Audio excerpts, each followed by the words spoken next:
Welcome, everyone, to the Fox 10 News Now stream, part of fox10phoenix.com. Pope Francis is in Portugal.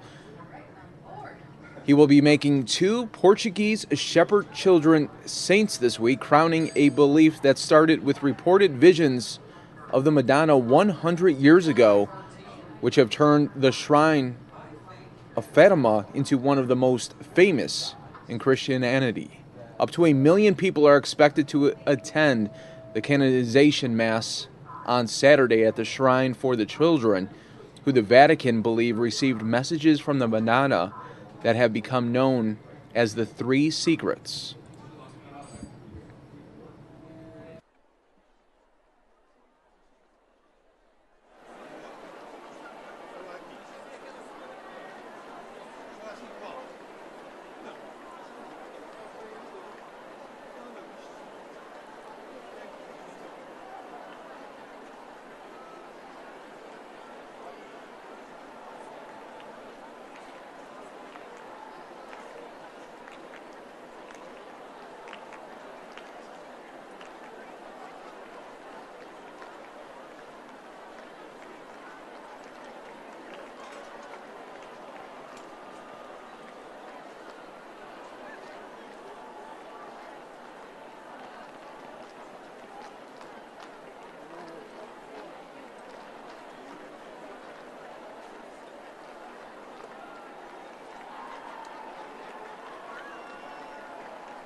Graças.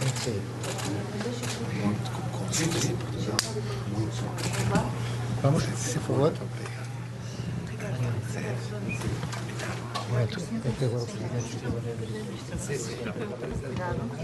Vamos, por favor. Vamos rápido, por favor.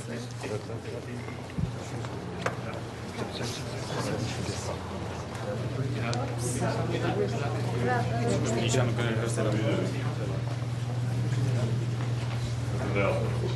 Sim, mas...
Tá, vamos embora.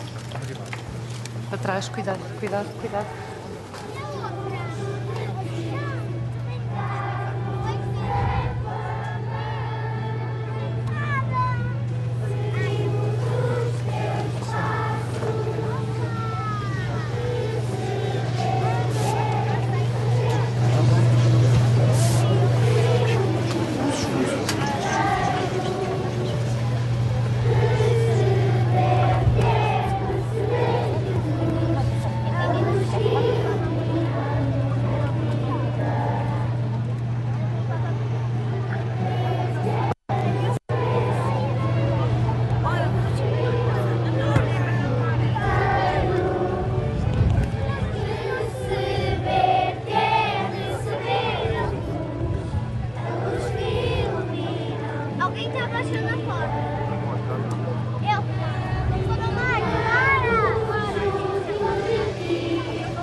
Santo Padre, viva o Santo Padre! Viva o Santo Padre! Viva Nossa Senhora de Fátima!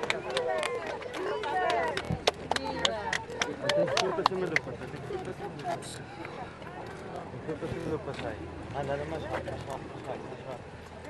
Anda francês, mais rápido. Anda francês, mais rápido.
Miguel, continua.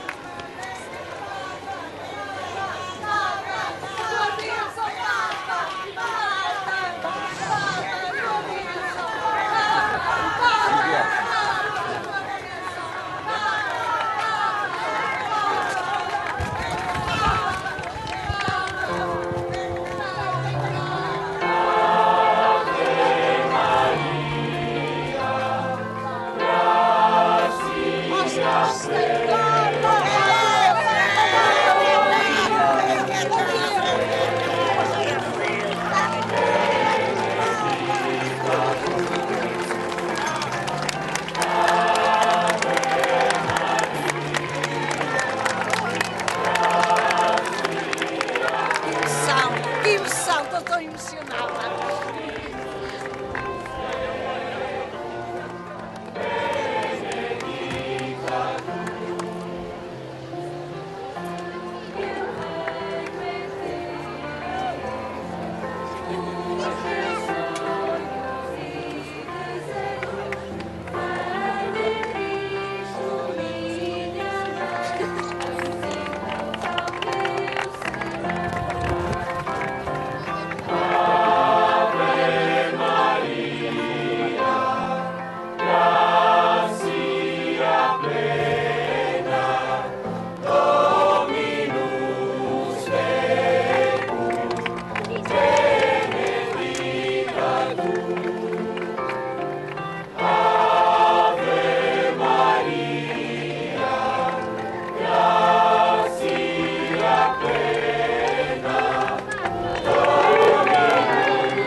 Olha lá.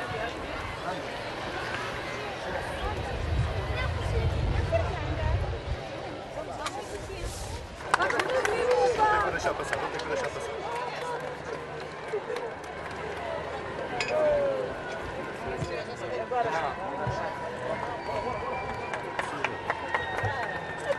Viva, Papa!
All right, folks, we are going to take you now to Ohio, where there is a press briefing where an officer died in an ambush shooting at a nursery home near Columbus, Ohio. I don't know that they used any type of protocol that they might have here, but maybe it was just common sense on their part to lock themselves in the rooms or various parts of the building. But we did discover as we were clearing the nursing home that they had barricaded themselves in some of the different areas. You know, where were they taken? We did see some ambulances lined up to take them. Where were they taken? I think they were taken to various hospitals. I know Licking Memorial took some, and I believe OSU. No injuries, though? No injuries to any of the residents. You know, Sheriff, about how many people are in that facility? My understanding there were 23 residents. Not sure how many employees exactly. Of the employees, do you know the positions they held? I'm hearing possible nurses. Don't know that at this point in time. Off the top of your head, Sheriff, do you know how long it's been in Licking County since you guys lost a law enforcement officer in a line of duty like this? I can't recall of one, to be honest with you. In terms of the investigation, sir, what's next? Right now, just processing the crime scene and talking to individuals that might know the deceased. Once we identify the shooter, talking to those folks that might know the shooter and try to find what triggered this, what made it happen. How long will this be shut down here in East Main Street? I would say it's going to be shut down for several hours. What about the patients in the nursing home? Where do they go tonight? Like I say, they've been taken to various hospitals, so it's my assumption they'll stay there. And then will they be able to return the next couple days? I don't know. I don't know about that just yet. Have you found any weapons on the scene? If so, how many? What types? Processing the scene right now, so can't really comment on the weapons. That's ongoing right now. Anything we forgot to ask, Sheriff, that you want to mention? Nah, it's just a terrible tragedy for our community. Our feelings go out to the family. Where in the nursing home were the victims found? Do you know yet? Like I say, we're still processing the crime scene, so once that's complete, perhaps we can give out some more information. This entire episode unfolded over how long of a period of time? I got the call about 10 to 8 this morning, and it was ongoing at that point in time. So I'd say it was somewhere around 7:45 this morning is when it started. But all the shooting was done in a matter of minutes? I would say it was probably in a matter of minutes, yes. Do you anticipate another update for us? Do you have any idea what time you might be able to do that for us? What would be convenient? What would be convenient for you? 3 o'clock would be good. Probably the latest. 4 o'clock the latest. I would say 3. I was thinking 3 o'clock in my mind. That'd be great. Okay. What message do you have to the people who live out in this small town who are shaken up and upset over what happened? Well, obviously, it's a very critical incident, and we've lost a police officer. It's just a tragic event. I guess the only peace of mind is that that the threat is over. We don't have anybody running around that is going to pose a threat to the community. But now is just a time to process what's happened and put our arms around that family. Do you have a spelling on the chief's name? Just so we can get that correct, Sheriff.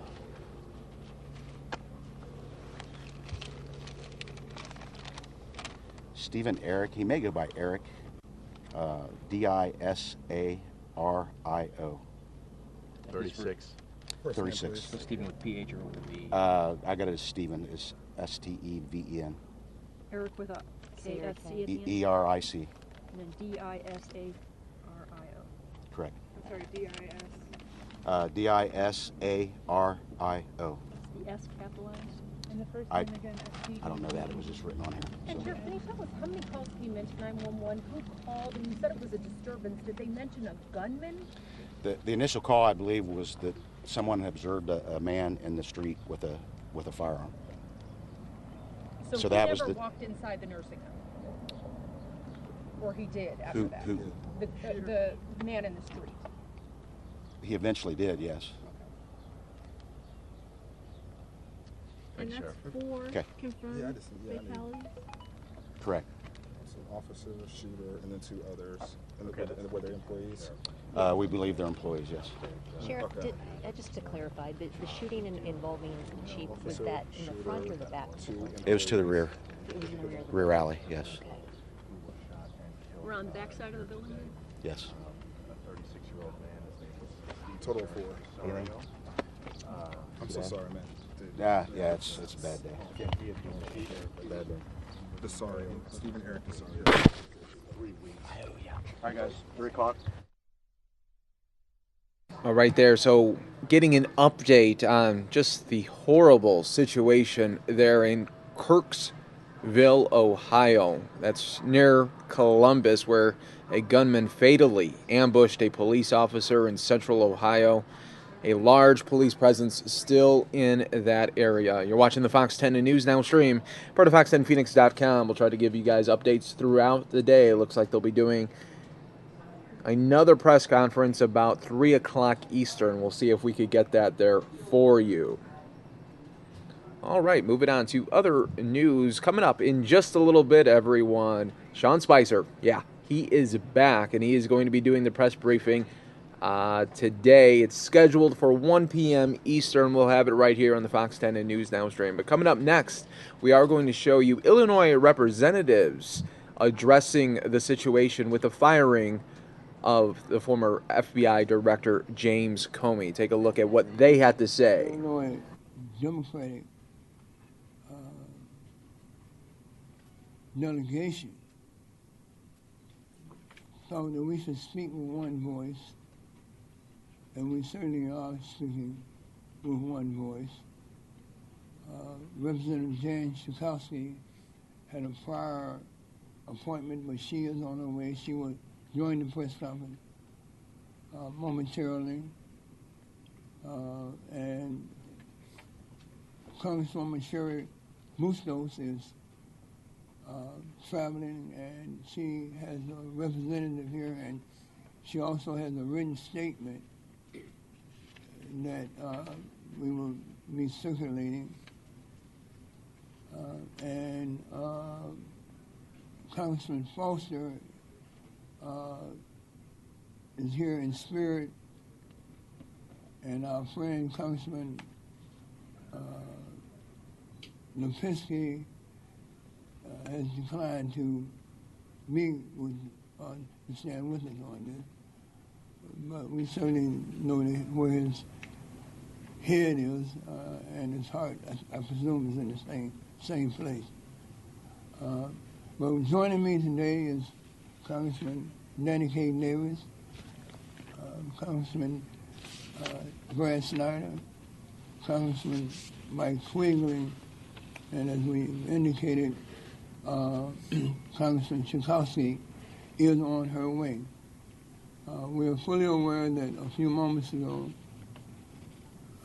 Senator Durbin had a press conference in the nearby vicinity, so he's also a part of our delegation, and his voice is a part of the Illinois Congressional Chorus that is calling for the designation of a special prosecutor / counsel to investigate the crumbling Donald Trump administration. I, for one, think that the Trump administration, simply because of the untruths that's been expressed by those who are responsible as spokesmen, and also for the comments of the Vice President and the President. I think, in my opinion, the Trump administration is falling into a downward spiral, into an abyss that is frightening, to say the least. We're approaching a constitutional crisis because of the lies from one administration to the other, And certainly I would applaud the media, because the media is really on its job in terms of trying to ferret out the truth. When President Trump was elected, he said that he was going to come to Washington to drain the swamp. Well, none of us thought that he would be bringing his own version of swamp expander. I mean, he's poisoning what he called the swamp. He's and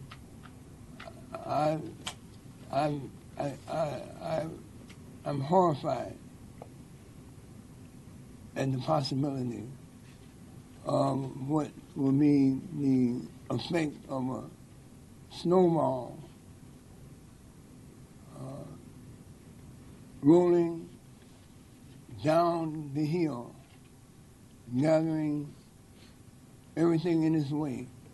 And we don't know where that snowball will ultimately end, especially as it relates to our democratic form of government. We need absolutely a special prosecutor, someone who can stand beyond the partisanship, someone who has a solid record, an impeccable record of integrity, and someone who can help save our constitutional form of government. President Trump, in my opinion, has steadily become unhinged. And his competency to lead this nation, the very serious allegation of his collusion with and get the 2017 Toyota you've been waiting for at the Toyota time with our sworn enemy, Putin, and the Russian government is beyond the pale. There's no justification for it that exists. It raises up the angst of all freedom-loving people in the world, and certainly in our nation. And it seems to me that Trump, President Trump, is quickly becoming a form of leadership is exhibited by third world countries or a collapsing European country. There's no difference between, in my opinion, between the actions of President Trump and that of Idi Amin and the former Czech president, I can't recall his name. And we have to save our nation, and so therefore, that's the reason why we're coming together as a delegation to ask that the Justice Department appoint a special prosecutor whose head and shoulders above this morass that we currently face. And now, in order of, I think, Representative Quigley will come forward now. Thanks, Bobby. Morning.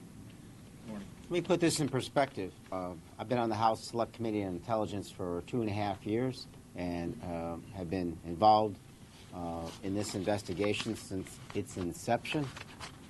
This is the most important investigation of our lifetime. And I'm aware most of you are old enough to have lived through Watergate. There's something far more sinister about this investigation, the fact that it involves the Russian government and Russian actors. I've been asked, the most common question asked is, was there collusion? The investigation is in its infancy. I would suggest if the American public had learned what I've learned so far, what they would want more than ever is a full-throttled investigation to move forward with an independent prosecutor, because the stakes are extraordinarily high. The analogy I've used is that if this was a criminal investigation on the House side, we have probable cause to believe there was collusion, right? That means we're in the infancy, and there's enough evidence to take this to a grand jury, not necessarily guilt beyond a reasonable doubt. But the investigation needs to find out those answers, whatever they are. And any other investigator who's not an independent will have a cloud over their head because of what's taken place so far. It is very clear that the Trump administration doesn't want this investigation to go forward. At the very least, the president calls it fake news. But at worst, let's watch what's happened so far. After the first open hearing, in which we questioned Director Comey and Admiral Rogers, Director Comey said there is an investigation. He announced it for the first time. Second, he said there was no evidence that Trump Tower was wiretapped. Third, he said that the Russians' intent was to help the Trump campaign and to hurt the Hillary Clinton campaign. It was shortly thereafter that we hear of the Chairman Nunes excursions to the White House with a bizarre Byzantine exchange of information back and forth. It is shortly thereafter that we hear of wiretapping Trump Tower and of masking, unmasking, anything that can, not wanting Ms. Yates to testify, canceling the next public hearing on the House side.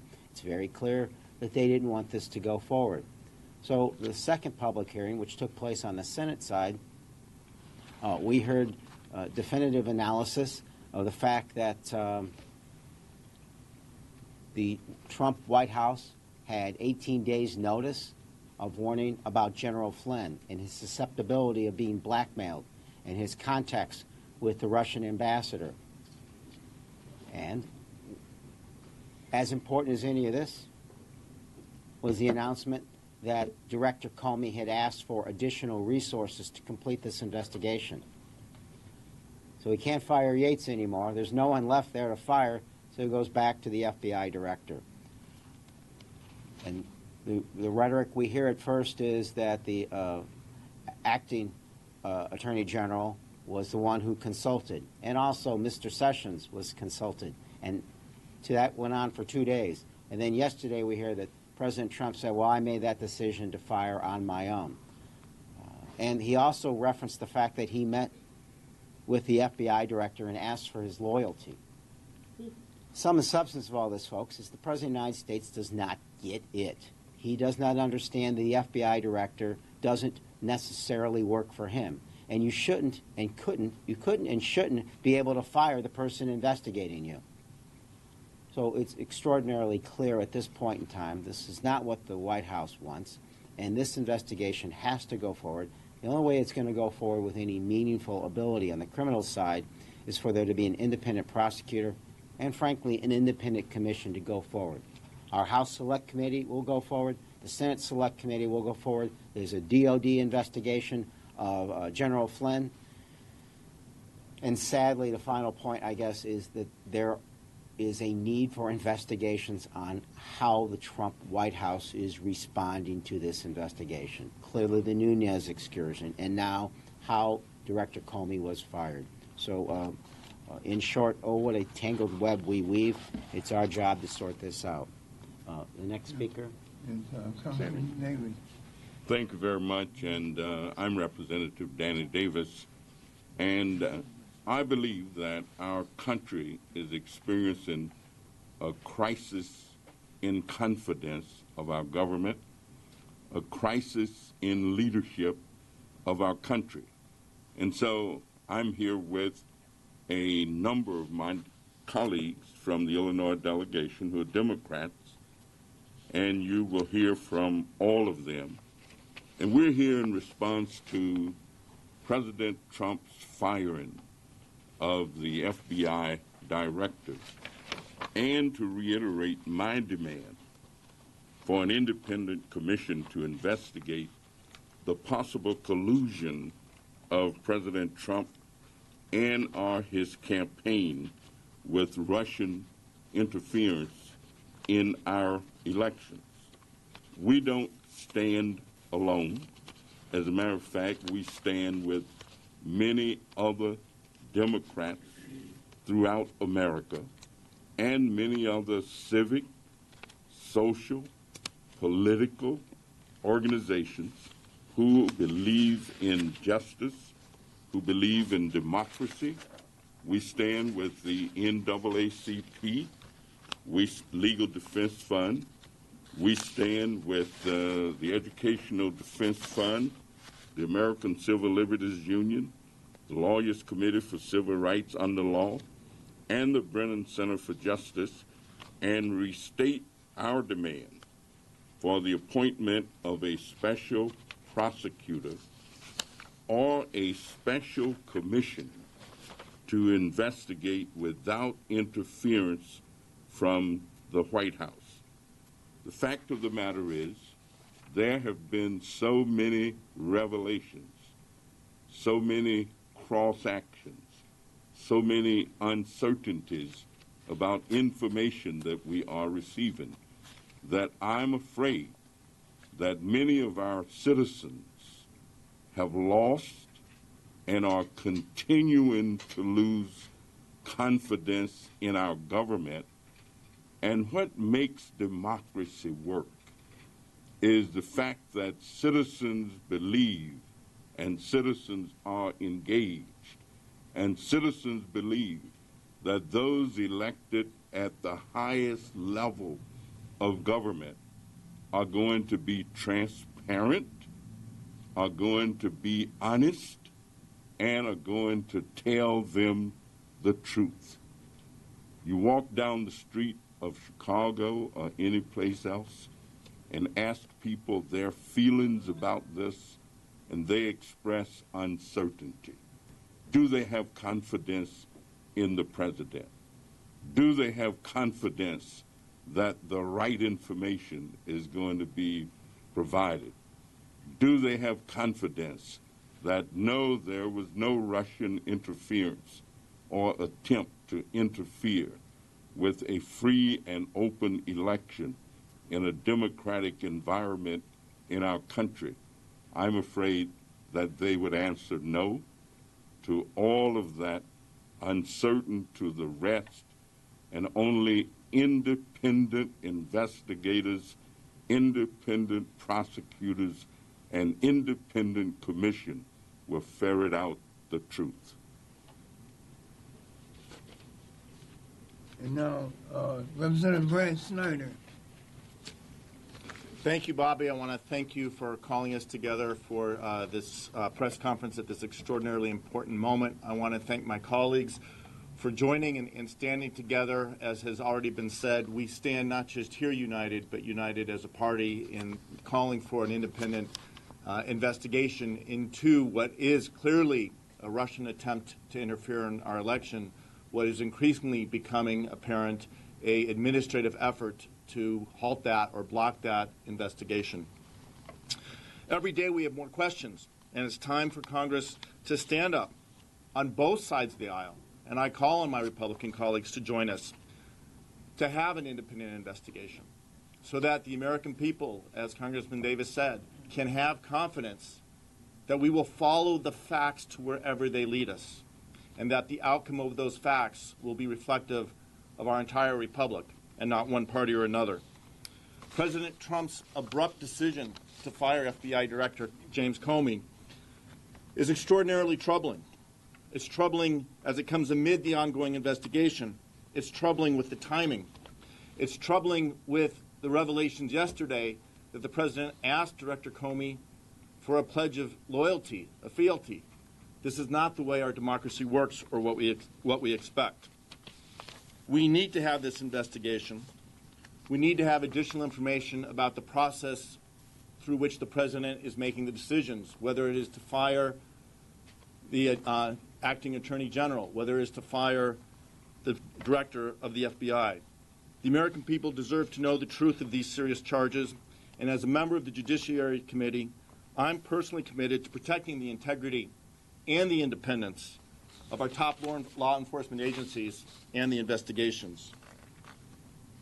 I'm working closely with my colleagues to consider all options, legislatively and as a committee, to remain active on this very important issue. But we need more. A bipartisan group, including 100% of House Democrats, support the Protecting Our Democracy Act. That will bring forth an independent commission. It's time for Speaker Ryan and Leader McConnell to move this bill forward and let it come forward to the floor for a vote. Speaking here today as a member of the House Foreign Affairs Committee, as my colleague Congressman Quigley talked about, this is a real concern about a foreign country trying to interfere in our elections, the very foundation of our democracy.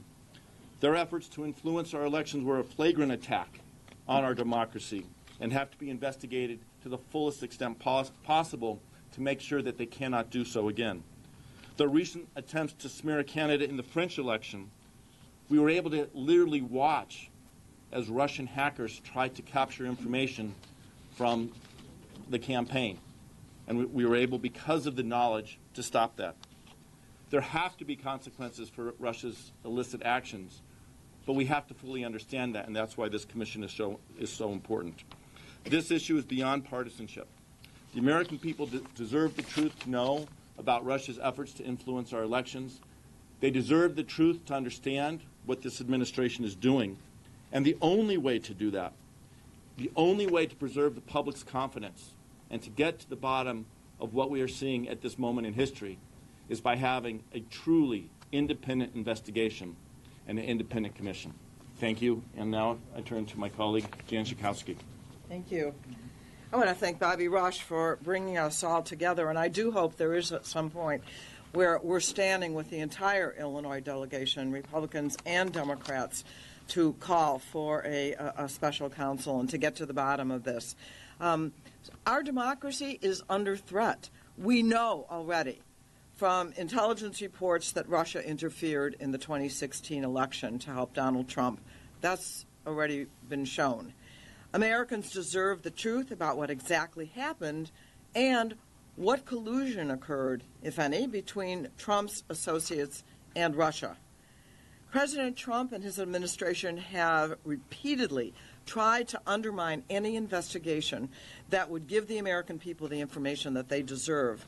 On Tuesday night, President Trump abruptly fired FBI Director James Comey, and only days after, Comey requested more resources for investigating the Russian interference in the election. James Comey had asked the Department of Justice for more prosecutors and personnel for the FBI to ramp up their investigation into the Russian interference. The timing of Comey's termination is not a coincidence. President Trump's firing of Comey was about the Russian investigation, pure and simple. He actually mentioned that he was thinking about it. And the administration is trying to shift claims to the contrary, are ringing very, very hollow. The Trump administration repeatedly attempted to have Comey downplay the Russian investigation and back up the president's bogus claims that he was wiretapped by President Obama. In an NBC News interview on Thursday, President Trump admitted to have directly asked Comey whether he was under investigation, as well as asking to be notified if he were to come under investigation in the future. A very unusual request that the deputy FBI director said was very unusual. Comey is now the third person investigating the Trump administration who has been fired, following the acting attorney general, Sally Yates, and U.S. Attorney Preet Bharara. The president's action begs the question, what exactly is he hiding? We can't trust this administration to investigate itself. We need an independent investigation free from influence of the Trump Attorney General and other administration officials, and today we're calling for a special prosecutor. I've been calling for an independent investigation, and now every single Democrat in the House of Representatives has signed on to legislation to create an independent commission. The Americans deserve the truth about Russian interference in the election and any involvement by President Trump or his associates. The integrity of our democracy is at stake. I am not a constitutional lawyer, but I saw Lawrence Tribe, one of the most respected constitutional lawyers, on television yesterday, and what he was saying that it is very likely or possible that the president has committed high crimes and misdemeanors in just the cover-up, the obstruction of justice, by firing the person who is actually doing this investigation. These are very dramatic charges, and we need to look carefully into every single one of them. Thank you.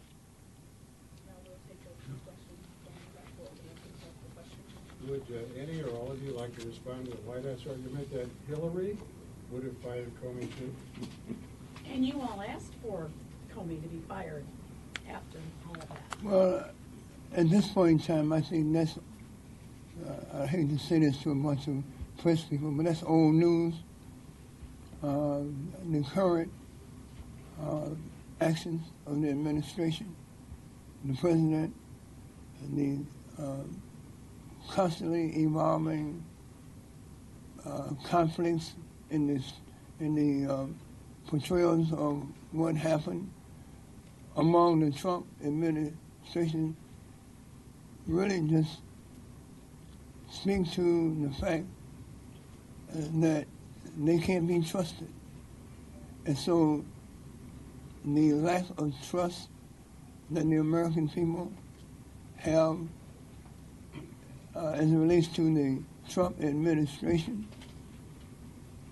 I think is more important and certainly supersede any past statements about the 2016 election. President Trump is in his 100-plus day now, and each and every day we have been witness to the collapse of an administration, and that is supposed to be leading the American people. And to me, a metaphor that I just can't erase, no matter how I try to, from my mind, is the fact that when our president met in the Oval Office with the foreign minister of Russia, not the president of Russia, but the foreign minister of Russia. And he had the ambassador of Russia in the room. And there was a wall of separation between our American press and the truth. The members of our press could not witness that, but the Russian photographer, the Russian press was present. That's an intolerable, inexcusable, troubling metaphor for what's happening in our nation and what's happening with this Trump administration. And if I could just say that a little differently, the question relative to Secretary Clinton, that fish will not fry. You know, that dog won't hunt. Hillary did not get elected president. Donald Trump did. So we don't know what she might have done, but we do know what President Trump has done, and that's as clear as day.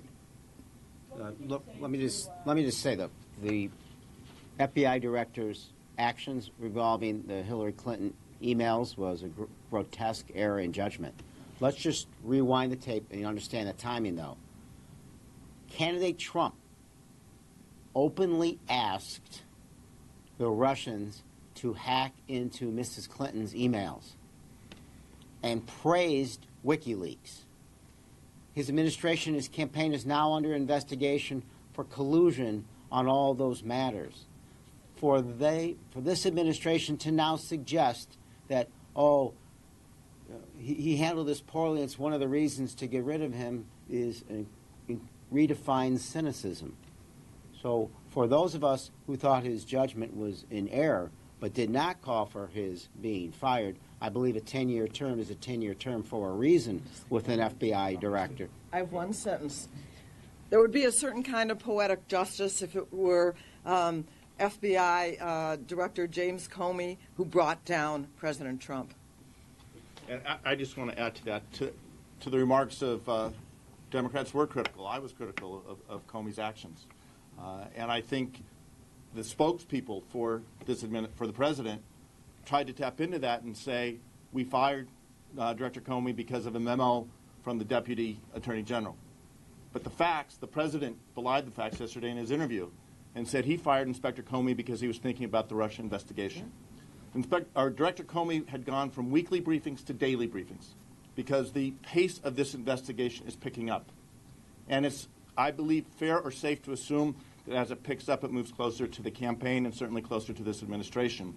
So the fact of the timing of this firing, on the heels of the conversations between the president and the director, is why we are calling for an independent investigation. We can be upset about what happened in the election, but we should be outraged by what's happening now with this firing. How do you respond to your Republican colleagues who say this is nothing more than a Democratic witch hunt? And also to, Congressman Roskin and Holstrom, who have been pretty quiet. Look, I think there have been bipartisan concerns about this.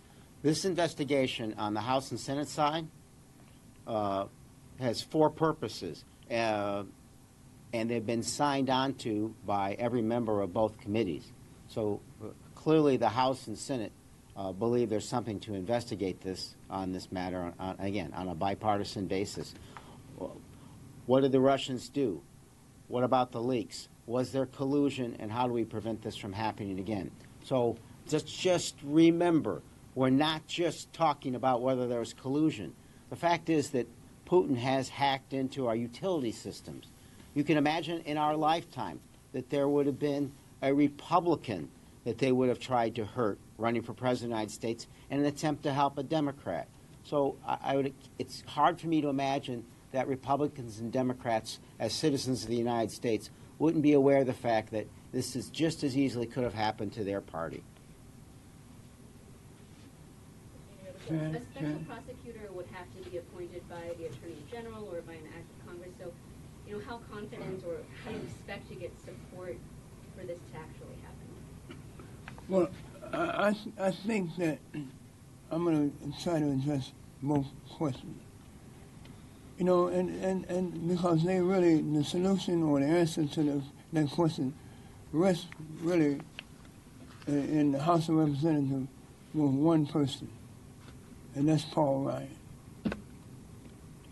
Paul Ryan is acting in a manner that's unlike any other Speaker of the House that I can recollect. Unlike any other Speaker of the House that I've actually read or heard about. His weak leadership in the time of crisis is reprehensible. This is not a partisan issue. It's not a Democratic or Republican issue. This is an American issue, American crisis. And the Speaker of the House really is the third one in leadership. The president is dysfunctional and have malfunction. The vice president is dysfunctional and have malfunction. And until today, and hopefully tomorrow it will be different, the Speaker of the House is non-functional. We need the Speaker, a good man. I've known him for years. We all have known him. But we need him to put down, stop drinking the jaded drink that Trump is feeding him, the poison Kool-Aid that he's consuming, gulping down. We need sober leadership now. And I'm calling on the Speaker of the House to do what speakers should do in a crisis situation, and that's stand up and be a leader, not just for the Republicans, but the entire House of Representatives, the people's representatives, and those who the American people are looking to help try to get us out of this downward spiral that we seem to be in on a day, hour by hour basis. Can I just so yes, we'd like to see some leadership in the House of Representatives when it comes to an independent commission. When it comes to a special prosecutor, because the Attorney General has now had to recuse himself from any investigation, the burden falls now on Rod Rosenstein, the Deputy Attorney General. And I think there's a lot of pressure on him right now. I certainly think that needs to keep up for him to do what is right in this situation and finally make the decision and rapidly make the decision to appoint a special prosecutor so that we can get on with this in a way that the American people can have some trust that this is independent. No. Just one reaction to this morning, Trump tweeting, the president tweeting, Comey better be careful that if there are tapes. Well, it's difficult to respond to that. The president tweets a great deal, and we never know how sleepy he is when he tweets or how awake. But the real deal is we are simply looking for the truth. There's an old adage that says, know ye the truth, and the truth will set you free. That no matter what it is and how you try to massage, no matter how you tweak and twist, the real deal is the American people want their government to react appropriately, to react without hesitation and reservation, and to provide them. And so it takes a lot of activism, I think. The one thing that all of us will respond to is the activism of the American people. Democrats will, Republicans will, the House will, the Senate will, and the President will find out that he must. Thank you. That concludes our press conference. We can continue this conversation online, and any press that haven't received the press packet, you can get it from me. Bobby, thank you. Thank you very much. All right. Thank you, sir. Thank you. Yeah, well, we'll just keep running into each other.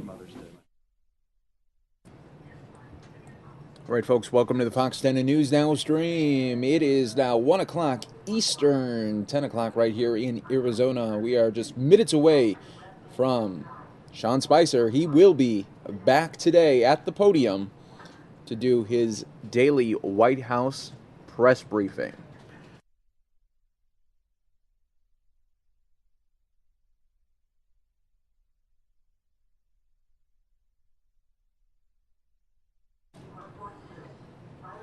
And the nation's former top spy is pushing back against President Donald Trump's tweeting. The president tweeted today that when former National Intelligence Director James Clapper, quote, says there is no collusion between the Trump campaign and the Russians, then what does the witch hunt end? Trump was referring to Clapper saying that there was no evidence of collusion included in the intelligence agency's report on Russian interference in the election. That assessment was released before Trump took office. Clapper, who retired back in January, says he didn't know about the FBI's counterintelligence investigation into possible coordination between the Trump campaign and Russia. Clapper says he does not know if there's evidence of collusion or not because he was not privy to that FBI probe, nor should he have been. And former First Lady Michelle Obama is criticizing a Trump administration decision to delay federal rules aimed at making school lunches healthier. She was at an annual health conference in Washington this morning that said more nutritious school lunches are important since millions of kids eat federally subsidized school breakfast and lunch. Without mentioning President Donald Trump, she said parents should stop and think about why someone is okay with your kids eating crap. End quote.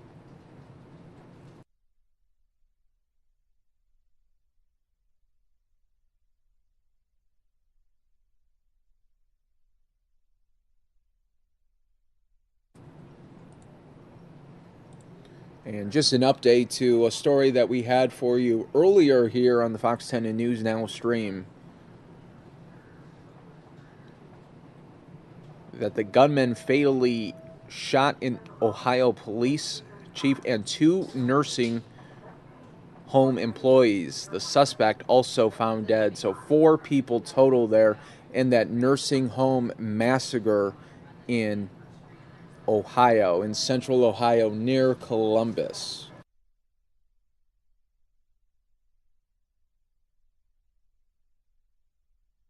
In other news, a large cyber attack had crippled computer systems at hospitals across England, with appointments canceled, phone lines down, and patients turned away. Britain's National Health Service said hospitals across England were hit by an apparent ransomware attack, but there was no immediate evidence that patient data had been accessed. And before the wall, there was the fence, and the U.S. is still paying for it as President Donald Trump tries to persuade a skeptical Congress to fund his proposed multi-billion-dollar wall on the Mexican border. Government lawyers are still settling claims with Texas landowners over a border fence approved more than a decade ago. 3 new settlements were completed just last month.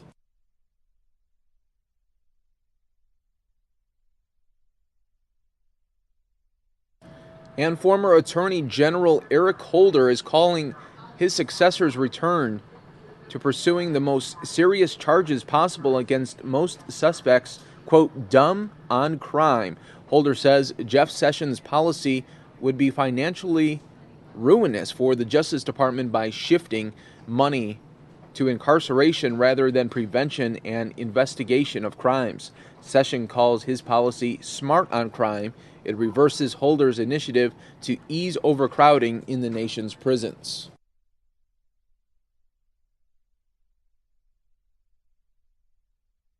For those of you joining us, we are just moments away from Sean Spicer returning to the podium here on this Friday afternoon session of the White House press briefing.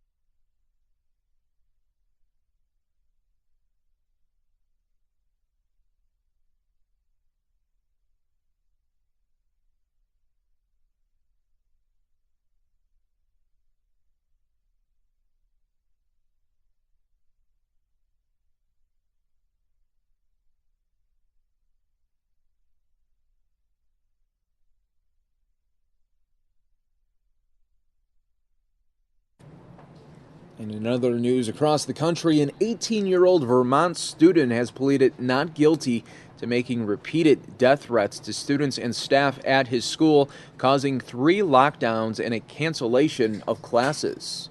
The student at South Burlington High School did not appear in court today. He's charged with transmitting threatening communications in interstate commerce.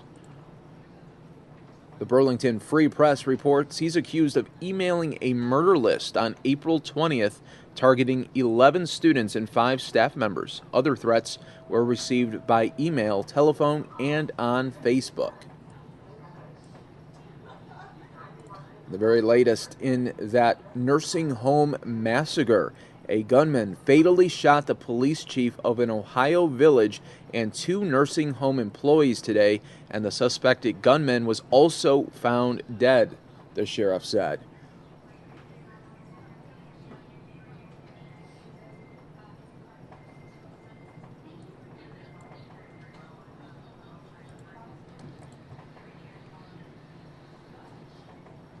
And the number 2 Senate Democrat, Dick Durbin of Illinois, says President Donald Trump is, quote, dangerous. Durbin says Trump is dangerous because he may be obstructing justice in the investigation of Russia's involvement in the 2016 election and possible ties to Trump's own campaign. Durbin says his credibility has been destroyed. Durbin says, when you're the leader of the free world, you need to be credible in your own country and around the world.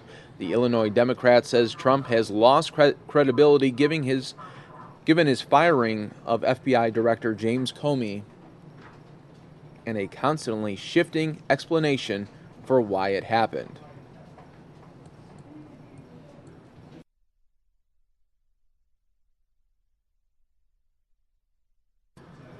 Once again, folks, we are just moments away from Sean Spicer returning back to the podium. This will be his first podium appearance since the firing of FBI Director James Comey.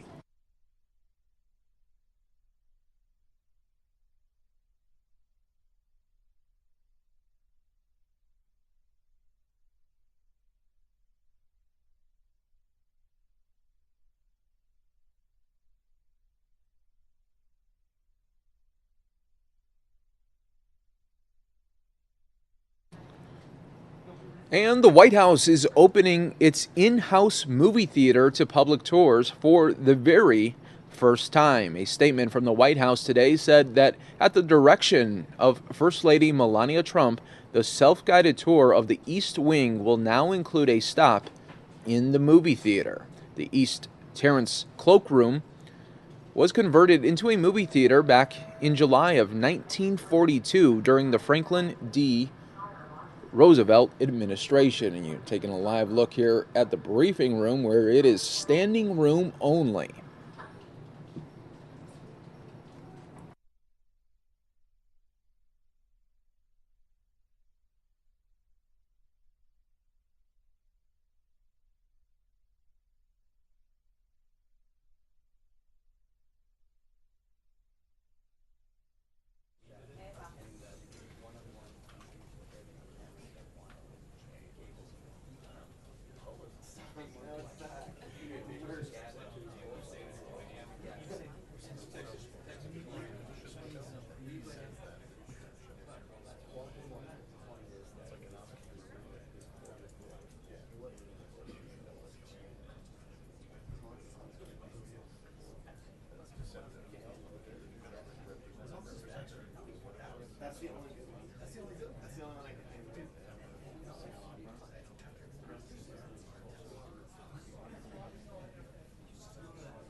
And in news just coming down, the former Los Angeles County Sheriff has just been sentenced to 3 years in prison for impeding FBI probe into jail abuses. That just coming down in the last couple of minutes here.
And even as fierce political battles rage in Washington over school choice, a new poll shows most Americans know little about charter schools or school voucher programs. Still, more Americans feel positively than negatively about expanding those programs.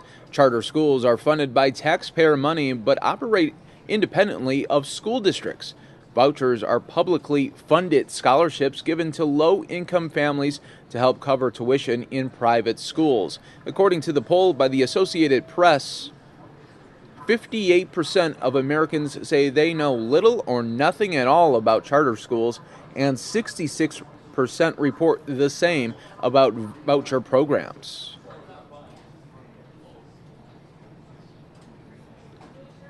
Patrick McGuinn, an education professor at Drew University, calls the public's unfamiliarity with school choice pretty remarkable given the growth in high-profile politics around charters.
And lawyers for President Donald Trump said today that a review of his last 10 years of tax returns do not reflect any income of any type from Russian sources, with some exceptions. It's the latest attempt by the president to tamp down concerns about any Russian ties amid an ongoing investigation of his campaign's associates.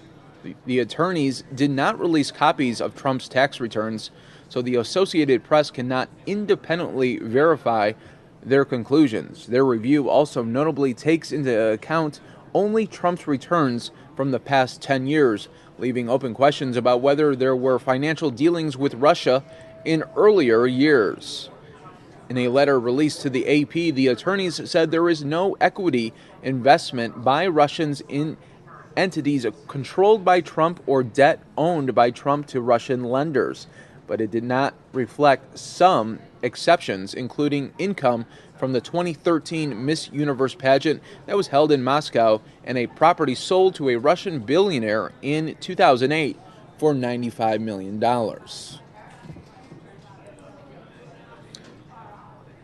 The White House said Trump asked his lawyers for the letter following a request from Senator Lindsey Graham for information on any ties Trump might have to Russia.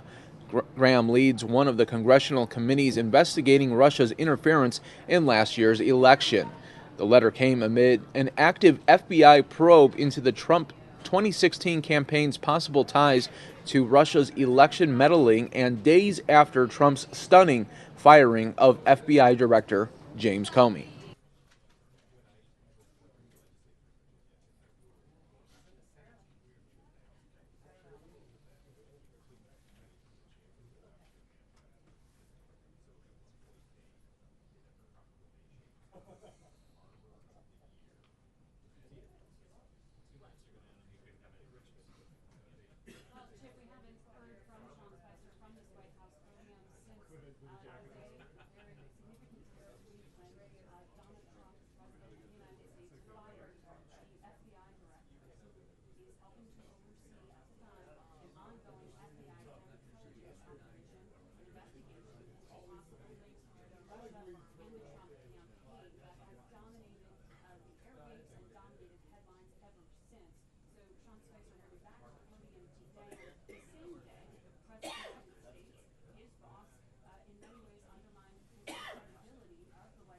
And folks, for those of you just joining us here on Fox10Phoenix.com or Fox10 Phoenix Facebook Live, we are awaiting Sean Spicer to be back at the podium.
and the scrutiny or the pressure surrounding those allegations.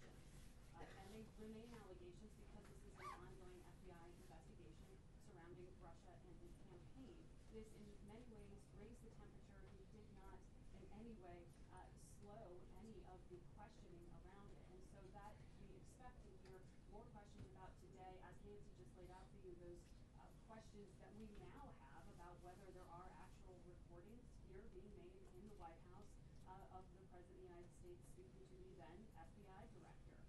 When were these made? Were they on the 3 occasions that he said in an NBC interview were the times at which he spoke to the FBI director and received assurances that he says he was not under investigation, something that there are now questions about from our own Jeff McManus's reporting and from what we have heard from the Director of National Intelligence, who is no longer holding that position, James Clapper, who has said a lot of this account doesn't really sound like the man he knew when it came to his colleague James Comey, who now is remaining at his Virginia home, and I'm sure we'll be interested to hear some of the answers to the questions that all of us will be asking today.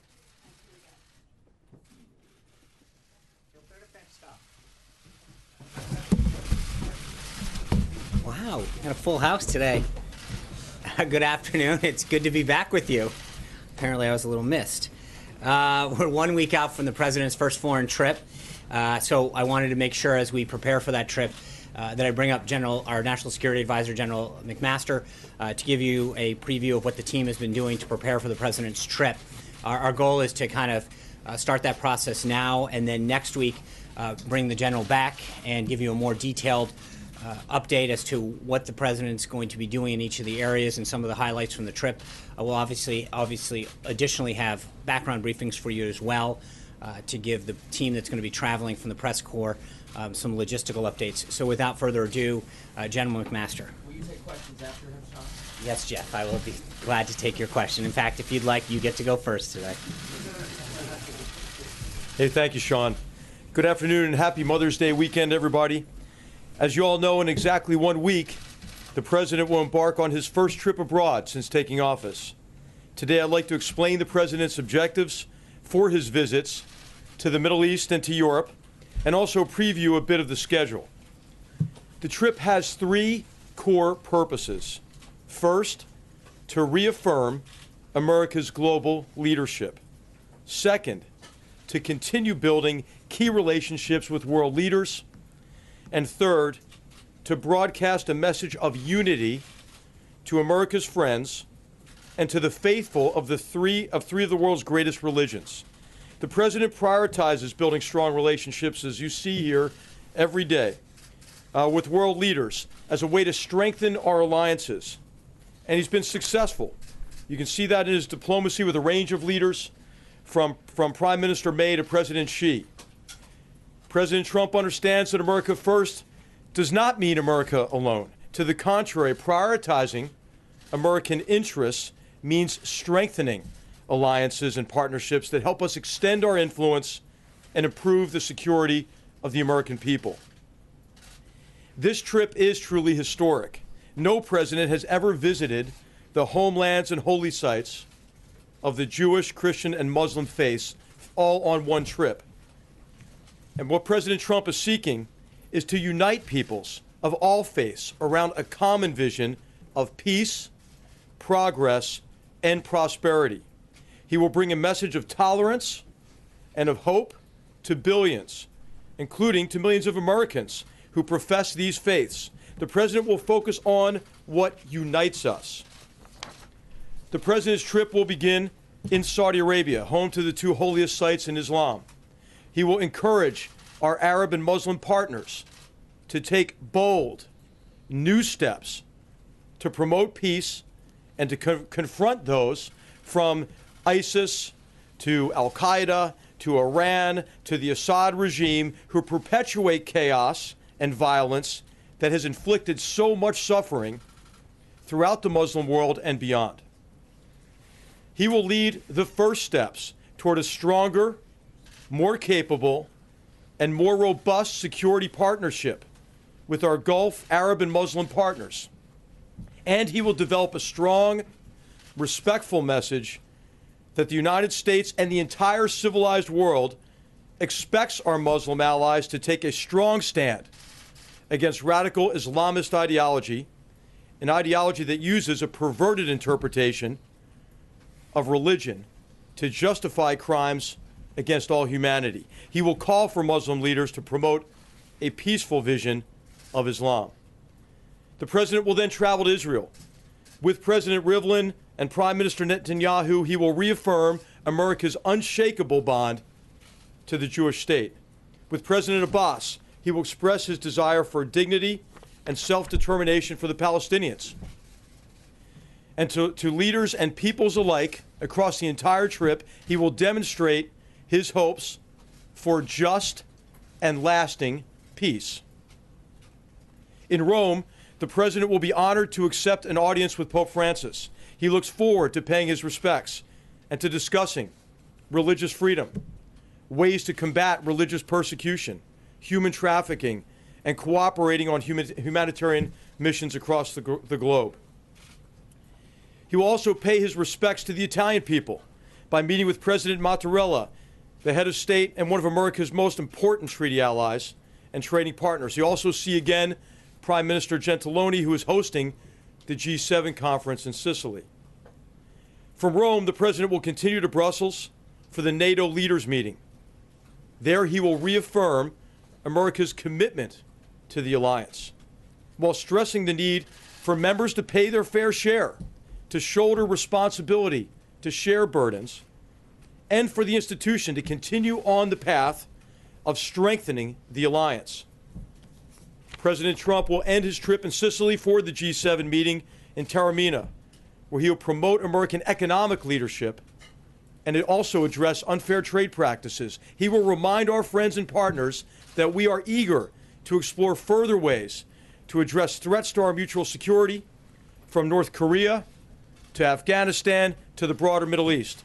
Before leaving, the president will visit Naval Air Station Sigonella, where he will thank our wonderful and courageous servicemen and women, allied personnel and family members for their sacrifices to keep us safe. And across the trip, he will meet our diplomats, the staff in our embassies who represent us so well across the world. Lastly, just a few words on how this all came together.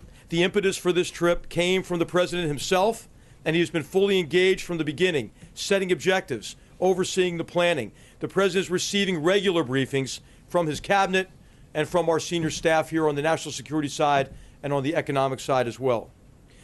Most of the leaders the president will meet on this trip, as you know, he's already met in person or certainly by phone.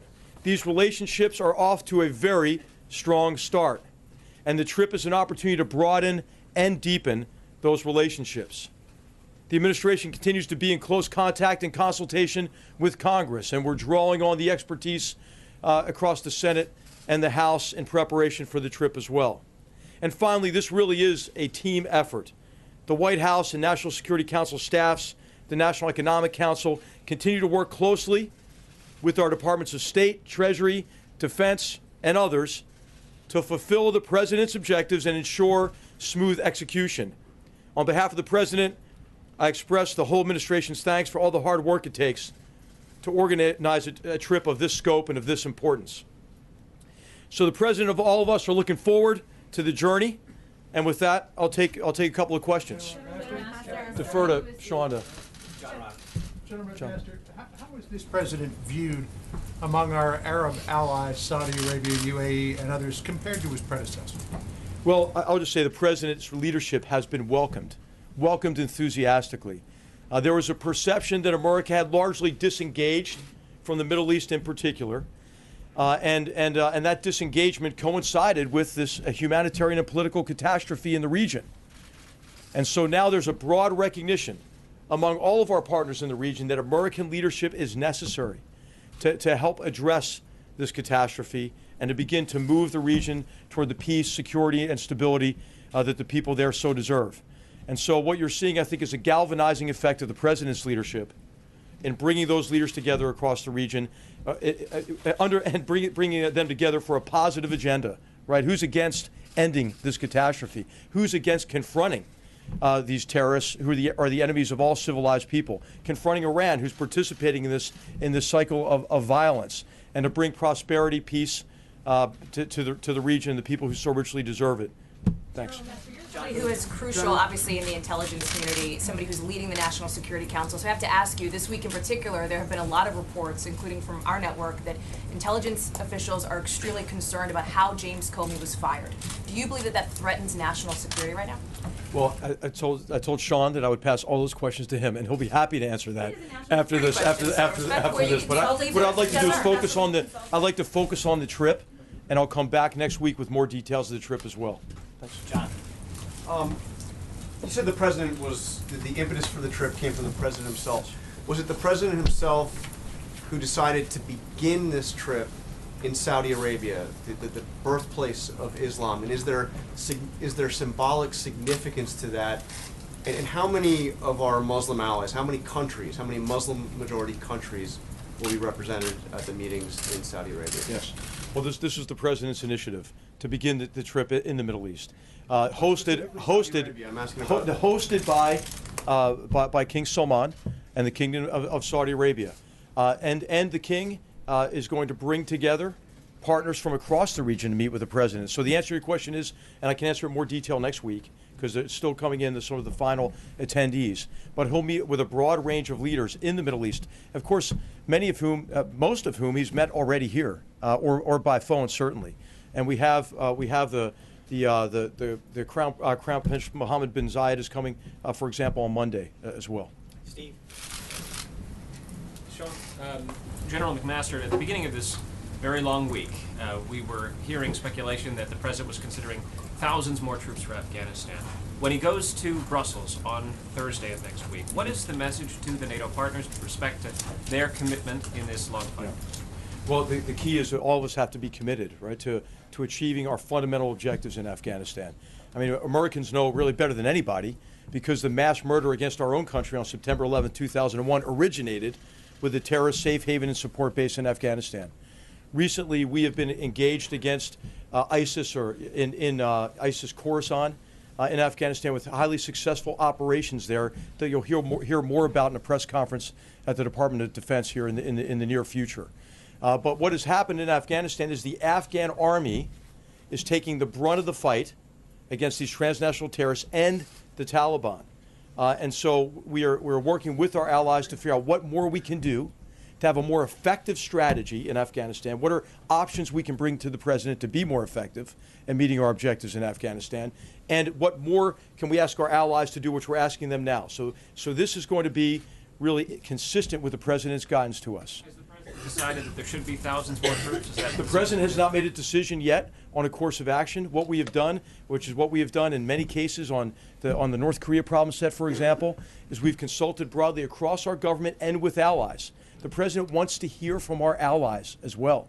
This is a president who listens to his allies and partners, who have an opportunity to do so at the NATO summit, who have an opportunity to do so at the G7. And so what we'll have at the end of this next few weeks here is an opportunity for a much more effective strategy for the problem set in Afghanistan, Pakistan, and the region broadly. Jessica. Thank you, Sean. General, if you could talk first about the evolution from the way the president campaigned, which was a more unilateral foreign policy, to this multilateral engagement that you're emphasizing, and the way that you're rolling out this trip to explain that. And then secondly, if you could also talk about the decision to send a delegation to the One Belt, One Road forum in China, and what you hope to get out of that. Okay. Thank All right. you. So America First never didn't mean America alone ever. I don't think. And so what we have done is advance the president's agenda in national security by strengthening alliances by burden sharing. Americans don't have to do everything, don't have to bankroll everything, and our allies and partners are grateful for, I think, the president's leadership in asking them to do more. So is an alliance in which each of the members are doing their fair share, who are shouldering the burden, is it stronger or weaker? It's stronger. So the president has done a great deal to strengthen our alliances. And America First didn't mean America not leading, right? So for America to secure and advance its interests, that requires American leadership. And so the president's leadership has been welcomed in all of the places that he'll be visiting on this trip, and his agenda I think that he laid out in the campaign is being operationalized and implemented by his cabinet primarily, with the assistance of our team here in the White House. Can I just press you on that, General? Two questions. First, there were reports out of Israel that President Trump may try to get Benjamin Netanyahu and Mahmoud Abbas in the same room together while he's there. Is that in fact the case? And also, to NBC News yesterday, the president said that General Mattis and his other generals would be announcing something on ISIS next week. And so, as one of the generals on his administration, can you talk to that? Is there an announcement coming next week? On the first part, it'll be whatever the president wants to do. You know, so a lot of what we do in the National Security Council is try to keep up with the president. So you may have I think there are plans to reach out to both of them to get them together. You know, the final plans aren't set yet. We can comment maybe more about that next week. But it'll obviously be up to the president and those leaders about how he wants to engage with them. But he'll engage with both those leaders there as part of the trip.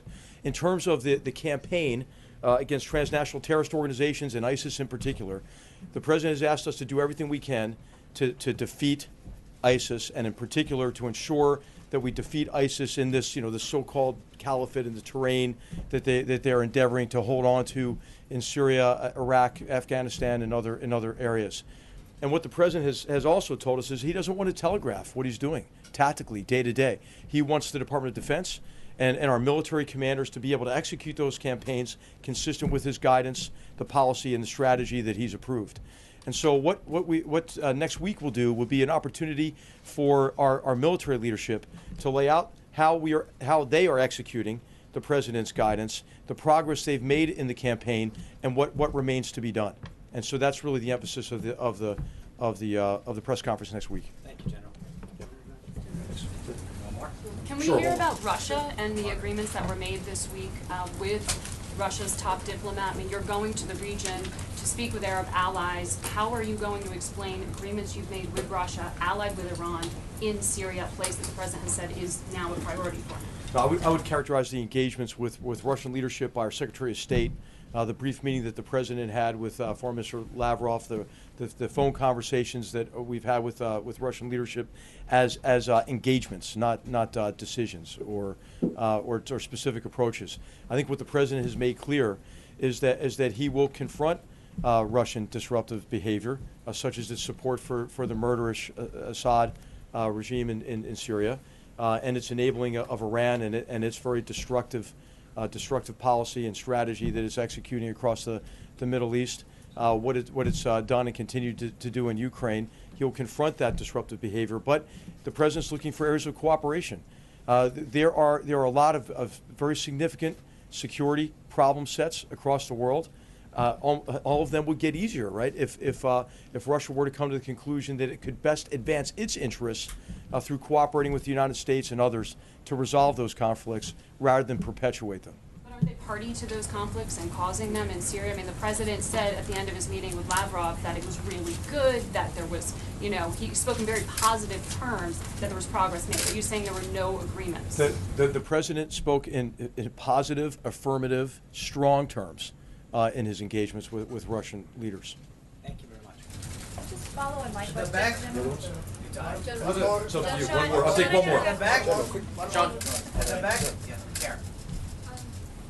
Here. Back here, actually. Can you tell us a little bit more about the America First policy, about how it changed over time? Because it's not been very clear what it means and how other people would want to sign up for it. Well, what it means is that the president is prioritizing the security and interests of the American people. You can see that with what Secretary Ross has done in the economic relationship with China, to look for ways to advance American prosperity. Every theme of this trip is wholly consistent with the president's approach to prioritize the American people, American security, American jobs, American prosperity. And so you'll see that with I think, almost a refreshing, I would say, integration of what we're doing in terms of security partnerships, along with economic relationships, and the diplomatic engagement that the president's cabinet has been engaged with since he's taken over as president. And this trip is going to be a tremendous way to solidify the gains already made and advance them further. General. Thanks you very much. All right. Thank you, General McMaster. I'm going to go through couple updates and schedule before I get to your questions, and Jeff will get the first one. First off, Secretary Ross, I know, was up here last night to tell you about the developments, and General McMaster just noted at the developments that have happened and advances that have happened in trade. The 10 commitments that Secretary Ross announced yesterday are the initial results of the 100-day action plan of the United States-China Comprehensive Economic Dialogue, which began with President Trump and President Xi's meeting in Mar-a-Lago. Under the leadership of Secretaries Ross, Mnuchin, and their Chinese counterparts, the United States has negotiated intensively to reach consensus in areas including agricultural trade, financial services, investment, and energy. One of the actions I want to point out in particular sets the stage for China to allow imports of American beef beginning no later than July 16th of this year. It's been 13 years since our cattle producers have been effectively locked out of the Chinese market. China is the second largest beef importer in the world, buying roughly $2.6 billion of beef every year. In a statement last night, the National Cattlemen's Beef Association, the nation's largest association of cattle farmers, said, and I quote, "It's impossible to overstate how beneficial this will be for America's cattle producers and how the Trump administration deserves a lot of credit for getting this achieved," end quote. This announcement came on the same day that Secretary Perdue visited a barge loading facility in the Ohio River and announced that he will appoint the first ever Undersecretary for Trade and Foreign Agriculture Affairs at the U.S. Department of Agriculture. This is further proof of the seriousness of which the administration is approaching the promotion of U.S. agricultural products abroad. And that's just one part of the deal that was reached. Here are some of the other highlights that we have worked with China. 8 pending biotech patents from the United States firms will be evaluated at a meeting of China's National Biosafety Committee by the end of May. We welcome China to receive imported liquefied natural gas, with companies allowed to proceed at any time to negotiate contracts. China will allow foreign-owned financial services firms in China to provide credit rating services and credit investigations. By July 16th, China will issue further guidance to allow American-owned suppliers of electronic payment services to operate in China. And China will allow 2 American financial institutions to issue underwriting and settlement licenses no later than July 16th. As we continue to make progress within the 100-day framework, including discussion of a 1-year plan to solidify action that will benefit both of our countries. Moving on, this morning, Attorney General Sessions issued a memo that restores flexibility to prosecutors so that they can most effectively combat the crisis of illegal drug trafficking that is polluting our cities and destroying our communities and families. This policy was formulated after extensive consultation with the prosecutors that handle these cases each and every day around the country. With these additional options available to them, they now have the leverage they need to get at the root of drug trafficking and the violent crime that surrounds it. As the Attorney General said this morning, this will take the handcuffs off our nation's prosecutors, and if I can add, it frankly puts the handcuffs on the drug traffickers who threaten the safety of our families and communities. The Trump administration is signaling to the worst of the worst, the drug traffickers who violate our drug laws to move these dangerous substances around our border and into our communities, that the United States Department of Justice will no longer look the other way. This week, the administration has also been busy engaging with senators and their staffs now that the American Health Care Act and the relief it promises for the American people is in the Senate's hands. I know Sarah talked to you yesterday about how Aetna has pulled out of Obamacare exchanges completely, leaving only one insurer in some of the markets. Another report yesterday out from eHealth showed that the average premium for individual plans has spiked 39% since 2014. In some cases, insurance premiums and out-of-pocket expenses have become families' most significant expenses. With each new report, it becomes clearer and clearer that we can't wait any longer to repeal and replace this failing system. Until we enact serious reforms of the healthcare system, the American people will continue to suffer under the consequences. Tomorrow, the President will deliver his first commencement address in Lynchburg, Virginia at Liberty. He is greatly looking forward to visiting with Liberty students and faculty who gave him such a warm welcome last year. He can be expected to note to the graduates his own change in status since they were last together.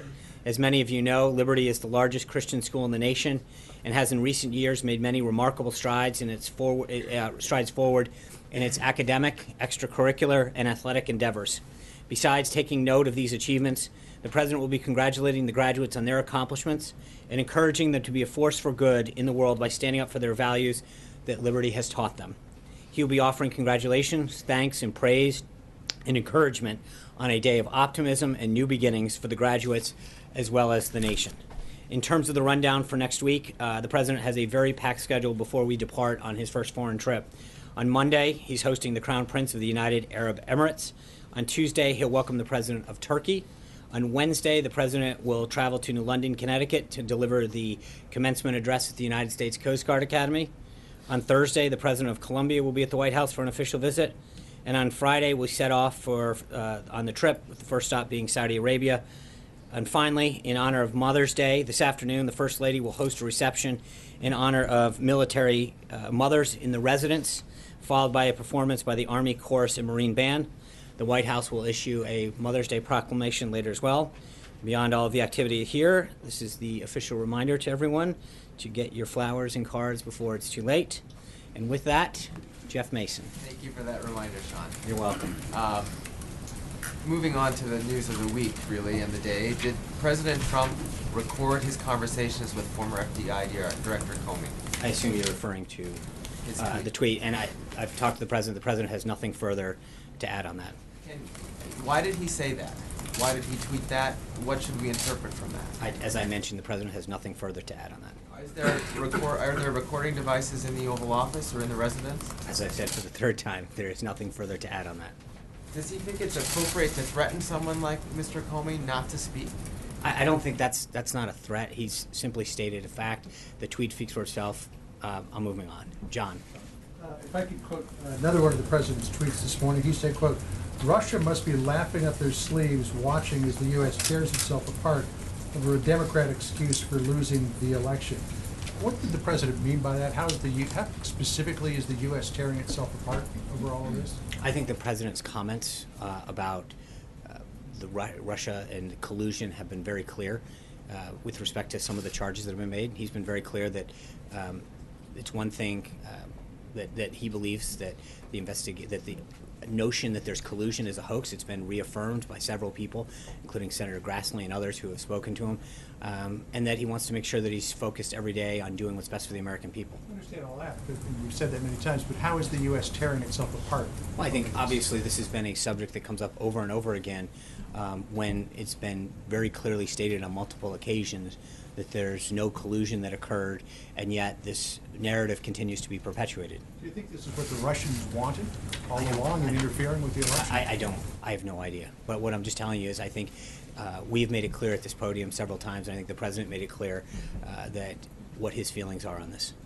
Sean, in the dinner that the President had with James Comey earlier in January, did the President implore him to pledge his loyalty to the President? Is that true? No. Did that happen? That did not happen? No. How important is it that the FBI Director be loyal to the President? Is that a quality the President wants to see in anyone, particularly his FBI Director? I think the President wants loyalty to this country and to the rule of law. Trey. Thanks, Sean. On the dinner with James Comey, does anyone in this White House have an audio recording of what unfolded during the January 27th dinner between the former FBI Director and the President of the United States? I'm not aware of that. I have one follow-up question for you. What can the administration do better when it comes to communication? Today, the President tweeted out that he felt from behind that podium it's not always possible to present the information with perfect accuracy. Mm-hmm. So, I think we come out here every day and try to do the best job we can communicating what the President's done and the accomplishments he's making on the American people. We get here early. We work beyond being here at this podium. As many of you know, we get here early. We work pretty late. We do what we can, but the President is an activist president. He keeps a very robust schedule, as many of you are very well aware, and as you can tell by the activities of next week alone. And I think sometimes we don't have an opportunity to get in to see him, to get his full thinking. In those cases, we do our best to follow up with you. But I think that there are times when you, more than not, read a story where someone's trying to pull apart one word, one sentence, and say, aha, and make it a gotcha thing. We work very hard to get you the most accurate and up-to-date information throughout the day. We don't always have the opportunity to get in to see the President, and in those cases, I think we do a pretty good job of following up and getting you the information after the briefing or in a subsequent. So that's exactly what he meant. Is the president considering canceling the daily press briefings? I think he's a little dismayed, as well as a lot of people, that we come out here and try to do everything we can to provide you and the American people with what he's doing on their behalf, what he's doing to keep the nation safe, what he's doing to grow jobs. And yet we see time and time again an attempt to parse every little word and make it more of a game of gotcha, as opposed to really figure out what the policies are, why something's being pursued, or what the update is on this. And I think that's where there's a lot of dismay, and I don't think it's something that just alone the president feels. Can I ask you one final logistical Sure, one question? final. It's Friday. On the original question I had about the dinner on January 27th with James Comey, right. The president wasn't clear during the NBC interview who invited the FBI director to the White House at that time. How many invitations did the White House send to Director James Comey after January 20th and before the director was fired? I don't know. I'll try to get back to you. Katie. Hey, Sean, I have a question about the Turkish president's visit Okay. next week. He recently President Erdogan called for Muslims to rush the Temple Mount, considering the president has said he's a mediator for peace between the Palestinians and the Israelis. What is his response to that? And then I have another question. So I think what you've seen with the president's meeting with these leaders is he engages privately in a lot of these things, and I think to a large degree, he's been able to achieve great success, whether Aya Higazi in that particular case, working behind the scenes, whether it's the progress that he's made with China. The president's behind-the-scenes diplomacy is paying dividends for the United States, and that's how he's going to continue to operate. And as General McMaster noted, it's that kind of diplomacy that's reasserting our position in the world, and that trust and those relationships continue to be built. Well, again, I think there's a difference, Katie. If we can get out here and I think what the president believes is that behind-the-scenes diplomacy pays dividends in terms of affecting behavior and outcomes and furthering the goals of the United States. So that's as much as I want to say there. My other question is the discussion about the refugee crisis, which is fueling problems in Europe. The president has talked about refugees being a problem in the United States and terrorists hiding refugees, or refugees hiding in the terrorists hiding in the refugee stream. Excuse me. Is he going to talk about that with Arab leaders specifically when he visits Saudi Arabia, or is that not something that he's willing to bring up to those? I mean, he's talked about safe zones. He talked about it yesterday with the foreign minister, or earlier this week rather. He's brought it up on the calls. But in Saudi Arabia specifically. I'm not going to get ahead of his conversations that he's going to have, but I think the president's been very publicly clear about his desire to address that situation and some of the solutions that exist.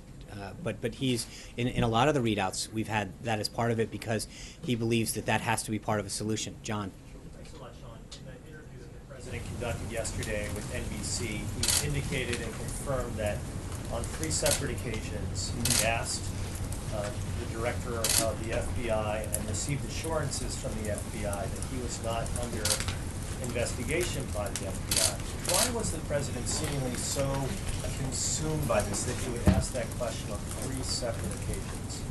I think because the narrative continued to be perpetuated, and he wanted clarity to make sure. But again, I haven't spoken to him on it about the reason, but I think he answered it yesterday very clearly, and so I can get back to you, but that's the answer. I would appreciate you getting back to me. And as far as asking that question, did the president ask the White House counsel whether it would be appropriate to ask such a question, given that it was against, generally, Justice Department guidelines to indicate whether or not investigations are ongoing against any individual, let alone one at the White House? I don't know. I will tell you that I know several legal scholars, including Alan Dershowitz and others, have said there was nothing inappropriate about that. Dave. Counsel, did the White House counsel I don't know the ask- answer. Okay, I don't. thank you. Dave. General McMaster mentioned that on the trip the president's going to be raising the issue of religious persecution, I believe of the Pope. And I wanted to ask you about a case in the last week in Indonesia where a Christian governor in the state of Jakarta was imprisoned for 2 years for blaspheming the Quran. Does the president find that case troubling? Does he plan to say anything in way Did of John protest? Gizzi give you this question? I'm sorry. No. I don't have any updates on that particular case. I would ask you to check with the State Department. Zeke. Thanks, Sean. I just want to put a finer point on Jeff's question. I'm hoping you can answer this in a yes or no fashion. Is the President of the United States currently recording conversations taking place in the Oval Office? I think the point that I made with respect to the tweet is the President has no further comment on this. Cam. Follow up, since you were involved in this on Tuesday night as well, giving a blanket answer saying at the time that it was all him regarding Deputy Attorney General Rod Rosenstein. Why did you come out with information that was later contradicted by the President 2 days later? Could you explain the TikTok? When were you brought in? Who else was involved? Why were the American people given incorrect information that night? I don't necessarily believe that that's true, Zeke. There was a decision-making process. The President explained it in the interview process. The bottom line is that the Director of the FBI serves the pleasure of the President. The President made a decision to replace him, as he has stated very clearly now publicly. The President is now focused on making sure that he finds a replacement that has the leadership qualities to lead the FBI. That's it, plain and simple. Cam. Sean, I'll follow up on that real briefly.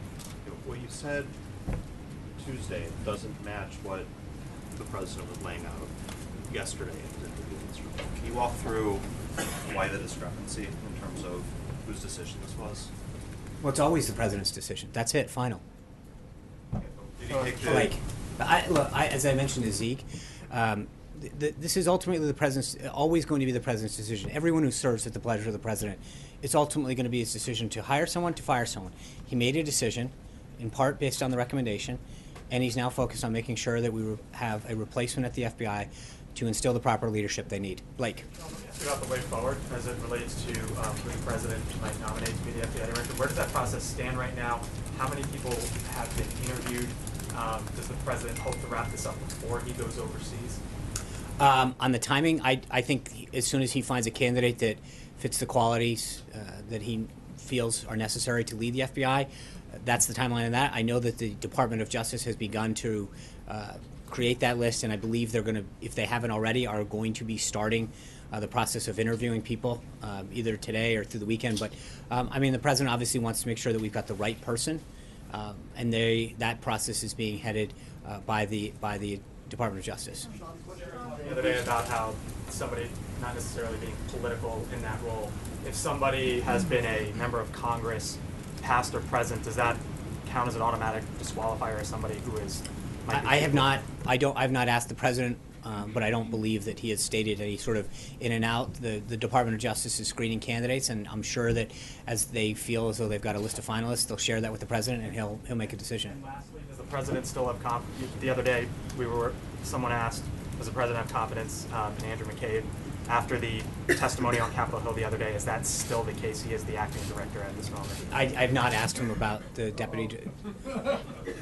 I've not asked him about his. Generally, I don't go through the list of government employees and ask him, so I've not asked him specifically about that. Amen. Yesterday, Sarah told us that the President expects that the FBI investigation will be wrapped up with integrity. That's what the White House wants. Today, the President tweeted and called it a witch hunt. How does tweeting and calling it a witch hunt help wrap that investigation up with integrity? The President, no one wants this done.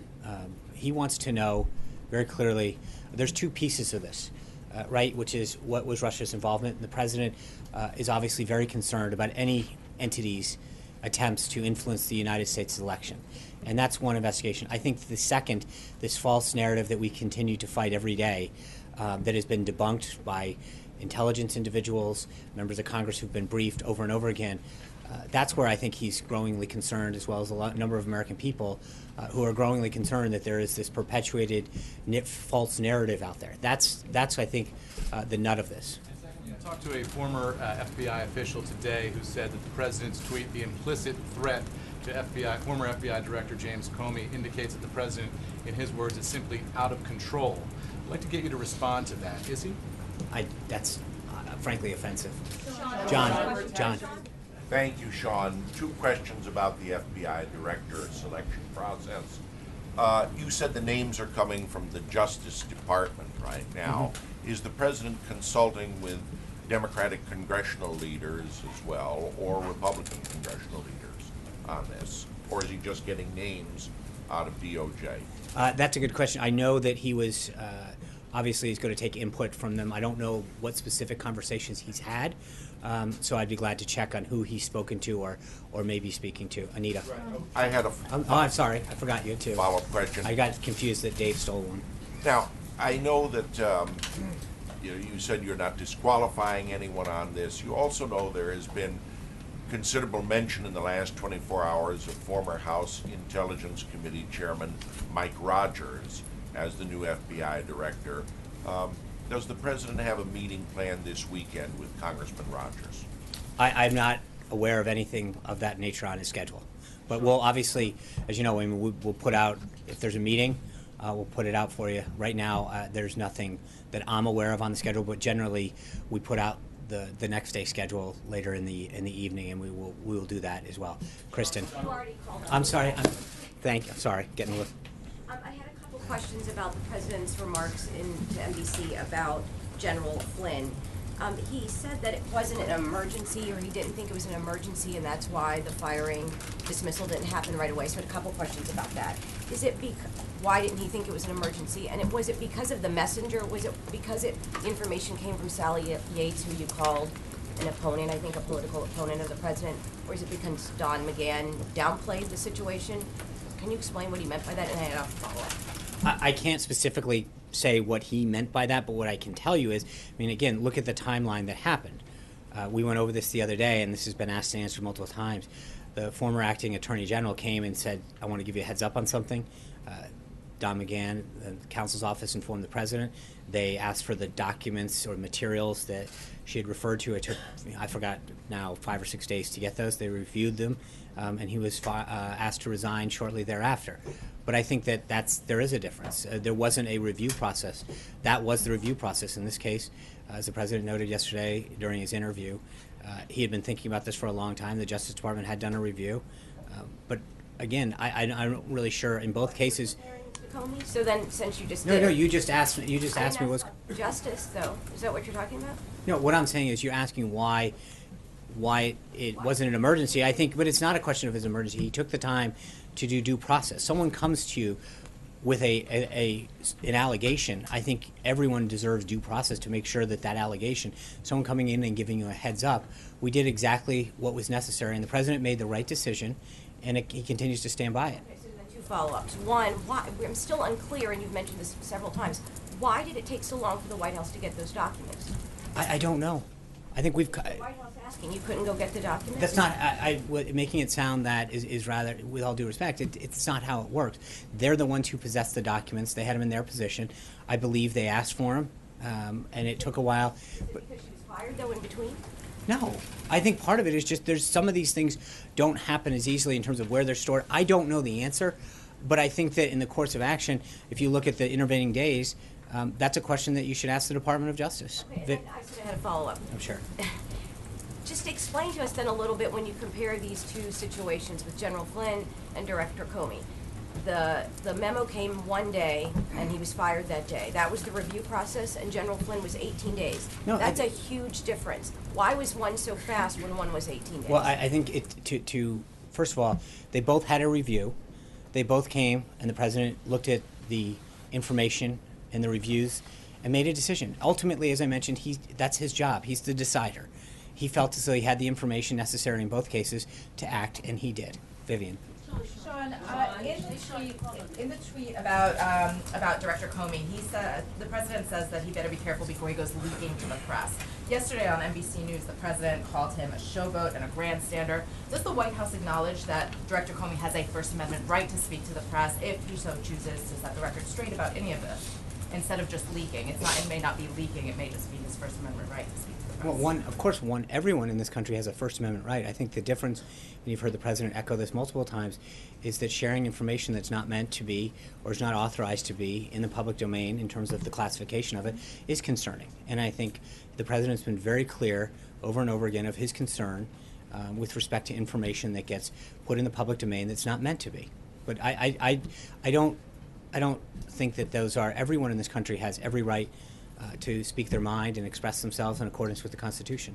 Okay, and follow up, just in terms of the FBI being in disarray, also with the president's comments, Is he concerned that if he continues like this, that it could jeopardize morale at the FBI instead of actually kind of correcting a problem that he obviously observes there? Well, I think that one of the reasons that he wants to go through the process of finding an individual who can lead the FBI and the men and women who serve there so bravely and ably is to make sure that morale and the focus is as it's supposed to be, and that you have a leader that can do that.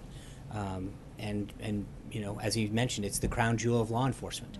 And I think the reason that he wants to go through this process and choose a leader that can be restore leadership, you know, ensure that morale stays where it needs to be, and that there's a focus. That's why he's conducting the process that he has. And so, Jessica. Can I give my question to Kristen and then take the question back?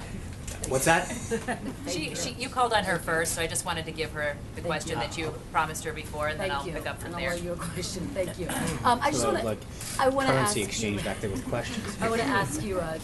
President Trump seemed to rely on James Clapper this morning when he tweeted that virtually he and everyone else with knowledge of the witch hunt says there is no collusion.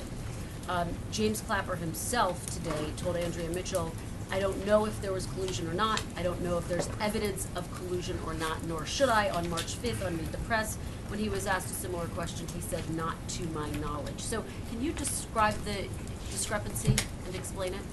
No. I actually think that that's a great question that you should ask Director Clapper. I think No, between Director Clapper's comments and President Trump, why is he leaning on Clapper when he said, I have no knowledge of whether there was No, collusion? I think on several occasions Director Clapper has said that he has no knowledge of any collusion. That's it. I mean, that's the point that he is. He hasn't been briefed. He said he wouldn't know because he hasn't been briefed on He was the DNI up investigation. until That's- January 20th. He was very clear today that he said, nor should I have in this particular context. He made the case that he's Right, not and briefed on an FBI investigation, that that's not his purview. Fair enough. He's the Director of National Intelligence. On multiple occasions prior to today, he made it very clear that he was unaware of any collusion. The point was he wouldn't know. Well, right? but then- There's but- been no final conclusion. Right, I There's understand been no that. final conclusion. I understand that, And but the then, president seemed to indicate so that so there the was question that I would ask then, Kristen, is then why did he say what he said before? It seems his testimony and comments on multiple occasions prior to today was, I have no evidence that there was any collusion, right? So to suddenly today shift a story, I believe that the question should be asked to him. You are the Director of National Intelligence. You said multiple times, including in testimony in front of Congress, under oath, that there was no collusion. I believe that that's a question for him. final conclusion made about this investigation, right? There's an ongoing investigation. He's not making that argument, is he? I understand, but my point is that all we're able to do at this point is that the people who are aware of the former Director of National Intelligence, the head of the nation's agencies, intelligence agencies, makes multiple statements, as others, Senator Grassley and others, talking about the involvement, making it very clear that there was none. We took him at their word then, and we continue to believe.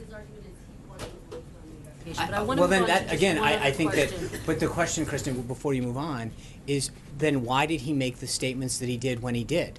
To turn around now, months later, and say, well, even though I made those comments on multiple occasions, I wasn't briefed? I Very clear in his appreciate. comments today. It's not surprising or abnormal that I would not have known about the investigation. Yeah, it sounds like the story has changed. Or the context of the investigation. Okay, well, ultimately, there's been several. Very quickly about the Well, accuracy. do you mind if I think in this case, it is interesting how the story has changed. He made those comments several times over several courses of action. And to say that the Director of National Intelligence, who stated unequivocally what his position was on multiple occasions before today, and now suddenly is saying, I wasn't sure about it, that the burden seems to be on him, not us. But moving on to the We accuracy. can apply for like a Clapper spokesman job. No, but I just am interested in the discrepancy in drawing a And final I think that conclusion that's a on the great part thing of the to ask him. president. No, on the part of the president. Okay. Drawing a final conclusion about the investigation. In terms of the accuracy tweet, should we take that tweet to mean that you don't have the full picture when you stand at that podium? As I said, we come up here every day, not just to the podium, but we are here first thing in the morning till late at night every day, answering your questions on a variety of subjects and throughout issues that are happening in the government. We, as most of you can attest, work day and night to make sure that we get you the most up-to-date, accurate information at all times. With respect to the president, as I mentioned, he's an activist president. He keeps an unbelievably busy and robust schedule. And there are times when we give you the information that we have at the time and we seek to get an update. And I believe that you and others will attest to when we don't have an answer, we try really hard to either update you after the fact or to get you the facts that we didn't have at the time. But we work really hard every day to do that. And I think the president's point that I pointed out earlier is that there are times when we're asked a question, we do our best to give you the answer, and every word is picked apart to try to figure out how to make an issue out of it, as opposed to allowing us to, talk to the president, get his current thinking and updates if we hadn't had an opportunity to do that at this time. Jennifer. Thank you. Sean, can I actually pick up I'm sorry, there, if you don't Jessica, mind? then we'll Thank do you the so much. J's. So I wanted to ask you about the One Belt, One Road Summit that Mhm. starts on Sunday in Yes. China. You announced yesterday, or I should Sarah say did. Secretary Ross did, that you're going to send a delegation to that summit. Yeah. Can you talk about how you came to that conclusion, why it's important for the U.S. to be represented at what's ostensibly a major trade initiative by a foreign country? As you point, it's a major trade initiative. There's a lot of ports and infrastructure that they're looking to do, and through those discussions that Secretary Ross and Secretary Mnuchin and others had at Mar-a-Lago, and part of this is that is something that they've done. We're going to continue to work with them. Obviously, trade is a major issue for us, and what they're looking to do is of great importance to our economic and national security, and they've asked us to send people to that. And we have them attend things that we're doing as well. And I think that's, as the president has shown, in terms of the relationship that he's built with President Xi and the rest of the team built with their delegation, those relationships are clearly paying dividends both on the national security front and on the economic front. Jennifer. Can it signal that the U.S. is going to participate Is in it- the One I Belt, One think Road initiative? we'll have a readout. At this point, that's all we have on One Belt, One Road. Two questions. The first one on loyalty and the next one on the visit to the FBI headquarters. So this president does value loyalty. Was there any sort of, before you were hired, any sort of request or hint that you pledged personal loyalty to him at all before you were hired? No, I've pledged my loyalty to the Constitution and to the American people, as has everyone who serves in our government and this administration, and we stand by that. Is it true that the president was warned that he might not be well received at the FBI headquarters if you were to visit? I don't, not that I'm aware of. Thank you, guys. Have a great weekend. We'll see you on Monday. Thank you. Bye. Did you ask the president if he has installed listening devices in the White House? Did you ask the president if he installed listening devices? All right, that was Sean Spicer making his return back to the podium today, and probably the biggest thing to come out of the White House today was the fact that they are refusing to say whether President Trump taped the former FBI Director James Comey in January at a dinner at the White House, at a private dinner at the White House. That comment right now is on our Fox 10 Phoenix YouTube page. There, you could rewatch that.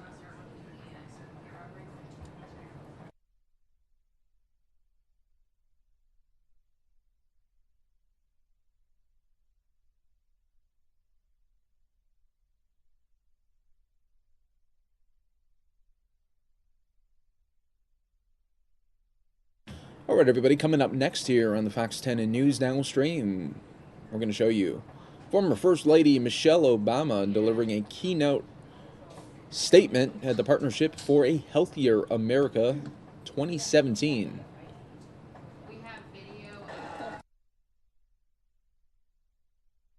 Buddy. Good? Woo. Hey! Wasn't Brooke amazing?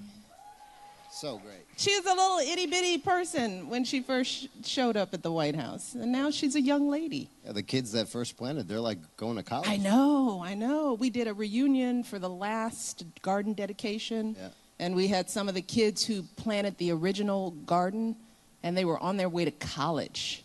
Man, Sam, you're old. I know, I'm getting old. It's true. Well, first off, how are you? How is it being free? What's going on? I'm good. Just hanging out. Everything is really great. Being former is all right. I'm good with it. You know, everybody's good. President's good. He's, you know, running around out there in the world with his shirt unbuttoned. No. That's the news that's going to come out of this. Yeah, I just heard about that. Girls are good. You know, we settled into our new home and we've got new offices. So we've been doing a lot of housekeeping. Schedule still seems pretty busy. I don't know why that is. I need to talk to my staff about that. Yeah, but it's good. It's good. Little pressure off feels nice. A lot of pressure off feels great. It's great. I'll take that. So let's reflect a little bit. You know, looking back. Going back. You know, I find myself trying to make sense of, you know, what happened over the last, you know, 10 years, really. And obviously that happens bit by bit. But you know, when the kids were really young, Brock was, you know, starting to try to make some moves. You were actually the breadwinner, by the way. You know, how do you look back on yourself and the family, you know, sort of going about your business, having no idea what was about to happen to you? How do you remember that time? Yeah, those are, you know, I was back in Chicago last week for the rollout of the new Obama Presidential Center and got to stay at home for a few hours.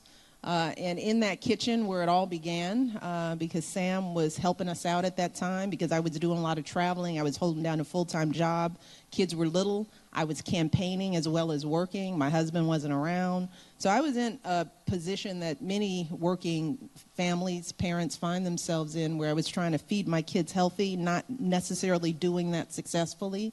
And we had the good fortune, I had known Sam since he was a teenager. And finding out that he was a chef and engaged in healthy cooking, he had worked with families and had turned their diets around, I kind of ran into him and I said, can you help us?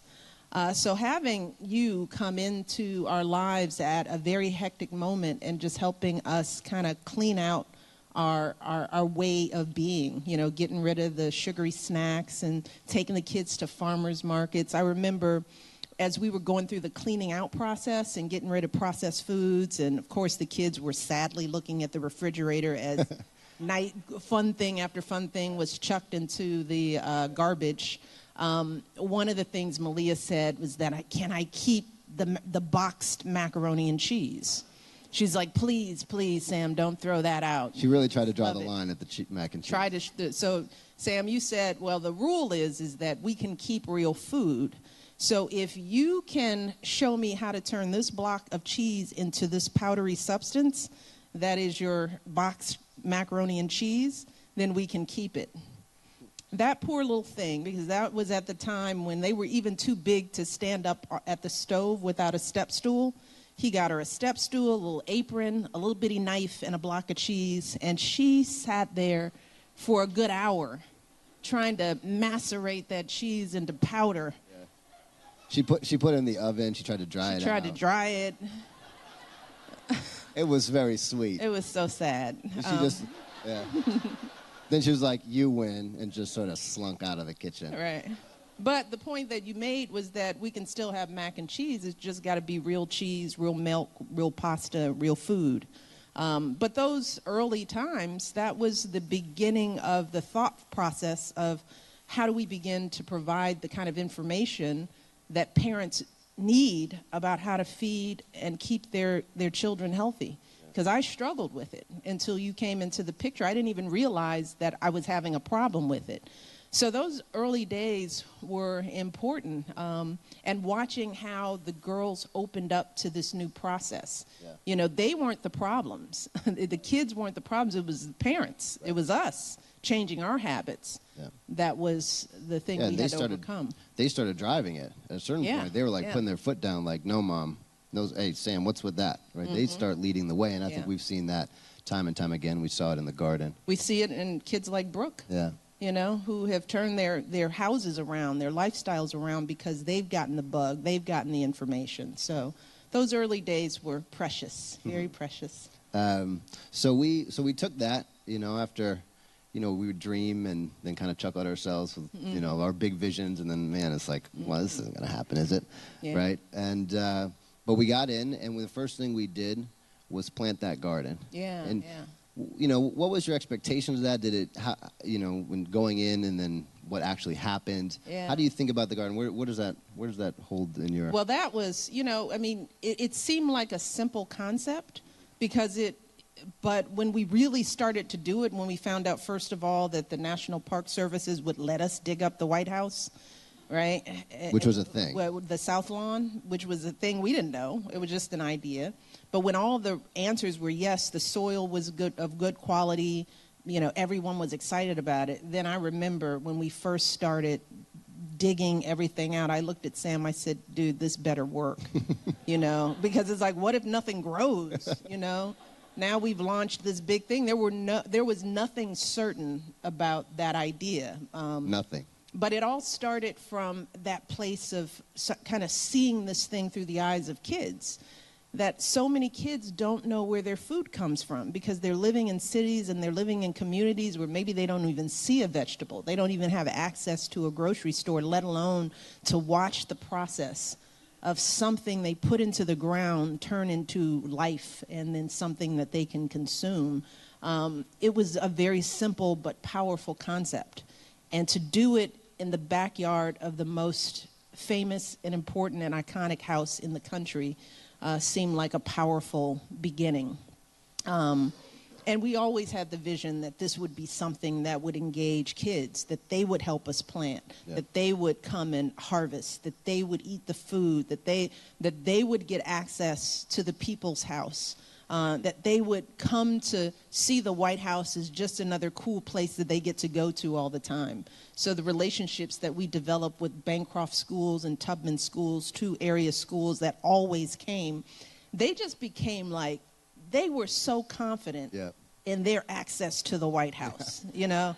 I mean, they were just like, yeah, we've been there, you know? The kids would walk up, it's like, where's Barack? It's like, he's at work. You know, True, like they just felt really comfortable, but that was all part of it, you know, because we wanted other kids seeing kids having fun with food and healthy food. And then when we would cook from the garden, that was the best thing. And we would be right out on the South Lawn, and we'd have the chefs, the chefs would be in their chef's hat, and the park district, national parks people would be out there, and the stuff that they planted would be washed right out there, and they would cut it and would prepare some of the best pizzas and pastas, and the kids would eat this food up, and it was like, you just did it. You just got that food right there, and it's really good. So, I mean, as you can see, I'm still excited about the whole notion. Yeah, it was powerful. I remember on the last harvest that I participated in, we made just like a kale salad. And the little boy, we sat down, and the little boy, you know, there's like 200 press and all eyes, and you're there, and there's all this sort of excitement. And we sit down, and the little boy leans over to me and says, I've never had salad before, but like scared. Like he's never tasted salad, and it's a pretty, you know, big time to have your first salad. And like it could go badly. This could go really badly. There's been a few moments where actually, you know, I was all psyched about feeding the kids some raw vegetables, and then realized, what am I doing? This could be a disaster. Right in front of the press. Right. That's sort of when they scrape it off their tongue and they're gagging. You know, kids, it could have gone horribly bad. Horribly. And then, you know, then I remember the first lady saying, like, this better not go wrong, you know. And I'm like, oh, my God, I can't sleep at night. But this little boy, you know, I said, don't worry, just have a taste. You know, if you don't like it, you don't have to eat it. And he's like, okay, I'll taste it. And he, like, takes one bite and screams, like, it's delicious. And, like, the tables around are, like, looking back. But it was because you give a kid a chance to participate and take agency. I mean, he had helped make that salad. And then he was begging for seconds. And we saw that play out so many times. Really, it was fun. Really fun powerful times. time. So as you look back on Let's Move, talk to me a little bit about, you know, your thinking, our thinking around how we position the issue. You know, why focus on kids as opposed to the bigger thing? I mean, I think we really wanted to position this in a way that was hard to go against. Yeah. Well, you know, first of all, the numbers were real. I mean, this wasn't, you know, fake news, you know. Obesity rates are rising and continue to rise among our youngest. We're seeing kids have higher rates of stroke, heart disease, diabetes. I mean, these are real numbers. Yeah. Asthma, all things preventable illnesses. You know, we're living in a time when our kids may have a shorter lifespan than us. The first time in sort of the history of mankind that we're in this position, and there are reasons for it. And reasons, if you think about it, it's not complicated. It's nobody's fault. Yeah. But diets have changed. Habits have changed. People's lives are busier. You know, parents are working. People don't cook as much. You know, they're using more processed foods, foods in bags, and foods that are quick, and things you can microwave. And people are going out more, and it's more fast food, so they don't know what's in the food. And there are these kids' meals that are so attractive, but you know, the calories just add up, and you know, everything is convenient, but nobody is thinking about, well, what does that convenience cost in terms of calories and sugar intake, and on and on and on. And then on the activity side, you know, schools are eliminating gym and recess. Kids are more sedentary. The iPads, the iPhones, the whatever, the TV, more channels, more time in front of screens, unsafe neighborhoods, so you don't even want your kids to be outside. Lack of access to produce in rural and urban poor communities. I could go on and on and on. It's no one's fault, but it's true, it's real. Yeah. So you start with that truth that our kids are actually being affected by some of the choices that we're making. And the thing is that parents didn't even realize that their choices were having this kind of impact. Shoot, if I didn't know, I'm a Harvard-trained, blah, blah, blah, you know, I'm supposed to know better. I didn't know. So the whole point was, well, shoot, if I don't know, then what are other parents doing? Right. Because the information isn't there. Right. You can't read labels. You don't understand what you're getting. You know, you don't know what the calorie count is on that nice kids meal that you just got. You just don't know. Yep. So we start with the premise that, first of all, everyone cares about kids. You know, let's just stop there, right? It's our kids, right? This isn't political. Everybody's got them. Republicans, Democrats, independents. Every religion has kids. We all have kids. Every race, we all have kids. And kids are innocent. They come here innocent. They come here only doing what we tell them to do. They follow us. So let's start there. Yep. Because maybe what people can't do for themselves, they can do for their kids. You know, I knew so many moms who were eating the wrong things for themselves, not working out.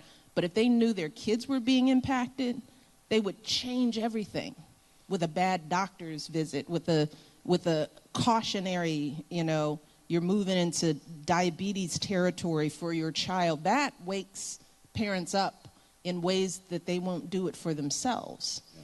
You know, so starting with kids seemed like the only place to start. Yep. And then making it fun and not placing blame and trying not to be nanny state, right? Trying not to tell people you're doing it wrong and this is how you do it. It's really like, let's just try to make this fun. You know, let's plant a garden. You know, let's show kids what a vegetable is. Let's try to make it taste good. You know, let's try to work with businesses and help them help families. You know, sell your products. You know, make your money, but just do it in a way that doesn't kill our kids. You know, how about that? And we can work together on that, you know. I'll still buy your stuff, but help me understand that what I buy is going to help my kids grow up healthy. So work with us, you know. So that's really the philosophy of Let's Move. And then let's move, you know. Let's dance a little bit. Movement doesn't have to be some horrific exercise where you're sweating and, you know, looking all pain. For kids, it is movement. It's play, you know.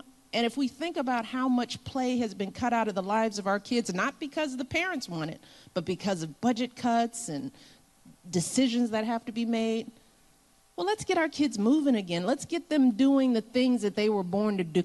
running, jumping, playing a game, walking a dog. You know, this isn't complicated. It's not hard. Because children's metabolisms are such that all it takes is better balanced meals, few more home-cooked meals, a little more movement, and they're good. We're the ones, you get me at 53, shoot, I can't lose a pound. You know, we do have it hard. Kids, it doesn't take that much to get them to a better state of health.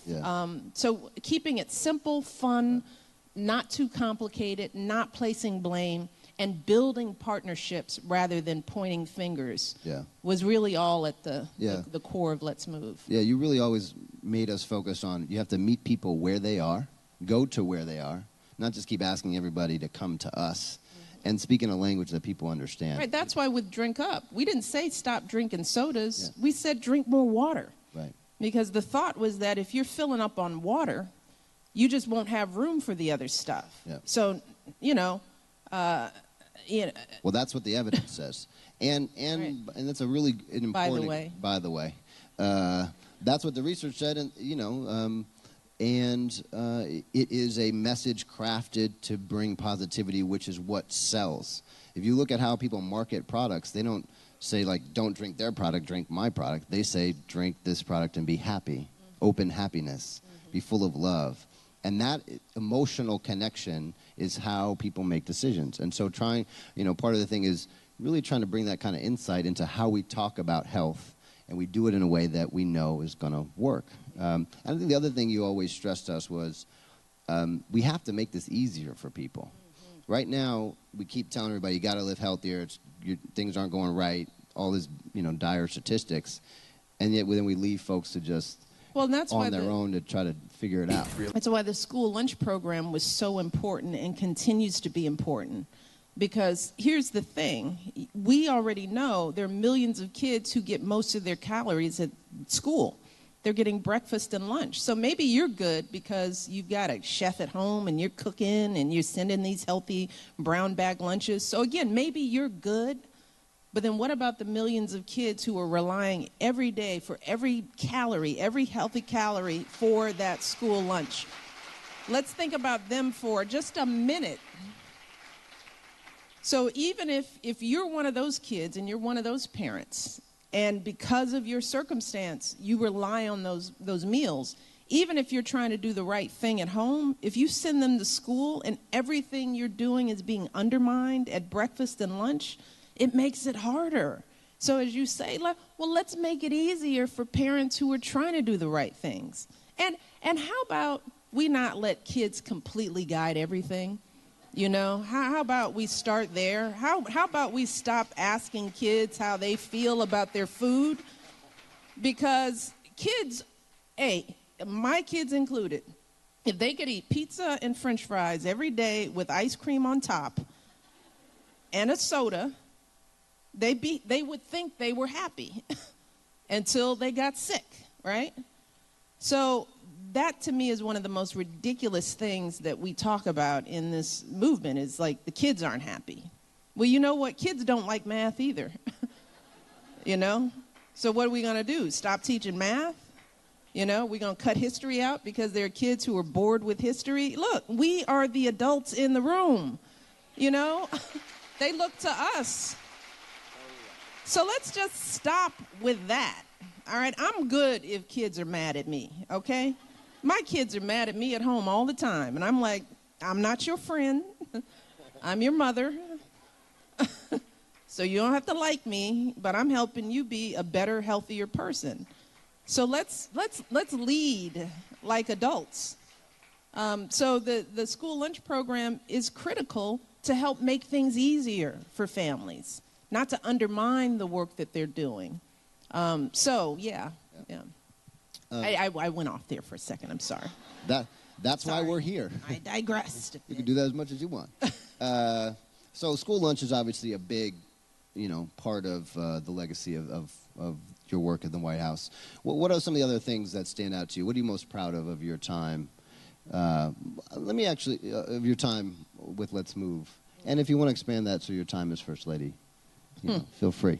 Well, with Let's Move, I'm proud of the PHA, first of all. I mean, this group, the work, I had a conversation with Jim Gavin just briefly, just checking in on things, and the PHA was probably the smartest thing that we've done out of the White House. You know, helping to build an outside nonprofit organization that depoliticizes this work and can work hand in hand with the private sector and the public sector and build partnerships in a positive way. And the fact that this summit is the biggest and most successful, I mean, it does make me proud, because this is, having the PHA means that this work moves beyond politics. You know, yes, I'm involved and I will continue to be involved, not because I was the first lady, but because I care about this issue and it's not going away. But the reason why we'll be able to continue to make progress is because of the people in this room and the people who have continued to push and to march and to continue to make commitments to corporations that are doing this outside of sometimes even their own business interests, but they're learning that it is within their business interests. Leading in that way, this is smart. This is how change happens, again, because you can't always count on the government, right? We'd like to, but you can't always. That's why we've always talked about it. Government can't solve this alone. You know, corporations have to come to the table, nonprofits, parents, schools, educators. This is all our fight. And the PHA is leading in such an amazing way. So this is another thing that I think I'm probably very proud of when it comes to Let's Move. I'm also proud of the fact that there has been a culture shift, you know, and I live in a bubble. I have lived in a bubble for 8 years. I count on you to tell me what's going on out there, really.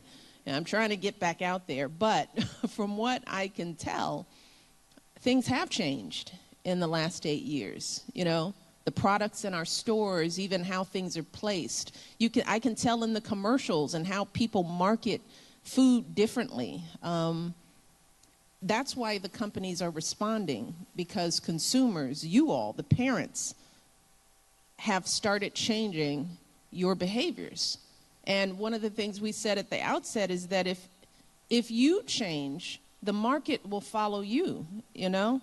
And that has happened in many ways. Not, you know, perfectly, not seamlessly, but I'm proud of the fact that people are reading more labels and they're more thoughtful about this. And this is something top of mind, that they're not taking for granted how they feed their families, you know, and people are thinking about movement. That's huge.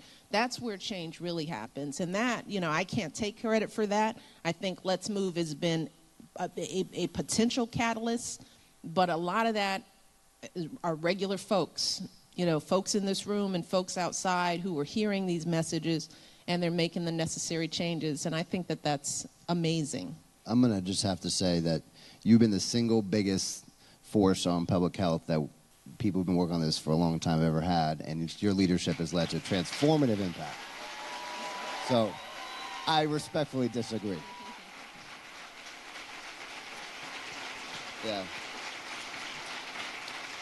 I will also say that from the very beginning, you made it clear to us as we thought about, you know, how to actually try to make the country healthier, that this was never about you, that it was always designed to transcend you, transcend the White House, and really take on a life of its own.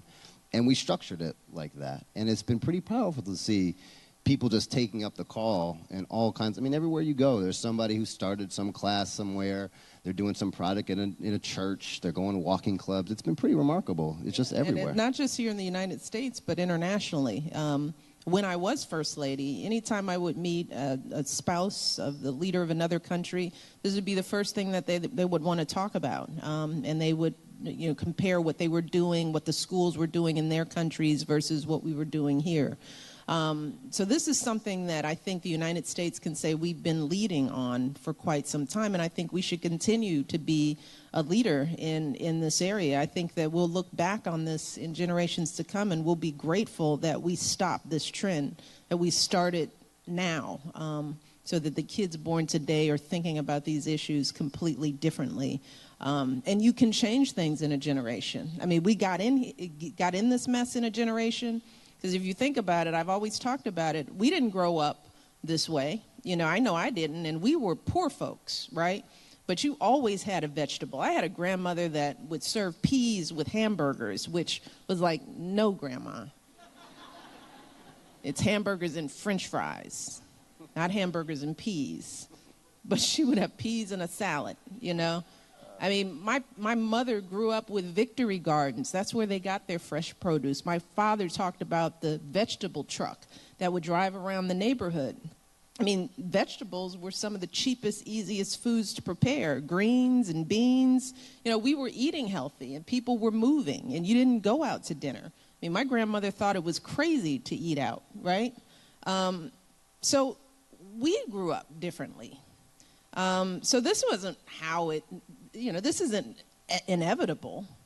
It's been created because the culture has changed, and it's hard to sort of realize that when you're in the midst of it. That's why it's no one's fault. We're just sort of the victims of sort of the way things are. But that means we can also change it, that it doesn't have to be this way forever, that we can, we can implement new habits and new routines in our households. We can go back to the way things were with the added benefits of the technologies of today. So we have a lot more work to do, for sure. But we got to make sure we don't let anybody take us back. Because the question is, where are we going back to? What is it that people... this is where you really have to look at motives. I mean, you have to stop and think. Why don't you want our kids to have good food at school? What is wrong with you?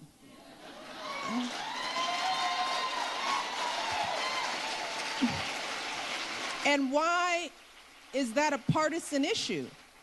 Why would that be political? What is going on? Now that's up to moms. I'm going to talk to moms. Think about this. I don't care what state you live in. Take me out of the equation. Like me, don't like me. But think about why someone is okay with your kids eating crap. Why would you celebrate that?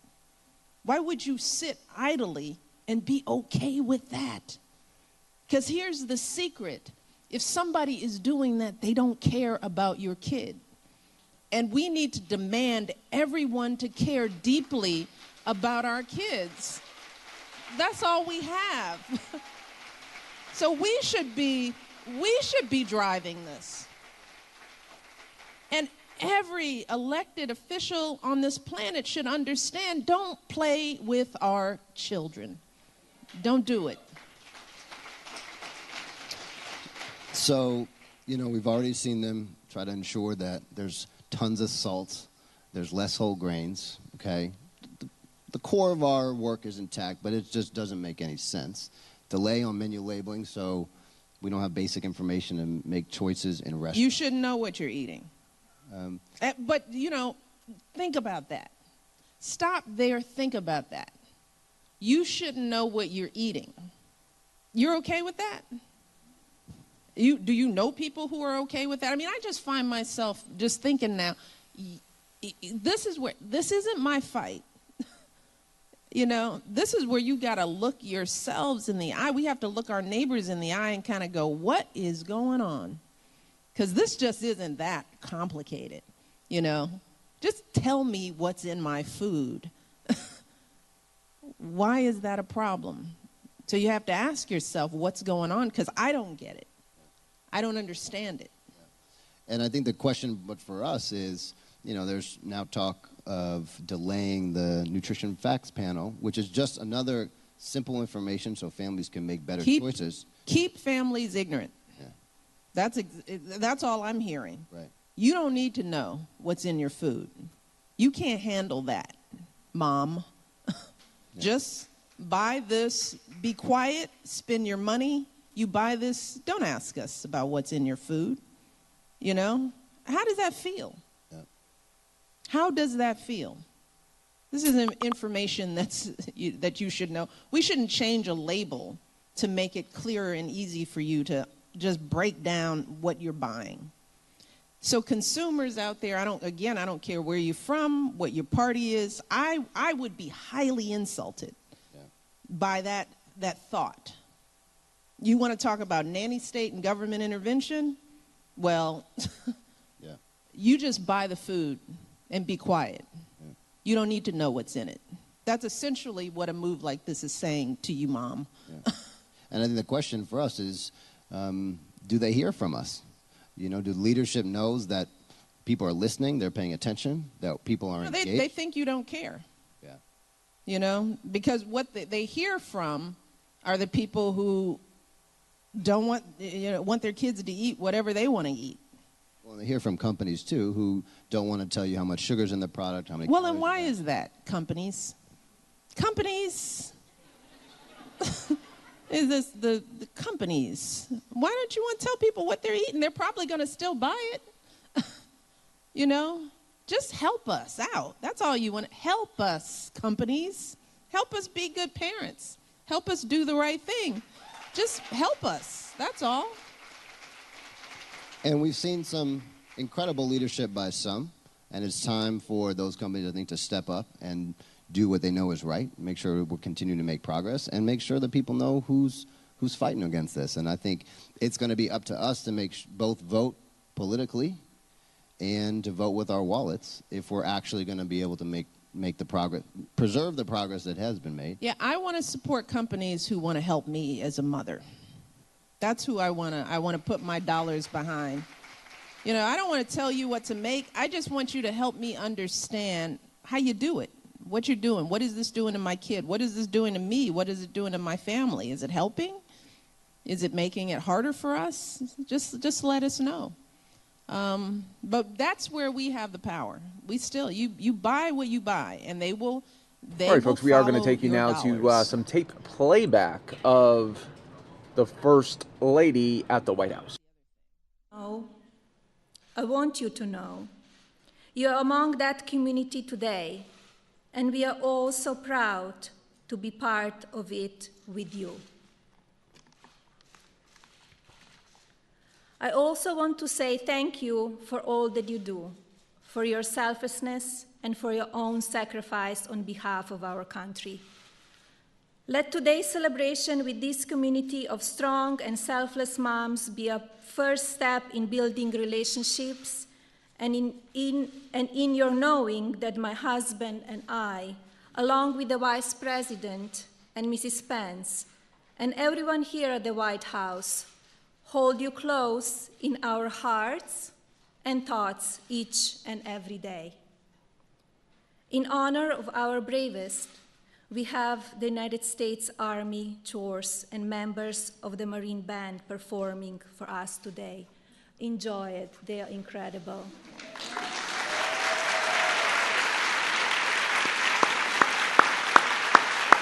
In closing, I want to say, God bless our troops and the courageous men and women who are also your sons and daughters. And God bless you, dear mothers, for all that you sacrifice so that your children may keep this country safe. Have a happy Mother's Day on Sunday. God bless you, and may God bless the United States of America.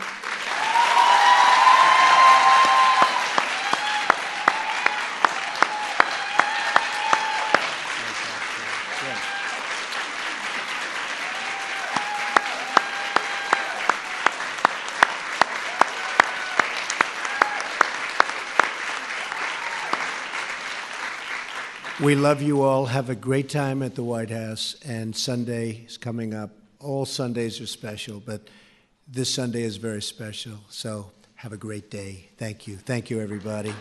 Thank you.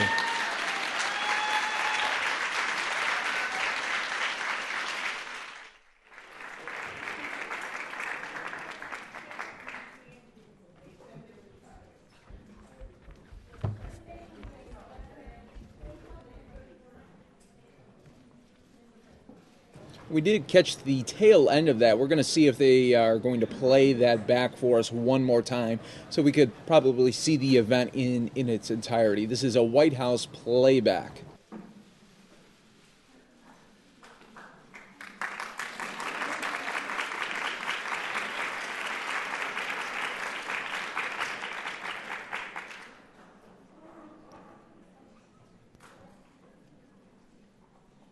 welcoming the United States Army Corps and the members of the Marine So Band. it looks like they did play it back for us.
All right, folks, looks like they are not going to play that back for us. Sorry about that buzzing there.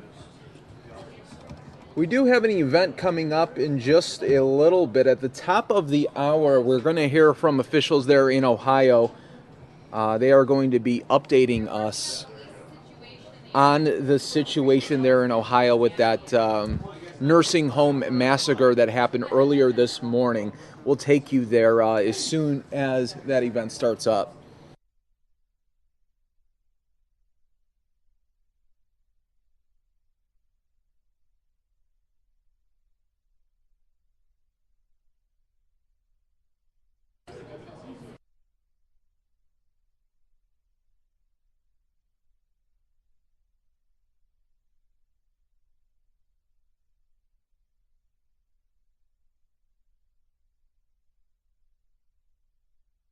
All right, folks, while we do wait for that press conference to start, I do want to show you something that was brought to my attention. I thought it is pretty interesting here. This is President Trump's latest tweet, but it goes beyond this tweet. So if you've been noticing on Twitter, every time the president tweets, if you look down at the replies, always the top replies that are shown directly below the president's tweets are always negative. So you can see here they are just a barrage of very negative tweets, and it just doesn't come from his latest tweets. You can see here that the very negative tweets always are directly below his tweets there. I'll show you another one. This was another tweet, so take a look. And it's always a negative tweet or a negative GIF.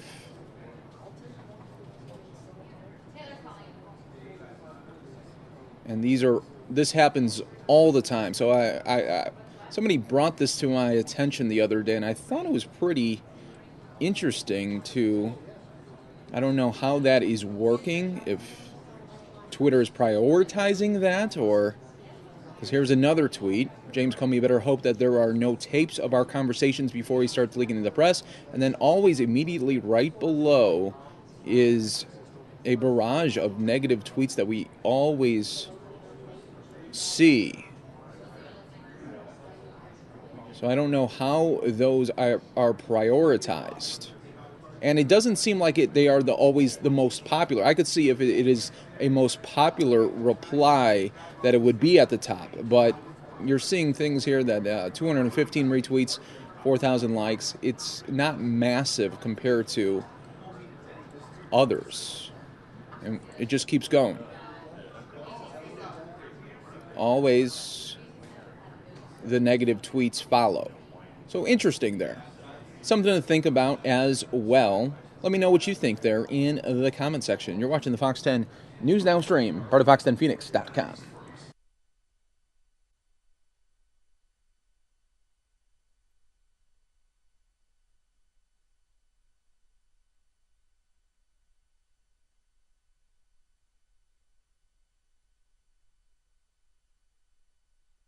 And now we are going to go live to Speaker of the House, Paul Ryan, speaking right now. And just kind of listen to other people's perspectives and see if they can try to understand. And then when you can get people in that mode of thinking and acting, then you can possibly find common ground and get things done. We just had to pass this massive $1.16 trillion spending bill that was bipartisan just last week. So I had to sit down with, with the Democrat leaders and make sure that we sort of understand what perspective they were coming from. And the last point I'd say is, when you're negotiating and compromise, you're not always going to get 100% of what you want. You have to settle for making steps in the right direction.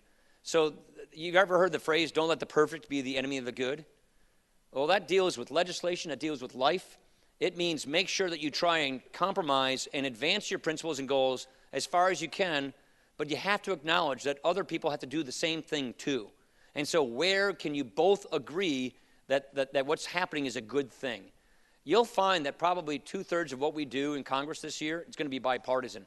But you won't see that on TV because honestly, I don't think that sells as well. It's not as popular to talk about. But about 2/3 of what we will do is going to be bipartisan because we go through that process. So that to me is that's why I say at the beginning of this, don't base your arguments on emotion.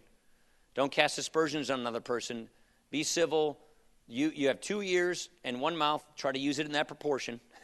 That's what my mom taught me when I was young. It's the best advice I've probably ever gotten. And if we all just kind of act like that, I think we can probably get to a better day. And then we'll have just a good argument about the proper role of what government, like the 10th Amendment states, liberty versus security. These are really important issues. And we just have to go through those issues, focusing on our principles, what we think makes a difference, and then being respectful with other people. And sometimes we'll just agree to disagree, but let's just try and do it in a civil way. Fair enough? All right. Thanks, everybody. Yep. Thanks, everybody. Appreciate it. Thank you.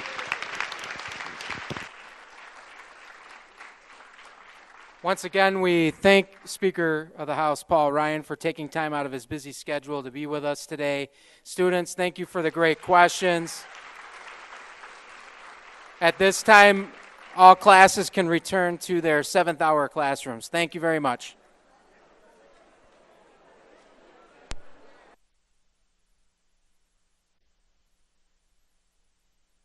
North Carolina, what a state. Great city, great state. You like it in North Carolina? It's a good place. These students competed against 810 teams in preliminary stages to advance to the National Team America Rocketry Challenge, the world's largest student model rocket contest. And they did fantastically well. And you're down to about 100 now. And guess what the name of the rocket is? It's called Trump. It better work well.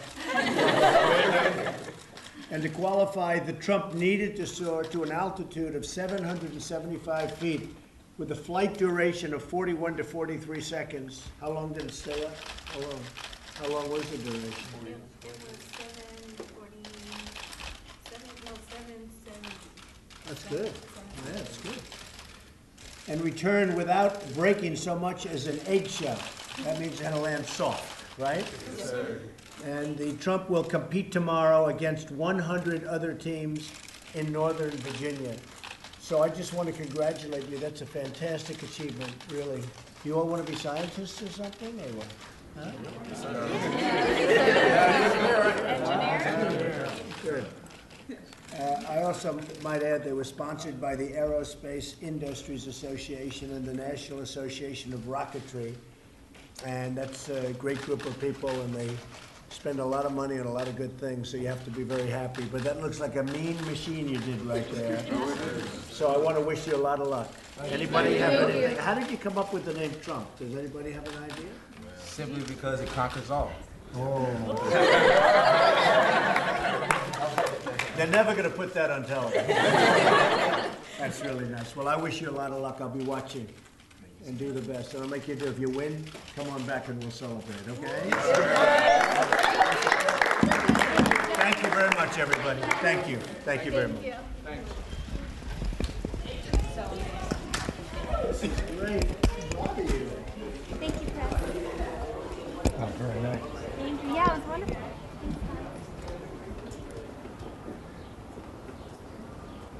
Did you hear what the kid said?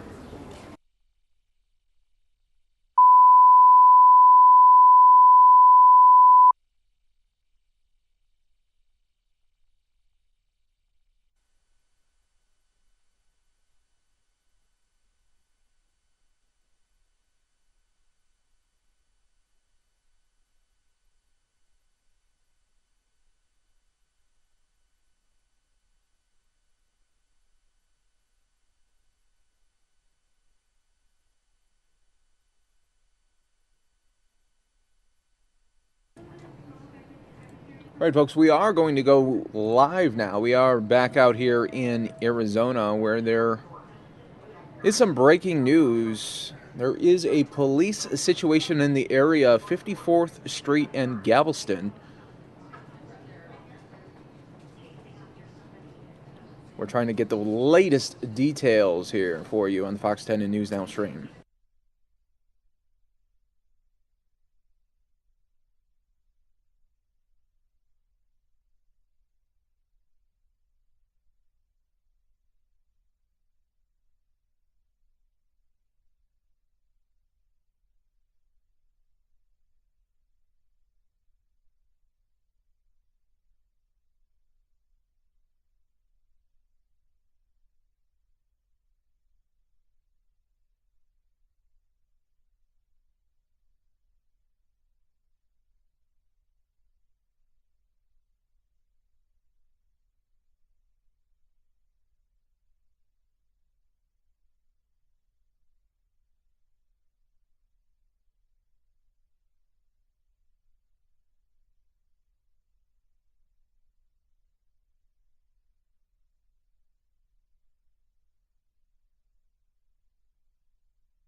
All right, folks, we are going to watch this as Skyfox gets to the area there in Chandler. Police situation ongoing right now.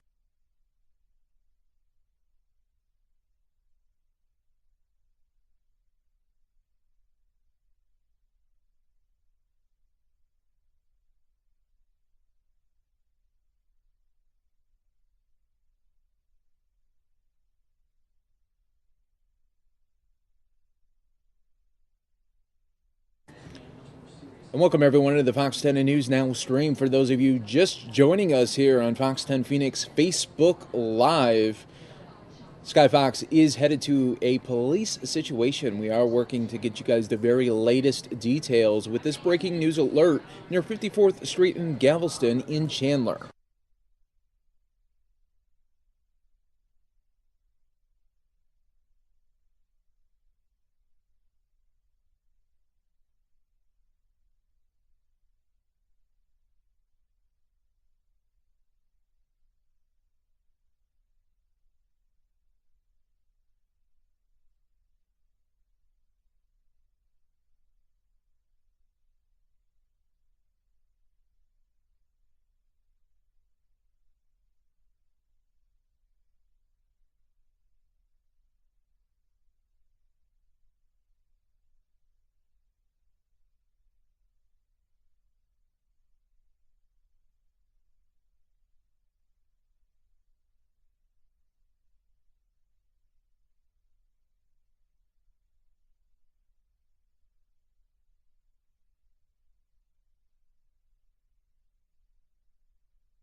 All right, everybody, we'll try to get you guys the very latest details.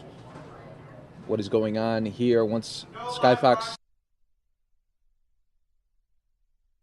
Now we are live here in Ohio. This is Ohio, where we are going to be getting an update on that tragic nursing home massacre that happened today.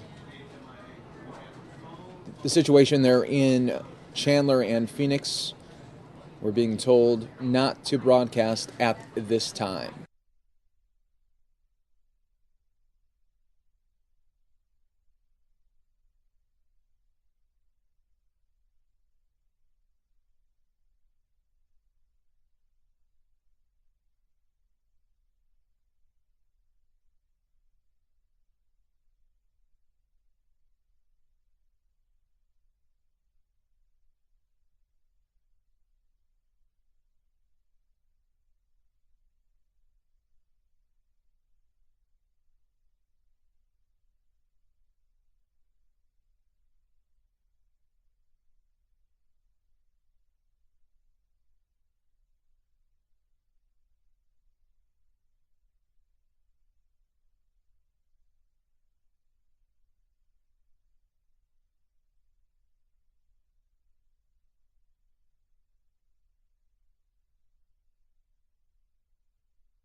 And just to get everybody caught up with this story, an Ohio police chief is among 3 others killed near a nursing home Also, the shooter was found dead. An Ohio police officer and 2 nursing home workers were shot and killed, seemingly at a random Friday morning when a gunman started firing near a senior care center before apparently turning the gun on himself, officials said. The unnamed shooter killed 36-year-old Kirksville Police Chief Stephen Eric, who was responding to a 911 call from the Pine Kirk Care Center. Investigators later found 3 bodies inside the home, including the killer. A motive for the shootings was unclear, and we will be getting more details on this shooting coming up very shortly.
Folks, this is in Kirkersville. It's about 24 miles east of Columbus. The shooting this morning closed down the main street in the village, which was flooded with police officers from several surrounding agencies. As you can imagine, the State Bureau of Criminal Investigation is leading the investigation. A witness said he heard the gunshots while dropping his kids off at a babysitter's house. He said people took off running from the Pine Kirk Care Center, and he was pretty stunned.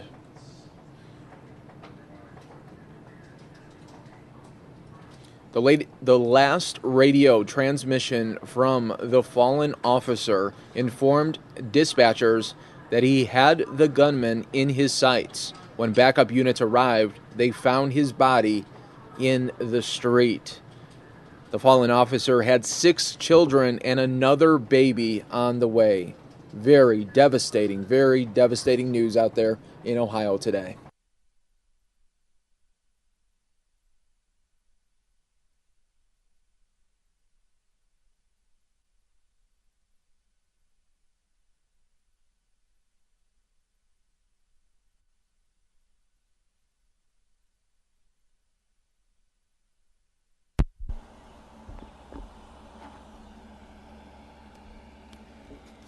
Mic test, testing, 1, 2, 3, 4, 6, 7, 8, 9, 10.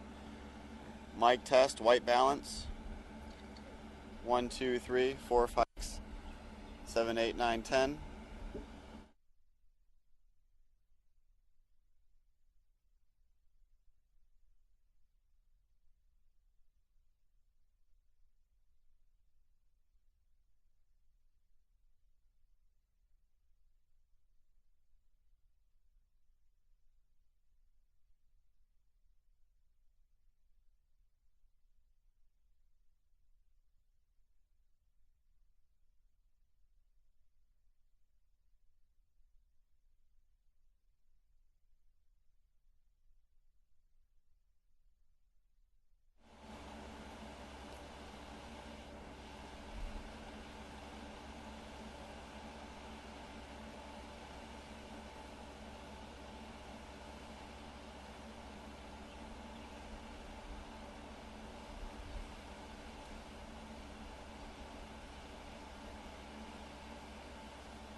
Folks, if you are just joining us here on the Fox 10 News Now stream, we are waiting for this Ohio massacre details as 4 people died near a nursing home, including a police officer with 6 children and 1 more on the way. The shooter is dead as well, and we're trying to get some answers here for you. Lots of questions, with the main one being why? Why did this happen to this small little town in Ohio, just near Columbus, about 24 miles away from Columbus, Ohio? You could see that the incident command center is right there. We are waiting for officials to give an update.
Once again, folks, if you're just joining us here, the police chief of an Ohio village and 2 nursing home employees were killed today by a gunman who was later found dead inside the care facility, a sheriff reported. The slain police chief was identified as Stephen Eric Desario, who headed the Kirkersville Police Department. Desario, just 36 years old, had only been on the job for about 3 weeks. He was a father of 6 children with a 7th on the way. The sheriff said, "We've lost a police officer. It's just a tragic event. I guess the only peace of mind is that the threat is over." The police chief was responding to a report of a man with a gun, and his last radio communication said he had the suspect in his sights. So hopefully at this press conference we'll learn a lot more. We want to know the victims, the other victims, their names, as well as the suspect. What's his name? How old is he? And what exactly led up to this? Was this just a random shooting, or is something more calculated being done in this very small town just 26 miles away from Columbus, Ohio?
The shooting closed down the main street in the village, which was flooded with police officers. The village has only about 500 residents, and it's about 25 miles east of Columbus.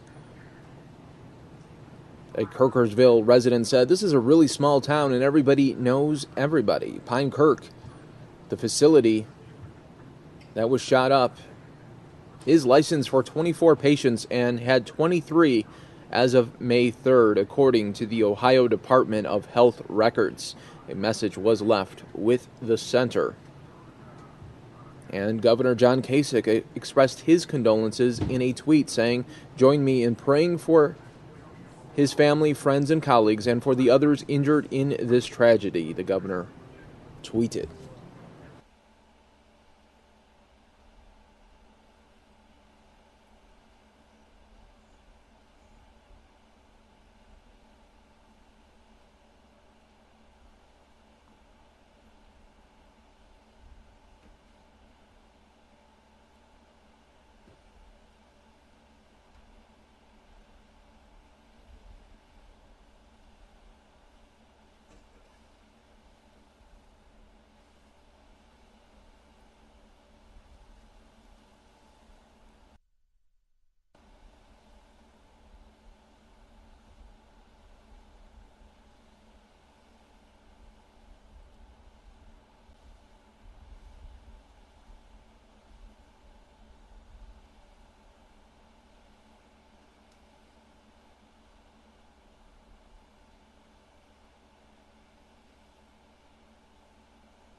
Many of you wanting to know the shooter's identity and age. Hopefully we will be getting that information here at this press conference. It was slated for 3 o'clock Eastern, and right now you can see it is about 3:36 there in Ohio. So we are still waiting for the official details here.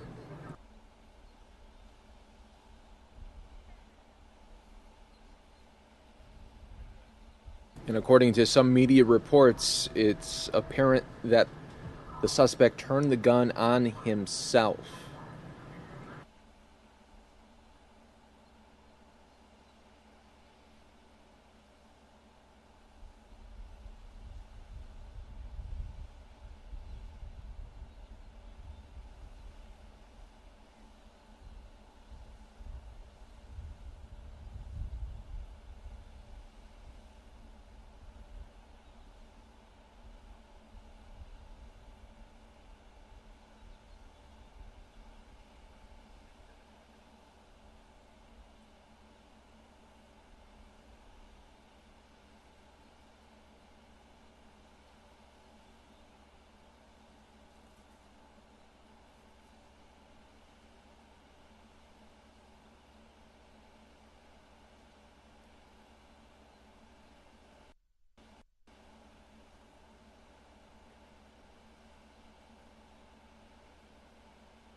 For those of you maybe just coming on to our stream here on Fox 10 News Now, part of fox10phoenix.com, a horrible, horrible tragedy happened earlier this morning in Ohio in a small village of Kirkersville. Ohio. It's about 25 miles east of Columbus. It's only a village of about 500 people. But the police chief there, who's only been on the job for 3 weeks, was one of those that died today near this nursing home. The police chief had 6 children with another one on the way, and he was only 36 years old. And also 2 other people working at that nursery home also died because of the gunman. Later, in the rampage, the gunman turned the weapon on himself. Now we are waiting for details here to come out.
This was slated to start at about 3 o'clock Eastern. It is now going on 3:45 there in Ohio. Still waiting for this press conference to get you guys the very latest details of this tragic event that happened earlier this morning.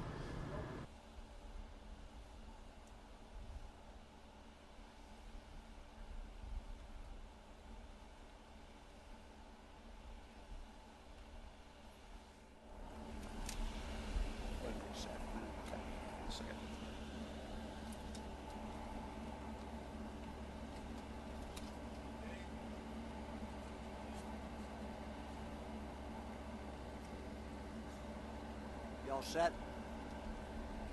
Good. Good afternoon. Appreciate your patience.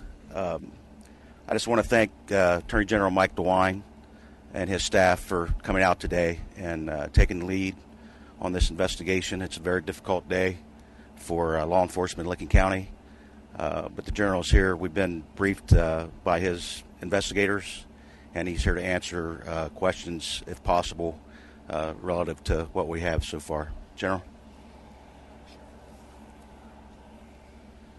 Well, this is a very, very, very, very sad day for us in Ohio. It was just last week that we were in London, Ohio, honoring the police officers who died the previous year. Let me just express my great sympathy to the chief's wife and children, as well as to the family members of the 2 other victims. Our office was called this morning by the sheriff. Our first agent was on the scene at 9:49 this morning. We have approximately 20 BCI agents who are involved in this investigation.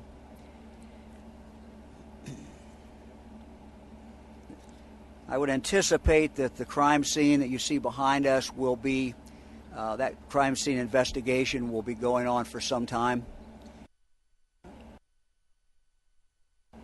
Would also mention that the shooter's car was located, the Flying J. Search warrant has been obtained. We would anticipate that that car will be processed later. The shooter's home in Utica, a search warrant will be executed in the immediate future. The home has been secured. search warrants have been issued for two of the shooter's vehicles.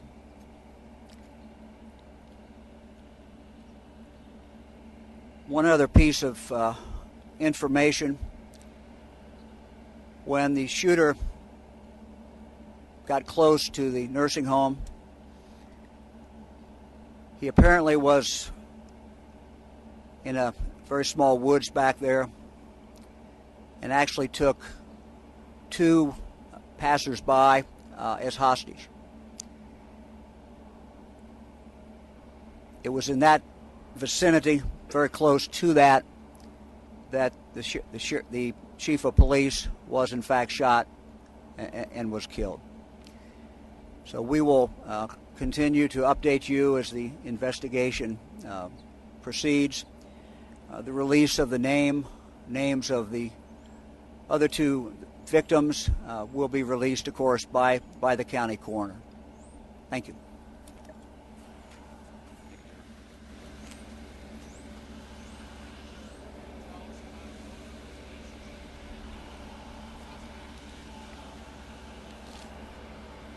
Still developing that information. It'll take a little bit of time to give the investigators time to check out some leads and so forth, but we're still developing that information. I'd also add, as the general said, there were two hostages that were held captive for a short time this morning by the gunman, and they were unharmed.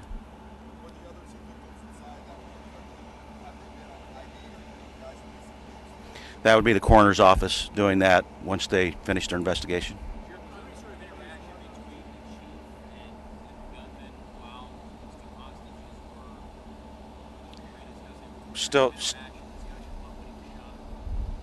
We're still developing some information relative to that from the interviews, but I think if there was any interaction at all with the chief and the gunman, it was very brief.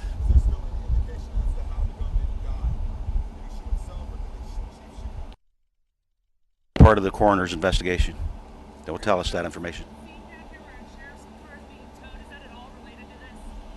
Well, one of our deputies placed the chief in his cruiser to clear him out of the scene and to get him first aid, and so they're just taking care of that cruiser as a result of that. I'm not sure about that. I believe so, but I'm not totally positive about that.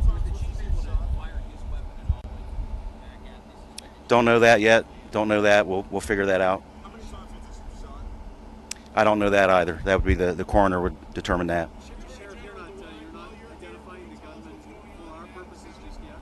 Not identifying the gunman just yet. Correct. I think just to give the investigators some time to look into this and maybe talk to some individuals that may be associated or know that person. I do not. I'm sorry? We don't know that specifically. Hopefully we'll find some more out as we interview some of the employees and so forth and try to determine what relationship, if any, the shooter had with anyone that works or is a resident here in the nursing home. Sheriff, could you tell us what we're learning from this incident happening here? What the community going to learn from this? Well, this is a situation, like I say, we don't know the cause or the purpose or what drove this individual to do this. Obviously, it's a very sad day for our county and for the community, but I think we can reflect a little more deeply once we find out what the motive was and what set this off.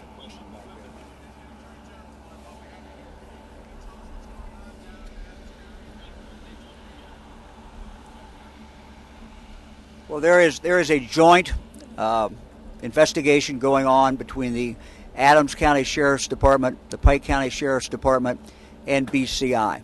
And that's really all I can tell you at this point. I can't comment on that.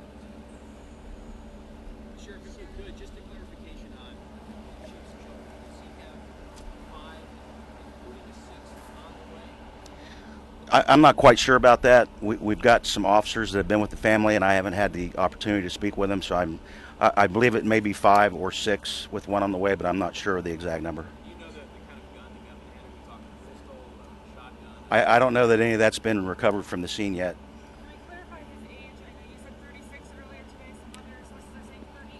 I'll double check that. It is a truck stop at I-70 and 158, which 158 is right at this traffic light. So it's just a mile down the road here or so, correct? So do you think he walked here? Don't know. Don't really know how he got here. Where exactly was this hostage situation and how long did it last? The hostage situation was in behind the nursing home.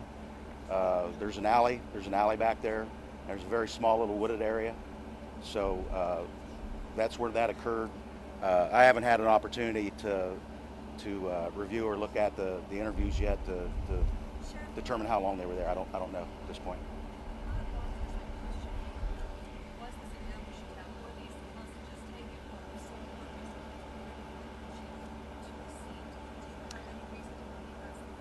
I don't believe so. I believe the hostages just happened by, and so he kind of took control of them so that they wouldn't blow the fact or expose the fact that he was there. Once the shot was fired at the chief, the two hostages simply took off running. Very well could have, yes. And I think you asked whether it was an ambush situation or not. I mean, the chief had been dispatched here relative to a man with a gun. So, and the indications we have is the chief did have visual contact. That was the last communication we had with him, was he had visual contact with the subject. So.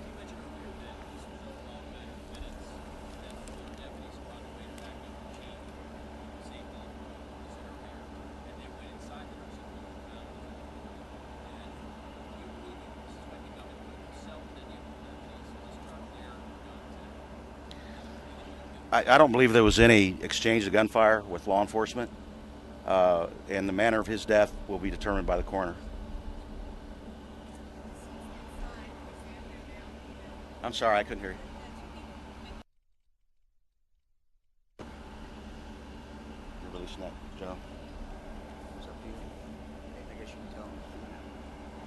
Joe? We believe it would be 2 female employees. I don't have that at this point in time. The coroner is taking care of the identification at this time. I don't have that.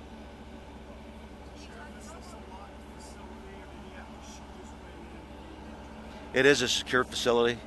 How he particularly got in, don't really know that at this point in time. Still trying to determine that. We'll find that out, like I say, through the investigation and the interviews. The patients were relocated to some local hospitals.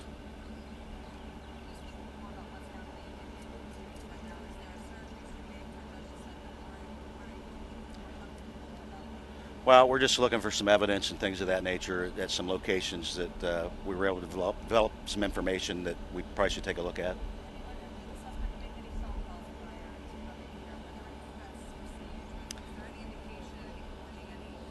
Trying to figure all that out through our interview process.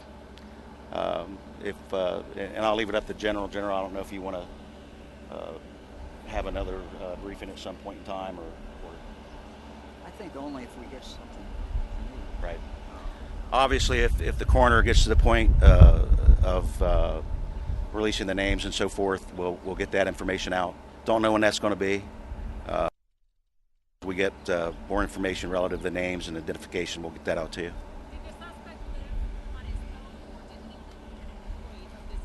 Still trying to determine all that. Yeah. Not sure about the Chief's cruiser. I believe some of our cruisers might have some, but I'm not sure what that will reveal to us till we take a look at it. Thank you.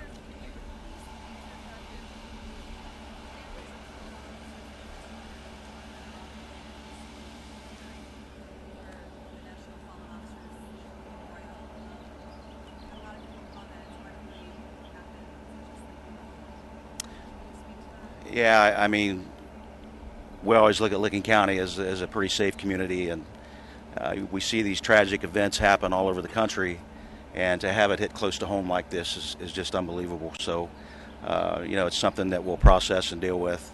Obviously, our hearts go out to the family. We've had officers with the family today, and we're looking into all the things that we can do to support them and provide them with assistance to get through this situation. But yeah, the coincidence of it being, you know, the police week's coming up and all the observances that we do for that. Like I say, it's just kind of hard to believe that this hit so close to home.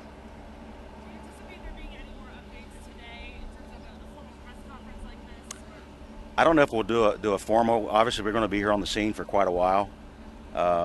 As soon as you know, the coroner is comfortable releasing some information, we'll get that out to you.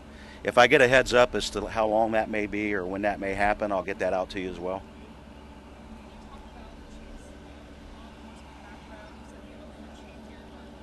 Yeah, as my understanding, he's only been the chief here about 3 weeks or maybe a little bit less, and I haven't had the opportunity to look into his personnel file to see where else he may have worked. I don't know that at this point in time.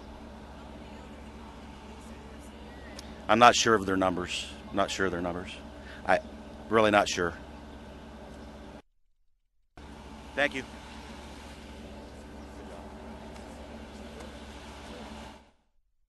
Right there, you're hearing it from officials. Still, we didn't get too much new information there as far as the other victims' names. But we did hear that they were 2 females that were killed there at the nursing home. And still no information there on the suspect. This is in Kirkersville, Ohio, about 25 miles east of Columbus. You're continuing to watch the Fox 10 News Now stream. We are going to go now to other breaking news happening right now. This happening in Chicago. You're taking a live look here where about 20 minutes ago, a Chicago police officer was shot in the city's West Garfield Park neighborhood. Very limited details here, but the officer has been taken to Loyola Hospital. We're working to get you guys the very latest information there.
All right, you guys, Mary Kate here, taking you into the next few hours of the show. You're watching live from the News Chopper in Chicago right now, where we have reports of an officer shot.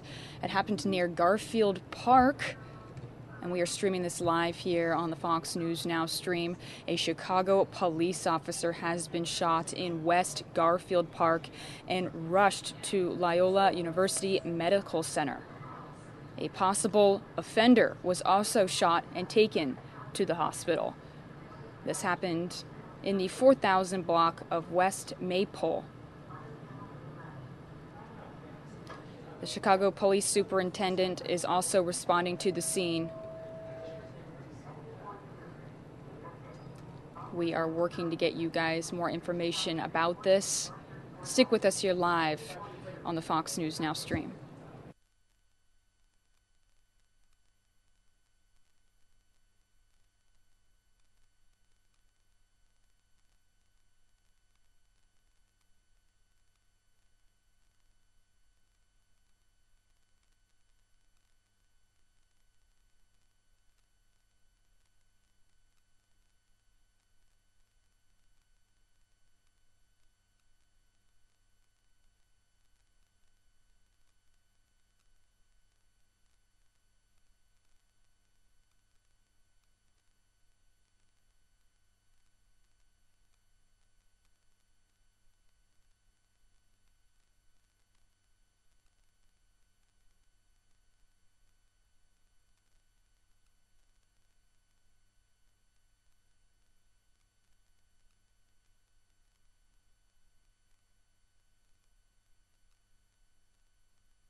I also want to pull up a tweet for you guys from the chief spokesperson of Chicago Police. Let me pull this up in the upper right-hand corner of your screen here. He is alerting everybody right now. Officer shot, 4619 West Maypole, transported to Loyola Hospital. Superintendent responding. Possible offender shot also. Details to follow. That is coming again from the chief spokesperson for Chicago Police.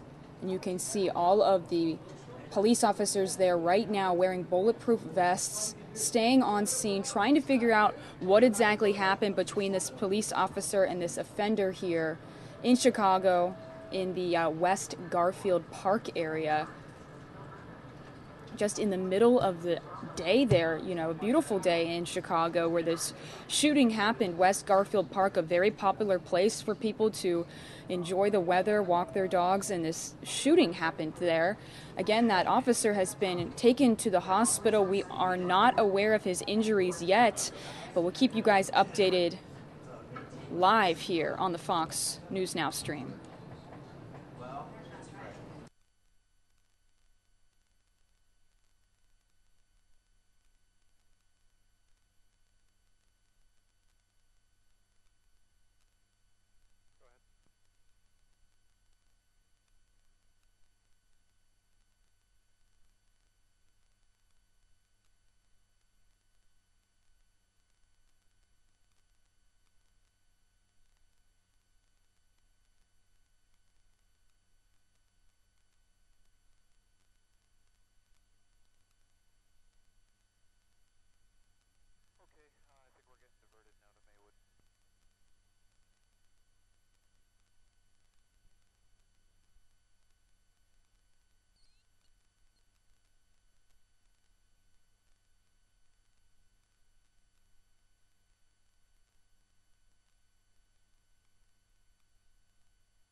Bear with this, guys. Looks like the feed is getting a little glitchy as Chopper is moving around here in Chicago.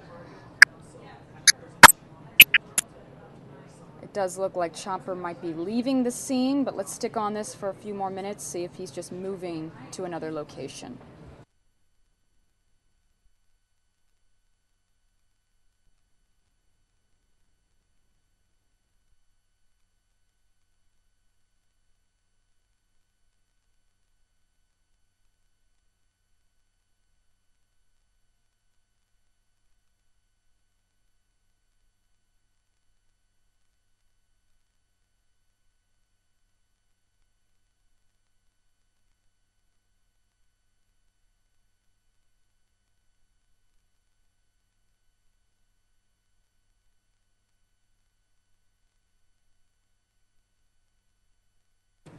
Okay, you guys, looks like Chopper is leaving the scene there. We will, of course, keep you updated on the condition of that police officer who was shot today in West Garfield Park, Chicago.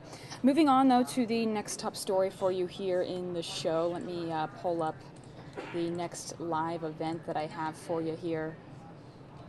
Give me 1 second here. Here's the event that I want to pull up for you guys.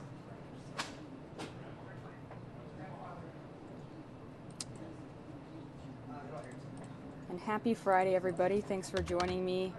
Today on the show, we had 2 police chases last night, so it was pretty crazy. If any of you guys were watching last night, we stream until 9 o'clock every night, so we had 2 police chases in the same area of Los Angeles County, California. That was a pretty crazy show last night. And now I want to pull up for you a political event here. Moving on to politics now. And of course, if we get any more breaking news, I'll be sure to take you there.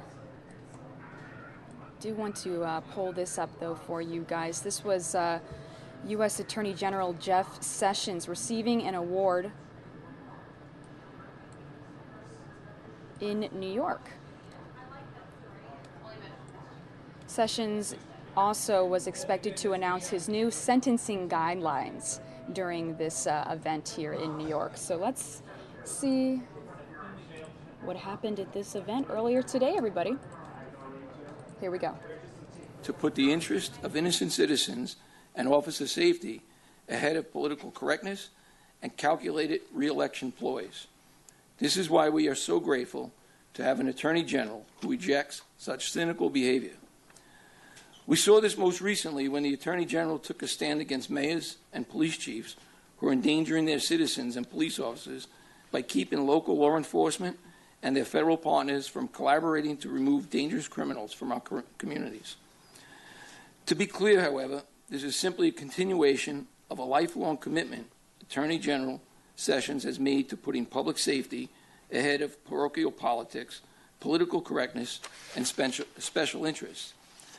As a United States Senator, the Attorney General defied Silicon Valley billionaires and their army of lobbyists and public relation firms.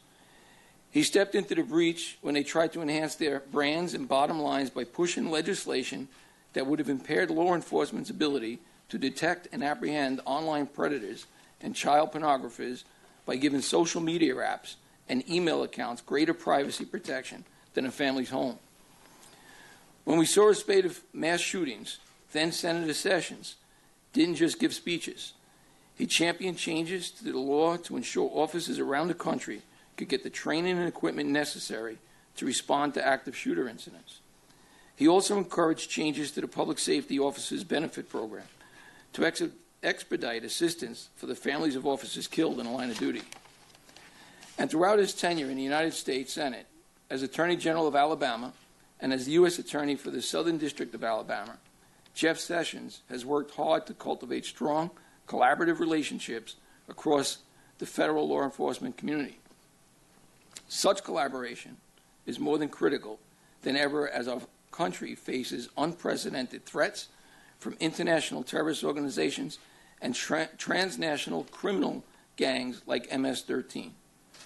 Attorney General Sessions, on behalf of all the men and women of the Sergeants Benevolent Association of New York City, it is my privilege to bestow on you an honorary membership and our union in recognition of your commitment to doing what is right for the safety of our communities and for having the backs of rank-and-file law enforcement officers in New York City and across this nation. Present to you this plaque, an honorary member of Sergeants Benevolent Association, the City of New York, and testimony whereof we have caused this certificate to be signed by the presiding officers on this date. Thank you. Thank you very much. You. Thank you. Thank you. Thank you so much. That is fabulous. I will cherish that, indeed.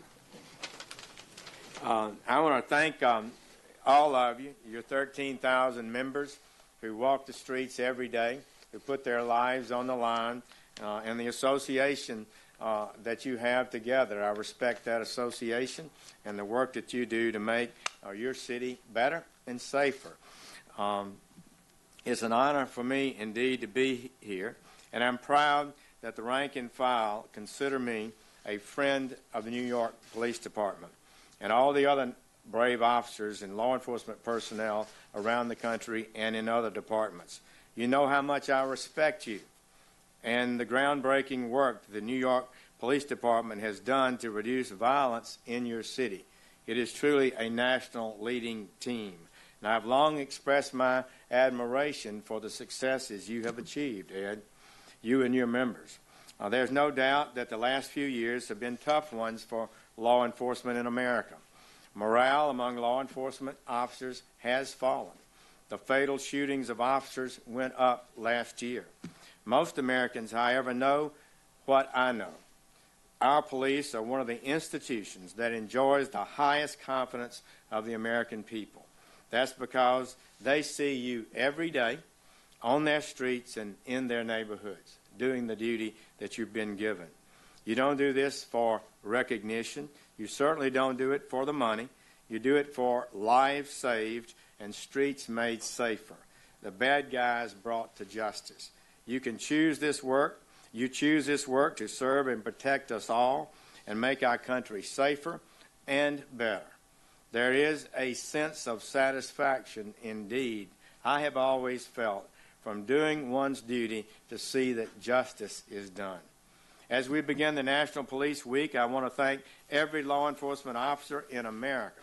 Thank them for this. We honor your service. We remember the sacrifices of your brothers and sisters who have fallen in the line of duty, and we are grateful that you keep our communities safe. We here at the Department of Justice will continue to remind all Americans what a noble calling this is, so other good people will choose to answer the call just as each one of you did. I would also encourage all Americans to this week to find your own way to show your gratitude to the people of law enforcement. Bring a home-cooked meal to your local precinct. Go to a national memorial service, or simply shake the hand of a police officer and say, thank you for your service. Under President Trump, this Department of Justice will have your back. We will do all that we can to keep you safe and promote public support for honorable officers in your dangerous work. I call on everyone to remember that it's not our privileged communities that suffer the most from crime and violence. Regardless of wealth or race, every American has a right to demand to live in a safe neighborhood. And we will do our part.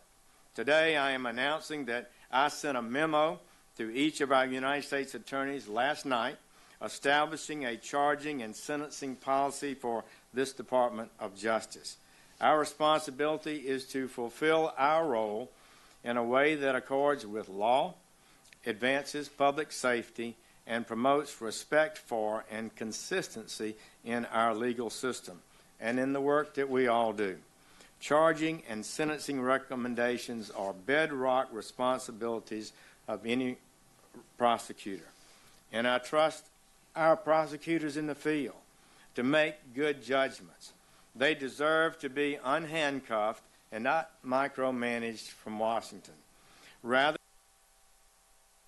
they must be permitted to apply the law to the facts of each investigation. Let's be clear. We are forcing the laws that Congress has passed. That is both our fundamental mission and our constitutional duty. Going forward, I have empowered our prosecutors to charge and pursue the most serious offense, as I believe the law requires, most serious, readily provable offense. It means that we're going to meet our responsibility to enforce the law with judgment and fairness. It is simply the right and moral thing to do. But it is important to note that unlike previous charging memoranda, I have given our prosecutors discretion to avoid sentences that would result in an injustice. This is a key part of President Trump's promise to keep America safe. We are seeing an increase in violent crime in our cities, particularly in Baltimore, Chicago, Memphis, and Milwaukee, St. Louis, and many others. The murder rate has surged 10% nationwide, the largest increase in murder since 1968. And we know that drugs and crime go hand in hand. They just do. The facts prove that's so. Drug trafficking is an inherently dangerous and violent business. If you want to collect a drug debt, you can't file a lawsuit in court. You collect it with the barrel of a gun. In 2015, more than 52,000 Americans died from a drug overdose. That's a stunning number. According to a report by the New England Journal of Medicine, the price of heroin is down, its purity is up, and its availability is up. We intend to reverse this trend. We are returning to the enforcement of the laws as passed by Congress, plain and simple. If you are a drug trafficker, we will not look the other way. We will not be willfully blind to your misconduct. We are talking about, for example, a kilogram of heroin. That's 10,000 doses of heroin on the streets. 5 kilograms of cocaine, 10,000 kilograms of marijuana. These are not low-level drug offenders we and the federal courts are focusing on. These are drug dealers, and you drug dealers are going to prison. Working with integrity and professionalism, attorneys who implement this policy will meet the high standards required of the Department of Justice, and together we will win this fight. Once again, I thank our brave men and women in uniform for your service, and thanks again to you, Ed, and the Sergeants Benevolent Association of New York for this great honor. Thank you. Attorney General, do you believe that the FBI director has lost the confidence of the rank and file members of the Bureau?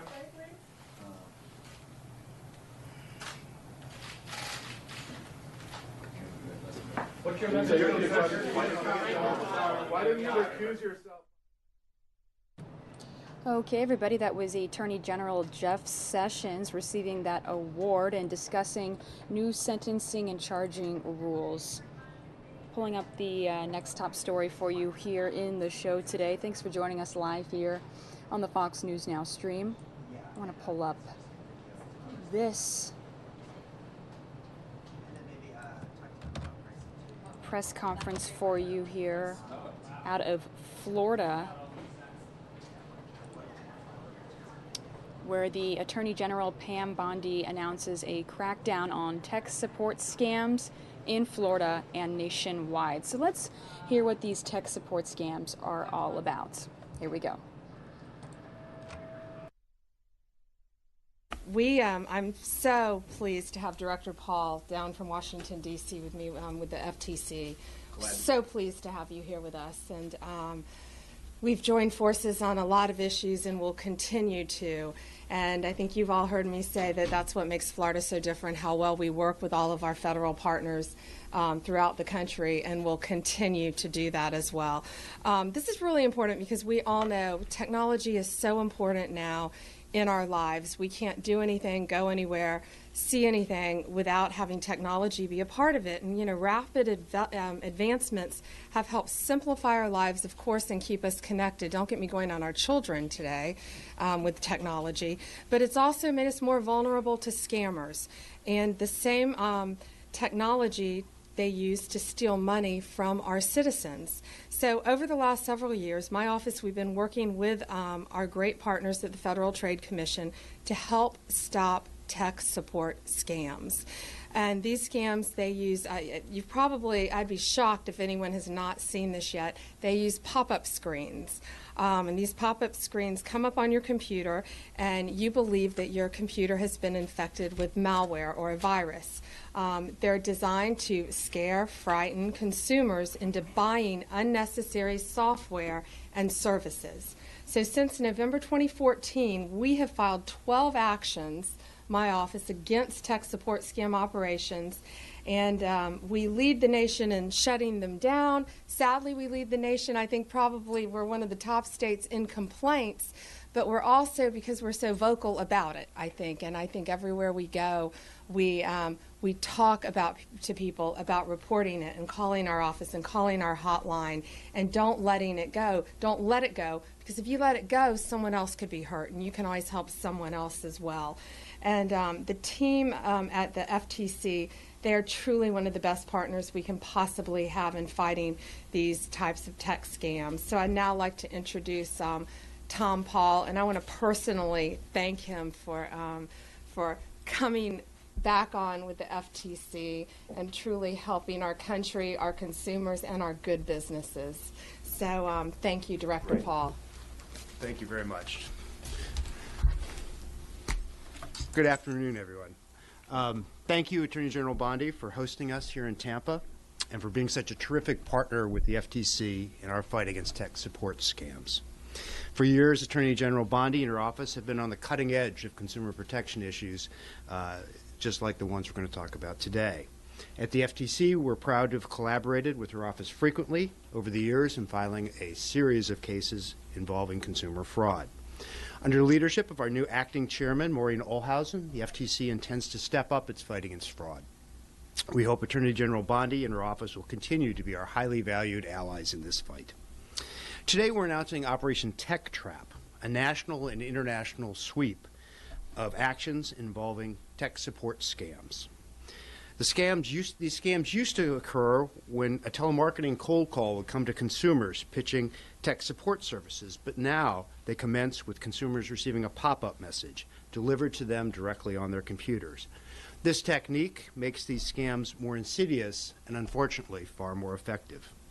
Tech support scammers create an artificial emergency threatening a consumer's computer, push the consumer to call for help, and then pressure the consumer to pay to fix what's frequently a non-existent problem. Since 2015, the FTC received more than 96,000 complaints about tech support scams, with consumers reporting in these complaints losses of more than $24.6 million. And this complaint information is just the tip of the iceberg. Many consumers are harmed but don't complain to the FTC. So those numbers about consumers who have been injured and the amounts likely vastly understate the causes, the extent of the problem here. To combat scams of such magnitude, we knew that consumers would get the best protection if the FTC worked together with other law enforcers. That's why the FTC organized Operation Tech Trap with federal, state, and even international law enforcement partners. Operation Tech Trap includes 16 law enforcement actions that the FTC and our partners have taken over the last several weeks. And together, we have brought 29 such actions during the past year. The FTC is filing 4 new cases as part of Operation Tech Trap, 3 of them with our highly valued state partners, Attorney General Bondi's office here in Florida, as well as the Attorney General's offices in Ohio and Alabama. The FTC has also obtained 2 settlements in previously filed cases, both of which involve state Attorney General partners from Florida, Connecticut, and Pennsylvania. There's a chart in your press packet and on the FTC's website with information on each of our new actions. Also with here today are some of the fabulous federal and state enforcers who have been responsible for these cases. And I could direct your attention over to my left. There's Cindy Liebes from the FTC's Atlanta Regional Office, and sitting in the front row is Sana Chris from the FTC's Atlanta office. Standing up is Todd Casso from the FTC's Midwest Regional Office. So we've been using FTC folks from throughout the country to work with state AGs throughout the country to deal with these problems. In addition to law enforcement, consumer education is a critical component of what we do to help deal with these scams. If we can teach consumers about these scams, they can take steps to protect themselves. And if they do, of course, we can avoid them being scammed and injured in the first place, which is the best result we can achieve. For this reason, we have undertaken some additional consumer education efforts to try to help victims deal with these scams. The FTC has developed a new microsite devoted to tech support scams. It's at ftc.gov/tech support scams. There you'll find our updated consumer materials in English and Spanish that address consumers' use of scammers' use of pop-up messages in addition to their traditional telephone calls. Also there are new business and consumer blog posts as well as a new infographic. Before turning things back over to Attorney General Bondi, let me explain for everyone how a typical tech support scam works with some of the exhibits we have here to illustrate.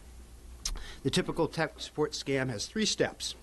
First, a consumer who's browsing on the internet receives a pop-up ad. It warns about viruses or security problems on the computer and tells consumers to call for immediate help. Second, the consumer calls a telemarketing boiler room to discuss their purported computer problems. Third, the tech support scammer remotely accesses the consumer's computer and purports to conduct a diagnosis to determine what's wrong. The scammer then finally convinces consumers to pay hundreds of dollars for products or services that the consumer does not need because the claimed computer problems frequently do not exist. Let me start with pop-ups. Over here on my right is a poster which has a pop-up from one of our cases. As you can see from this example, it appears that this pop-up is coming from Microsoft. You can see Microsoft's symbol there in the pop-up ad. It's very common with these pop-up ads for the scammers to suggest that from Microsoft, Apple, the computer's operating system, or some other tech company. The message often warns, like this one does, that the computer has been infected, and it tells consumers to call a toll-free number for help. If you look here on this poster, if you can see, there's an instruction there for consumers to call Microsoft certified support within 5 minutes, or there's a threat that the consumer's entire hard drive will be deleted. Well, what happens to consumers when they call a toll-free number that they see in the pop-up? They really aren't connected to Microsoft or Apple. Instead, they're connected to a telemarketing boiler room, frequently located in India. The telemarketer who answers their call typically reinforces the pop-up ad's message. There's something seriously wrong with the consumer's computer and it must be fixed right away. The telemarketer also usually reiterates that he's affiliated with a company like Microsoft or Apple, such as claiming to be Microsoft certified or specifically authorized by Microsoft to fix these kind of problems with computers. But those claims are false. In fact, to help us stop these scams, Microsoft and Apple have provided us with affidavits that we've been using in court to make clear that, in fact, Microsoft and Apple have nothing at all to do with these scammers. Telemarketers then will typically ask consumers to allow remote access to their computers for testing to diagnose the problem.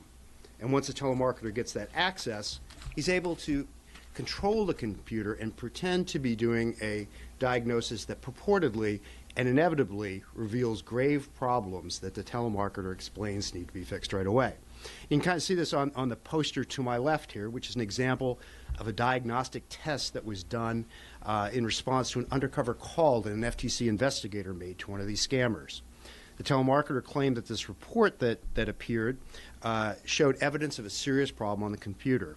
In fact, the report was completely innocuous, not showing any actual problems with the computer at all. But many consumers who get these sort of reports don't know that there really is not a problem with their computer. Telemarketers build on this perception that a diagnosis has found a problem to be able to persuade consumers to pay typically $200 to $300 to fix these so-called problems. In fact, our data shows that consumers who reported that they were victims of tech support scams within the last year, they report they lost on average $281. But to demonstrate the high-pressure nature of these calls, one of the things I want to do is play an audio tape that we have between a tech support telemarketer and a 90-year-old man who called in response to a pop-up message very similar to the one that you see on the poster. This audio file will be available on the FTC's website after the press conference. If you could please play the audio tape. And he has some hearing difficulties as Yes, well, right? this is an elderly gentleman on the line who is, I believe, 90 years old, who has problems hearing, and so please be patient with some of the oscillations in the volume. Hello. Hi, this is Patrick from PC Support. I believe you called in with a computer issue. Am I calling back at the wrong time? No, I'm going to take it to repair, man. I'm not going to play with it. And I'm done. I'm new to the computer, and I'm 90 years old, and I don't know what the hell you guys are talking about. Okay, well, what I'll do is this. I'm gonna dumb it down real easy for you, okay? Real simple. All right. 90 years old, you're a smart man. You've been on this world for 90 years, so you got a brain in there, okay? This is not hard stuff. So you had an infection. It's telling you to contact Microsoft certified technicians at the help desk. So if you bring the computer to a repairman, you're looking at $500 worth of work. If this is something where we could repair it remotely, it's about half that price. So let's establish. Well, before I spend $500 on this, no, it's not computer. $500. I'm saying if we get remotely. Yeah, I know. What we would get remotely connected, it'd be around $250. Hey, let me tell you something. And I'm going to be frank with you. Yeah. I just can't. I'm hard of hearing. I use hearing aids, and I'm having a hell of a time.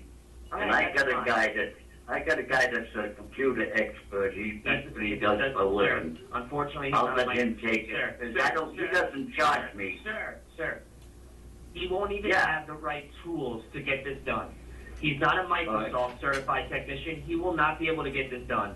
So that's just putting more and more time with your information being at risk. You are not going to do that, okay? You're 90-something years old, okay? You have intelligence in that brain. This is not hard stuff. Very easy. We're going to get this done right now. I'm going to connect, and we're going to set you up with the repair, okay? Great. It's a very good example of kind of the typical interaction that occurs between consumers and these telemarketers in these boiler rooms. One thing to note is our complaint data shows that older Americans suffer more harm when they are scammed than any other group. And we have found the best way to empower consumers to avoid harm from such kind of frauds is to educate them. Our Pass It On campaign at the FTC specifically encourages older Americans to raise awareness about fraud by talking to their family members, their friends, their neighbors about how to avoid common scams, including tech support scams. And we have found that a very successful technique to basically deputize older Americans to talk to other older Americans and others about these problems. It's been very successful so far, and we encourage older Americans to continue to do that. We also encourage people who see signs of tech support scam to report it to the FTC at ftc.gov/complaint. You can also sign up to receive scam alerts from the FTC by email at consumer.ftc.gov/scam alerts. And with that, let me turn the podium back over to Attorney General Bondi so she can tell you about some of the great work her office has been doing in this area and provide some tips on how consumers can avoid tech support scams. Thank you. Thank you, Director. And I want to thank all of the media. We're going to take questions in a moment for being here, and all of our national media who's on the phone, because the only way, bottom line, only way we're going to stop this is by you reporting it and you educating people. That is the only way. You heard that guy on the phone. How savvy was he talking to a wonderful 90-year-old gentleman? This is happening every day throughout our country. And it's not only they get into your computer, they're stealing your family photos, they're stealing things you care about, but they are stealing your identity. They can steal your entire finances, and everything you have will be taken away from you. That's why Director Paul and his great staff from all over the country are here in Florida today, because that's how important this is, that's how prevalent it is in our entire country. And I want to call out Univision. Thank you for being here as well, because our Hispanic community, they are very vulnerable as well. So thank you very much for being here, and I saw that, and thank you for reaching out to our communities throughout Florida and throughout the country as well. And you know, they don't just prey on older people, they prey on all of us. And I'd be shocked if there's one person who's watching this who hasn't received one of these pop-up ads, and you are so inclined to hit on it, do not hit on it.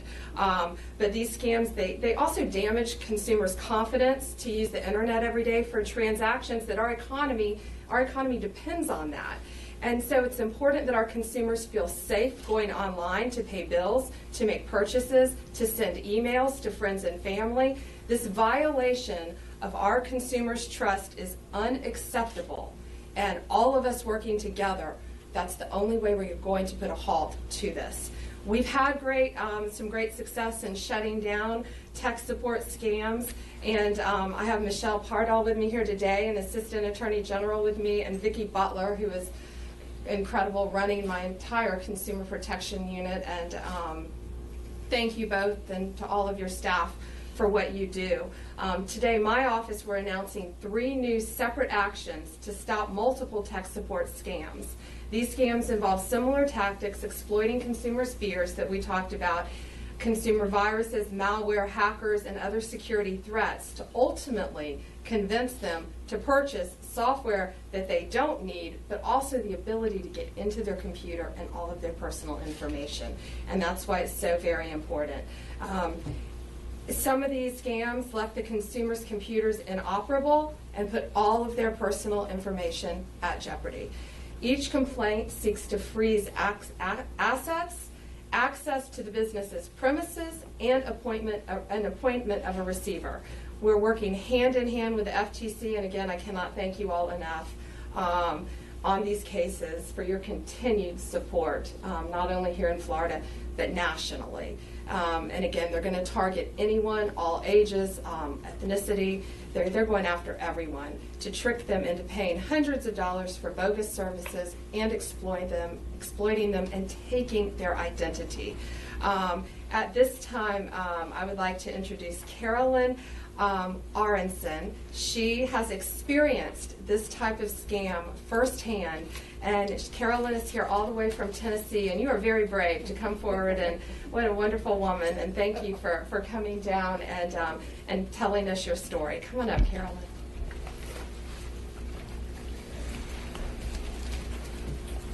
Thank you.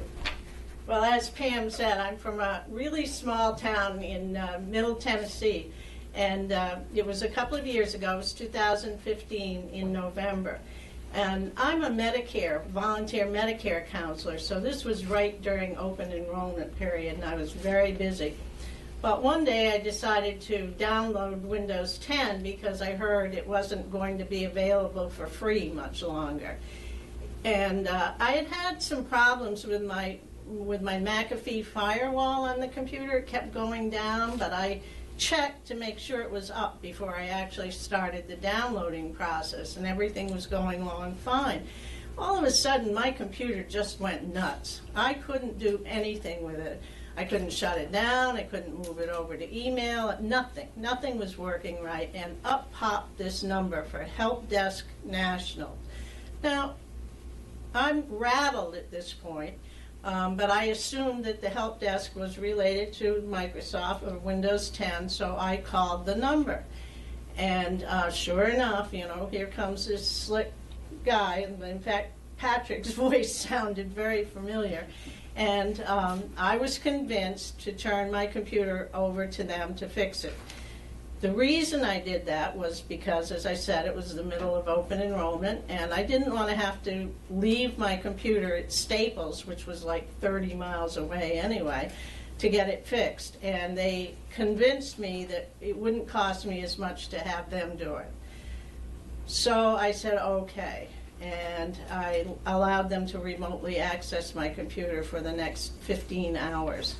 They had it in their hands overnight. And the next day, they assured me it was working fine, and they recommended that I have them put on a program called Defender Pro, which they said was a proactive virus protection program, that what I had on there was a reactive program. And I'm scratching my head at this point, what's the difference if it gets the viruses? But anyway, so $600 later, my computer was functioning fine. It was charged to my MasterCard through a company called Avangate, A-V-A-N-G-A-T-E. And that was all well and good, but I was surprised that I got no kind of memo from them telling me what service had been performed on my computer, which I thought was a little odd. But at any rate, the computer was working fine, so I left it at that. 2 weeks later, I got a phone call from somebody who identified themselves as a technician from Dell, telling me that my computer files were corrupted. And I said, no, that can't be. I just had my computer cleaned and repaired, and it's been functioning fine. Well, he said, you go to your computer and turn it on, and I'll show you. And so up popped one of these pop-up sheets, only I think, as I remember, mine said corrupted. File, a whole bunch of files on there were supposedly corrupted. Well, he said, I can fix that for you in no time for $199.99. So I said, okay, get it fixed, and which he did. But by this time, I'm thinking something is really wrong here. This is not right. I paid them through PayPal this time, and then the next day I called Dell, and they said, absolutely no way would we have called you to tell you anything is wrong with your computer. You would have called us to say that. And so I knew then that I had been royally scammed, and I went right to work. PayPal, I got my money back from within a couple of days. With the bank card, of course, it took a month because they wanted all kinds of proof that I really didn't have, because nothing was recorded in an email showing what service had been done by either one of these companies. But I did finally convince them that, based on my handwritten notes about what was happening as I went along, that they needed to give me my money back, which they did. After that, I turned around and filed a complaint with the FTC. And that's where we're at today. Okay? Thank you. Okay, thank you. Thank you, Carolyn. Thank you. So, the moral of that story is, if you get a pop-up warning, if you get a suspicious call, a spam email, or any other urgent message about a virus on your computer, stop right there. Don't click on any, Carolyn's saying, that's right, don't click on any links. This is happening to all of us. Don't click on any, I know everybody, you want to hit that button. Do not click on any links or call the cell phone number provided in the pop-up ad. Do not, by any means, send money. And especially if they ask you to wire money, and no legitimate business anywhere, no one is going to ask you to wire money. But don't give any money. You are to use PayPal because you got your money back, yeah. But don't send any money. Don't give anyone control of your computer. And remember, thanks to Microsoft and Apple, they've been great corporate partners in this, and Microsoft does not display pop-up warnings and ask you to call a toll-free number about viruses or security problems. Keep your security software up to date, which you were doing. Know what it looks like so you can spot a fake. And again, we always say we can't fix something unless we know it's broken. So please, we cannot help you unless you let all of us know and report it. And Director Paul, through the FTC, it's ftc.gov/complaint. Go on the FTC's website. For those of you here in Florida, myfloridalegal.com or 1-866-9-NO-SCAM. And if you are in another state, we will direct you to the FTC as well and help you there. We are all going to continue everything we can do to help all of you. At this time, we're going to open it up to questions from the media in the room, and then if any of you are listening online nationally, if you give us a minute to take the questions in the room, we will then take questions from you. If you could just identify yourself, the media outlet with which you're with, and who your question is directed to. So we'll start. Are there any questions in the room? Just so we're clear, you reached out to Microsoft. They would tell you right up front that they would never ask anybody to call or have pop-ups, right, on their software? That, right. That's correct. They've been very helpful in both in the sense of making it clear to consumers who contact them about Microsoft to explain what they do and do not do, but even more so in terms of our litigation. They have given us affidavits that we have filed in court, which make it so much easier for us to go to the court and say, this is really a scam. It has nothing to do with Microsoft. Here's an affidavit from officials at Microsoft saying that they have no relationship at all to this and their company doesn't do this in any way. And it makes it much, much easier for us to prove up our case to the court and get the relief we need to protect consumers. And something else is that these scammers are so savvy. That's why this is so prevalent now and people are losing everything. They have the ability to know what you're looking at online, what you're doing, things about you. So it's not going to be sometimes just a generic pop-up. They're going to know about you, and that's going to make you think that they're real when they're not. Never answer a pop-up ad. Any other questions here in the room? Okay. Are the phone lines open? Ladies and gentlemen, if you wish to ask a question by phone, please press star then 1 at this time. And our first question comes from the line of Susan Tompour, Detroit Free Press. Please go ahead. Hi, thank you very much for doing this. Carolyn, I wanted to your public spelling of your name and your age, and also to ask you, so you would have been out $800 had you not sought to get the money back from MasterCard and PayPal. Is that correct? That's correct. It would have been gone. Okay, and how do you spell your name? Yeah, I forgot to say. Go ahead. Hi, my name is Carolyn, spelled with a Y-N, Aronson, A-R-O-N-S-O-N. And how old are you? I'm 74 now. I was 72 at the time of the scam. And were they mean to you like they were No, to this gentleman? absolutely not. Very professional, just like the man you heard on the telephone call. In fact, his name seemed very familiar. And Carolyn, go ahead and tell them, I think you forgot to mention, so this was going on for 2 years. Listen to this more recently. After the FTC contacted me a few weeks ago to ask me to come to Florida for this press conference, I received a call that I answered because I was expecting it to be from one of the FTC offices. And sure enough, this man said, "Hello, Carolyn, how are you? Remember we talked a year or so ago about your computer?" And I said, "Yes, I remember, goodbye." But there's, they think they're going to come back around and hit you again. He may not know that I got my money back.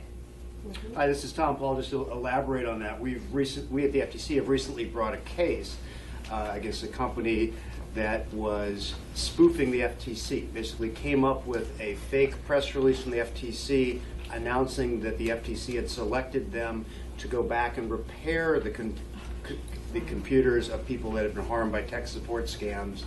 And we discovered that, went into court, and have gotten an injunction against the folks engaged in that. But you are seeing this, a scam following on a scam, which is, again, trying to injure people twice, which indicates just how pernicious this behavior is. And to explain what spoofing is, that's really important for folks to know because everybody they have caller ID now. And it'll appear that it's a local number or a local company, but it's really not. It's being bounced to other states and most likely ultimately out of the country. Yeah, I should expand on that too. One of the things that does make some of these actions very challenging is that many of the actors are located here domestically. In the cases that we bring are brought in the United States. A lot of the call centers are abroad, particularly in India, and that makes law enforcement much more difficult. But we've been engaged with some law enforcement officials in India.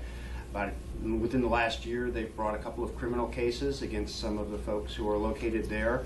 And we're continuing to work with them, including doing some training of Indian law enforcement officials as to what these scams are like, to try to encourage them to deal with some of the call centers that are located in India while we bring actions here in the United States against people and assets that we really can get at far easier than we can people located in other countries. Any other questions on the phone line?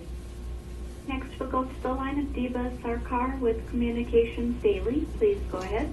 Hi, thanks for taking the call. This is both to Director Paul and Attorney General Bondi. Director Paul, you said that there were 96,000 complaints to the FTC since 2015. Can you give me an idea of just how fast this is growing? I mean, what were the complaints like before that?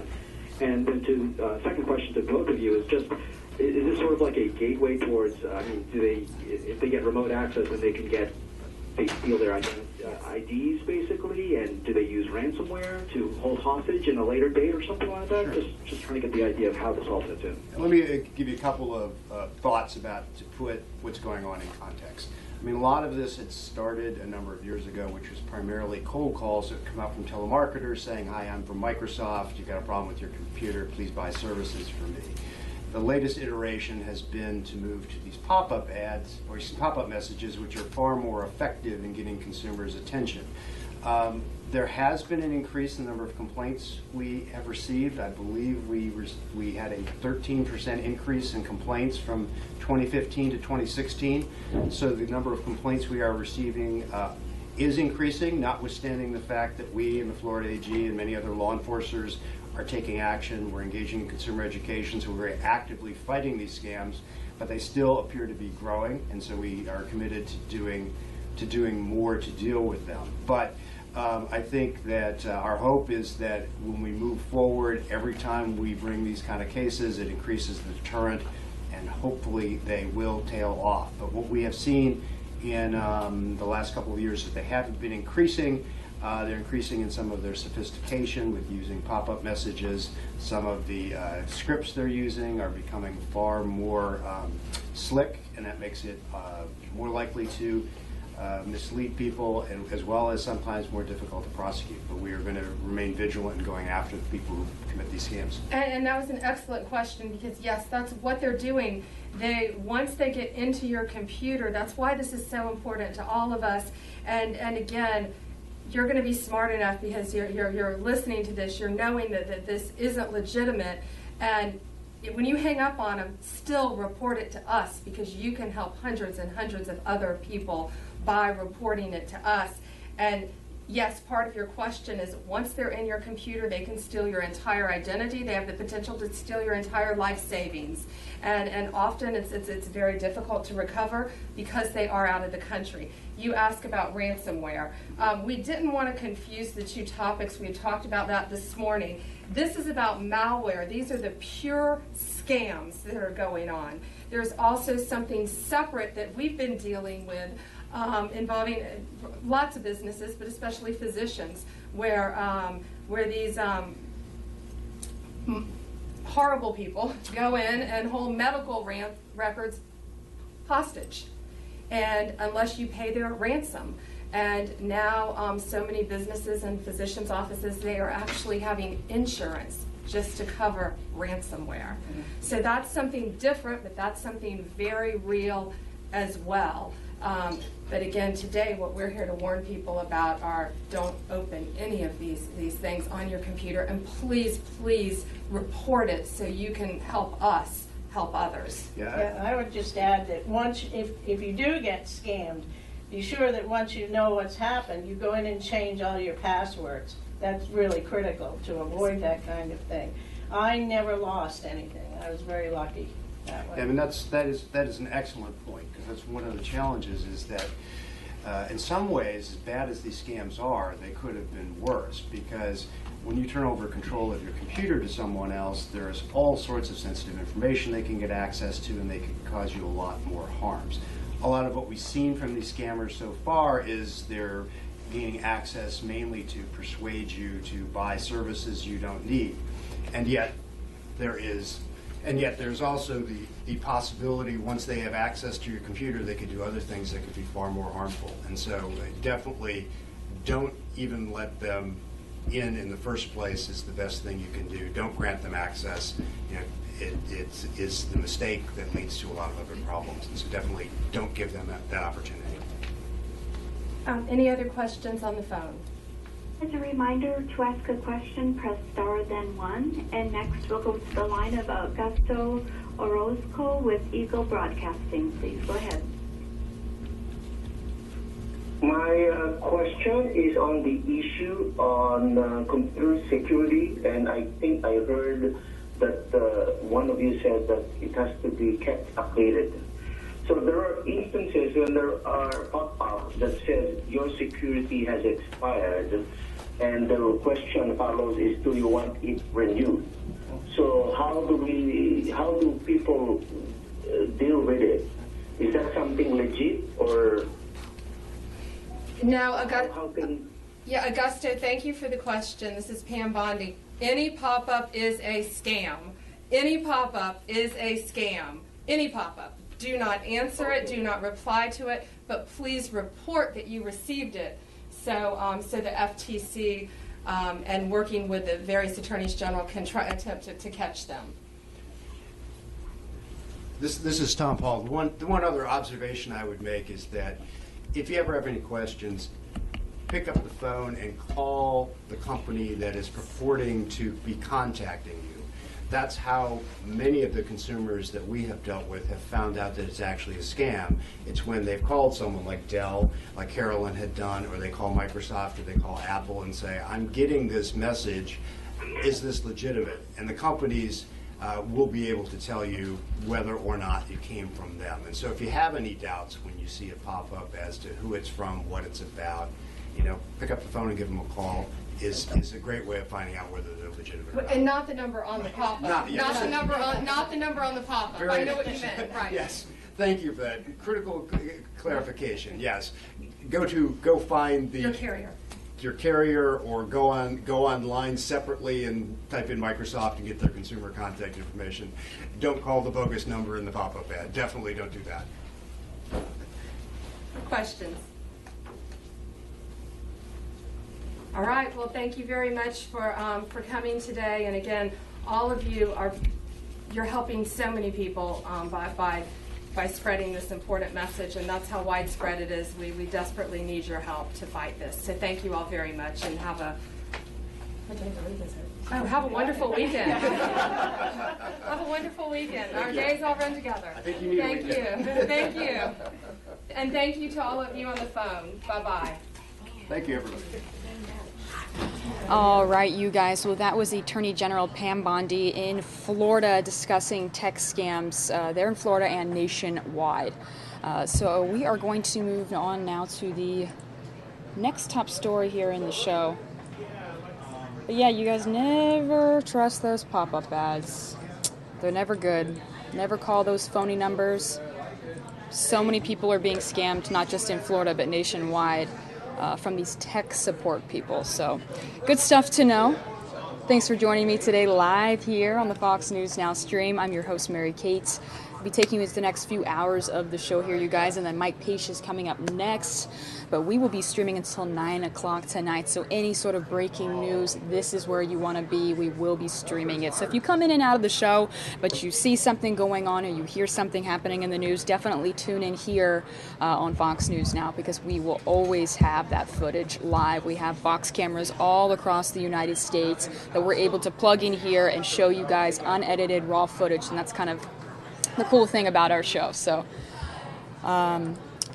let's move on now. I want to take you to the next event here. So this is so yesterday we were streaming this standoff in New Jersey that ended after, you guys, 35 hours. It was 35 hours that this standoff went on in Trenton, New Jersey, where police went to a man's apartment to serve him a warrant because he did not register as a sex offender, which is something he was supposed to do when you move into a new neighborhood and you are a sex offender. He was supposed to register. He didn't. Police visited his apartment to serve him that warrant.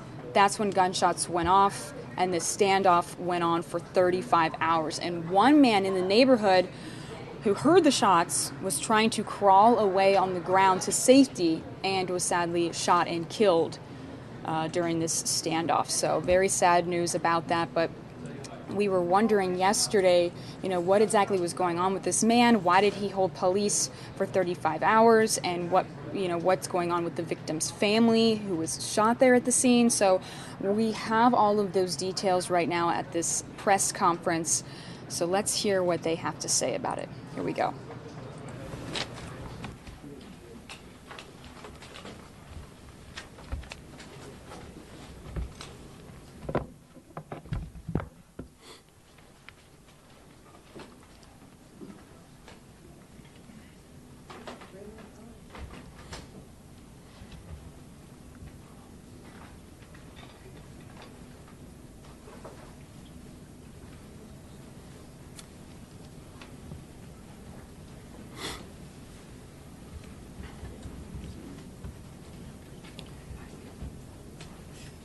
Everyone ready? Or you need a minute?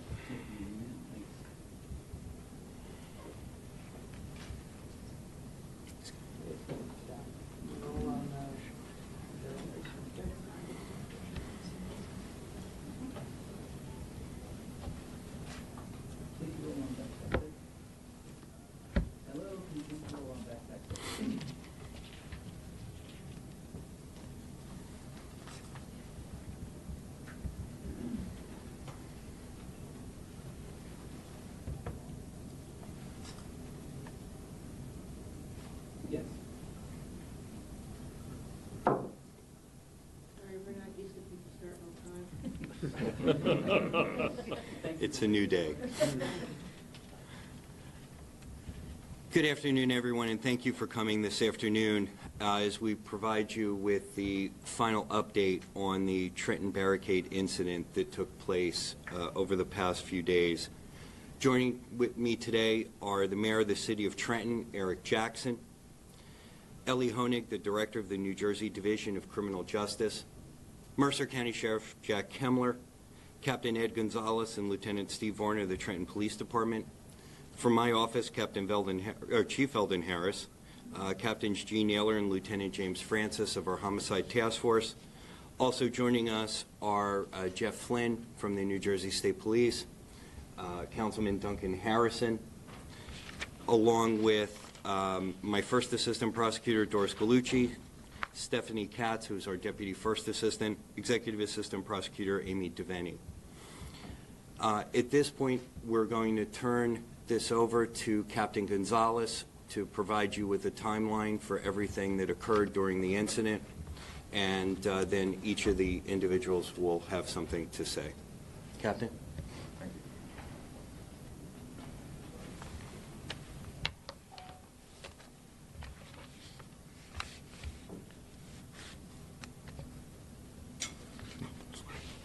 Good afternoon, everyone.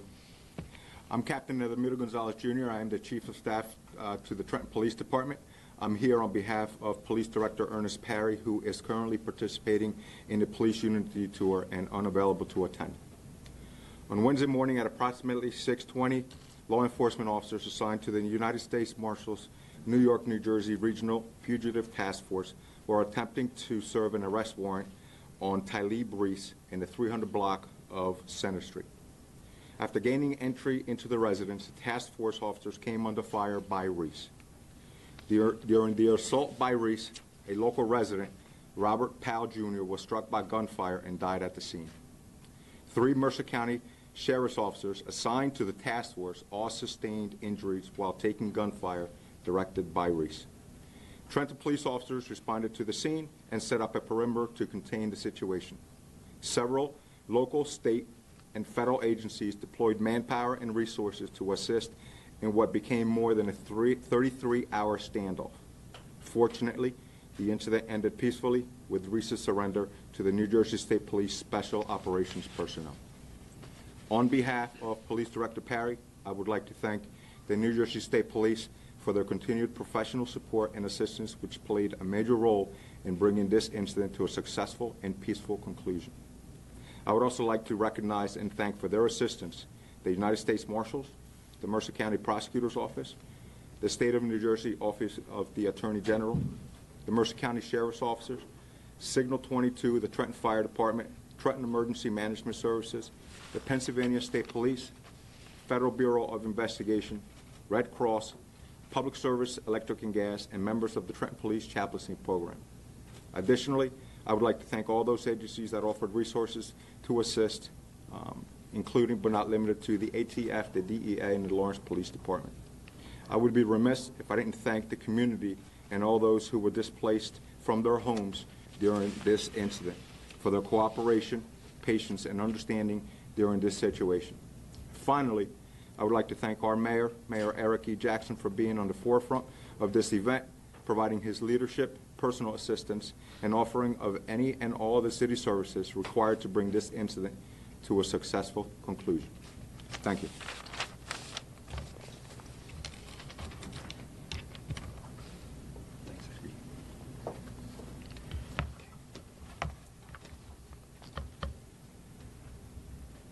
Talib Reese, who is also known as Talib Blake Reese, is being charged with the murder of Robert Powell Jr., age 56, of Lamberton Street in Trenton.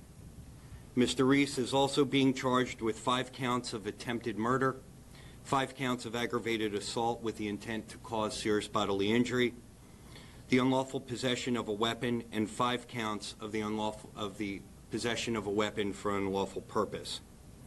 An autopsy of Mr. Powell was performed yesterday by the New Jersey State Medical Examiner. The autopsy revealed that Mr. Powell sustained gunshot wounds to the right ankle, the right hip, and the fatal shot was a gunshot wound to his back that went through and through to the front of his body. The medical examiner determined that the cause of death was the gunshot wound to the back, and his death has been ruled a homicide. All of the gunshot wounds were from Mr. Reese's shotgun. Under the new Criminal Justice Reform Act, my office will be moving to detain Mr. Reese without bail pending trial. Last evening, after he was taken into custody, Mr. Reese was brought to the New Jersey State Police Barracks in Hamilton. At the barracks, Mr. Reese complained of chest pain, and he was taken to a local hospital for evaluation, and he remains under evaluation currently. There was a rumor circulating at the scene last evening that Mr. Reese had sustained a gunshot wound to his leg. That is absolutely incorrect. Mr. Reese was not struck by any gunfire.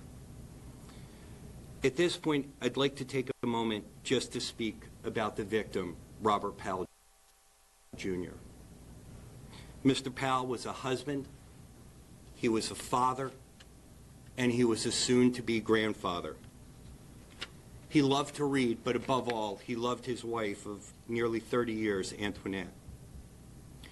Mr. Powell was an innocent bystander who was walking home from a local store. He was in the wrong place at the wrong time.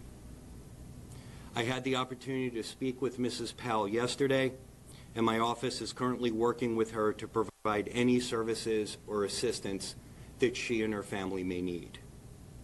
My prayers, and I'm sure the prayers of everyone who's standing up here today, as well as the entire Trenton community, go out to the Powell family. Although Captain Gonzalez thanked a lot of the agencies that were involved, I feel the need to pay special thanks to the New Jersey State Police, particularly their Special Operations Group, as well as the Crisis Negotiation Team. I think that the way that they handled this situation by waiting Mr. Reese out and by the restraint that they showed is truly a testament to their professionalism, to their integrity, and to their commitment to make sure that situations like this end peacefully. With that, I'd like to bring up the Director of the New Jersey Division of Criminal Justice, Ellie Honig. Thank you, Prosecutor. Good afternoon. Thanks, everyone, for being here. My name is Ellie Honig. I'm the Director of the New Jersey Division of Criminal Justice, speaking today on behalf of Attorney General Christopher Perino. First, I want to echo the prosecutor and express thoughts and condolences of the entire law enforcement community statewide to the family of Robert Powell Jr., the innocent civilian, the family man who was gunned down senselessly by Talib Reese in the first few moments of what became this standoff.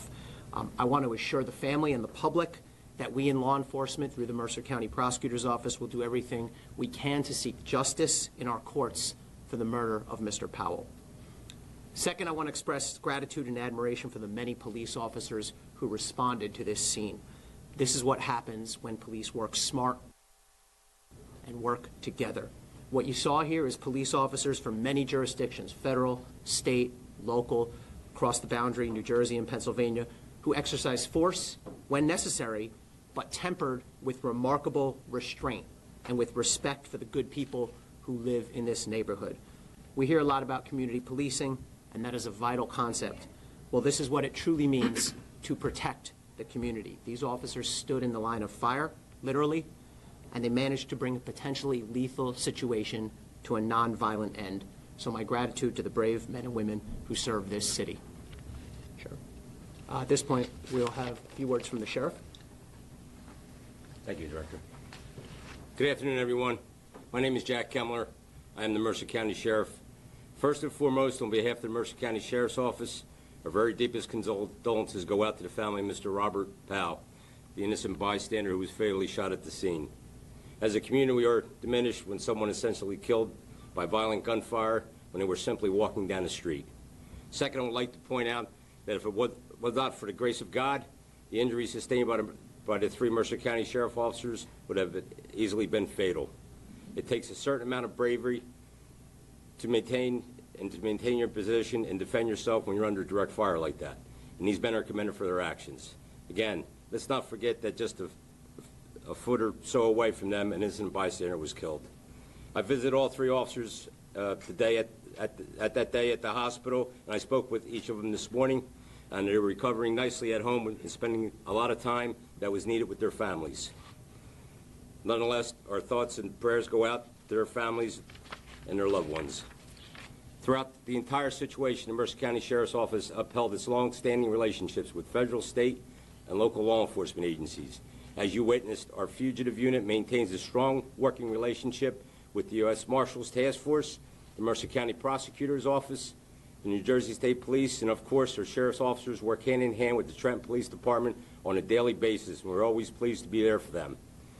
We're always at the ready to serve and provide our manpower and resources within moments of an urgent request. Moreover, we are very proud to do so. Thank you.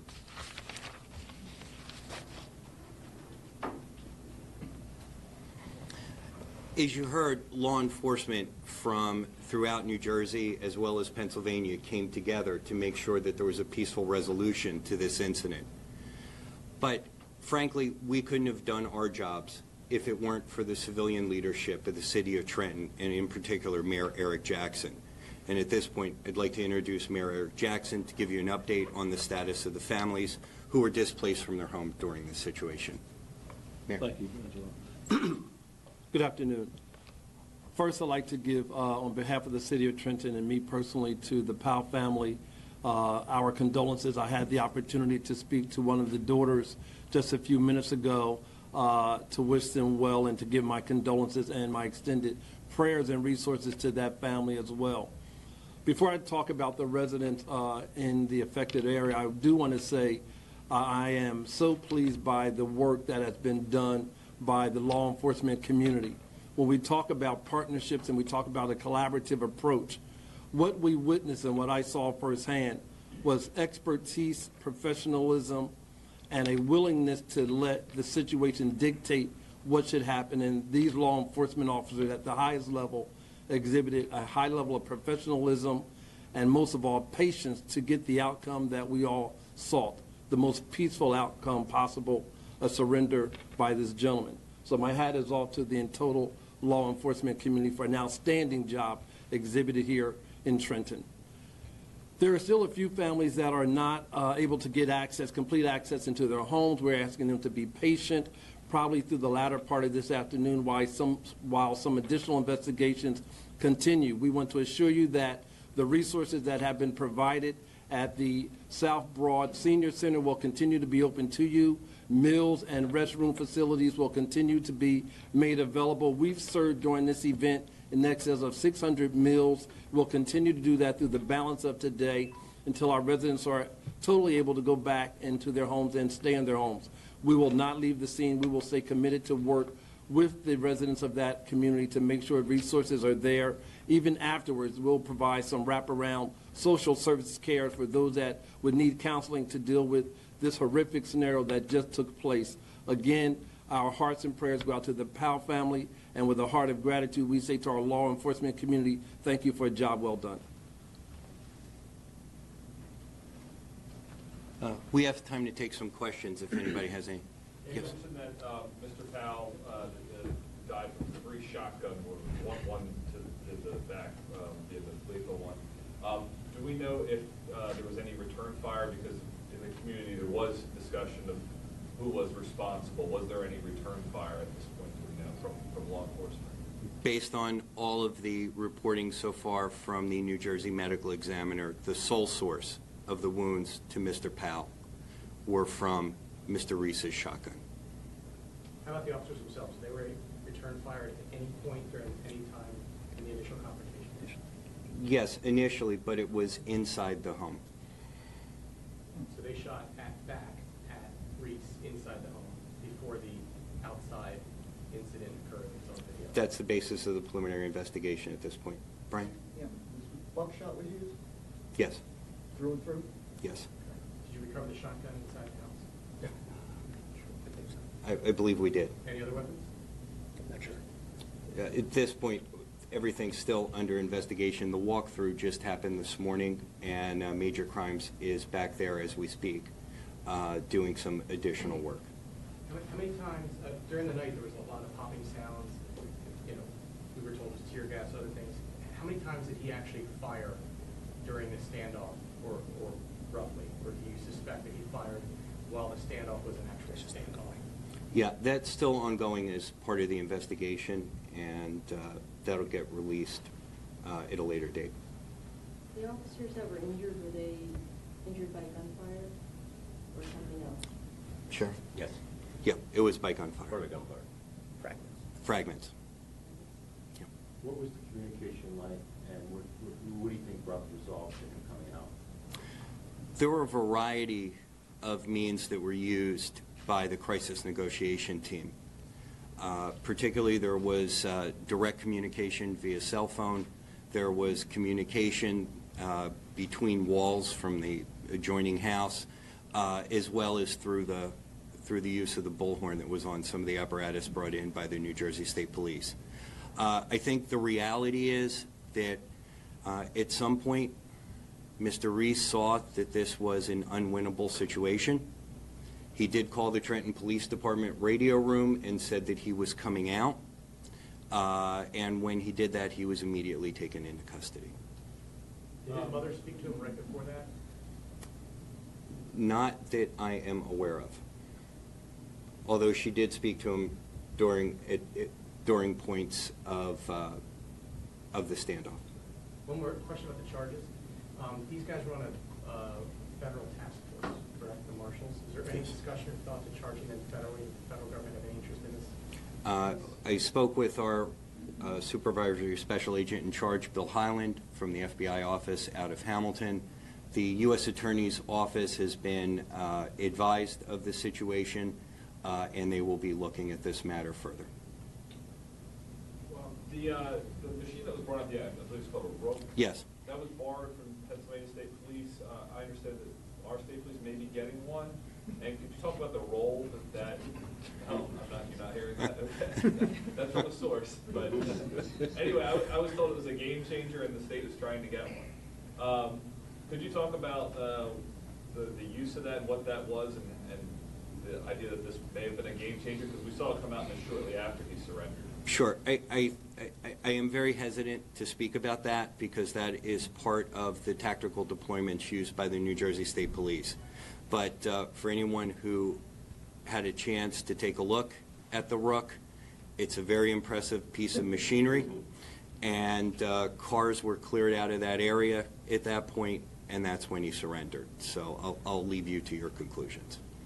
What was the nature of the warrant that he was being served by the marshals? He was being served with a failure to appear for failing to register as a sex offender under Megan's Law. Scott? We're told there was a ballistic shield that was dropped at the beginning of this, was that found in the apartment, the house? That's all part of the ongoing investigation at this point. Dropped, When the officers were in tactical retreat, the ballistic shield was dropped. I'd be remiss if I didn't speak a little bit about the sheriff's officers. For anyone who has seen the Facebook and YouTube video, at their own peril, the officers from the sheriff's department tried to get Mr. Powell to safety and then tried to revive him. So they should be commended for that, and that was at their own personal peril that they did that.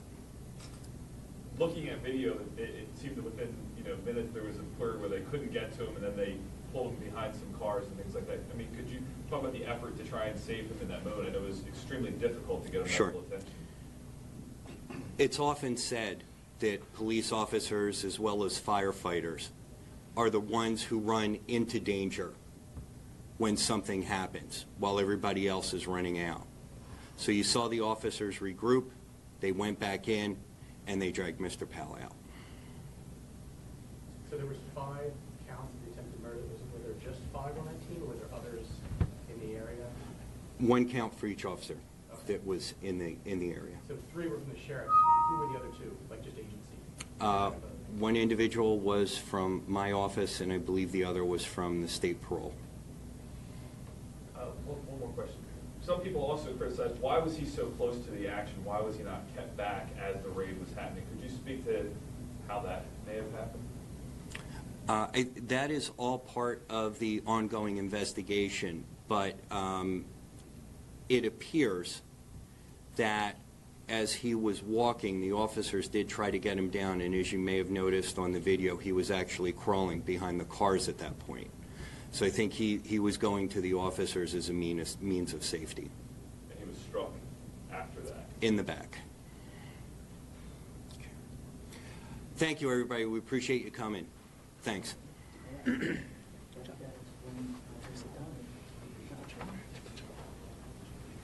Oh, folks, before you leave, as you may have known, there was a shooting last evening in the city of Trenton where a 3-year-old boy was shot in the shoulder. Lieutenant Varn has an update concerning that matter. As the prosecutor was saying last night, approximately 8:14 p.m., Trenton police officers responded to the 100 block of Exton Avenue on the report of several shots fired. Shortly thereafter, officers received information that a 3-year-old had been transported to Capitol Health Regional Medical Center and had suffered a gunshot wound to his arm. The 3-year-old suffered a gunshot wound to his upper left arm, which was a through and through. He was admitted to the hospital in stable condition. Shooting response team detectives responded out to the scene and began their investigation. As a result of their investigation last night, a warrant was authorized for a Tahon, T-A-H-V-O-N, the last name Goss, G-O-S-S, 19 years of age, the city resident. As a result of the warrant, Mr. Goss turned himself in at approximately 11 a.m. at Trenton Police Headquarters and turned himself over to detectives from the Violent Crime and Warrant Unit. That investigation is still active at this time, and we have the expectation of more arrests soon to come. Could you spell his name one more time, please? Yes, sir. Last name is T-A-H-V-O-N. Last name is Goss, G-O-S-S.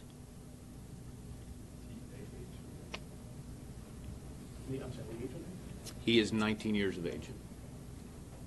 Was it indeed some sort of a shootout between 2 groups or separate? At this time, we believe that it was a neighborhood dispute with personal means. Was he walking with his father or a parent? Yes, at the time that he was struck, he was outside. He was walking with his father when they were approached by several individuals, and then gunfire was fired in their direction.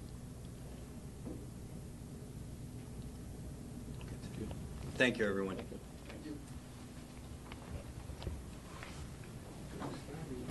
Okay, everybody, that was a press conference out of New Jersey about that shooting that happened in Trenton yesterday. Moving on to the next top story here in the show. This is coming out of Florida now, where they are discussing threats in school. Pasco County Sheriff's Office held a briefing on the recent threats by students who were threatening to shoot up the school.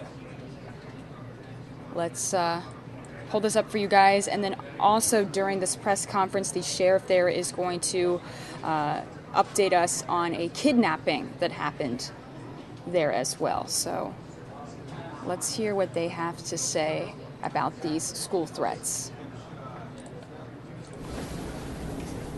Are we good to go? Good. Afternoon.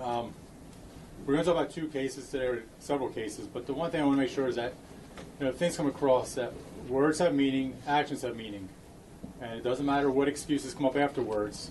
It matters what happened at the time that the incident occurred, and what it's done to our community and what it does to individuals. And when you talk about the criminal justice system, the people who are sadly most forgotten are the victims of crime. And you always have to put yourself in their shoes. How did they feel at that time? And how did it impact them afterwards?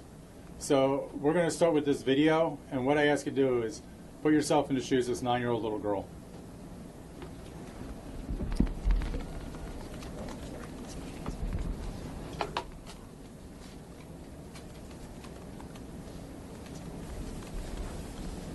See her walking the top of the screen right now.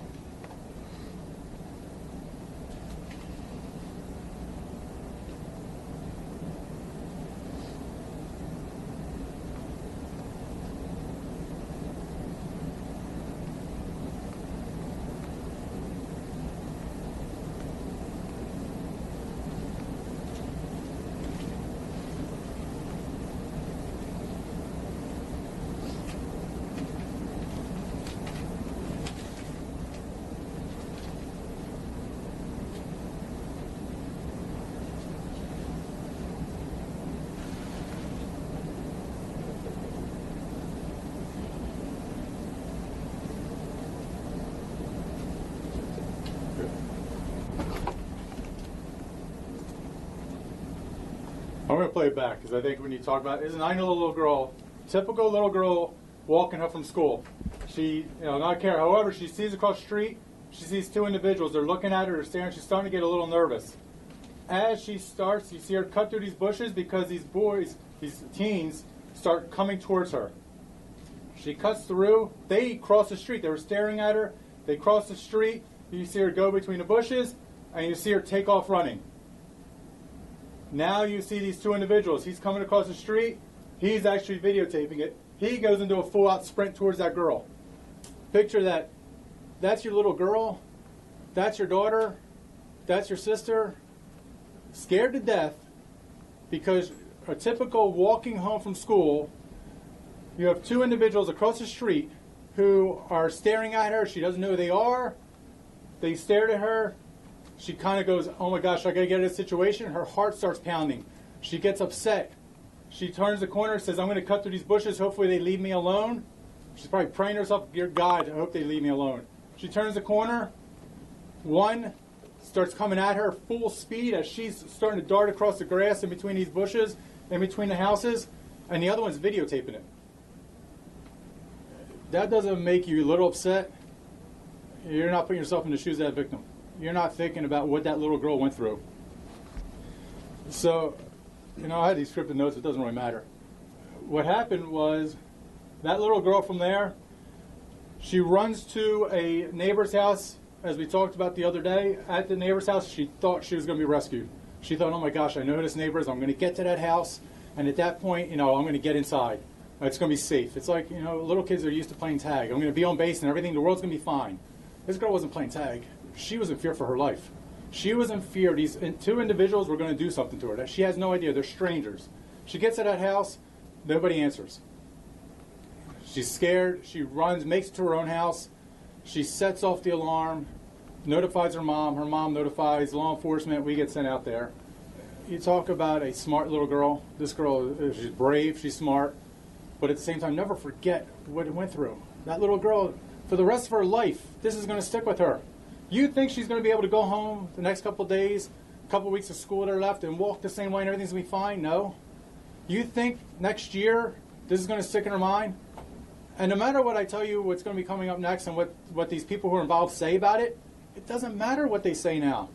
What matters is what happened at that time. And what happened at that time is they scared this little girl to death. She thought there was clear and imminent danger to herself. She was scared to death they were going to do something. That's not going to be tolerated in Pasco County, I promise you that. So as we went through the investigation yesterday, we spoke to several individuals that were juveniles. The one individual we wanted to talk to, his name was Drew Bretnell. He's 18 years of age. He's an adult. He says to us, you know, he was the one who was coming across the street filming this whole thing. He filmed his friend running full speed at a little girl, having her petrified and scared to death. He stated to us he was recreating a Japanese anime, I don't know how to pronounce it, and where they fly with their arms back. That ain't a defense. You know, if you're 18 years old, you're an adult. We got 18-year-olds that are leaving off to college, or 18-year-olds starting their careers, or 18 years old sacrificing their lives going overseas to defend our liberty and what America stands for. And we got this moron standing out there creating a Japanese anime, whatever it's called, because he thinks that's what gets his kicks off. You know, they stated later on, they knew at the time, this is what they tell their friends later on, they knew at the time the girl was traumatized. They said, oh, yeah, we knew this girl was upset, you know, this 9-year-old, yeah, we know she was scared. But they didn't do anything about it. At that time, they never went back and said, hey, you know what, this is bad, we upset this girl, we never meant to, let's try to figure out a way. They saw, you know, that deputies were rolling up on scene. They could have went up at that time and said, hey guys, this is all a joke. We didn't mean to do this, this is all a joke. They didn't do that. They waited until we got in front of the cameras. They waited until we got out there and knocked on the doors. They waited until we found out where they were to say, hey, no, this is, you know, we didn't mean to do that. This is all a joke. It wasn't until, you know, even the girlfriend, I think it was Drew's girlfriend, gets on our social media and says, this is all a big misunderstanding. I'm sorry, was it a misunderstanding for that little girl when she was running across for her life? It absolutely wasn't. People have to be held accountable for their actions. There has to be consequences. You know, I get it. Those parents are going to say, oh, we overreacted. No, you don't overreact. When we're dealing with a situation, we're dealing with an investigation. We wanted to find out the facts. And I get it. Parents will defend their kids all the time. We deal with it every day. We arrest people all the time and their parents defend them. I understand that. As parents, that's your first reaction is to defend your kids. But at the same time, when you hear all the facts, I believe 99.99% of citizens out there are going to realize that little girl is in fear for her life. And this 18-year-old who should be thinking about his future was out there terrorizing a little girl.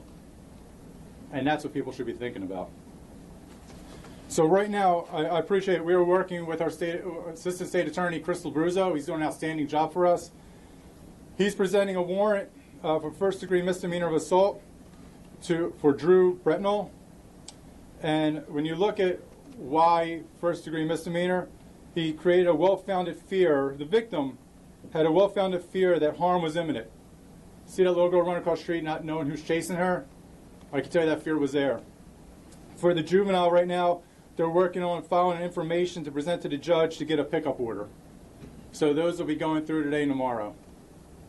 And there's going to be consequences. And I thank our State Attorney, Crystal Bruzzo, for working on this with us. And, you know, I get people are going to go out there and say, this is, you know, a young, you know, these are teenagers, an 18-year-old, he's an adult.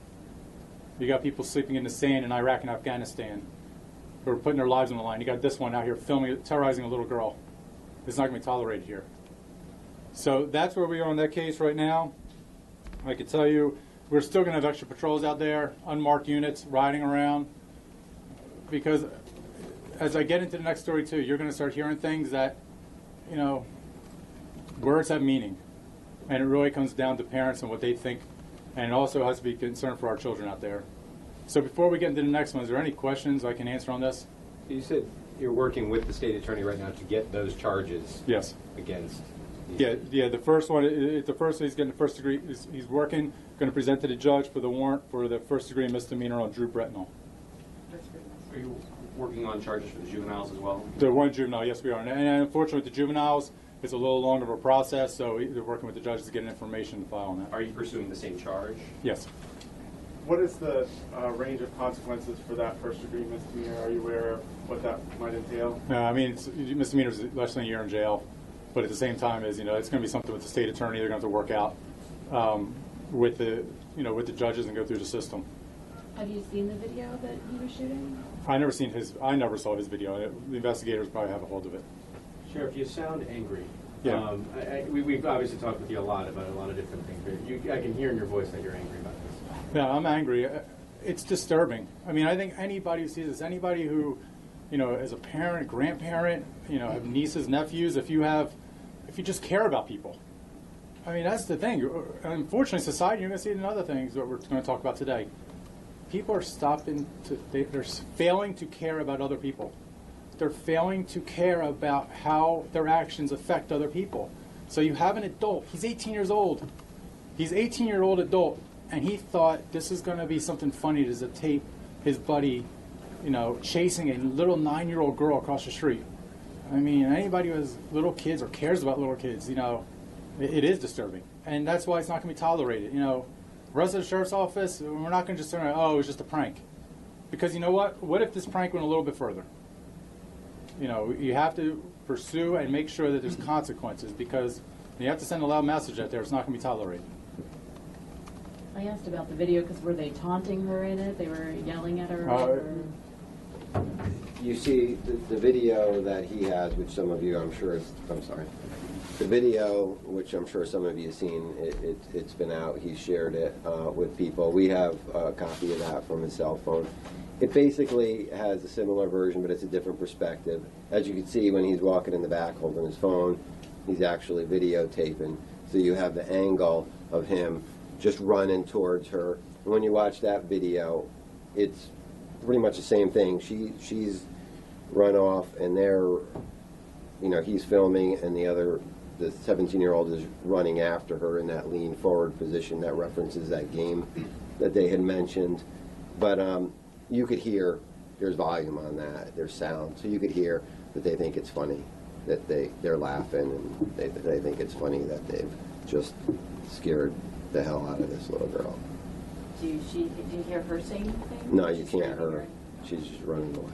Was there any weapons found on these two gentlemen?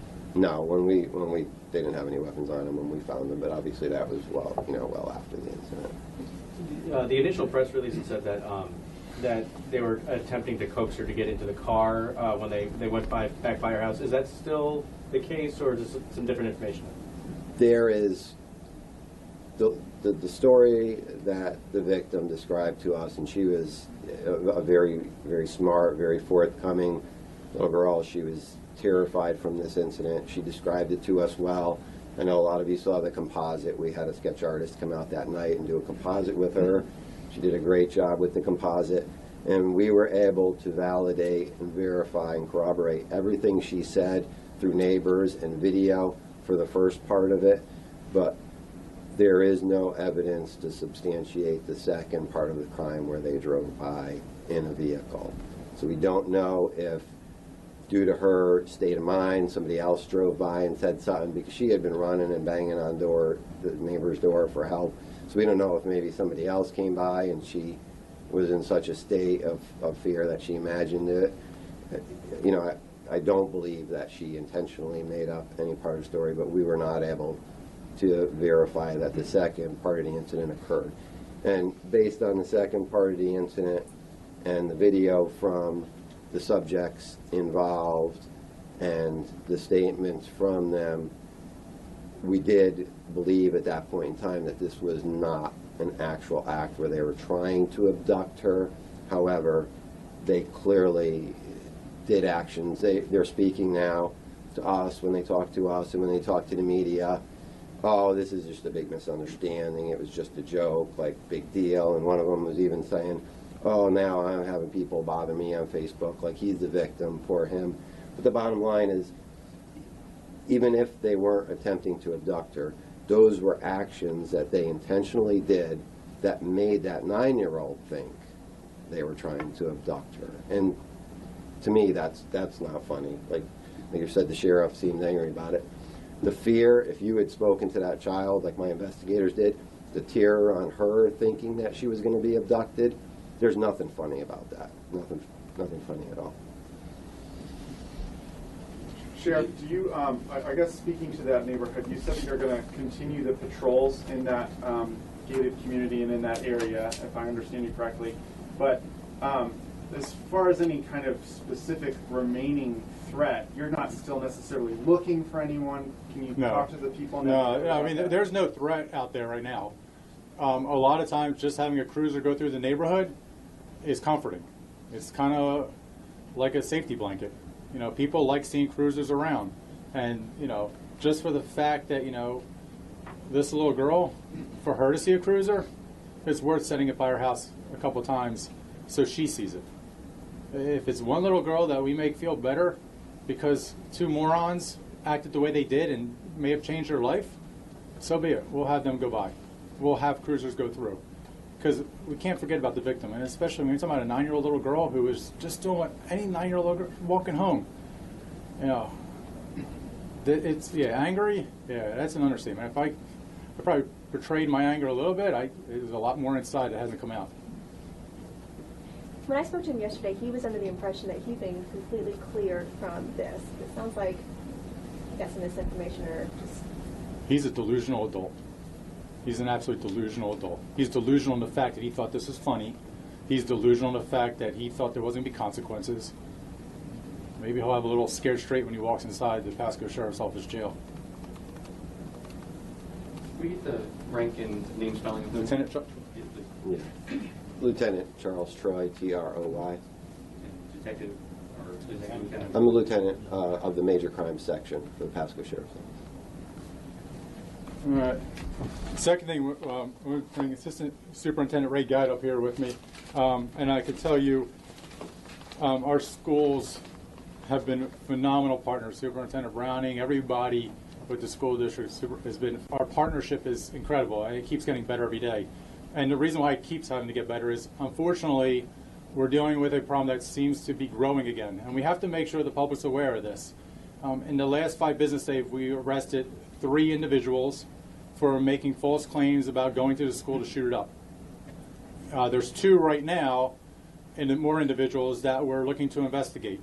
And we want to talk to them. And we're asking their mother, Lydia Quinones, to come forward and cooperate with us. We just want to find out what's going on. And we need her to come forward, and she's stood us up several times, but we need to sit with her. And the latest one today was at Stewart Middle School on the east side of the county. And the issue is, with these types of cases, you know, the same thing. You have juveniles who say, oh, you know, I posted something, but I wasn't talking about, you know, really threatening anybody. I was angry about something. One of them used the excuse that they were upset because their music wasn't able to be downloaded yet. And so they used a lyric from the song and posted it. But remember this. Your words, your actions, it has an effect on people. So yesterday we had the incident that was growing out of Stewart Middle School where people were believing that there was going to be a shooting at the school. That grew legs. That grew legs all across the several different schools on the east side of the county. It grew legs in the fact that at Pasco High School today, we just sent numerous resources because there was word that there was going to be an active shooter this morning. And so we immediately sent out resources. We dispelled it very quickly with overwhelming numbers, but at the same time is, you know, this information is shared, and I get this from a parent's perspective. You know, they have any thought, any indication, you know, it gets sent from, you know, either through Twitter or Facebook or, you know, some other type of social media. One person sends a message saying, hey, I heard this, and it keeps spreading and it keeps spreading and it keeps growing. So then we're starting to send law enforcement presence out there. We're sending numerous resources out there to ensure, one, that an incident doesn't occur, and the second one is to make sure everybody feels safe. The other part of this whole thing is, you know, we have to take every threat seriously, and we absolutely will take every threat seriously. And there's going to be consequences to the actions. Because we could be right 99 times. But the one time we miss it because we feel like, oh, it's not important, we don't have a sense of urgency, that's the bad day.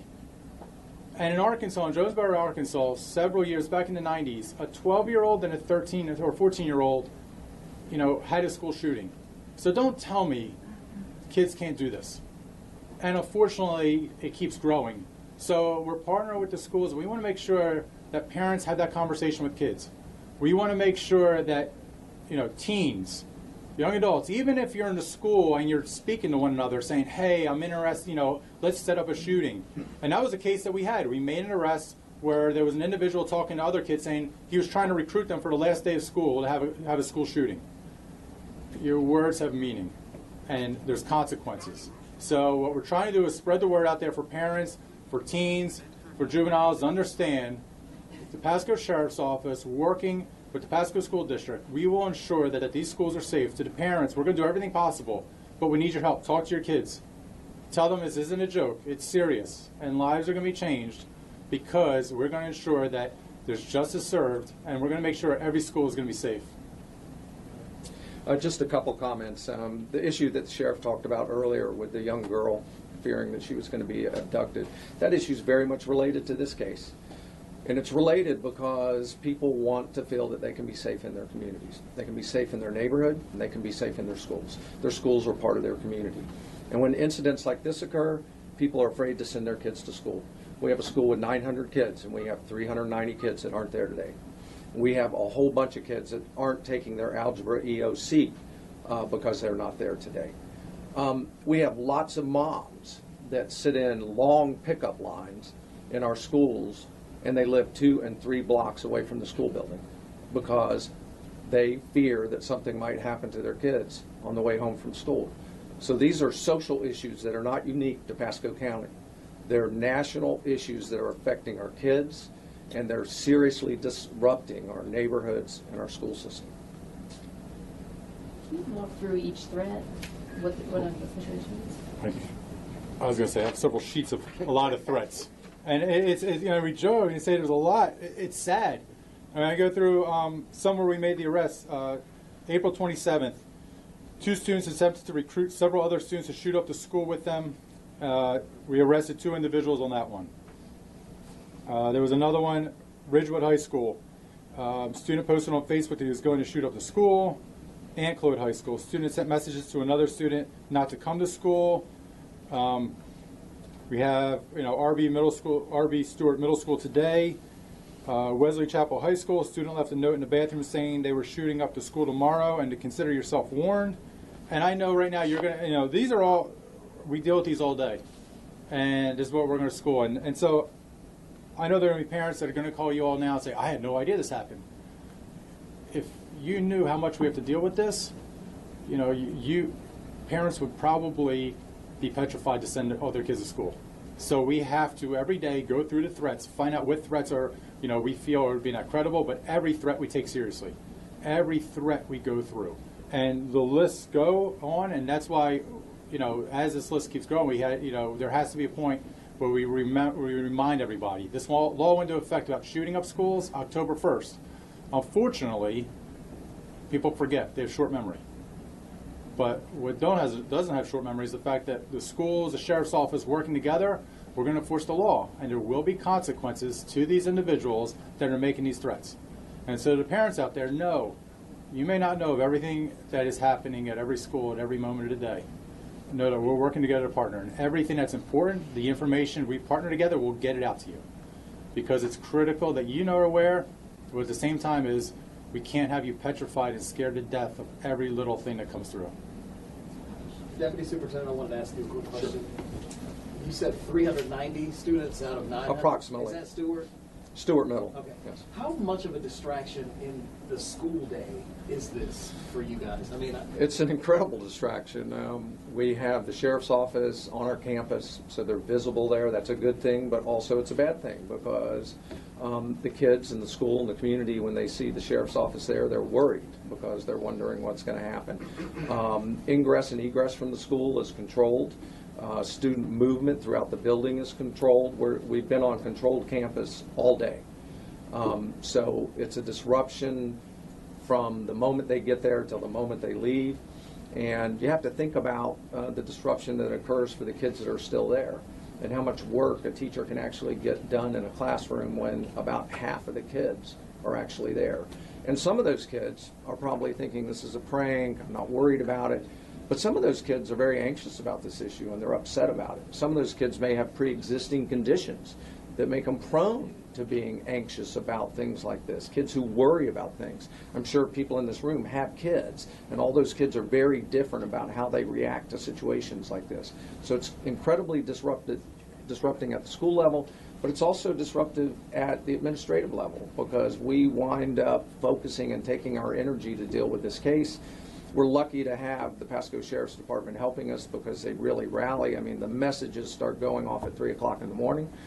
4 o'clock in the morning, we're messaging back and forth. I don't need an alarm clock anymore because of Troy Ferguson here, because he jumps right on top of these cases. So they're incredibly disruptive to the school day. Do you find that this has any coinciding kind of timing with pressure that the kids might be feeling? You know, certainly most people wouldn't say that's an excuse for any kind of conduct like this, but do you feel like the kids might be experiencing pressure and then they might be looking for an excuse?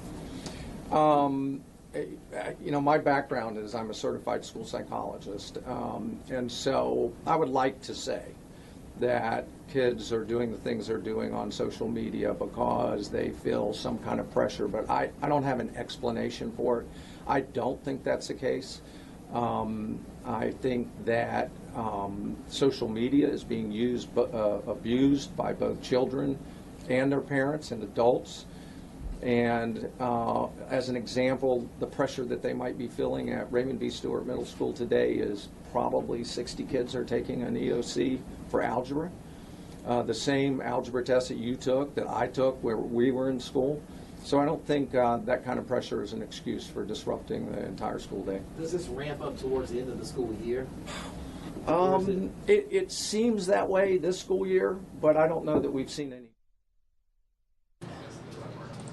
Okay, everybody, we will take you back to this press conference a little bit later in the show, but we're switching out hosts now. Mike Page is coming up next to take you into the next hour of the show here, and then I will be back up at 4 o'clock. We'll see you guys then. In the meantime, I'm going to give you guys a live shot of the Capitol building. Mike Page coming up in just a minute.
All right, folks, welcome to the Fox 10 News Now stream, part of FoxNPhoenix.com. We're going to take you to an event that was happening in Detroit today. It was a big day for Detroit as they were celebrating the grand opening of a transit system called the Q Line.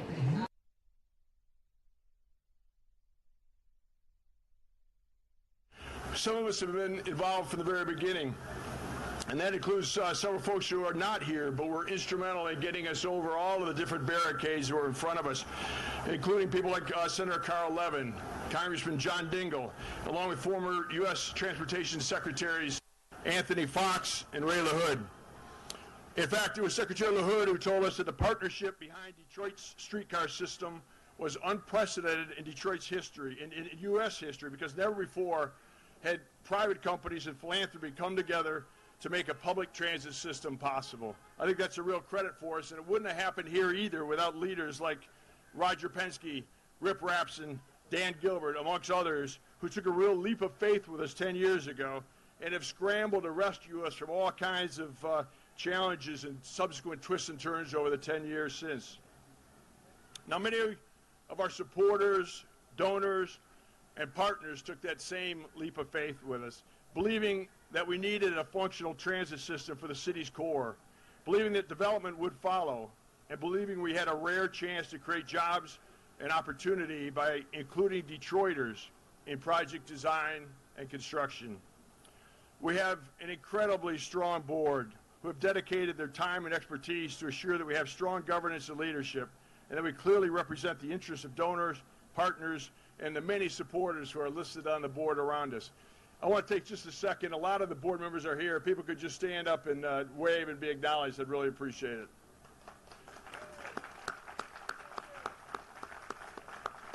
These folks have been with us every step of the way for the last 10 years, and we're very appreciative.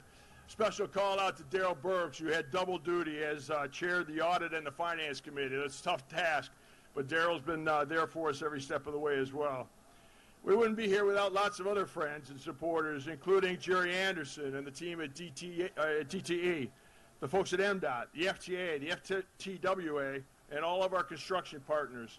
Those partners include AECOM, Matt Webb and the team at HNTB, Tom Gilman and the team at SWI, David Kelly and the team at Turner, Rich Graham and the entire crew at Brookville, a company that is true representation of what Made in America is all about, and the people that produce these beautiful streetcars for us. And of course, our operating partner, Transdev, which will run the system for us. I certainly need to call out John Hertel, Leo Hannafin from Detroit Mercy, the folks at Deloitte, all of whom compiled the original study, which was the origin of the project and played a key role for us. Now, we don't kid ourselves that the Q Line can be all things to all people, but it can be great things to many people, and it will connect Detroiters and visitors to so many of the great things that our terrific city of Detroit has to offer. We promised that, and I think you're going to see today when you get a chance to ride it that we've delivered on that. Sure, some like to focus on what Detroit gets wrong, but today is a chance to celebrate what we got right, and I think there's a lot today.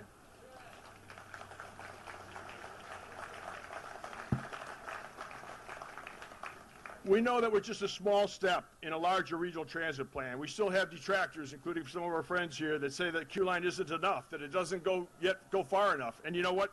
We agree with that, and we understand that perspective, but we remain confident that this can be the first step in a broad regional transit system. Today, as we get set to start operations, it feels like a giant leap forward in fulfilling the promise of connectivity for everyone in the city and an incredible catalyst for economic development here in the core of the city. Today is a celebration of many things, from partnerships to passion, from dreams to development, from insight to inclusion, and most of all, a celebration of all of the people who helped us get here. I am personally really grateful for the help, the guidance, the hard work, and the heavy lifting that all of the folks here and many others in the audience have undertaken on behalf of that project. So with that, let me get started. And I'd like to introduce one of the strongest supporters for this project and for improving the region in the great state of Michigan. Please join me in welcoming Governor Rick Snyder.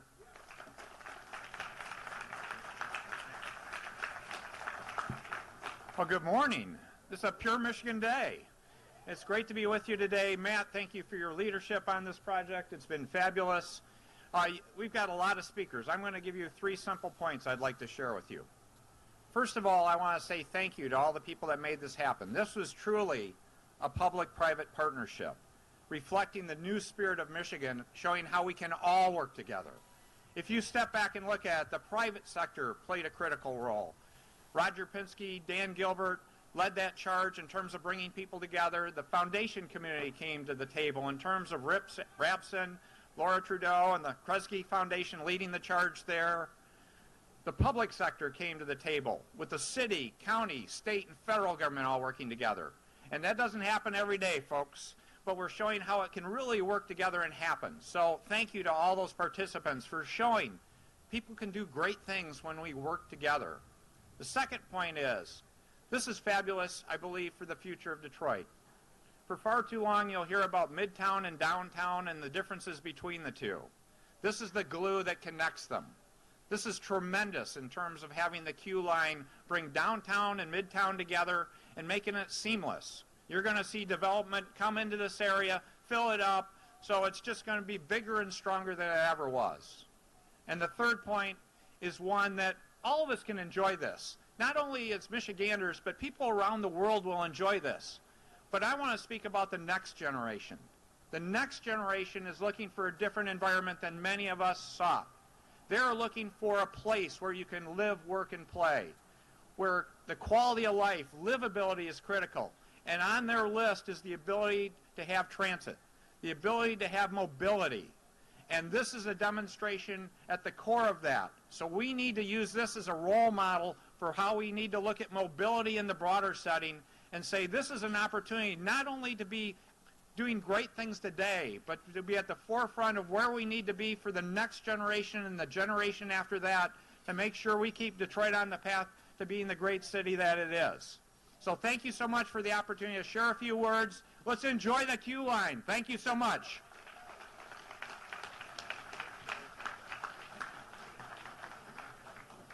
Thank you, Governor, and thanks for all your great help.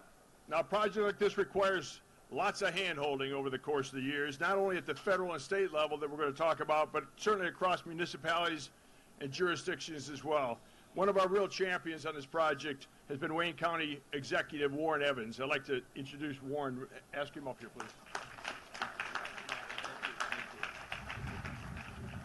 Well, thank you, Matt, and thank you, Governor. I echo his sentiments in many ways. I think there are a couple of things that we ought to take away from this experience. One is it did take 10 years, but we got it done.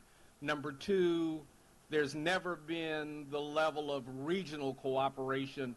You can talk about a public-private partnership, and obviously that's great. But we that have been here a long time know that the government relationships between the county, the city, and the state have not always been the best. And they're excellent now because we're working in the same direction to try to get things done. I would hope that those who are very, very sorry about us losing the RTA vote will understand this is a beginning of the next generation of making that happen. And so let's not cry about a small loss when we've got a small win, and we can build on that win going forward. And I would hope that the Q line will think about developing as it goes forward. Some parking at the north end that would allow government employees to be able to park their cars and take the Q line down, I think is something that we ought to give some thought about. And certainly the development in the area is very, very important to all of us. But this is the beginning, and it's always so easy to criticize what didn't happen in the beginning, and we don't spend enough time talking about the great things that are occurring. So thank you very much for the time. Thank you.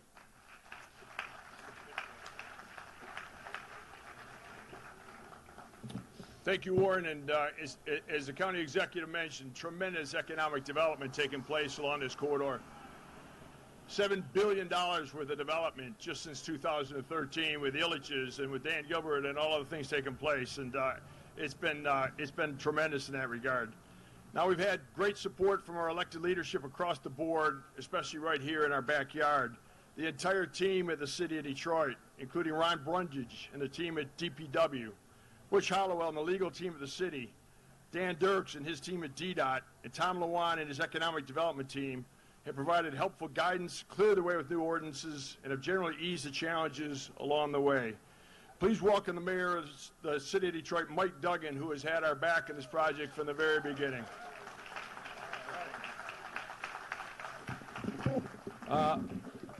Well, good morning. To give you a sense of what this means, on April 8th, 1956, right down Woodward, the last streetcar ran. And it ran down Woodward on April 8th, stopped at Jefferson, right where the Q line ends today. And it was a time of celebration. People thought that getting rid of rail was progress. It stopped at a new building, which was the new City Hall, just finishing up construction. It had to go past a new freeway system, just starting to be built, and people thought that was going to be the future. We now know, 60 years later, that we lost something special. And so to say congratulations to Matt Cullen and Dan Gilbert and the folks at Kresge, Rip Rapson and Laura Trudeau, the federal, state, city, county people all working together. But I'm in a unique situation. When this project started 10 years ago, being mayor was the farthest thing from my mind. I was the CEO of the Detroit Medical Center. And Roger Penske came to see me. And he said, we're going to build a streetcar line with private money. And I said, we're going to do what? And he explained how it would work. And I said, Roger, if the streetcar doesn't move any faster than traffic, why will anybody ride it? It won't get you downtown any faster. He says, you don't understand. He says, this is about development in the city's core, that there's a whole generation of people who don't necessarily want to own a car, or a couple that want to have one car between them. They want to have flexibility. They'll move into the area. He says, if we build this, it will spur development for blocks around. And by the time he was done, he had me convinced, but I said, Roger, if this is so great, why doesn't the government do it? And he said, the elected officials in this area have never seen what a streetcar system can do. The only way this is going to happen is if the private sector and philanthropy puts up our money and build it. And by the time he was done, DMC had signed up as a financial partner. And Roger and Matt and the team just worked their way right down. And if you think about what they did, since the time they started, we had turnovers of mayors, financial crises, bankruptcy, everything you could possibly imagine. And this team never wavered in their efforts. And so I drive down now and see buildings that have been vacant for 20 or 30 years being renovated and folks moving in. I see the new center in downtown, which in the 20s when GM built that headquarters, everybody assumed it was going to all fill in together. I see almost a century later it's starting to happen, and the people here were a key part of that. And so to everybody involved, I just wanted to be here and say congratulations.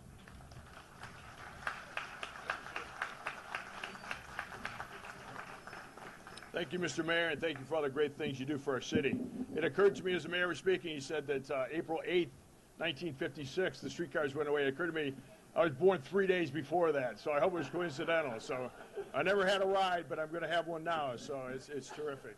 Now, a guy who really has been involved in everything great happening in our city for a long time now, dating back to the Super Bowl. And I kidded yesterday and said the way to get something done in the city is you ask Roger Penske to chair it, and then you're pretty confident it's going to happen. Roger's been a real visionary for this project. I mean, the guy that has been going door to door, as the mayor said, a guy who was the key guy in convincing the Secretary of Transportation and others that we could get this done. I mean, his role has been not just that leader, but a persistent coach, a gentle mentor at times, a tough bargainer, and really a tireless campaigner. So please welcome the chairman of M1 Rail, Mr. Roger Penske.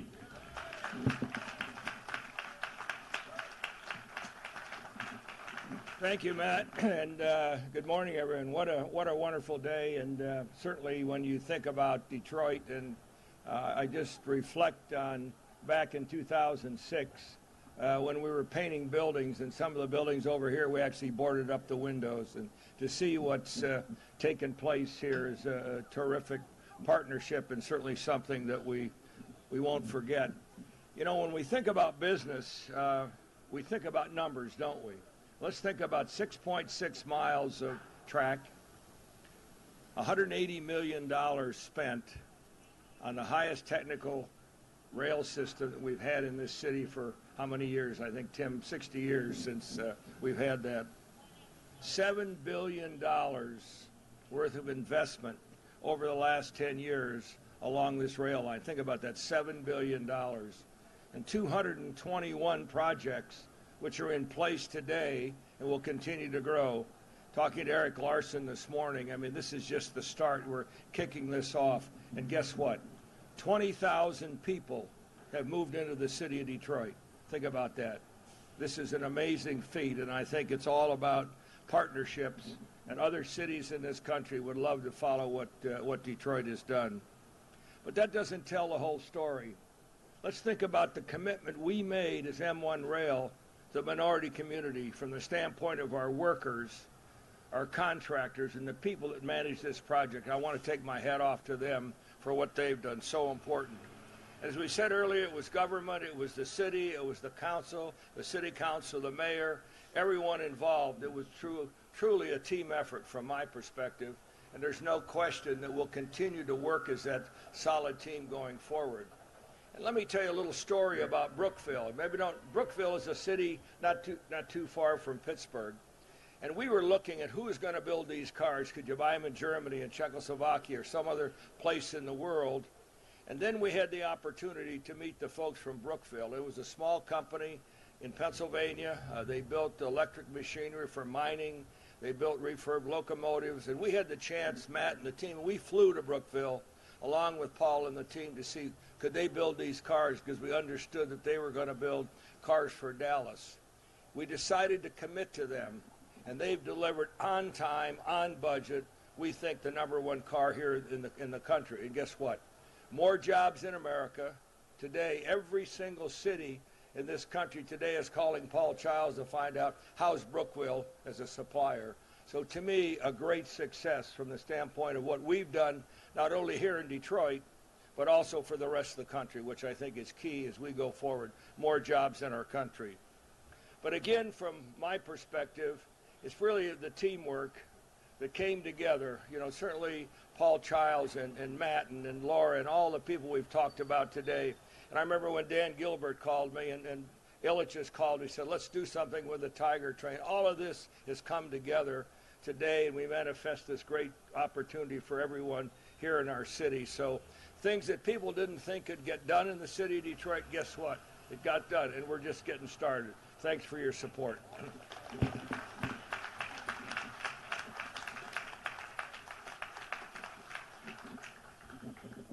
Thank you, Roger. Many of us share, I think, the belief that it's just a matter of time before regional transit is a reality for all of us, as the county executive said. Well, take a round of applause for that. All right. Certainly when we started, you know, one of the first things that we did, and we were challenged to do that by the Secretary of Transportation, was help get the RTA legislation passed. Now we got to get the funding passed. We're going to do that. It's going to take the same type of cooperation and the same type of collaboration and effort for all of us to get there. And certainly that includes the support, the likes of which we've had at the federal level. And we are really pleased and honored to have our 2 U.S. senators with us here today. So please welcome First Senator Debbie Stabenow, and then who will be followed by Senator Gary Peters.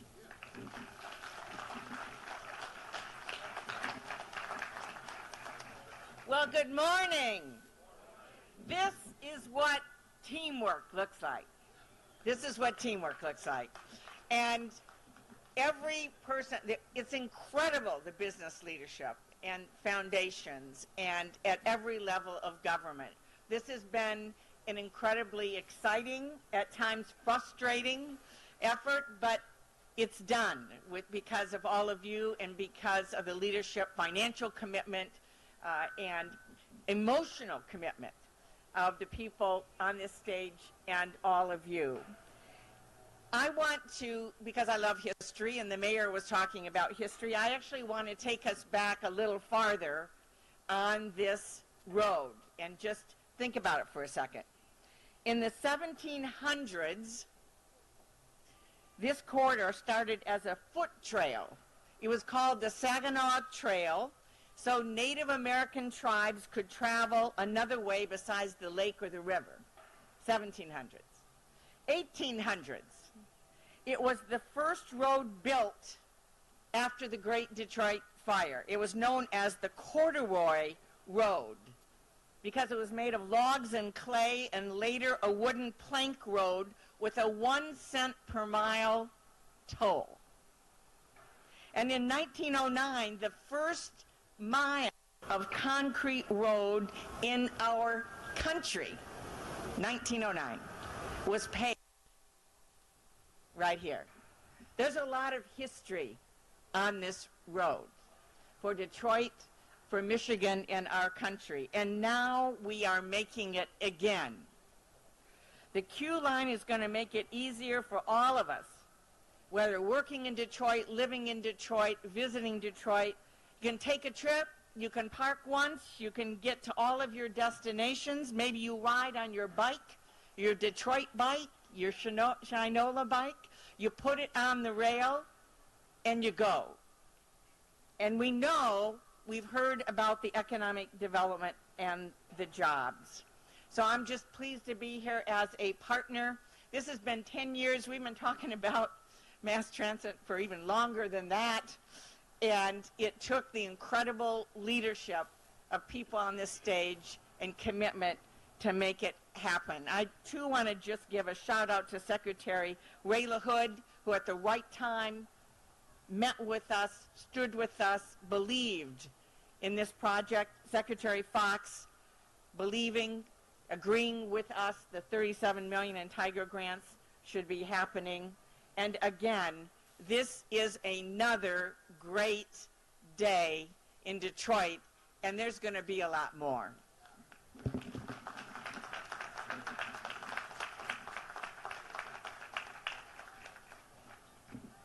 Thank you, Debbie. Good morning, Detroit. It is great to be here on this wonderful sunny day, and definitely the Lord is shining down on us today as we start this incredible new journey with the Q line. We've heard a lot about history. I'll just do some personal history. We've been talking about a streetcar and about this kind of transportation system for as long as I've been alive. Now, that's been a fair amount of time, I'll be honest with you, but it's been as long as I've been alive. And just think, today, it's actually happening. We are going to launch the Q line today. History is being made today in downtown Detroit. And it is a glorious history. And, you know, folks have talked about the meetings that we had. I've been in some of those early meetings, and these are incredible folks that are behind me in the philanthropic community, the business community, true corporate citizens who understand that their business can only be successful if the city is successful, that we can only be successful if all of us are successful. That is the vision of everyone behind us. That is why this Q line is up and running today. And I recall the meeting that we had with Ray LaHood and a lot of the federal folks that came in many years ago, and they heard this vision from the gentlemen and ladies behind me here who talked about Detroit. And I remember the words of Ray LaHood so vividly. And Ray was just, who was the Secretary of Transportation, he sat there and he's like, I've never seen a community come together like I am seeing here in the city of Detroit, and with the county and the state, everybody coming together, and this private contribution. We were looking for Tiger grants. We were looking for federal money.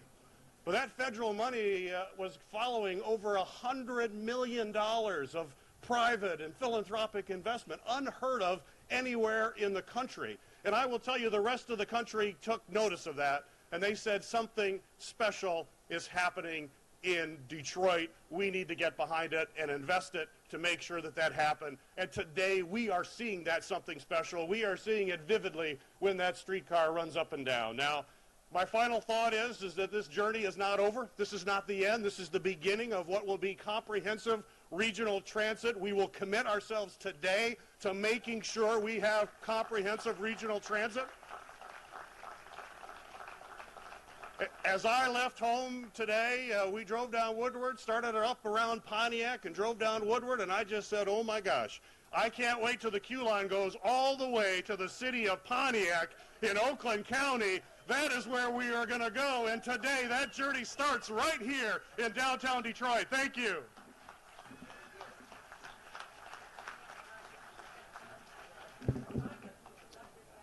Thank you, Senator Stabenow Peters.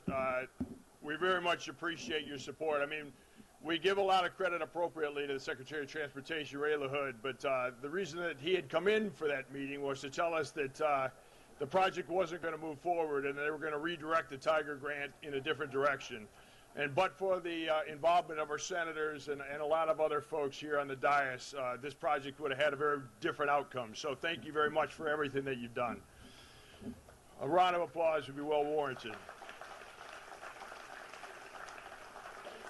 Now, the Q Line and M1 Rail have been fortunate to have had tremendous support across the region, including other transit partners such as Paul Hildegans and the team at the RTA, Carmine Palumbo and the team at SEMCOG, and Robert Kramer and the team at SMART. Without those guys, we would not have been successful. We've also been blessed with outstanding corporate and philanthropic leadership. As Senator Peters said, over $100 million raised philanthropically. One of the most passionate advocates has been Rip Rapson, head of the Kresge Foundation, and his team, including my consigliere Laura Trudeau, who has just recently retired from Kresge. Rip's been one of the strongest advocates for regional transit based on his experience in Minneapolis-St. Paul, so we know that there's going to be more to come in that area. And when Rip puts his mind to something, certainly the expression, let's all get on board, makes sense. So, Mr. Rip Rapson.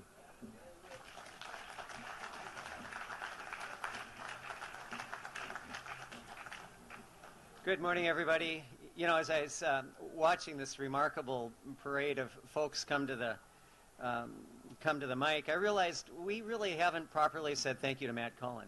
This is a guy who never once stood down from this job. He has been doing this for 10 years.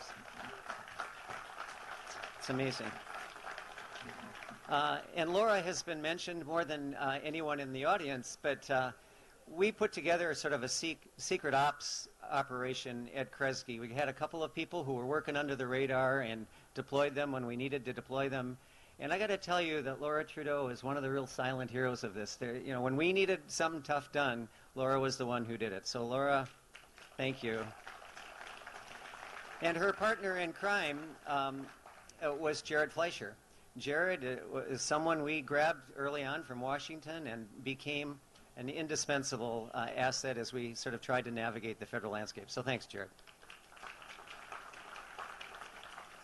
You know, as I reflect on the ardent perseverance needed for us to arrive at this remarkable event today, I'm reminded of Henry Ford, who also introduced a form of modern transit here in his hometown more than a century ago. Ford said, "Coming together is the beginning. Keeping together is progress. Working together is success." And I would suggest that Ford's words should serve as a mantra for our community as we lean forward into the aspiration of birthing a regional transit system that serves all of our region's residents. You know, the defeat of the regional transit proposal last fall was a temporary setback only, because it left in its wake a powerful platform on which we can build going forward. It created an increasingly wide net of supporters from the grassroots to the grass tops. It offered a heightened understanding of and support for the idea that Metro Detroit could someday offer a modern, efficient regional transit system to remain competitive in the 21st century world. And it gave us an opportunity to reframe the details of the next effort that more fully incorporate the needs and the desires of all the region's residents. So today we celebrate an absolutely monumental accomplishment. Tomorrow we begin gathering our energies once again to work together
All right, hold on 1 second, folks, while we wait to get that video back for you.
All right, folks, instead, next we will be showing you Attorney General Jeff Sessions being honored today.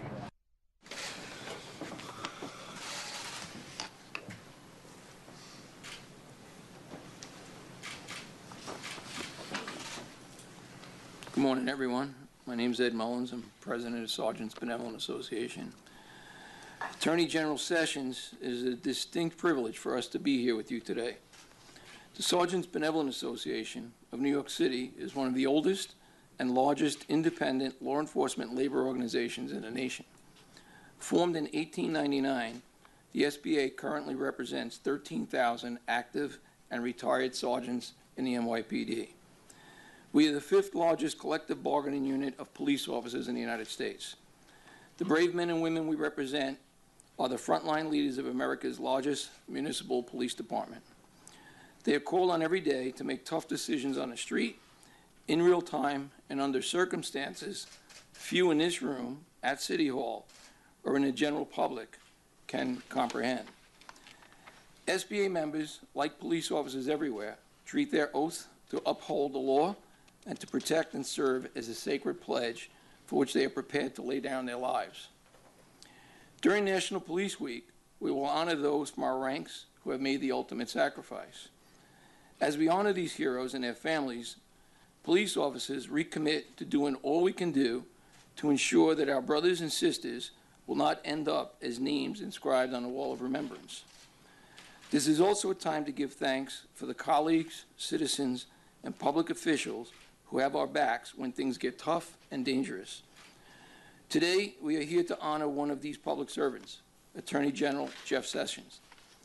We live in a time when politicians and the top brass in police departments do not always have the courage to put the interest of innocent citizens and officer safety ahead of political correctness and calculated re-election ploys. This is why we are so grateful to have an Attorney General who rejects such cynical behavior.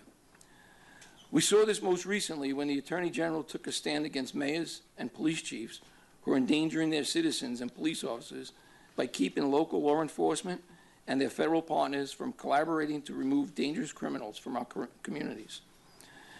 To be clear, however, this is simply a continuation of a lifelong commitment Attorney General Sessions has made to putting public safety ahead of parochial politics, political correctness, and special interests. As a United States Senator, the Attorney General defied Silicon Valley billionaires and their army of lobbyists and public relation firms. He stepped into the breach when they tried to enhance their brands and bottom lines by pushing legislation that would have impaired law enforcement's ability to detect and apprehend online predators and child pornographers by giving social media apps and email accounts greater privacy protection than a family's home. When we saw a spate of mass shootings, then Senator Sessions didn't just give speeches.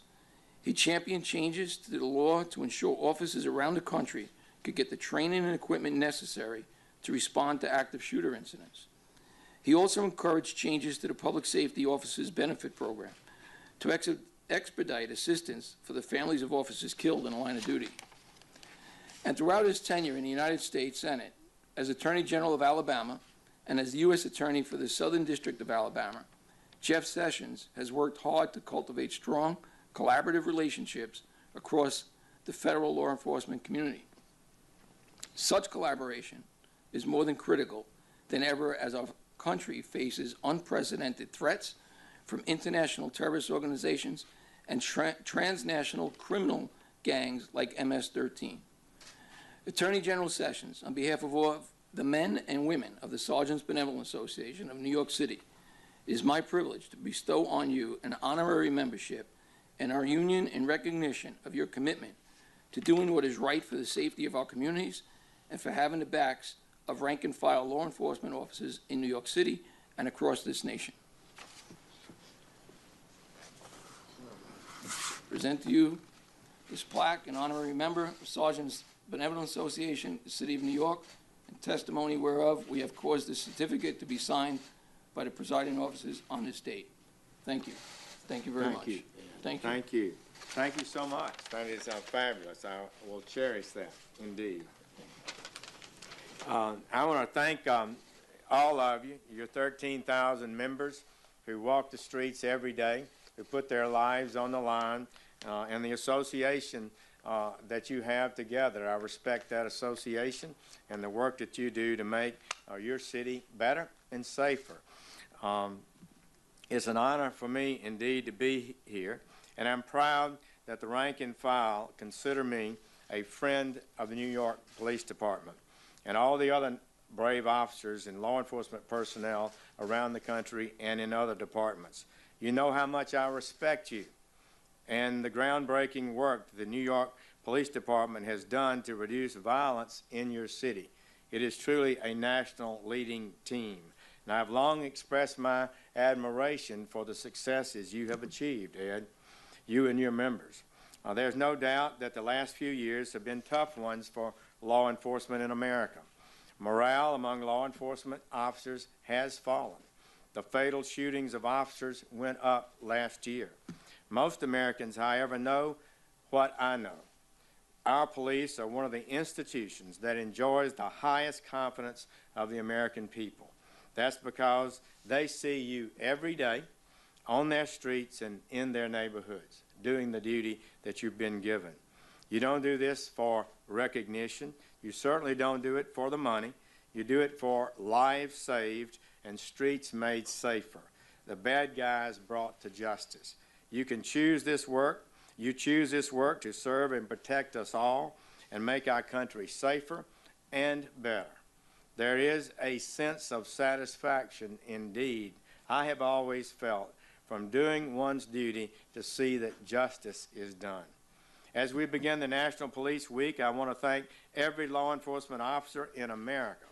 Thank them for this. We honor your service. We remember the sacrifices of your brothers and sisters who have fallen in the line of duty, and we are grateful that you keep our communities safe. We here at the Department of Justice will continue to remind all Americans what a noble calling this is, so other good people will choose to answer the call just as each one of you did. I would also encourage all Americans to this week to find your own way to show your gratitude to the people of law enforcement. Bring a home-cooked meal to your local precinct. Go to a national memorial service, or simply shake the hand of a police officer and say, thank you for your service. Under President Trump, this Department of Justice will have your back. We will do all that we can to keep you safe and promote public support for honorable officers in your dangerous work. I call on everyone to remember that it's not our privileged communities that suffer the most from crime and violence. Regardless of wealth or race, every American has a right to demand to live in a safe neighborhood. And we will do our part. Today, I am announcing that I sent a memo to each of our United States attorneys last night establishing a charging and sentencing policy for this Department of Justice. Our responsibility is to fulfill our role in a way that accords with law, advances public safety, and promotes respect for and consistency in our legal system and in the work that we all do. Charging and sentencing recommendations are bedrock responsibilities of any prosecutor. And I trust our prosecutors in the field to make good judgments. They deserve to be unhandcuffed and not micromanaged from Washington. Rather, they must be permitted to apply the law to the facts of each investigation. Let's be clear. We are forcing the laws that Congress has passed. That is both our fundamental mission and our constitutional duty. Going forward, I have empowered our prosecutors to charge and pursue the most serious offense, as I believe the law requires, most serious, readily provable offense. It means that we're going to meet our responsibility to enforce the law with judgment and fairness. It is simply the right and moral thing to do. But it is important to note that unlike previous charging memoranda, I have given our prosecutors discretion to avoid sentences that would result in an injustice. This is a key part of President Trump's promise to keep America safe. We are seeing an increase in violent crime in our cities, particularly in Baltimore, Chicago, Memphis, and Milwaukee, St. Louis, and many others. The murder rate has surged 10% nationwide, the largest increase in murder since 1968. And we know that drugs and crime go hand in hand. They just do. The facts prove that's so. Drug trafficking is an inherently dangerous and violent business. If you want to collect a drug debt, you can't file a lawsuit in court. You collect it with the barrel of a gun. In 2015, more than 52,000 Americans died from a drug overdose. That's a stunning number. According to a report by the New England Journal of Medicine, the price of heroin is down, its purity is up, and its availability is up. We intend to reverse this trend. We are returning to the enforcement of the laws as passed by Congress, plain and simple. If you are a drug trafficker, we will not look the other way. We will not be willfully blind to your misconduct. We are talking about, for example, a kilogram of heroin. That's 10,000 doses of heroin on the streets. 5 kilograms of cocaine, 10,000 kilograms of marijuana. These are not low-level drug offenders we and the federal courts are focusing on. These are drug dealers, and you drug dealers are going to prison. Working with integrity and professionalism, attorneys who implement this policy will meet the high standards required of the Department of Justice, and together we will win this fight. Once again, I thank our brave men and women in uniform for your service, and thanks again to you, Ed, and the Sergeants Benevolent Association of New York for this great honor. Thank you. Mr. Attorney General, do you believe that the FBI director has lost the confidence of the rank and file members of the Bureau?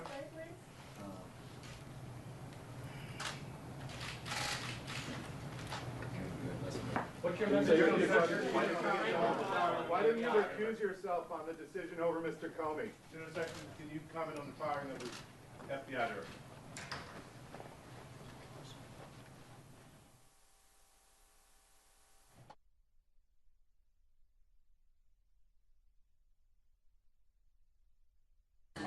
Once again, folks, you are watching the Fox 10 News Now stream, part of Fox10Phoenix.com. We really appreciate you guys being with us today.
All right, folks, the last video I have for you is a press conference detailing that the former sheriff of Los Angeles County, Lee Baca, was sentenced on Friday today to 3 years in prison and 1 year of supervised release for obstructing a federal probe into corruption in the jails.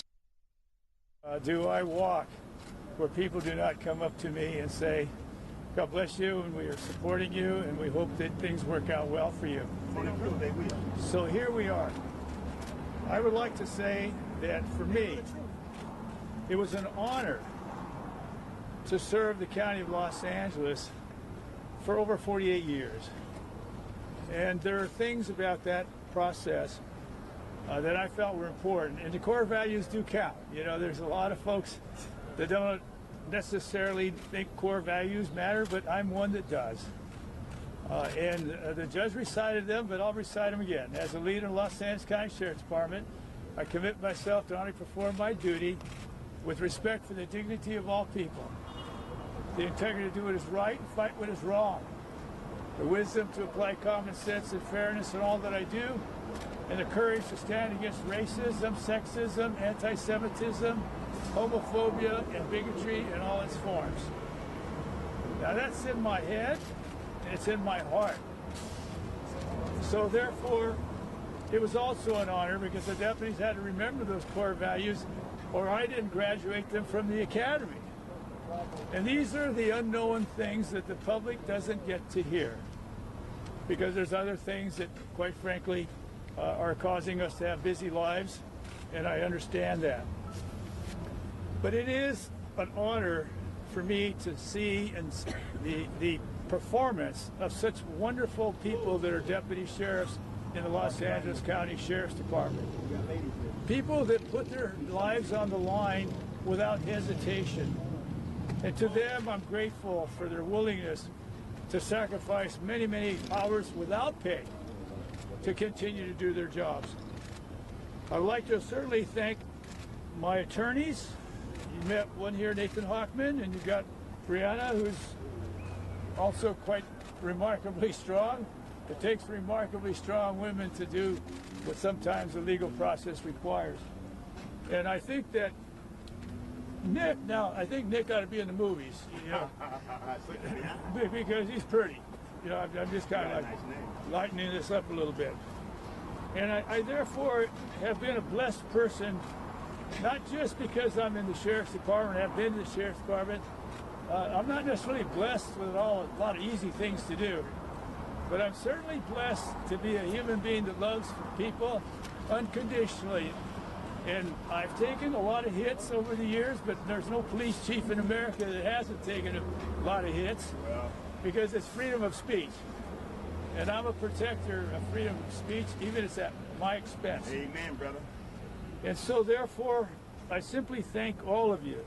Now, you think the media and I don't like each other, but we do. And I tell you, I've been around more media than perhaps the average person. But I understand the importance of transparency. I understand what it takes to prepare a report for the media's sake of informing the public, that it isn't an easy job, that it involves timetables that are often not within your control. And that's often like what I have to experience, that there are things that just happen that you don't have the control over, because time does what time does and volume does what volume does. But there's no greater reality of my life than when I stand tall, I stand right with what I think is right. And I'm not going to get into details about what I'm saying, but there is right and wrong. That I'm clear with. But in final comments, I will never accept a cell phone in the county jail given to a career criminal. I don't care who puts it in. Thank you very much. Thank you very much. Thank you, sir. Yes, and we have handouts for the media. They'll be available after we leave. What's the odds of winning on the field? There are handouts. I want them down. What's the odds of cutting his sisters in half if he cooperates with the other county sheriff?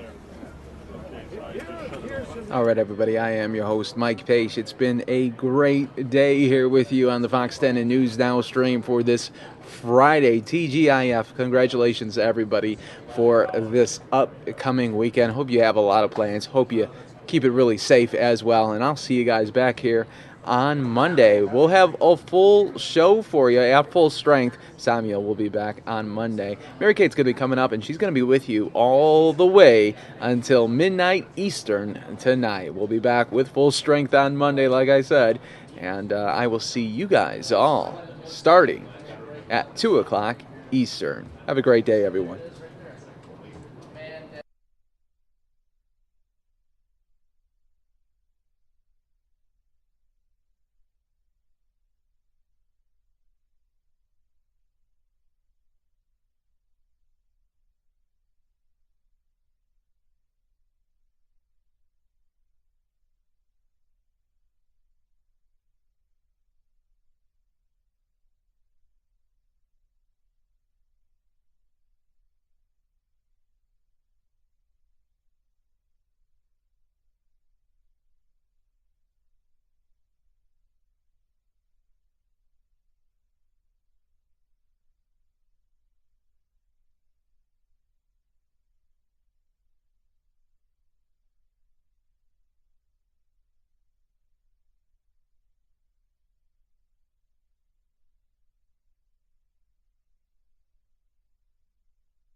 All right, you guys, hello and welcome to the Fox News Now stream.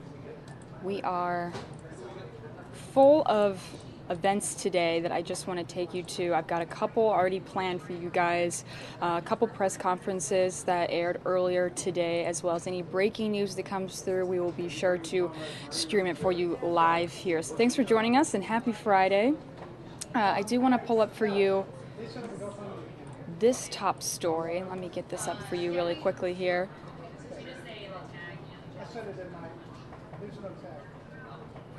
Okay, I believe it's...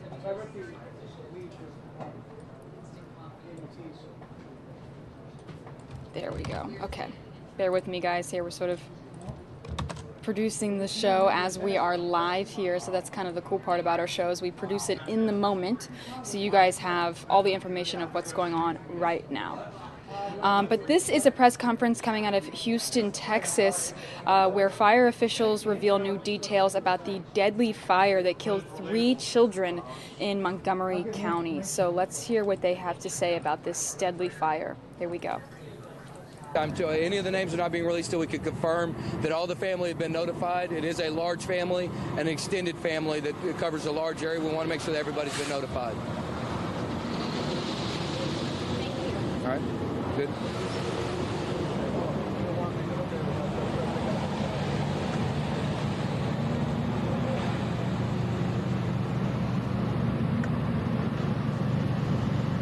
Okay, ready? Everyone ready? Jimmy Williams, Montgomery County Fire Marshal. And just to kind of come in on top of that, I know it's been a lot of information. We've had to sort through a lot of information this morning. Everyone that lived in the home was part of an extended family. All of those folks were either still trapped in the home or at area hospitals. So we've had to get a lot of this information from extended family that were not here. So again, we've learned so far is grandmother and grandfather, they own this home. Their daughter and her 4 children were in the home along with another adult male who is an uncle to the children and a brother to the mother of the children. The father of the children is working out of state. So that's one of the reasons we're still not going to release names until later this afternoon.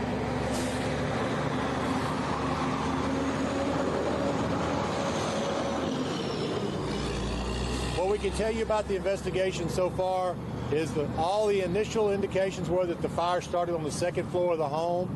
We have some witnesses that told us that, some next door neighbors. The officers went in, they reported fire was on the 2nd floor of the home. There were some heroic efforts on both the parts of the family members and the officers. We have a 10-year-old that was pulled from the home prior to the arrival of officers and firefighters by the other family members. Everyone involved in that rescue, from the 10-year-old, the uncle, the grandfather, they're all in downtown in the medical center with critical burns, mostly involving their face, upper torso. We typically would look at those as life-threatening injuries. Grandmother, less severe injury, and then the police officers were less severe. Their injuries were anywhere from heat and smoke inhalation to lacerations from broken glass, things like that. So, again, a lot of things happening very quickly this morning. The investigation's progressed somewhat. We still don't have any speculation or cause on the fire, but we can tell you that we're looking at all angles. We're looking at whether weather was involved. We're looking at gas, electrical, anything that was involved inside the house. We're talking to the family members that are able to talk to us at the hospitals. We're also talking to witnesses on scene that can give us additional information. We have units from the Fire Marshal's office. Our arson investigators are here. We have federal investigators from the Bureau of Alcohol, Tobacco, and Firearms. They have seasoned fire investigators. We work with those folks all the time, so they're a great asset when we have a major incident like this. The Sheriff's Department has sent Criminal Investigation Division personnel, their detectives out here. We had so many different scenes, people we were interviewing at the various hospitals, so they sent detectives to assist. So I can tell you that we do have autopsies planned for the deceased children later today, and probably will go into tomorrow. And it's going to be a very difficult time for this family moving forward. We'll have more answers in the coming days. We may not have many more answers as far as the cause of the fire today. That investigation can take some time. Jimmy, this is an older community. Was there a problem with fire hydrants or lack of water supply for you to fight this fire? In this community, as in many areas of unincorporated Montgomery County, there are not any close fire hydrants, but what the firefighters in our area do, they're equipped and trained to come in first. They'll start out with tanker trucks to start their initial attack, and then as you saw this morning, they'll bring in trucks that can lay long lines. They can lay several thousand feet. We have one unit in the county that can lay 1.5 miles of large diameter hose. So it really, there's not an interruption in the service or an interruption in the attack of the fire. They were able to immediately start the attack on the fire. Unfortunately, most of the second floor of the home was fully involved upon their arrival, and the firefighters and the officers had tried to go in. There was just too much smoke, heat, and flames on the second floor to reach the children. Can you say who stayed in the main house? I know there are 3 structures on here. Can you tell us who's where? Well, what we know is the initial reports are the children were trapped on the second floor. Right. And we can't confirm any positions right now. Okay. Part of that's what we're going through. We're going to be talking to some folks. The home is totally collapsed and destroyed, the second floor is, so we're going to have to reconstruct that, draw diagrams of that, talking with family members where things were located, and then try to attempt to figure out where the children were when the fire broke out as to where we found them. So, again, the focus early on this morning was just to find those children, get those babies out of that house, get them, and from now we're moving into the investigation. We're going to try to determine what started this tragic fire. That's certainly one of the aspects of our investigation. It's one of the things that we look at. We don't have a confirmation whether or not there were smoke detectors. That's something we certainly will want to focus on in the coming days, is to, smoke detectors do save lives. And the mother is expected to be okay? The mother yes. For all indications, mother and grandmother are expected to be okay. We do have the 10-year-old is in critical condition, and grandpa and uncle have life-threatening burns as well. So we'll know more about their condition in the days to come, but we can say that mother and grandmother do appear that they're going to survive. All the officers have been treated and released, and they're going to do recovery as well. How long did it take you to find the kids, and when you pick them out, they was responding, how was it? The 10-year-old was rescued by family members, the one that was transported. The others were found. The firefighters had to bring the fire under control, and the second floor had collapsed. And once they brought the fire under control, we had, if you were here early this morning, anywhere from 50 to 100 firefighters at times working, and they got in there, and it took them a little while to go through that debris and make it safe, but their focus for the first couple of hours was finding all those children in there. So it was a difficult task. It's the worst job a firefighter can face, when he knows the children are in there, the building's collapsing, and then he knows that he's not going to be able to save them. And then the recovery, it's difficult for the firefighters as well. I'm sorry, was that? To bring the fire under control was literally within an hour. Once you bring the fire under control, then the search for the bodies takes about another 30 minutes to an hour before they start locating them. And again, you have to make sure that it's safe to go back in there. But as you look at this home, most of the second floor had collapsed onto the first floor. So essentially what you were working with at that point in time was a large pile of debris, burned material they had to sort through. So again, a very difficult day for our firefighters, our police officers, but not, keep in mind that this family is undergoing the worst tragedy they'll ever see. Can I revisit that hydrant issue? We're not in the woods. Yep. We're less than a mile from Home Depot, which is Yes. obviously sprinkler and has tons of hydrants. Yes. How much would it have helped to have modern equipment? Well, in this situation, you have modern firefighting equipment on scene within minutes. The fire trucks, the apparatus that they bring are built for this area. That's why they staff these stations with pumper trucks and tanker trucks. Because in unincorporated parts of any county in Texas, there's no water systems. In some cases, there's only water wells. In some areas, there's private water systems. Some of those private water systems have fire hydrants, some don't. There's municipal utility districts. They're not required to provide fire hydrants. So when you really can't go down the road and compare to a commercial area in a city like in Shenandoah, there's going to be fire hydrants because that's in a city area. These areas, if they're water lines, they were many, many years ago. And this is one of those areas where the firefighters, The stations are staffed with those pumpers and tankers. And again, the attack is seamless. You come in, you supplement initially with that tank water, so you never run out of water, and that gives you the minutes that you need to lay in those long-distance lines. And this morning, you know, lays of a half a mile to a mile are really not that uncommon in some of these areas. Never ran out of water. Never run out of water. They never ran out that I have any knowledge of. So. You have the benefit of a fair amount of history. You know Tamina has Yes. fought this for a long time. Have they waited too long? Well, again, that's up to any community, the water system, that local community who provides the water. You know, is it a utility district or is it a private water supplier? And then, you know, in some instances, state law does not require private water suppliers to supply those hydrants. So those are all things that come into play. And that's why the fire departments in areas like this, they train and equip for both scenarios. They know these areas. They know them very well. When they come to this area, they're going to bring those apparatus. So you're really not going to have an interruption in the water delivery.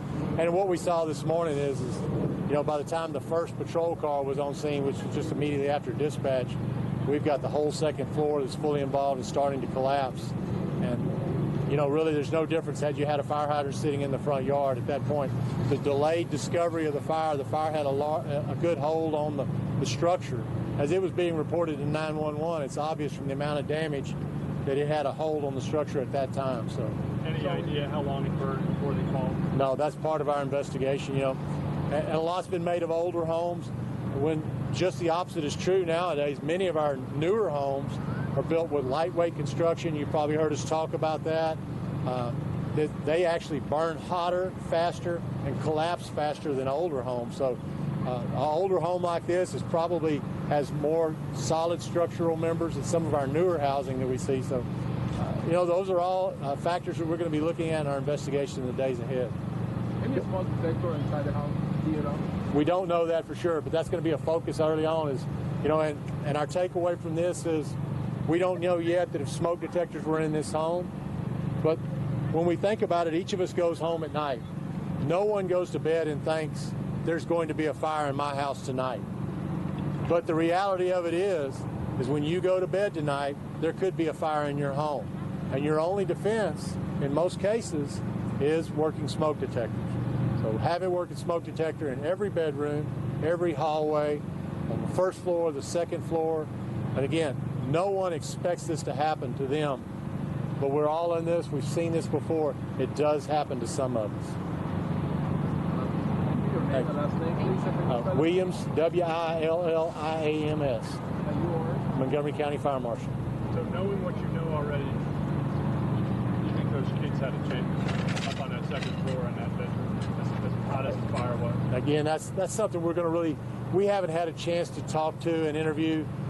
You know, some of our best witnesses, grandfather, uncle, they're severely injured. They're not able to talk to us. So it may be days before we can interview them because they have respiratory burns. They're going to be in intensive care. So some of those answers won't come until we know more about, you know, where was the fire when you first discovered it? How bad was it? Obviously it was bad because when they rescued one child, they were seriously injured. So, and given the severity of their burns, how hard did they work to save that little boy? It sounds like they risked everything. Just the same with the officers and the firefighters in this situation, these family members, they risked it all. To be badly injured as they are and the child is injured as all, it was very bad conditions. So, Did you get them out to the front door? Like, how did they... Again, at this point in time, as we haven't even had a chance to interview them. They're being treated initially. As we get more in the coming days, we may know more of those details. Certainly, we want to, you know, this is a tragedy. It's going to tear this community apart. But this is a tight-knit community. And it's a God-fearing community, strong churches, strong church members. And I think that's going to help this family. It's going to be a long recovery process. And then what we have to focus on, how can we help them? And then what can we learn as parents ourselves when we go home at night? You know, make sure, check that smoke detector. I know we talk about it, and sometimes we think we talk about it too much. That's all we talk about because it's that important. Today shows why it's that important. So I'd ask each of you, before you go to bed tonight, think about it. Could there be a fire? What if there were a fire? Where are my smoke detectors and do they work?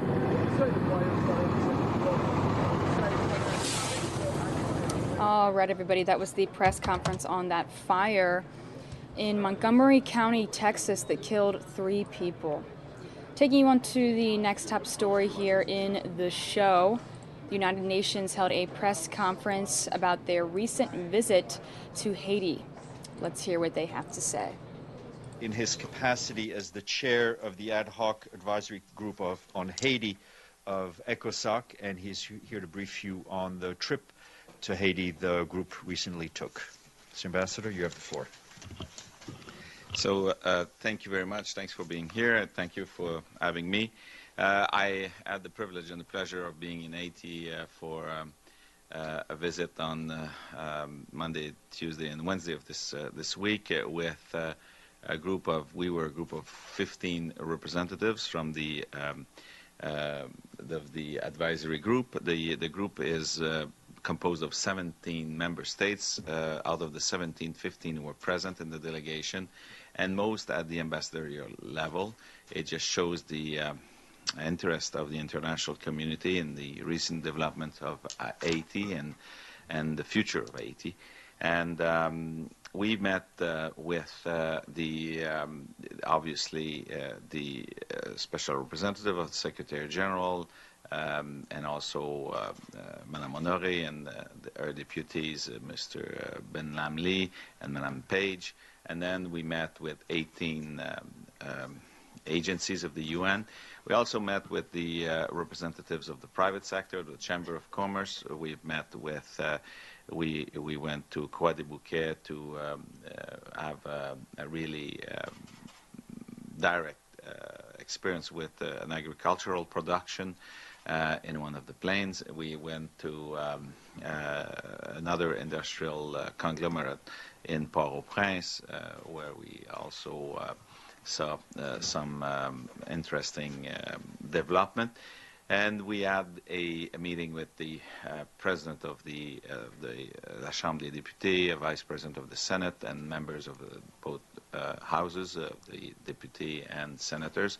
We also met with the prime minister and the president and many of the ministers.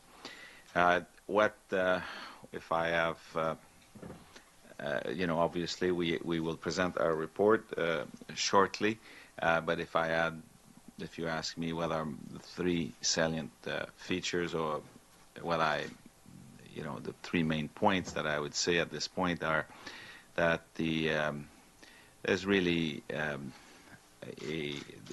Haiti is now has a government, a president that has been elected, a government that has been put in place and it seems to be functioning, and that actually they have priorities that are very interesting and aligned with the Agenda 2030. So there's an opportunity for action in Haiti at the moment, and that's the first thing that I would say this afternoon. The second one is that the situation remains precarious and also urgent. There's an urgence d'agir, and it's urgent to act. And the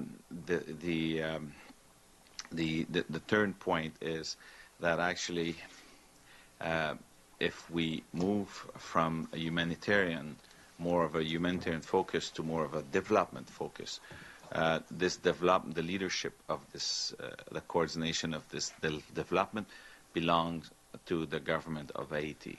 And we should make sure that the international community and the UN comes in support of this government, and that actually we collaborate and work very closely and with this government to ensure that actually the government succeeds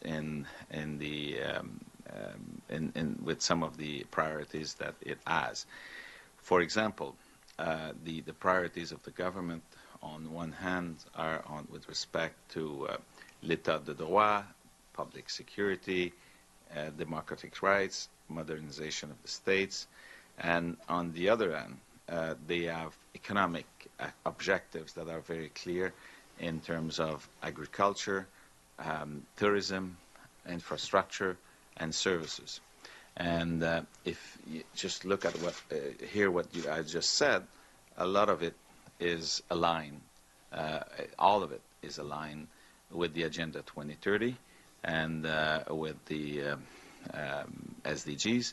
And this is why I believe that there's an opportunity at the moment in Haiti.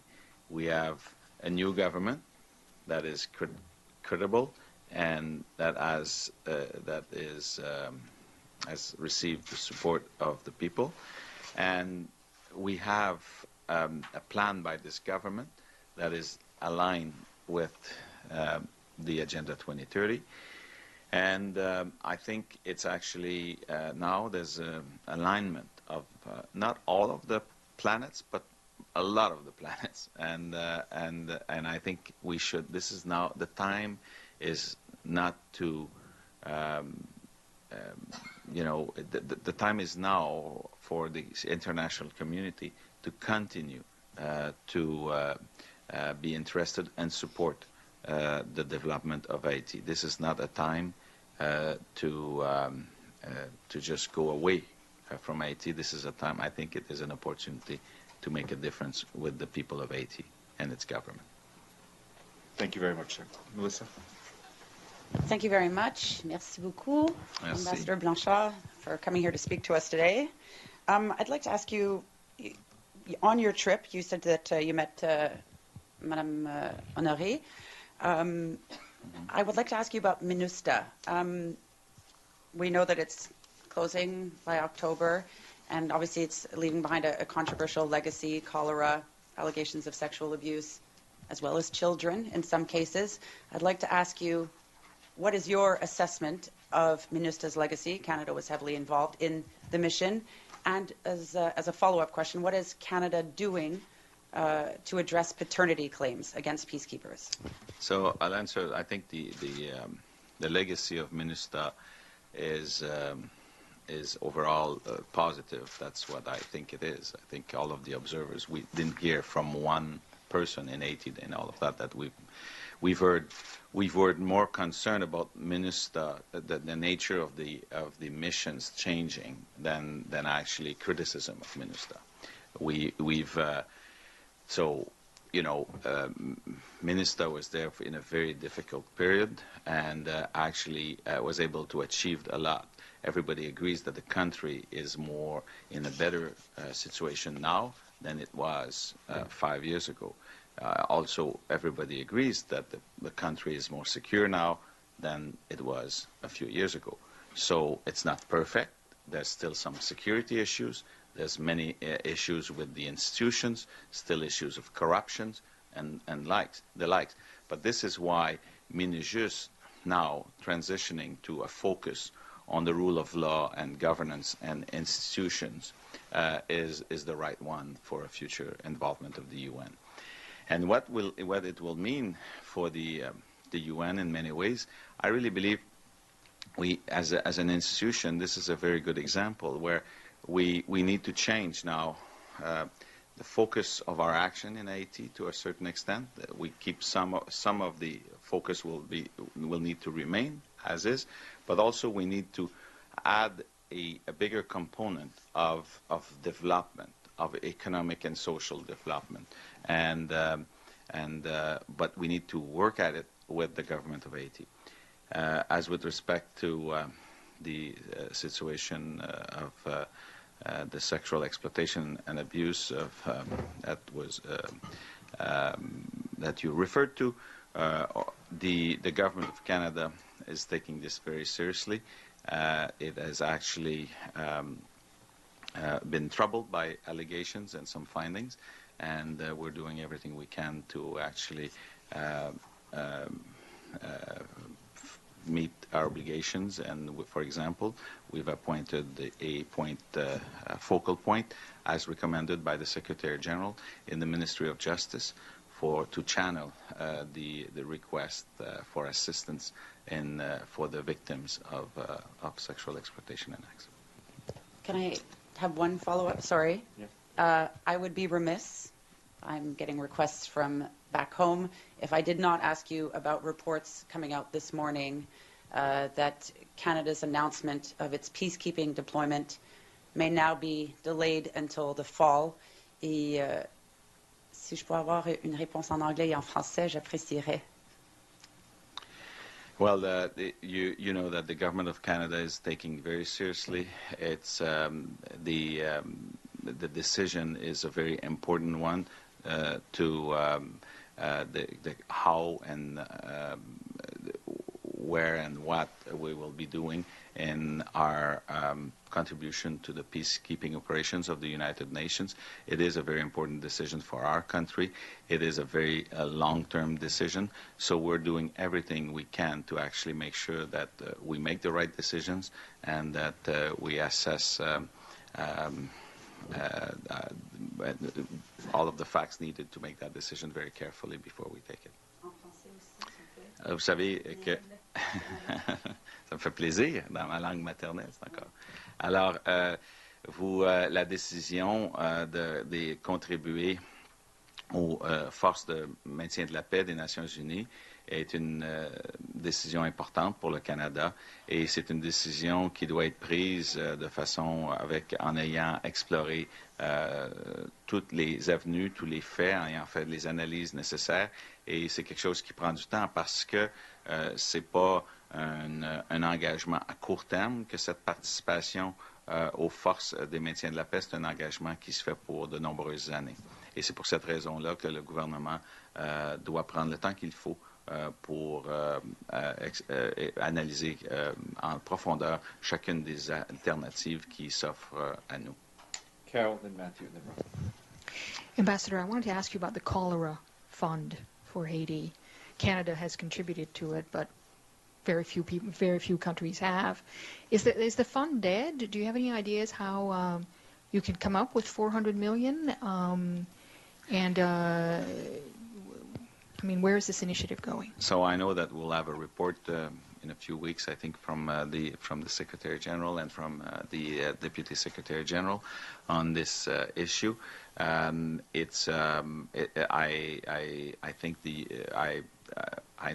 that the United Nations is still committed to this answer to the cholera situation in Haiti.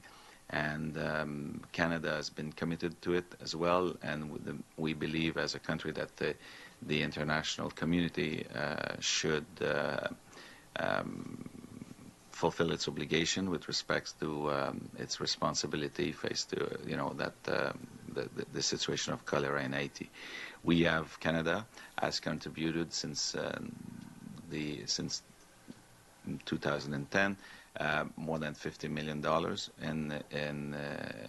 to actually assist the Haitian in dealing with this very tough situation. Can I just follow up? One of the proposals on the cholera fund was that the money that would be saved from shutting down MINUSTA could be shifted to that fund. Is that something you think that's feasible? I will not speculate on this. I think we should all wait for the work being done. I know that Amina Mohamed is doing some work on this issue as we speak in terms of what's the next step in the question on this issue of cholera and the two tracks that were identified by Secretary General Ban Ki-moon and the team of David Nabarro in the fall.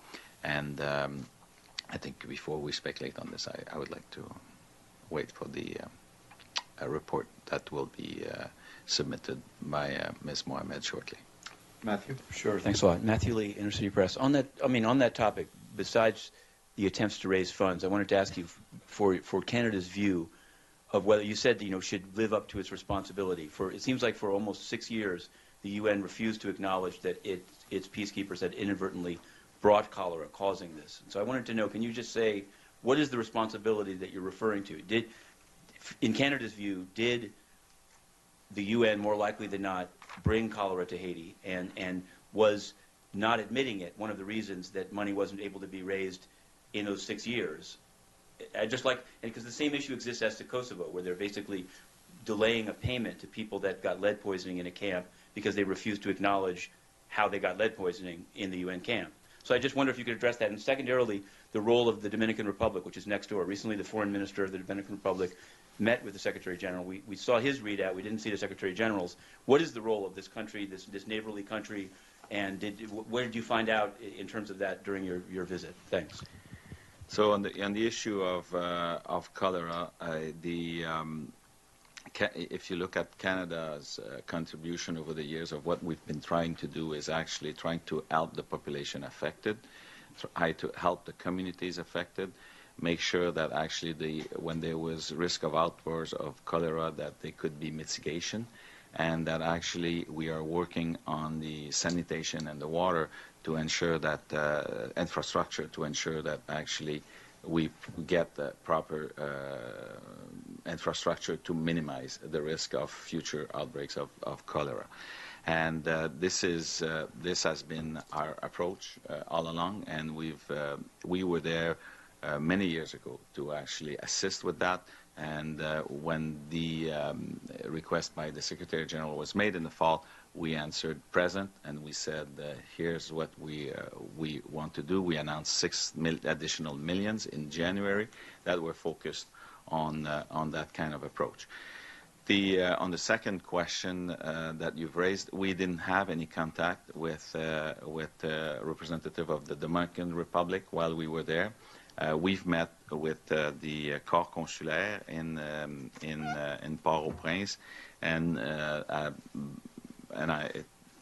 I don't know the reasons why. It happened that way. The representative of the Dominican Republic was not present at that meeting, so I cannot answer your question. Sure. Just one follow-up. I mean, I take your first answer to mean that Canada's monetary contribution wasn't impacted by whether the UN acknowledged its responsibility or not, but it seems many people would say that at least some countries were. Or there's a dispute. Maybe you've seen Philip Alston's report saying that this legal hair splitting basically compounded the problem caused. So I just wanted you to, who's supposed to in the UN system tell the Secretariat when it has to, make an admission? And did this system, if it exists, break down in this case? Well, your question is raising very complex issues, and there's no, unfortunately, to your question, there's no one size fits all answer. It's a question of every situation will be unique in that respect, and there's no process you can put in place. There's no that actually answers all of the concern raised by your question. It's a question of the leadership of the United Nations in each case as to actually assess the facts and the situation and make a decision at that time. Rosalind? Yes, thank you, Mr. Ambassador. Rosalind Jordan with Al Jazeera English. I wanted to go back to your initial comments about development. In terms of priorities, which is more important once you deal with infrastructure? Is it economic development, including high-tech, education, finance, general manufacturing, rather than tourism? And then as a follow-on to your point about bringing in more international support for this movement into development in Haiti, what is the outreach being done to the Haitian diaspora, particularly here in the United States, that is very interested about the economic development in their homeland? Thank you. It's a very interesting question. The last question is we have not explored while we were there the relationship between Haiti and the government and the actors, the stakeholders in Haiti with the diaspora. The only thing that we've had many times were discussions about where it came into question was the issue of the importance of the remittance from the diaspora that was assessed at, if I'm not mistaken, at $2 billion a year, which is actually one of the biggest source of financing and investment in Haiti that the Haiti society receives every year. On the issue of what's more important or not, it is, so I want to leave that to the government of Haiti, but I can tell you a few things that surprised me personally when I was there. So and that's a challenge that we will face in the entire world, actually. For future development, we have to what kind of jobs will be available for the people. If you look at every situation where I've been in countries, whether in Western Africa or in East Africa or now in Haiti, you know, one of the things that is the most needed is economic development. And when you look at economic development, what is the number one thing that people need is opportunities for their young people. It's jobs. Where will the jobs come from? And that's the challenge that we all face as humanity for the coming 25 years. When we hear the president of the World Bank saying that in the next 15, 25 years, 2/3 of the job in developing countries will have disappeared because of technology and artificial intelligence and so on. You get to Haiti, we saw it with our eyes. We visited an agricultural production, hiring, you know, and where we were, it was only a few dozens people, but if you talked about the La Plaine, where it was, I think it's many hundreds, if not thousands of people that were employed in the fields by various actors. Then we went and visited quite an exceptional industrial center in Port-au-Prince, which was it was a conglomerate owned by the private sector. There was a flour refinement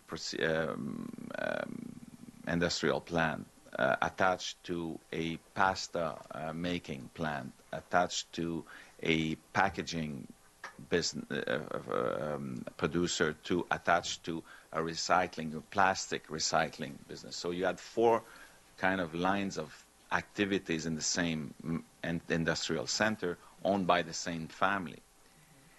One thing that is striking and frightening when you go there is the very, very few people needed to actually be involved in the production of these, at least 3 of the 4 lines of activities. Like everything was more or less automated in the pasta business, in the flour side, the refinement side, and in the packaging side. Where there was the most people was actually in the transforming of the plastic to recycle the plastic products. So it was just in front of our eyes to see the difficulties. That's what development, the biggest challenge of development for the future will be job creation. We've used often in the past, you know, labor-intensive, the use of labor-intensive industries to develop some countries. Those jobs are disappearing and will not exist to develop other member states or other countries of the world in the future. And that will be a challenge in Haiti. So when you look at it, I think from my personal point of view, I think the government is right to think about agriculture and tourism. But because these are labor-intensive industries. But then you cannot have tourism without infrastructure. So that's also linked to this to a certain extent. But then there's some. I don't pretend that I know everything after spending 3 days in Haiti, as much as I try to familiarize with myself with Haiti, and that being a Canadian, Quebecer, and Montrealer, I have many friends from Haiti, and I've always been interested in its development. But I'm just saying. From me, that's going to be the challenge, and that's going to be so that's my assessment. If you ask me one thing that struck me and frightens me, and will be a very difficult thing, it's that. But that I can tell you, I went to Uganda, Ethiopia, Kenya, Congo, Sierra Leone, Guinea. And actually, we were in the last year, and this issue of economic development came with the discussion, during discussion with each and every one of these heads of governments or ministers or heads of states, and this is the biggest issue everywhere on the planet. And this is something that I actually believe that the United Nations ought to be the convener on this issue.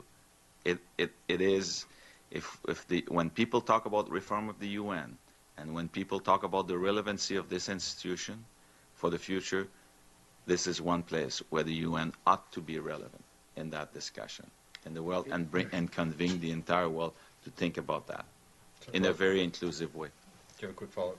Yeah. Yes, a very quick follow-up. In that vein, then, should the Haitian government perhaps be looking at promoting development of the trades sector, promoting the education of electricians and plumbers and mechanics and engineers in order to not just build the infrastructure, but maintain it so that whatever its future economy looks like, the plumbing works, the lights are turned on, that there is protection after a major hurricane? Yes.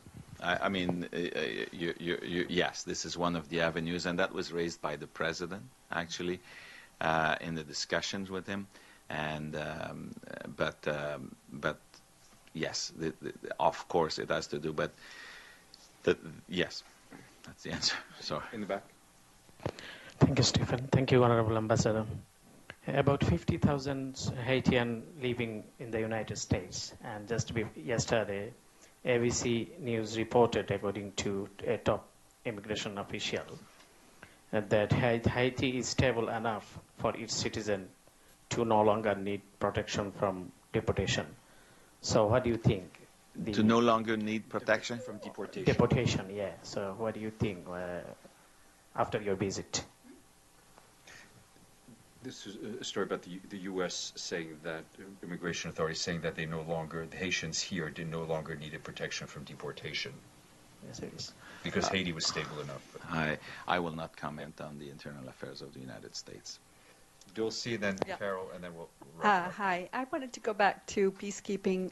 So is the peacekeeping summit still on, the annual peacekeeping summit in Vancouver in November? Yes. So presumably you'll have to make a decision about UN peacekeeping role by then. That's, I'm not commenting on this. I think these two events are not linked at all, and we've made our commitments, and we will fulfill the commitments that Canada has made in terms of peacekeeping.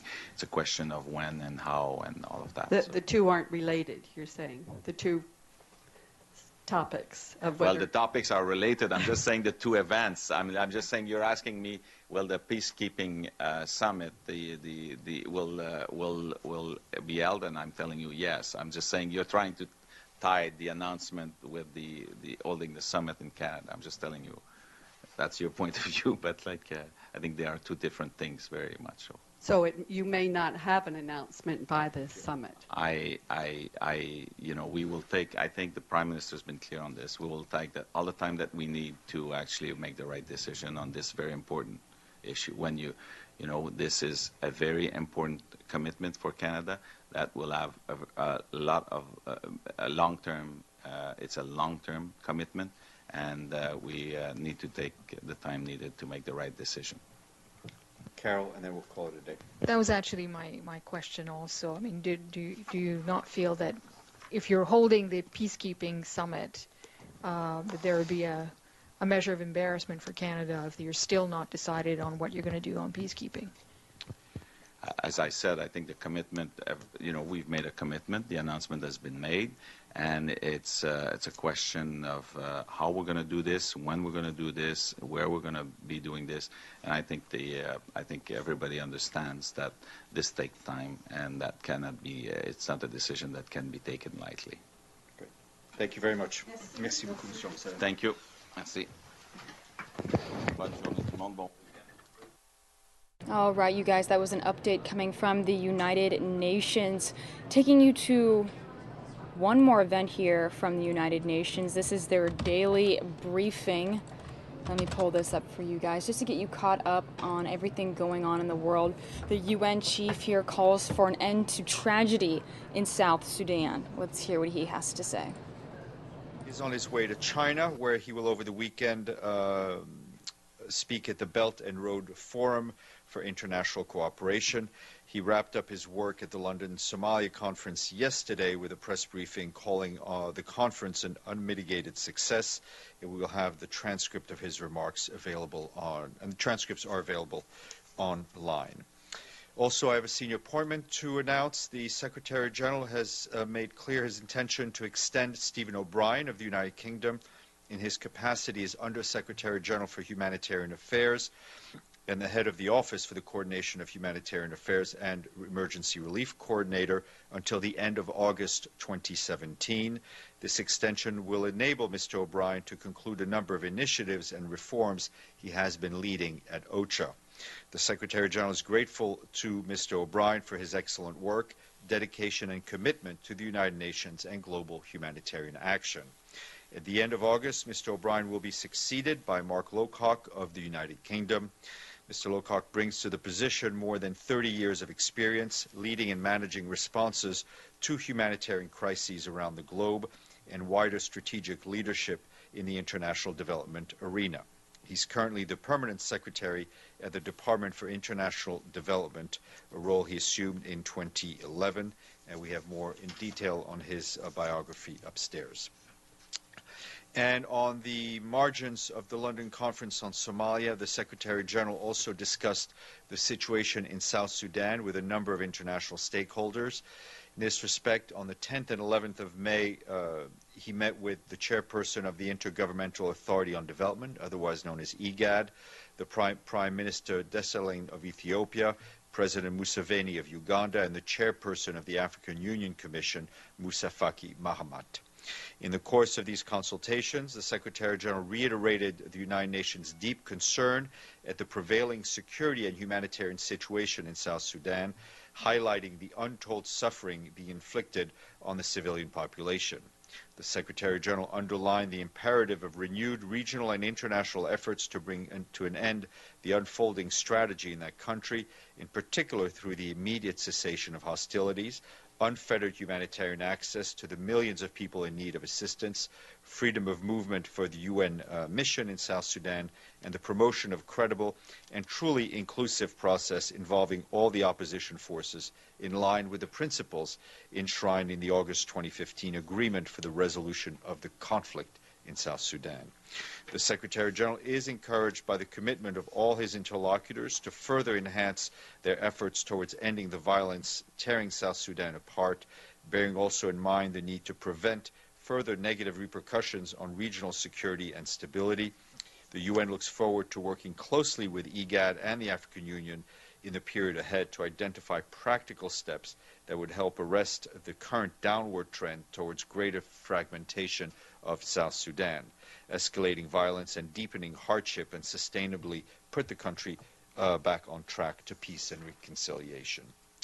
And also just wanted to update you on the ongoing trip by the Undersecretary General for Peacekeeping Operations, Jean-Pierre Lacroix. He's expected to land in Bangui shortly, after which he will participate in a memorial ceremony to honor the 5 peacekeepers killed during the attack in Bangassou earlier this week. The memorial will also be attended by senior officials from the Central African Republic, including the President of the National Assembly, the Prime Minister, and members of the Cabinet. Mr. Lacroix will later head to the UN mission's Level 2 hospital to visit the peacekeepers wounded in the attack. Tomorrow he will leave for Algiers, followed by Niamey, where he will meet with senior government officials to discuss the Malian peace process. And finally, he will be visiting the actual mission in Mali starting Monday. He's expected to convey to all parties the need to implement the peace agreement in full without further delay, and to hold consultations ahead of the renewal of the mission's mandate at the end of June. During the trip, he will hold a town hall meeting with staff and thank them for their continued dedication and hard work in support of the people of Mali. And our colleagues at UNHCR tell us that more than 20,000 refugees have now arrived in Angola, fleeing insecurity and violence in the DRC's Kasai region, and that's only since early April. A steady stream of refugees continue to cross into Dundo in Lunda North Province, and more than 3,000 arrived in the last few days alone. The recent arrivals included people with severe wounds and burn injuries and who have been transferred to local hospitals to receive urgent medical attention. The refugee reception centers in Angola are already overcrowded and struggling to accommodate new arrivals. UNHCR is assisting the Angolan authorities to identify a suitable site for the relocation of refugees. The agency also continues to provide food and relief items to new arrivals. More information on UNHCR's website. And also a new camp in northern Iraq is being it was opened this week. It's called the Hassan Sham U2 camp, and that's to shelter an increasing number of Iraqi families fleeing the fighting in western Mosul. The camp is located around 60 kilometers west of Mosul along the highway to Erbil. As of today, the new site shelters about 500 children, women, and men. This is the 12th camp and the latest one to be built by UNHCR and its partners in response to the current emergency. Less than 4 weeks ago, the UNHCR had opened the Hammam al-Ali 2 camp with a capacity for 30,000 people. That camp is almost full. Each displaced family arriving in the new camp receives a tent and other basic items, including blankets, mats, a cooker, jerry cans, and plastic sheeting, and a kitchen set. As of today, more than 1,000 tents already, enough to shelter about 6,000 people. The camp has capacity to accommodate more than 9,000 people when it is fully occupied. And our colleagues at the Office of the High Commissioner for Human Rights today urged the government of El Salvador to take urgent measures to ensure the protection of LGBTI activists and individuals under threat. At least 7 transgender people have been murdered in El Salvador since the beginning of 2017, and according to a recent survey, over half of trans women have received death threats. The High Commissioner's Office has called on the government to conduct prompt and thorough and effective investigations into these hate crimes, and has said it will continue to monitor the situation closely.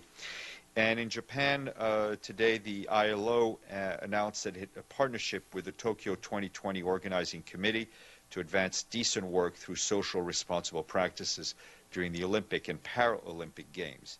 The agreement seeks to promote socially responsible labor practices within all deliveries partners of the Games, taking guidance from the ILO, and will include seminars and symposium on corporate responsibility practices. 2:30 on Monday in this very room, there'll be a press conference on the second multi-stakeholder forum on science, technology, and innovation for the SDGs, and that will take place, the forum itself will take place from the 15th to 16th of May right here at headquarters. At the press conference, the speakers will include Ambassador Machari Kamau, the permanent representative of Kenya to the UN and co-chair of the forum, along with Dr. Von Turekian, Science and Technology Advisor to the U.S. Secretary of State and co-chair of the forum, Mary Snap, a corporate vice president of Microsoft Philanthropy in Microsoft's corporate, external, and legal affairs department. And we are getting close to the century with Slovakia bringing up the honor roll to 97 since they've paid their dues in full. Ms. Lederer.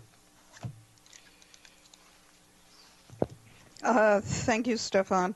On South Sudan, you said that the Secretary General told all of these leaders and officials from the AU and IGAD that renewed regional action is imperative, and that he was encouraged by their commitment.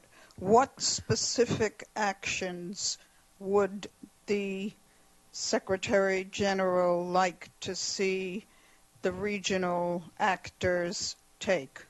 Well, I think we would like them to work with those parties over which they have an influence to reduce the level of violence, and we would like to see them ensure a re-engagement in the political process. Yes. Thank you, Stefan. Next week, there will be an important election in Iran to choose the next president. And I wanted to know, as far as I know, UN doesn't have observers for those elections, but is there any other way the UN know what such important elections entail, especially with the accusation from opposition? No, we have no role in these elections. As you know, over the last few years, as a matter of practice, the UN does not deploy observers itself in elections. We sometimes do coordination of observers or technical assistance. In this case, we have no involvement whatsoever, whether it's through the electoral assistance division here or through UN agencies on the ground. We have not been asked in any way to involve ourselves in these elections, and so we're not involved. We'll be following it through public information as everybody else. Again, Stefan, about Iran, the special rapporteur, I know it's very independent from the UN, but there are updates from them, from Human Rights Watch, about the human rights situation in Iran. But we don't hear much from you, from other UN officials about what is going on inside Iran, especially after the nuclear deal. Can you tell me, is there any particular reason behind that? No, I think different parts of the UN human rights mechanism have spoken out. If the Secretary General feels the need to speak out, he will. Madame, and then Matthew. On the occupied Palestinian territories, a Palestinian was killed today by Israeli forces during a demonstration in support of the hunger strike. Any comments on that? No, I'll take a look. I had not seen that report. I will take a look. Mr. Lee. Sure. I wanted to ask you, the council had been set today to vote on UNISFA, and now it's being negotiated. It seems like there's a disagreement with the Secretary General's report on support provided by the mission to the Joint Border Verification and Monitoring Mechanism. So some people are saying that it's a totally it doesn't work. No work is being done, and so the 500 troops are essentially a waste. And I wanted to know, other than just say it should continue to be paid for, can you articulate from this podium or sometime during this, what is the rationale for continuing without changes I think the mission provides critical work in an area that has been a flashpoint of conflict in the past. Obviously, the mission, as every other peacekeeping mission, operates under the mandate of the Security Council, and we'll obviously wait to see what Security Council members have to say and what the resolution looks like, and we'll implement the resolution as directed by the Security Council. Right, but the question is not about the mission as a whole. It's specifically about this JBVMM. And is it the Secretary General's position that this thing is actually functional, that there is something to be supported? The Secretary General's position has been articulated through his reports to the Council and briefings as it's under very close discussion by council members now. I'm not going to add to what I've already said. Ms. Landry. Stefan, do you have anything on this Ebola outbreak in? No, I just saw the reports from the World Health Organization of possible outbreak in part of the DRC. We'll be literally before I came in here. So we'll be following up with our colleagues. Matthew. Sure. Different DRC question. There's been a number of lobbying disclosures made in Washington by the Joseph Kabila government. At least $5.6 million of lobbying seeking to convince the U.S. Congress that, I guess, that continued presidency makes sense. What I wanted to know is, what's the relationship between determinations made, let's say, by OCHA and others to issue aid appeals if, in fact, the government is spending money lobbying the government of another country so that a person could stay on past their term? Is there any relation? Do you look at those the humanitarian aid is focused on helping people, and as long as people need help, we will do our utmost to help them. Do you have any recommendation to governments that if in fact there are, as people say, the level of displacement in DRC is higher now than at any other stage, that maybe the $5.6 million should be spent on that rather than lobbying? It's not for me to get into it. As I said, if people need help, we will do whatever we can to help. And I wanted to ask you about the World Tourism WTO organization. Now that the Georgian candidate has been at least recommended by the executive board, I wanted to ask you again. Maybe you saw it at the time I raised it to you. You said you had seen it. Jeffrey Sachs issued an open letter supporting the South Sudan candidate. I think I answered the question on it. Well, did you, other than your statement here from the podium that, as with WIPO, that I guess they're listening here, but was anything actually conveyed to Jeffrey Sachs or to the head of WIPO that these activities were inappropriate, or I think was this as far as extent Jeffrey of it? Sachs is concerned, whatever conversations he and the Secretary General had, I'm not privy to. Olga. Thanks, Stefan. Do you have anything to say on the referendum that Kurds are planning to have to organize in Iraq later this year? And as a follow-up of the previous question, some parties requested and asked they want UN to observe this referendum. Will it be possible? I have no comment on it. As a matter of course, requests for any sort of elections that take place in a country have to come through the national authorities. Evelyn. Thank you, Stefan. Why are the refugees going to Angola from the Congo full of burns and serious Well, wounds? obviously, I think it's clear that they have been the victims of violence, most likely by local militias, as we've seen in the past. Yes, Matthew. I wanted to ask you, and maybe I wasn't listening closely enough, when you said that the Secretary General had met with the President of Uganda, Museveni, did the issue of Burundi come up at all, given that he's ultimately the mediator in charge of that process? The conversations that the Secretary General had in London focused on Somalia and then some on South Sudan. Rosalind. Do you happen to have an update on the Secretary General's appeal for money to counteract the famine or near famine in Somalia, Yemen, northeast Nigeria, South Sudan? The last I looked about 2 days ago, and I will get you the hard figures, but my recollection is that the humanitarian appeals for each of those sites were about funded from 19 to 30%. But I'll look on the website as soon as we're done here. Yes, Edie. Stefan, these refugees going from Congo into Angola, is this an area where the UN has peacekeepers, or that the... In Angola? Or? No, on the... In the Kasai? Or? Yeah. Well, we've had some deployment of troops there, but I'll have to look at the deployment map to see how many troops are actually permanently stationed in that area. Matthew. Sure. I want just first.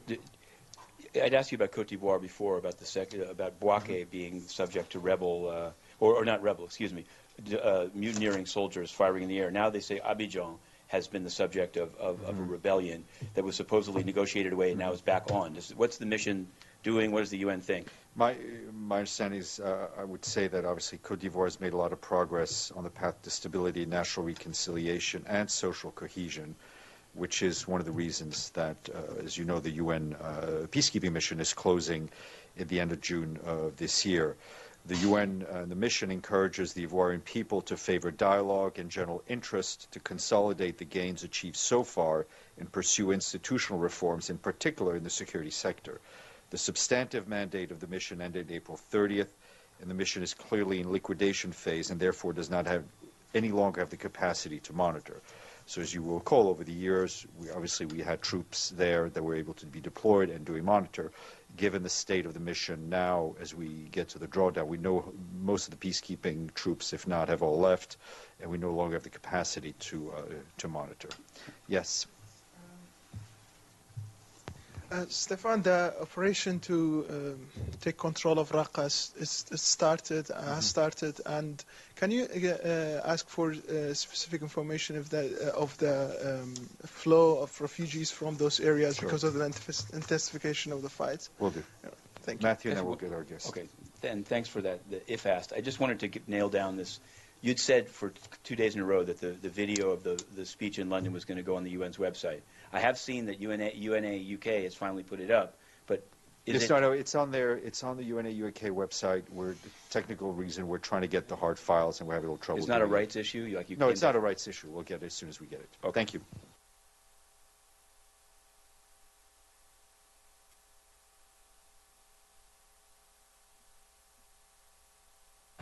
All right, everybody. Well, that was an update from the United Nations, taking you to a live look of the White House right now. Pulling up the next top story for you here in the show. You're watching live with us here on Fox News Now.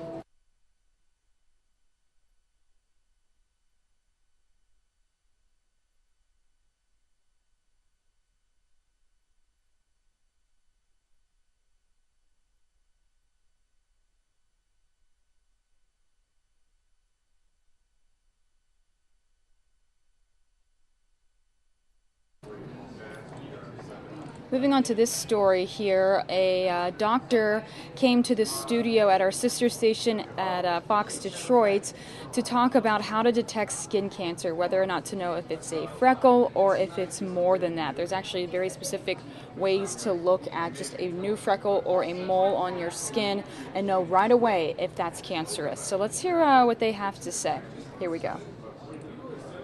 Everybody, thanks for being with us on Facebook on this Wednesday morning. So we're getting some sunshine today. So this is the perfect day to talk about skin cancer. May is Skin Cancer Awareness Month. Melanoma Monday was this past Monday. Melanoma, of course, the most serious form of skin cancer. So I've got two doctors here for you to talk to right now. So jump in, throw us a question, and we'll tackle as many questions as you have in the next 10 minutes or so. So let me introduce the doctors. We have Dr. Doug Grusz from Beaumont, who is a family medicine doctor. And also we have Dr. Wendy Sadoff over here. Wait a minute, let me get over there, who is a dermatologist. So first, let's talk about the importance of awareness, because I feel like I know a lot of people who still go to tanning beds, and a lot of us still enjoy getting some sun. So what do we really need to know about the dangers of the sun? The tanning beds are really off limits, and I still want people to go out, enjoy the sunshine, and just be protected and watch your skin, look for things that are changing, be aware of what your moles look like, and if you experience a change or if one is acting dissimilar from the others. You know, we want to enjoy the weather. We get the nice weather so infrequently, right. But get to know your own moles, wear sunscreen, go out, be protected, and enjoy. Get to know your own moles. Okay, let me talk to Dr. Grusz, because, so you're a family medicine doctor, so when I go to you and I say, because I've got a lot of spots, you guys can see all of my sunspots on my arms, I have spots, I guess it's just sun damage, I'm hoping it's not skin cancer, but what are you supposed to do as the family medicine doctor, as the first line of defense? What should we be asking you to do? So typically, you're usually the first one to find this before me. Usually yearly we do full body exams to see if there's any abnormal moles or anything like that noted. So you do it as a family medicine doc, a full body exam? Yes, at least once a year. And we do encourage our patient population to also do self-exams once a month. And usually you're going to be the first one to catch this because you know your body better than I, and you're going to know when there's a new mole. You're going to know when there's a change in color or size. So usually you and me are kind of the first line. And when do you send somebody to see a doctor like Dr. Sadoff? So usually, if I'm highly suspicious that it might be a melanoma, there's other two types of cancers that we look at too, squamous cell basal cell carcinoma. If I feel a strong pull towards that direction, then I'll probably refer over to the dermatologist, because usually there's certain type of procedures that need to be done. Okay, let's talk to Dr. Sadoff. So when you guys say look for changes, I don't know what that means exactly. What are we looking for? Because, I mean, I could spend all day looking at my stuff, and I don't know what I'm looking for. It's overwhelming. People have a lot of pigmented lesions on their skin, and it's overwhelming to think that you need to look at every single one measure, every one photograph, every one. And you don't need to do that. But if you're monthly looking at your skin, you'll be able to tell which things are dissimilar from it. Like, is one acting different? Is one growing? Is one feeling different than the others? Okay. So you can measure for change, but really look for, you've got a lot of them, but which one stands out as being looking different or acting different? Okay, let's talk about this gadget a little bit, because this is pretty cool, and we'll talk more about here. Wait, we got a question from Barbara. How often do we need a full body search? Full body search. We'll call it an exam. But how often do you need to get that? In general, it's once a year. I mean, if someone is very high risk with a real strong family history of melanoma or personal history, they may need a full skin exam even, more often. Okay. But and if someone is very low risk, it may be less often, but about a year is a good thing. It's a time that people will remember. If you let it go any longer than that, usually you're going to forget. Okay. I've had freckles my whole life, says one of our viewers. Is that, I mean, you are fair complexioned, maybe with a few freckles.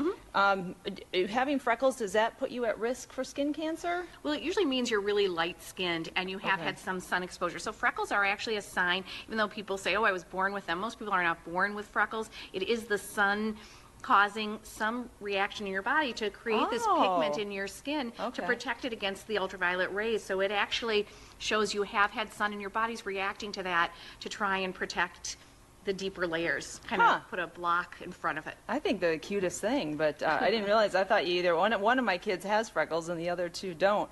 All right, let's talk about this dermoscope a little bit. So I'm going to hold my arm up, and you just show everybody how it works when you go. So you get this at the dermatologist's office. Right. So I, in performing any skin check, have this accessible. And we turn this on, and it allows us to look deeper into the skin. So I would look in, and, wait a minute, sorry. And I'm going to reassure you that everything that I'm looking at looks very benign. And so to our naked eye, a freckle... Let me grab some of these questions real quick. Okay. Stage 11, 111C skin cancer, is that bad? And how about a dry spot on my nose that never leaves? Oh, man, the questions are coming in. Lots of interest, which is good. Okay, so yeah, go ahead. I was going to say that to the naked eye, a melanoma can look like a freckle can look like a melanoma. Yes. And so this really is helpful because it allows us to see deeper into the tissue. And there are patterns that are seen corresponding to where the pigment is and how it's arranged. And then we categorize those signs, and I can say, you know, every feature that I'm seeing is in the reassuring category, not in the concerning. And it's really amazing because we can actually pick up more melanomas by doing this, and we can also differentiate benign from malignant better. So maybe whereas before I would have said, no, this needs to be removed surgically, now I can say, I'm adequately reassured, I don't need to remove this. All right, let's answer some of these questions. And I don't know, I have to ask the producer if I can go back to some of these. Since menopause, I've started seeing white like moles on my face. Is that anything to be concerned about, doctors?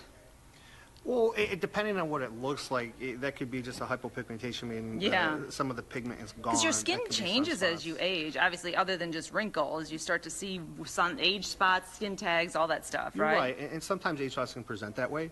But other times, other hypopigmentation, meaning lack of pigment, can present with other things like fungal infections. So really, it's best to get into a doctor, let them look at it and see if it's actually abnormal, normal, or nothing we need to worry about. All right. Do you get more moles as you age? So you're going to get more moles probably into your 40s. You're going to keep getting moles. But after that, you really shouldn't get too many new moles. No. So if you get a new brown or black spot and you're in your late 40s, that's something to bring to our attention. It may not be a mole. It may be an age spot. It may be something different. But yes, as you go from childhood on, you're going to get some new moles. Yeah, believe me. You can minimize that with some sun protection, though. I do see people, though, it must be the skin type, because I have friends who have skin just beautiful, not one freckle or spot, and I think that's genetics, right? It is. Okay. So nothing we can do about that, guys. No. Is it true if a mole itches that it might be cancerous? It may be cancerous, but it also may just be irritated, inflamed, itchy, so it's hard to know. It's, again, a symptom, it's a change, it's something to bring to our attention. What about these skin tags that some of us get? I noticed a little one under my eye. What is that? So skin tags are just an abnormal skin growth, but not cancerous in nature. Usually they're seen more with patients that are diabetics, or you just got bad luck and you developed a skin tag. So sometimes there's rhyme or reason, sometimes there's no rhyme or reason, but it's not cancerous in nature. All right. I do want to talk about melanoma a little bit, because one of you asked about having melanoma. So we have 3 different levels of skin cancer. We've got the basal cell, right? And then the other... there's squamous, and there's melanoma, and there's a few extra, and they're different types of skin cancer. So they're an overgrowth of different cell types. Okay. So basal cell is the most common, right? Absolutely. And that is somewhat easily removed as long as you catch it. The problem with the melanoma is that it travels under your skin, right, as I understand it? If not caught early, that's going to become invasive. And it will go to the lymph nodes first, and then it will go to internal organs. and then it becomes very difficult to treat. There are some newer drugs that are giving us a lot more hope than we had before, but that's the situation. That's why we're so passionate about people examining their skin and catching these things early, because that's where we've really got the greatest chance. And if saving lives, if really. caught early, it's nearly 100% curable. Yeah, If Becky not- says she had melanoma in 2009, so she gets a skin check every year, which is smart, right? Right, and for first-degree relatives, so her children, you know, her siblings should get checked every year for sure. There's a family issue, a genetic issue. Okay, so that melanoma, that's a whole different level. You really have to be careful. Sorry, I'm blocking the camera there, guys. I do want to ask you about, people have talked about if they have a sore that won't go away. And I know my husband had basal cell on his face, and he thought it was some kind of shaving scratch or something. It just wouldn't heal. Is that a good indication that you might have skin cancer? It is. So it's a really very common symptom of a basal cell or a squamous cell. People will, you know, they don't change quickly, so you can think it's just a little, you know, whether a curling iron burn, a shaving injury or something, Right. or a pimple that won't go away. But if something doesn't heal, as you have experienced in the past things to heal, Yeah. sometimes people will come in, they'll say, I've had this for 2 years, this bug bite just won't heal. Well, in the past, people know their bug bites go away more quickly than that. So if you're telling yourself something is acting very different, then you should come in and get it biopsied. Okay, very good. Guys, I'm going to tell you that there are, Beaumont's having 2 free skin cancer screenings coming up, and we've got that information on our website, right? It will be up there. Yeah, Paul was asking about my husband's skin cancer spot. Yeah, it was kind of, it was right in here, and he does remember getting some bad sunburns as a kid. When we were kids, though, remember, it wasn't all this SPF stuff as much. Right. It was, you kind of went out in the sun, and I think you just built up a base. I don't know what we did. We had that white stuff on our nose, but we didn't have a million brands of sunscreen, which is really, you know, what we need. Anyway, yeah, my husband's spot, it was red. I think it was kind of peely, flaky. Eventually, he finally got to the doctor, and now he's had 2 removed, and so we try and keep him, you know, on track here with getting these things checked out. Yeah, we wore baby oil out there sometimes. And people do the foil reflectors. Yes, all I sorts of have one of those.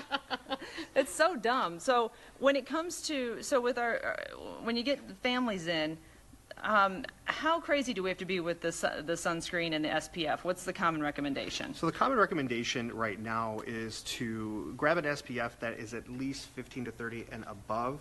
Typically, personally speaking, I put 50 and above, and just because I'm very highly sensitive and I don't want to get any skin cancer and sunspots, but that's just my, you know, personal preference. But 15 over 30 is great. The other thing is wearing protective clothing that blocks the UV waves. Also, protective hair, not hair, but hats with broad brim. Hair is good too and sometimes, also for some people. Yep. And don't forget about 2 other things. The sunglasses, protect the eyes, and also lip balm, because most people don't, they accidentally don't put any sun SPF anything on their lips. And so that's something that you don't want to forget. And even when you wear, I was wearing 50 on spring break, and I still got plenty of sun. So I know, because I like to get sun too. We all feel, you know, we like to get a little tan going, but you can still protect yourself and get some color.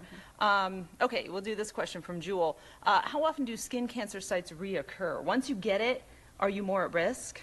You are more at risk. Whatever the factors that are playing a role, whether it's your genetics, your sun exposure, those factors are in play. So you do have to be monitored closely. Okay. And it depends on how it's treated, too. You want it treated adequately to give you the best chance at it being a cure.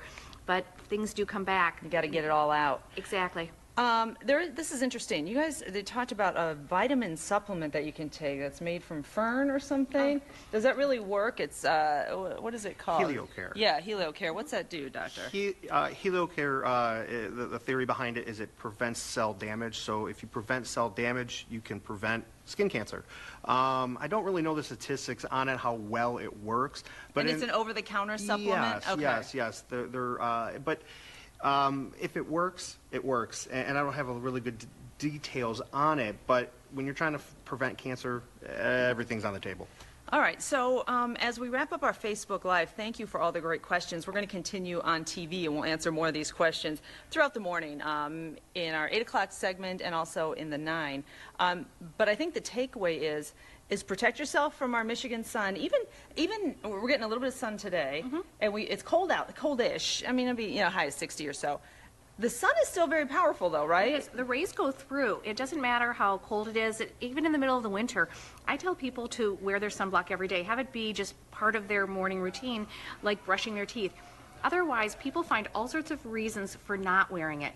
It's too cloudy. I don't think I'm going to be out. And they're missing opportunities to protect their skin and building this incremental damage. So the rays break through the sun. They come into your car if you're just driving, all that, right? Especially ultraviolet A wavelength, which is kind of a tricky wavelength.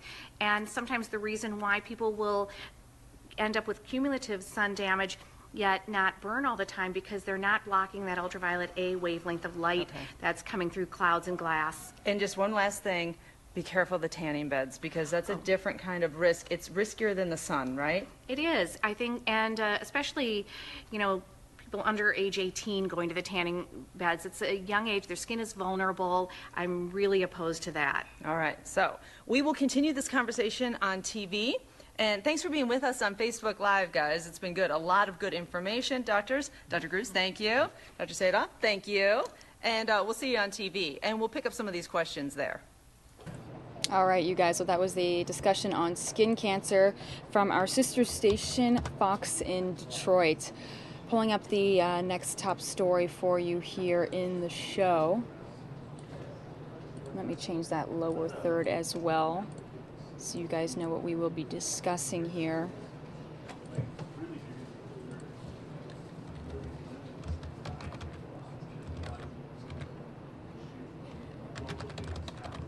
Making this lower third really quickly for you guys. This is a funeral for a former Atlanta police chief, Richard Pennington, who will be laid to rest today.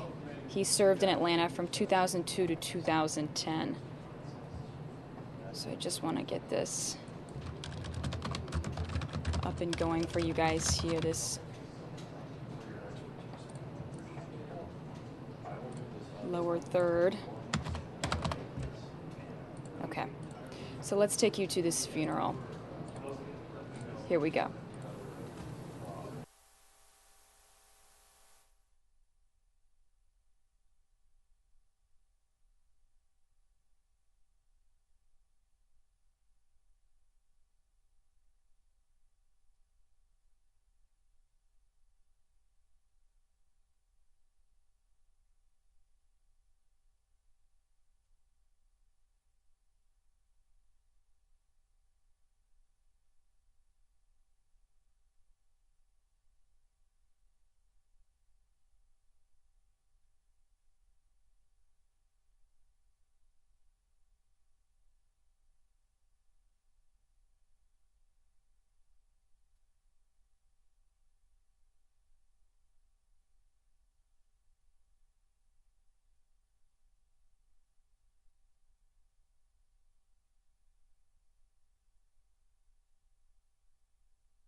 So again, this is the funeral procession for Richard Pennington, who served as the police chief in Atlanta from 2002 to 2010. You're watching with us here on the Fox News Now stream.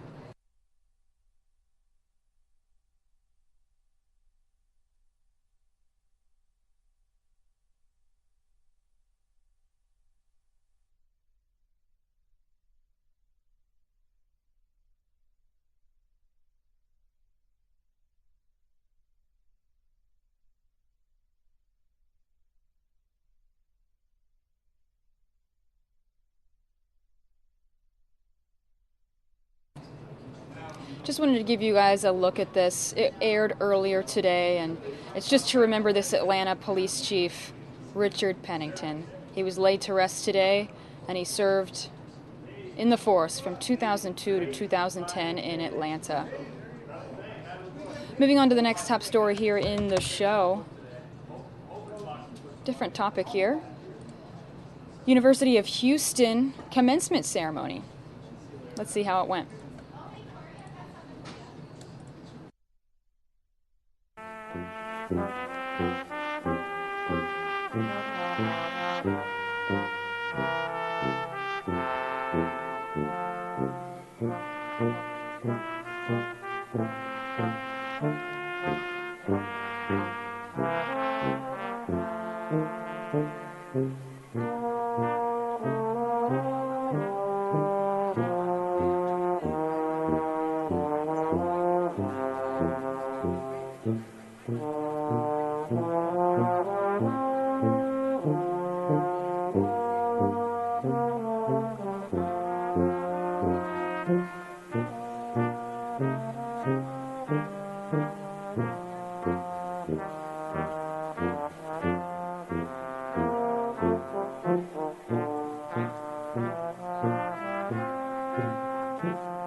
Ladies and gentlemen, please welcome the faculty of the University of Houston, led by Associate Commencement Marshals Jonathan Snow and Dan O'Connor.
Ladies and gentlemen, please welcome the platform party led by Commencement Grand Marshal Dr. Catherine Horn, who is carrying the mace of the university, and Commencement Marshal Dr. Lawrence Curry.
Platform party, please be seated.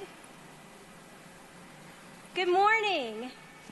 The 83rd commencement exercises of the University of Houston will come to order with the presentation of the colors by the ROTC Color Guard and the singing of the Star-Spangled Banner by the Morse School of Music Concert Chorale. Please rise as you are able, and gentlemen, please remove your hats.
Graduates and guests, commencement is assembled. Please welcome our leader, the President of the University of Houston, Dr. Renu Couture.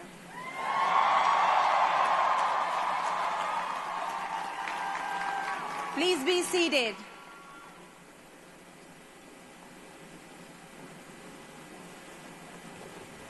Well, good morning and welcome to the University of Houston's annual commencement exercise.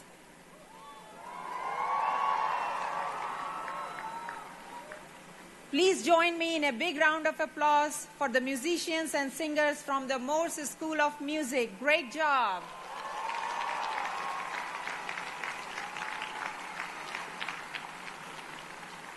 Today, we, the families, friends, faculty, and staff, alumni, and administration, are assembled to celebrate you, our graduates, as you complete your academic journey.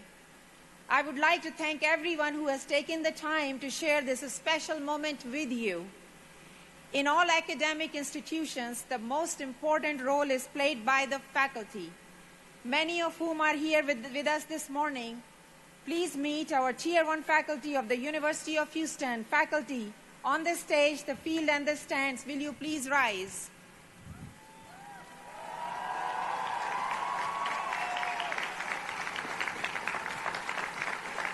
Thank you. Be seated. A very distinguished platform party honors you this morning, and it is my pleasure to introduce them to you.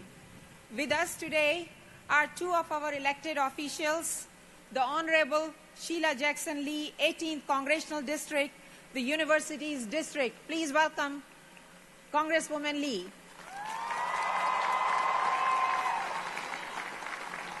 The Honorable Dwight Boykins, Houston City Council Member, District D. Please welcome him. We are delighted to have with us 8 members of the University of Houston System Board of Regents, whose vision has led us to become a Tier 1 university, and we thank them for their leadership. The Honorable Welcome W. Wilson Jr., Board Vice Chairman. The Honorable Spencer D. Armour, Board Secretary. The Honorable Paula M. Mendoza. The Honorable Peter K. Taft. The Honorable Gerald W. McKelvey. The Honorable Roger Welder. And our student regent, the Honorable Joshua Freed.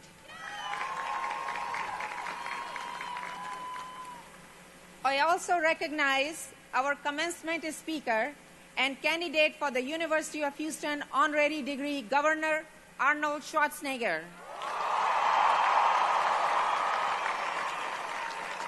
And the second candidate for the honorary degree, Dr. Richard Davies.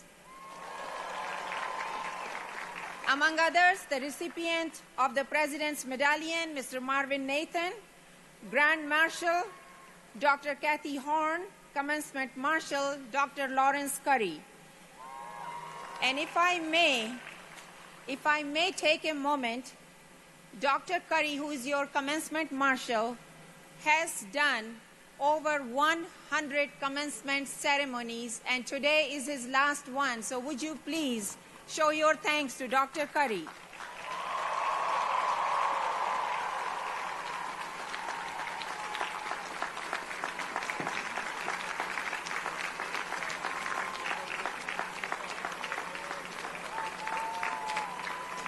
And I continue with the recognition of the distinguished members of the platform party. Please stand for a moment as I read your name. Firstly, the members of my cabinet: Paula Myrick Short, Senior Vice President for Academic Affairs and Provost; Jim McShane, Senior Vice President for Administration and Finance; Eloise Dunn-Bryce, Vice President for University Advancement; Donna Hamilton Cornell, Vice President for Legal Affairs and your General Counsel; Lisa Holdeman for University Marketing, Communication, and Media Relations; Kathy Horn, President of the Faculty Senate; Mike Johnson, Chief of Staff; Elvin Lee, Vice President for Neighborhood and Strategic Initiatives; Mike Paday, Associate Vice President for Alumni Relations; Jason Smith, Vice President for Governmental and Community Relations; Richard Walker, Vice President for Student Affairs and Enrollment Services; and finally, Hunter Urachik, Vice President for Intercollegiate Athletics. The deans of our colleges, would the deans of our colleges please stand for? Thank you. And finally, our ACE Fellow, Bettina Beach, Bruce Jones, Interim Vice Provost, Terry Longacre, Vice Provost, and President of the UH Alumni Association, Ms. Patty Godfrey. Also among us are the immediate past President of the Student Government Association, Mr. Shane Smith. And sitting with their fellow faculty members in the front of the stage, Associate Commencement Marshals, Dietmar Freilich, Shishir Shah, Jonathan Snow, and Dan O'Connor. Thank you all for joining us. Thank you. Graduates, congratulations. It is your day. I am so proud of you and your accomplishments, and even sun is shining on you because we have had rain at every commencement.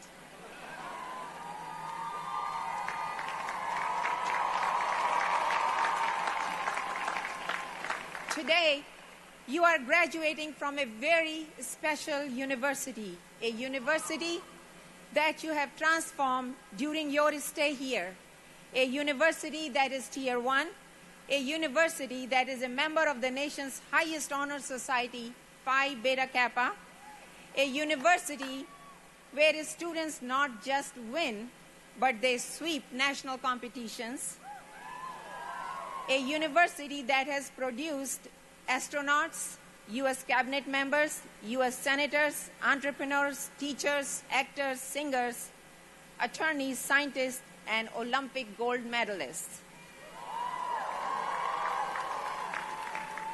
This is a university where students, faculty, and staff give 1 million volunteer hours to the community every single year. This is a university that is a powerhouse, but most important, it's a university that is your home, your alma mater, your pride, and your bragging right.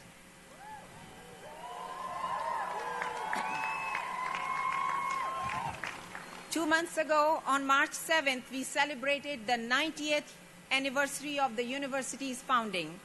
University is 90 years old. Classes started in June of 1927, and the university held its first commencement ceremony in 1935 with a grand total of 80 students. This year's graduating class is slightly bigger. This year we are graduating 8,690 students.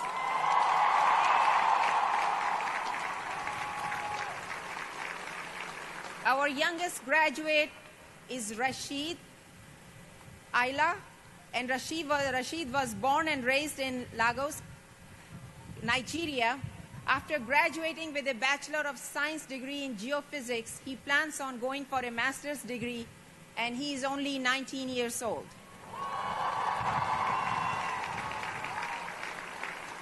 Our oldest graduate is Kenneth N. Levine. He will receive a Bachelor of Arts degree in political science, that is my major as well, and a minor in history. And he plans on going on to graduate school. Mr. Levine is not the only one in his family graduating today. His son, Herschel, is graduating with a degree in political science as well. Now, by the way, did I tell you how old he is? Well, Mr. Levine is at a tender age of 86.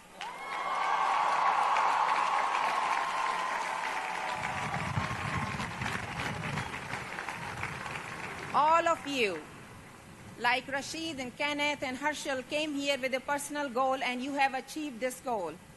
Your journey has been an incredible one, and many were alongside as your guides, your mentors, your teachers, your friends.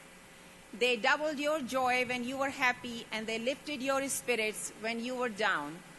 With their support, you are here today at the finish line. May I ask today that you show your gratitude. So may I ask the mothers, fathers, brothers, sisters, wives, husbands. Apologies, everybody. Looks like we did get a little bit of a technical difficulty there. Looks like it stopped playing for some reason. see if I can fix this issue here. Appreciate you guys watching with us live here on the Fox News Now stream.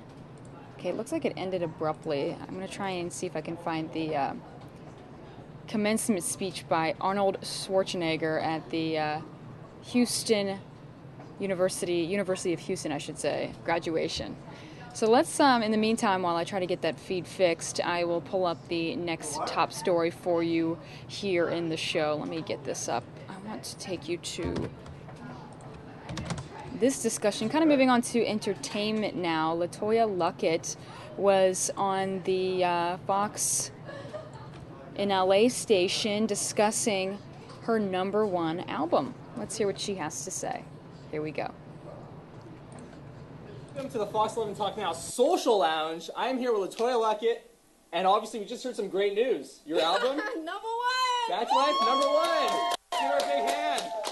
Wow, I'm so excited. Oh, this So, is crazy. your album dropped today. Today. What comes with releasing an album? Are you relieved? Are you tired? Are you excited? All of the above.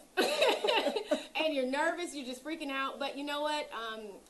It just feels so amazing, especially when it takes all the stuff you put into it, working hard, the blood, sweat, and tears, and trying to figure out the songs and what would best fit the story. And that was the thing. I wanted to create a story. I wanted to tell my story and things that I've been through over the past 8 years since the last time I put an album out. So I was very hands-on with this project, more so than any other project I've ever done before. So for me, it's my baby.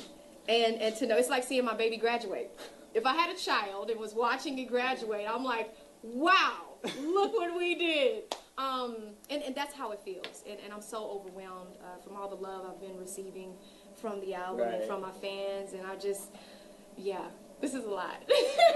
And what makes Back to Life so special for you? And, you know, compared to, you have huge songs like Torn and Regret. What makes the songs on this album, what sets them apart for you? They're so, and not to say Torn was, every song that I've ever sang, wrote, whatever, has been personal to me. I think because I saw so much growth over the past 8 years and allowing myself to be more open and free on this album, I think that's what I'm most proud of.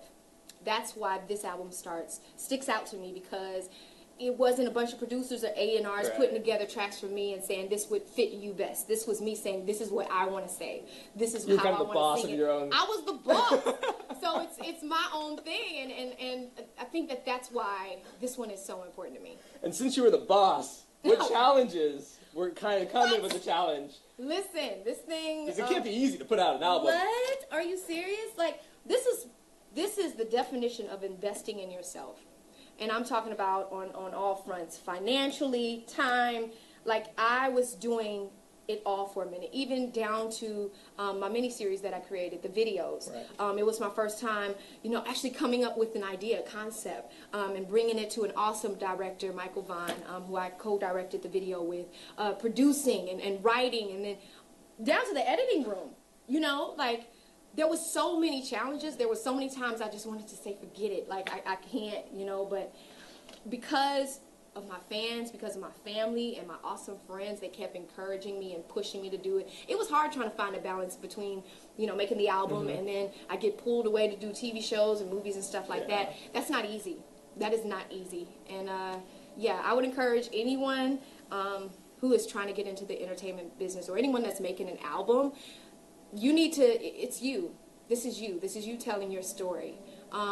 Make sure that you invest everything into your project so you can feel the way I feel today. And going off of the story, exactly what you're saying, that YouTube video that you dropped, that music video, isn't really a music video. It's more of it's a part 2 of the story you kind of released. Yeah. And people are saying, they're like, you know what? This is better than a show. That makes me feel awesome, man. I didn't know how people would take it. Even like when I was talking to management and the label, like, the creative, they're like, girl, an 8-minute video, a 10-minute video, you're doing a lot. Like, I know we're an actress now and you're excited, but once they started to see it, they were like, okay. And then they saw my vision, and we all just went for it. And there were times when I was going back and forth with them because, you know, I wanted to release everything at the same time. I wanted to, you know, just release all 3 videos, and that would come off more like a mini movie. But they had the great idea to at least separate it, which when I tell you I was so sad about that, I was like, you guys are not getting it. But it was such a great idea, and that's why they're a record label and I'm not, to turn it into a 3-part series because it kept people wanting more. It kept people excited. They were thinking at it from a full marketing perspective. So yeah. And you're just like, I just want to give this to my fans. Exactly. I was like, they've been waiting. It's been 8 years. You don't understand. And they were like, girl, sit down. We got it. And then I took a seat, and here we are today. And coming to, you know, talking about your album release, obviously, album art is everything. What's the process of choosing, you know, a perfect cover? Girl? Oh, it's a lot. Because, like I said, I was very hands-on. Like, my manager, Ro Williams, would send me, like, so many files, which I'm terrible about checking emails. Like, I don't do it. I'm trying to grow up, actually. And I had to sit there and go through all these different pictures and, you know, just kind of decide how I wanted to come across or what the look should be for this album. And did it go with the story? And would it speak to, you know, the woman that I am, the woman that I am now? And I was like, you know what? This picture says confidence. It says grown and sexy. There's a little cleavage. You know, there's blonde hair. I've never done blonde hair before. So this album was about change. And change for the good, and being just sure of yourself and more confident, and that's a strong woman right there. If I don't say so myself, if I didn't know her, I would say, hey man, she got her stuff kind of together, just a little bit. You know, she's sure of herself. She know how to walk in a room. You know, so that's why I decided to go with that cover. And you have some fans that send in questions asking you stuff. So Robin wants to know, what is your favorite song to sing? That's hard. That's like picking a kid. I can't pick a favorite kid. Favorite song to sing? You know what? I think as we prepare for this tour we're hopefully about to go on, I'll find the song that I don't want to say most comfortable singing, because I love that all of these songs challenge me. They were a challenge to sing in the booth. I found myself in tears sometimes, or just having to walk out, or just get frustrated because I was, you know, in a place where I was just trying to figure it out. And so I'm sure when I perform them live, you will be able to see and feel that, because I know I'm going to go back to that place, and that's what makes it authentic and real. So I don't have a favorite to sing yet. My favorites to listen to, I'm Ready, which is the first song on the album. It's like it got a great groove to it. I love some Marvin Gaye, so it pays homage to him. Show Me is my fun, get up and dance. I'm up this morning, even though I don't feel like it, haven't had my coffee, but I'm lit. That's that song. Disconnected and Worlds Apart. Both of those songs were those were my tear jerkers. Those are the ones that pulled on my heartstrings the most, because it was me coming to the realization that a relationship might not work out the way I wanted to, and then having the strength to move away from that, and say my goodbyes. And going off of what you were saying earlier about acting and singing and everything like that, so it all kind of comes together in storytelling. It does. But someone asked, what do you like to do? What are you more passionate about? Acting, singing, are you serious? All giving of you it. some tough questions. I know, because they're totally different. And I always say this, as an actress, as an artist, as a singer, you're telling your story. As an actress, you're telling someone else's story. And that is a huge difference, and that is something that I think I struggled with becoming an actress, because I was so used to just telling my story, and I'm not saying that, I'm not singing that, I'm not wearing that, I'm not.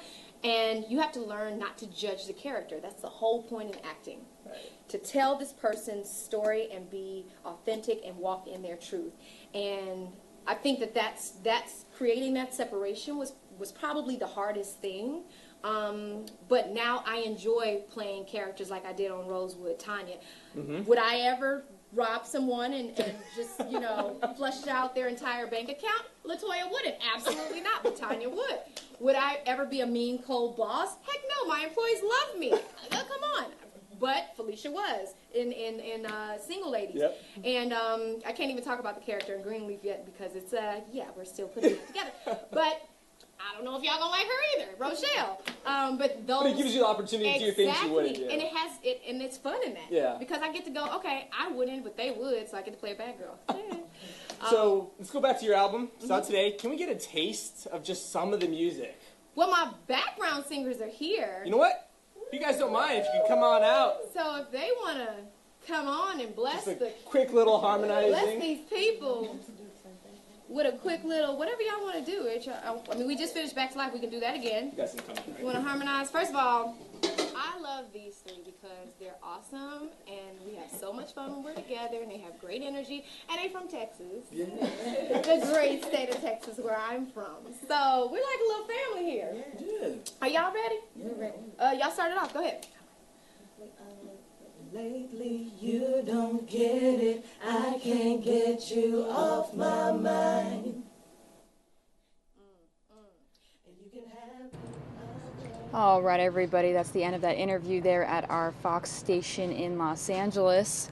Pulling up the next top story for you here in the show. Let me give you guys a live look at New York City right now.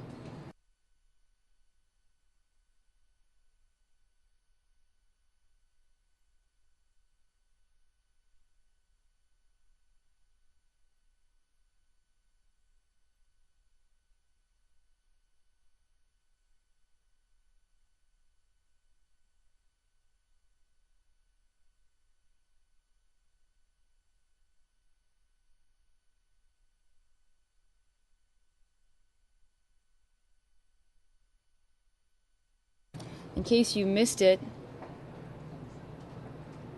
NASA Space Expedition 51 had the U.S. Spacewalk today, the 42nd Spacewalk. Let's take you there.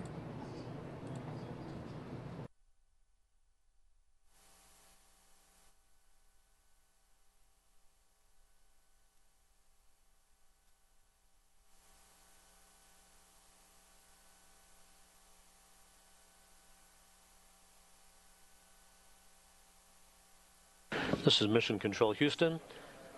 Peggy Whitson in the crew lock section of Quest. Jack Fisher soon to join her. We're about 10 minutes away from the point at which the hatch would be closed to the crew lock. And the depressurization of the crew lock would begin. All of today's activities have been somewhat altered because Whitson and Fisher have been sharing one service and cooling umbilical.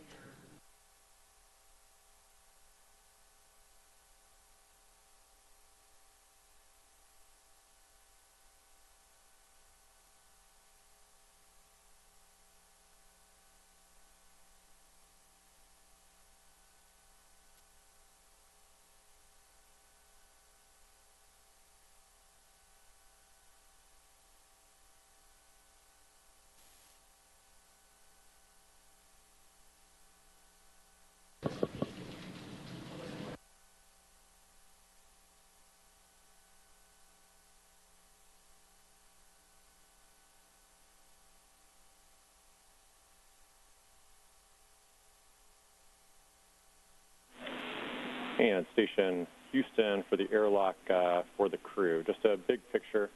So with the curveballs that you all have, that we've all been dealing with this morning, we're looking at a shortened EVA at this point, currently at about a 4-hour PET. The ground is still evaluating the tasks, but right now we're looking at just completing ex-PECA. But again, we are still taking a look at this to make sure that we'd be able to get ex-PECA done in that time frame. So more words to come, but just an update for you to cage your minds around what lies ahead.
And Thomas, we see you putting the EWC antennas in there. At this point, you can actually just leave.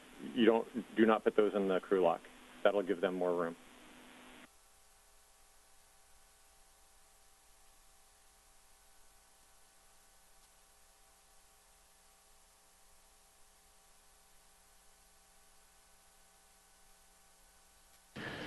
Thomas Pesquet now joined by both Russian cosmonauts on board, Oleg Novitsky and Fyodor Yurchikhin. Step 6. As work continues to prepare to close the hatch and begin the depressurization of the crew lock, you heard veteran astronaut Kjell Lindgren, one of our spacecraft communicators, telling the crew on board the station a short time ago that we are currently looking at a shortened spacewalk, probably only through the replacement of the Express. We can skip the deactivating CO2 removal steps until later, so that's 65 to 71. Sorry, 72.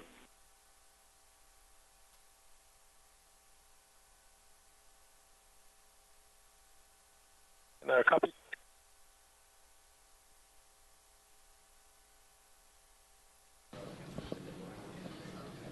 The communication from Lindgren a short time ago had to do with informing the crew that we're looking at possibly only accomplishing the replacement of the Express carrier avionics box on the S3 truss of the International Space Station. This all due to the amount of battery power available in both suits for Jack Fisher and Peggy Whitson as a result of the problem that cropped up about 3.5 hours ago during spacewalk preparations, in which a water leak was detected at the connection point between one of the two service and cooling umbilicals and Fisher's suit itself.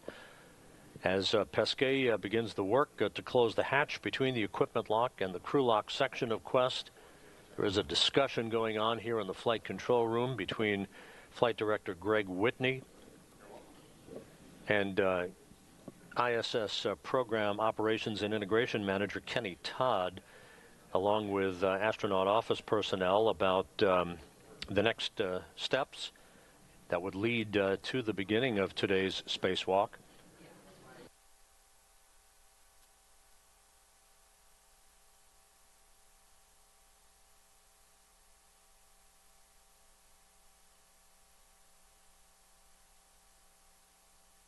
In the meantime, Pesquet has closed and latched the hatch between the equipment lock and the crew lock section of Quest. Fisher and Whitson in a good configuration inside the crew lock section of Quest, although it is only Jack Fisher who is currently on station on the 1, step 80 and 81 are complete. Copy that, Tamal. We've got 82 standby, and once that is complete, just a reminder that the EV crew will be hot mic on Space to Ground 1 when we're done with our part. I copy, and they copy.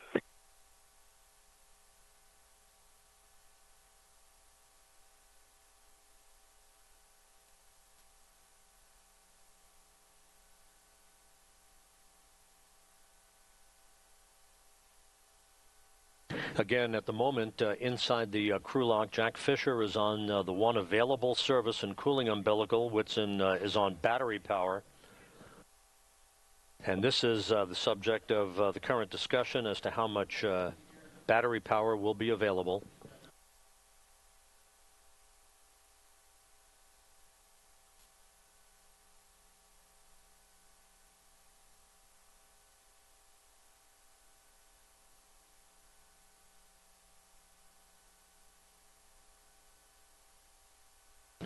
So Kjell Lindgren, one of the spacecraft communicators here in Mission Control, informed the crew a short time ago that that we will be pressing ahead with a shortened EVA as of this moment. We are still evaluating battery power capability for the two crew members to get us through the primary objective of this EVA, which is the swap out of the Express carrier avionics box on the S3 truss of the International Space Station and still leave enough margin for the crew to get back inside the airlock at the completion of what is expected now to be a shortened spacewalk.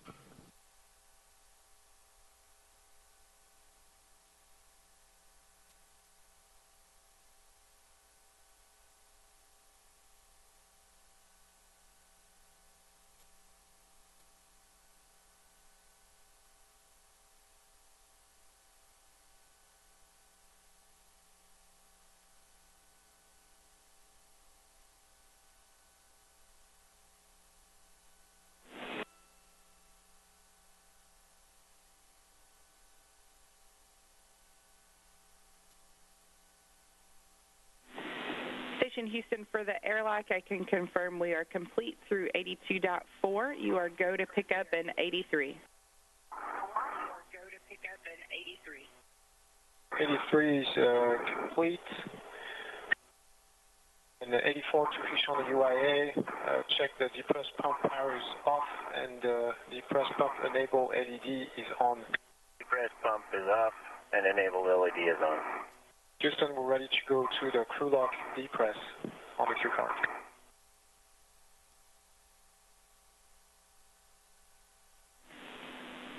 And airlock, we're circling the wagons here. We're going to hold, and I'll let you know. Copy, standing by one.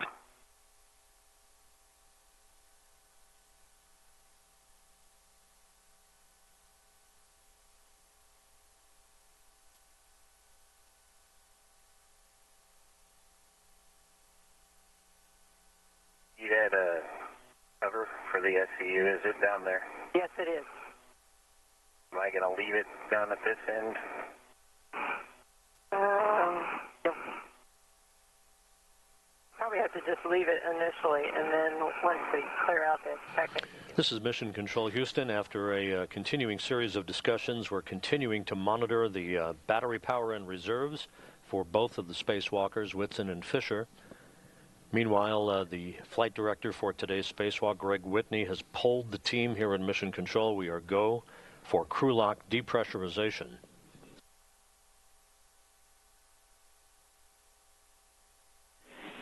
And airlock Houston on one, I can confirm we are go for crew lock depress. I did want to give you one delta. When you get down to less than 1.0, EV1 should receive an H2O is off message. How copy? We will go for the crew lock depress, and when we get to less than 1.0, EV1 is going to get an H2O is off message on our DCM. Okay, read back.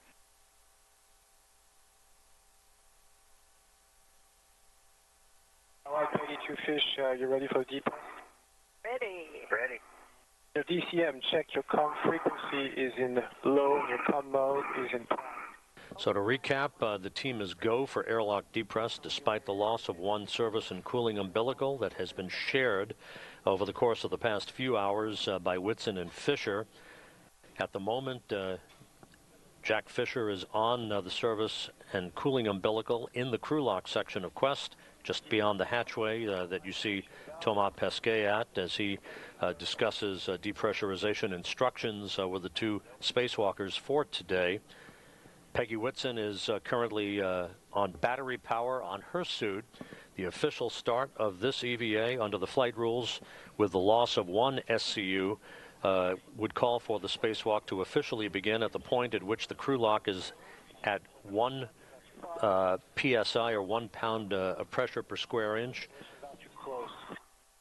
or less. So we'll keep monitoring the exact start time of today's spacewalk, which would mark the beginning of the 200th spacewalk in ISS assembly and maintenance history. The expectation is, and the crew has been advised, that we will be conducting a shortened EVA today, an EVA that will likely only accomplish the swap out of the EXPECA, as it is known, or the Express Carrier Avionics box on the S3 truss of the International Space Station that routes telemetry to experiments on board the station, as well as other spare parts that are housed on one of the spare parts depots or logistics carrier platforms out on the trusses of the International Space Station.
The depressurization of the crew lock has begun.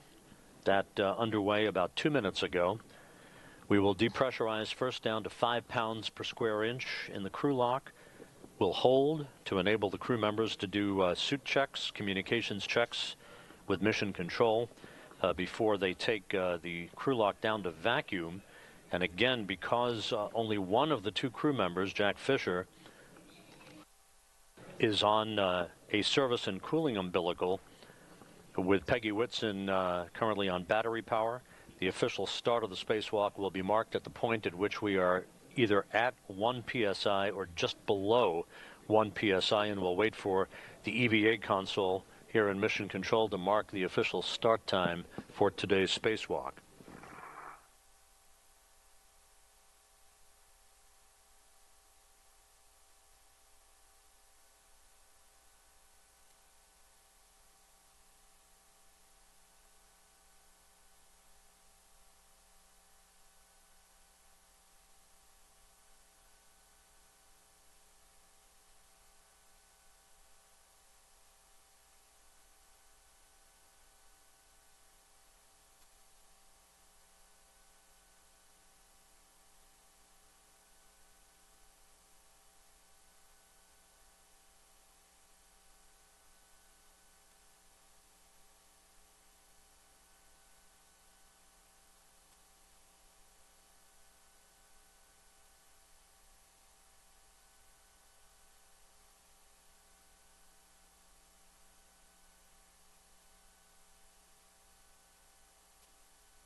Fish, are you getting pressure reading?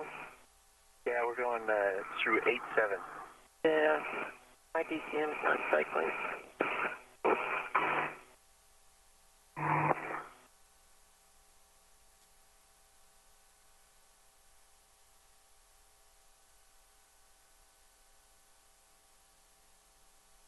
Continuing with the depressurization of the crew lock section of the Quest airlock aboard the International Space Station as we edge ever closer to the start of today's spacewalk by Peggy Whitson and Jack Fisher. My DCMs have displayed them.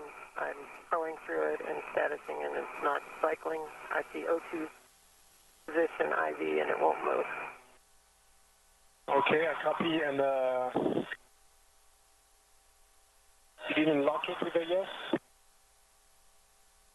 Even though I throw it yes and status either direction, it won't move. Copy. Houston copies as well. We're working up some steps to get it back. Okay.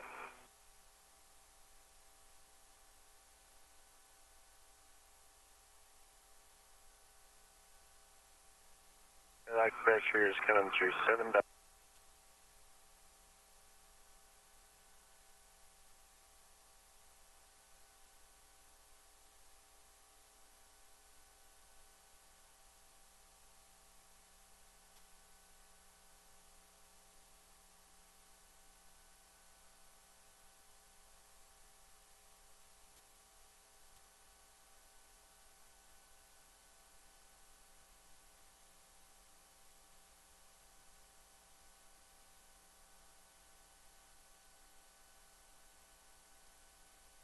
You get the alert tone. We're not. We should get it at 6. We're coming through 7.1. Okay.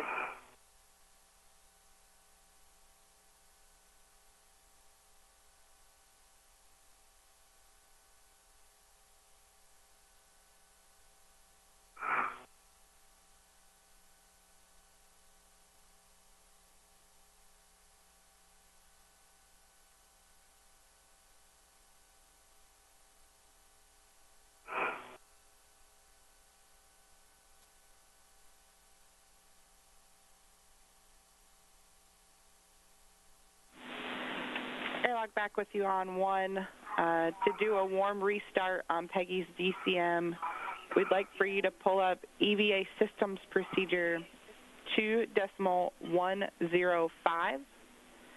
You'll be doing steps 3 through 8, and please include the note block just before step 3, and that's for EV1 only.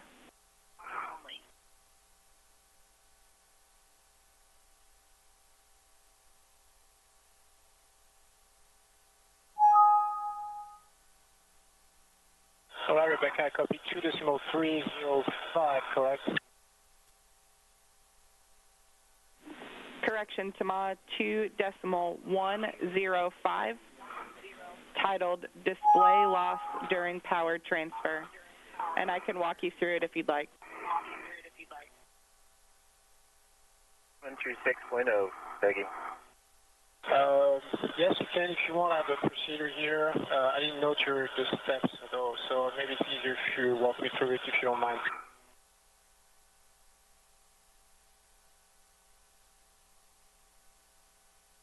.9. Copy.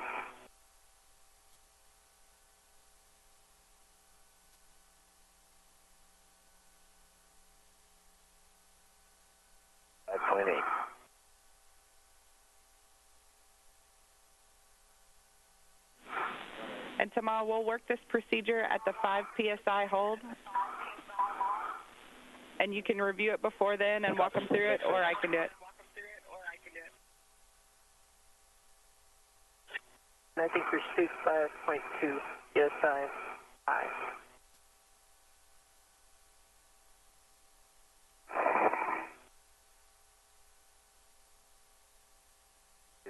You think it's 0.2 high?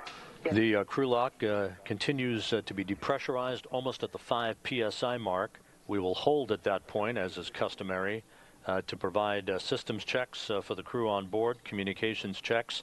And in the case of Peggy Whitson, they will attempt to restart, basically reboot her display and control module. It's called a DCM, which is a chest-mounted control module containing external fluid and electrical interfaces, controls, and displays, so she can monitor the data on her suit as the spacewalk progresses throughout the course of the day.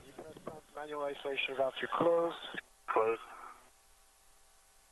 Then stand by 1. Back at on 1, do you want us to start in the leak check, step 7 of the crew lock depress, or you'd rather we go through the warm restart? Can't do a leak check because I can't get there.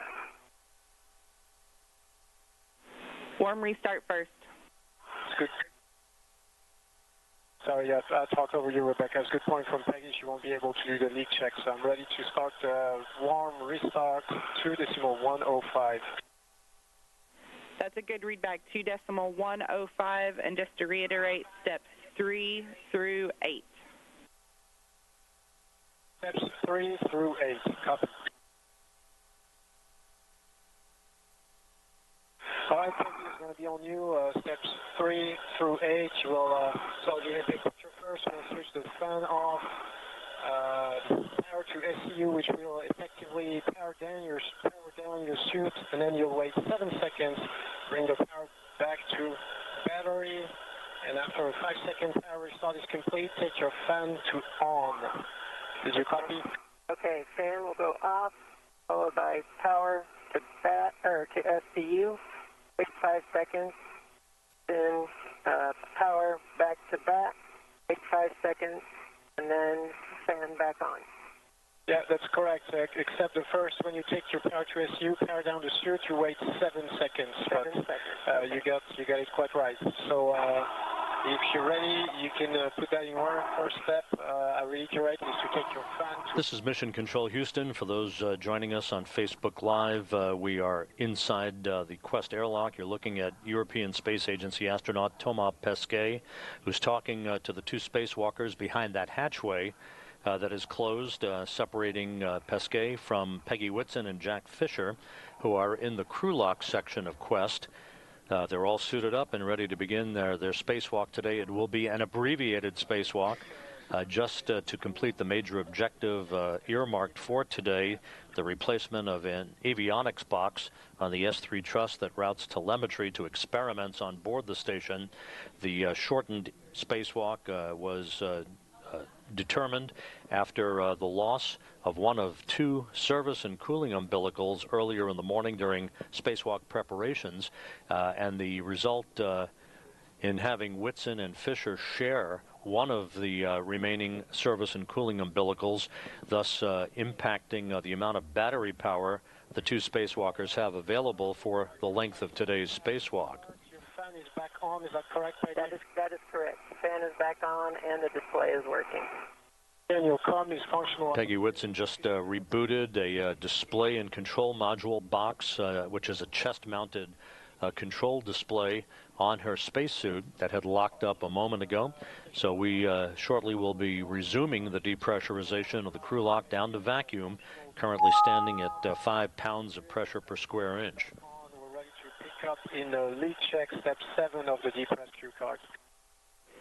Excellent report, and we concur. Ready for leak check. Ready for leak check. All right, Peggy 2 Fish. We're in step 7. You will display your status should display, sorry, until leak check question mark is displayed, and then give me a yes. That's in work. I'm waiting on the leak check now. 1. Okay, and you will follow the displayed instructions. And leak check for 2. I copy leak check for 1 and 2.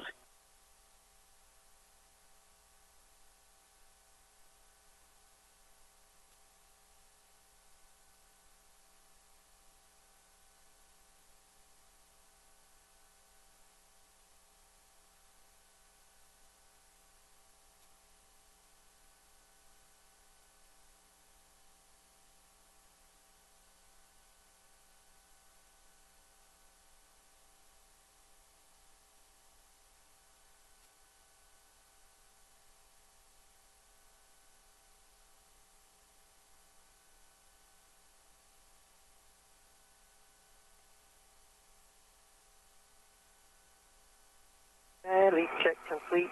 I'm going to... Okay. Check complete.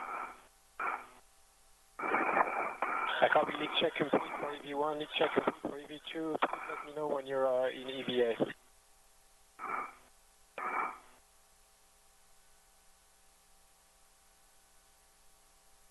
Whitson and Fisher are in the process of completing leak checks on their spacesuits, the extravehicular mobility units. Whitson about to begin the 9th spacewalk in her career as EV1. Extravehicular crew member number 1, she'll be wearing the suit bearing the red stripes. Jack Fisher embarking on the first spacewalk of his career as EV2. He is wearing the suit with no stripes. 2 position EVA for 1. 2 position EVA for 2. EVA for 1, EVA for 2. We will resume the depressed 2 fish. You'll take the depressed manual isolation valve to open. Copy. Manual isolation valve coming open. I'm going to go ahead and take the emergency NTEV to open. You will monitor your suit P gauge, to stay less than 5.5. The depressurization of the crew lock has resumed. We'll take it down to vacuum at the point at which we're at 1 psi or less. The Spacewalk console here, led by Alex Kanalakos today, will mark the official start time of the 200th Spacewalk in support of space station assembly and maintenance.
And if you haven't done so just yet, you can attach your waist tethers and safety tethers. If you think you have time until 2.0 PSI. Yeah. I can confirm that waist tether is connected to the D-ring extender, bail closed. Can you see the lock? Yep, it's locked. All right, great. And it is on my left waist tether. Both sides locked. All right, and then my left is on Jack's safety tether, green end, and Joe, both of those locked. Great. My green reel is connected, green hook locked to the red reel, yellow locked to the green reel, and the red hook locked to my right D-ring extender.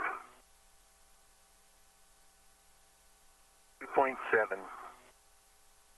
Copy, I copy. Houston, Michelle, did you copy the safety tether configuration from EV1 and EV2?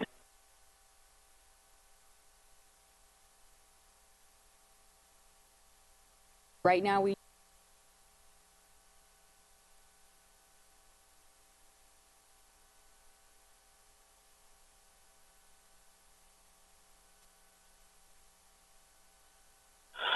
Houston station on 1.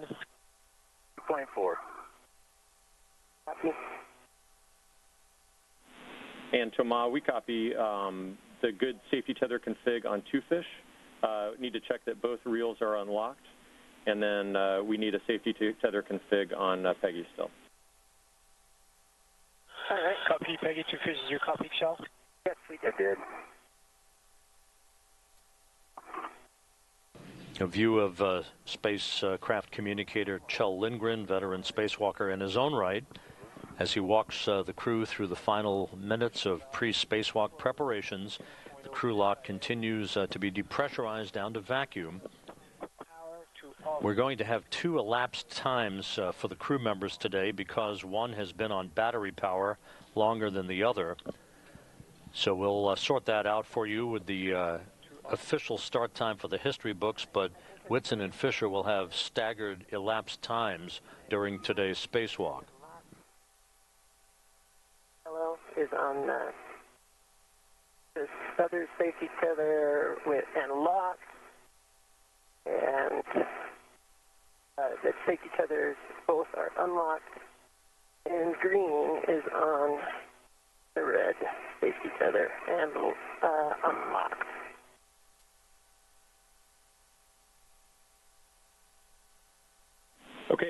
Okay, that sounds like a. You can reach the. Sounds like a great config, Peggy. Both of your safety tethers sound good. Most deck my safety tether's wrapped around it. I'm not going to be able to get out.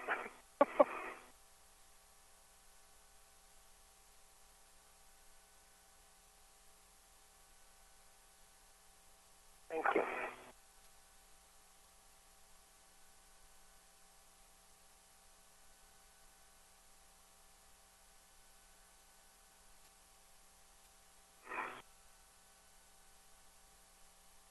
So for both of you, the pressure is slowly going to drop to less than 0.5 psi, 26 millimeters, at which point we'll talk about opening the hatch. For now, let's wait for the pressure to drop. Copy. Heavy.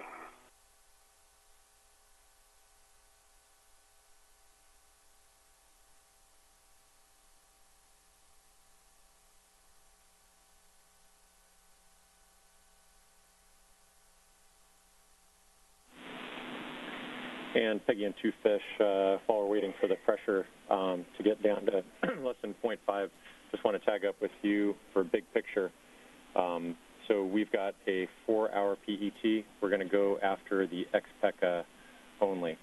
And so we have some deltas as you guys head out of the airlock.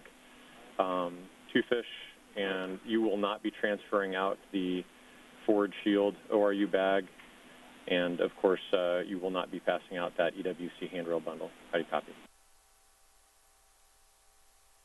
That's good since he took it out of the airlock. Copy on the ORU bag. You bet. And so the first thing you'll be passing out is the ex-PECA bag. And then just to make things clean for the actual operation, we're going to have you BRT tether to the crew lock bag number 1, and then once you've confirmed that there is still a ret from the airlock to the the camera medium ORU bag, we'll actually have you pull that crew lock bag, separate it from the HD camera ORU bag. How do you copy?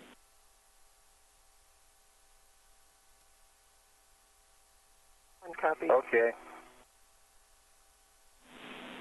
So the idea will ultimately be that you've just got the ex-PECA bag out there and the crew lock bag number 1 for today's operations.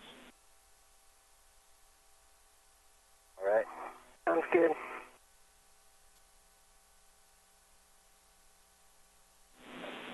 And then just a reminder that on Peggy, when the airlock gets to less than 1.0, we're anticipating an H2O is off message.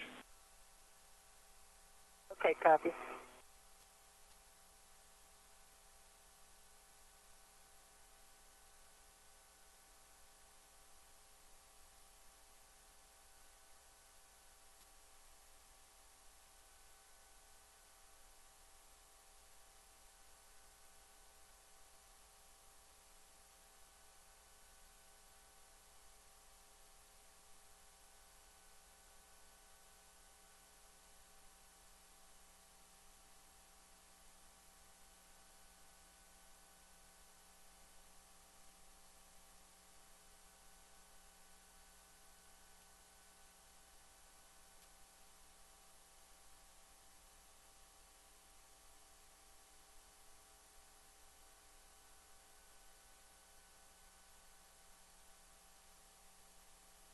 This is Mission Control Houston.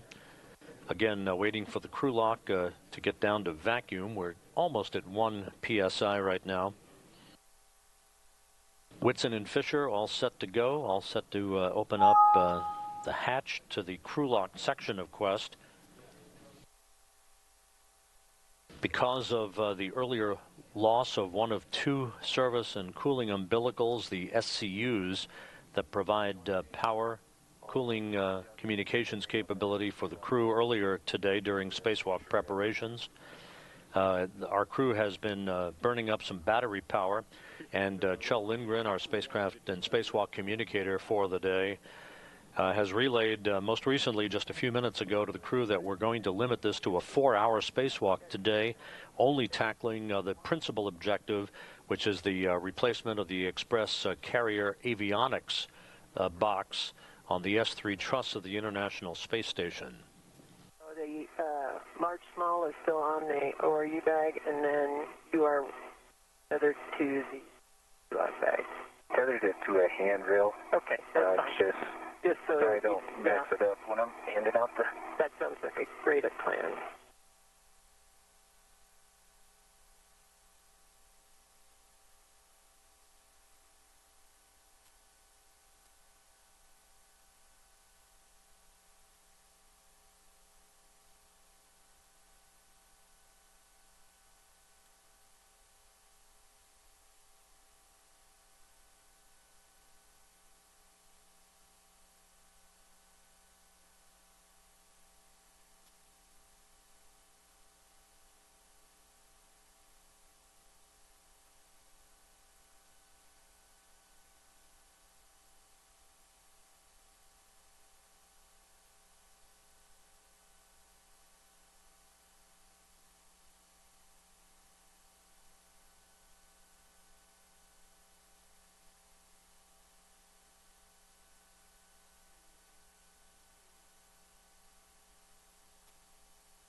Showing 0.8, so it should be pretty soon.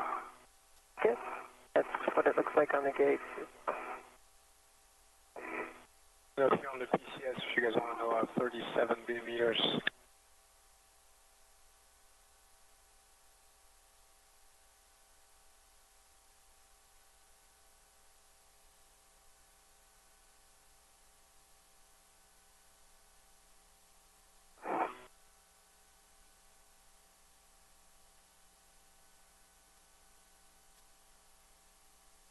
Okay, I got the expected water is off message.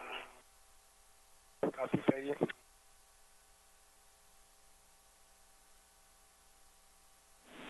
We copy. Thank you.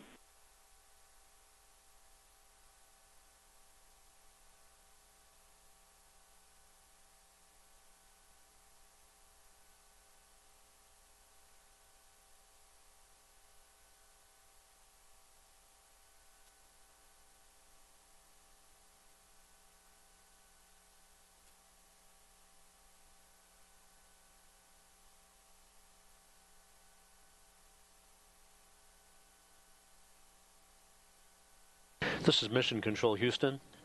The crew lock almost at 0.5 psi, standing by for the official start of today's spacewalk.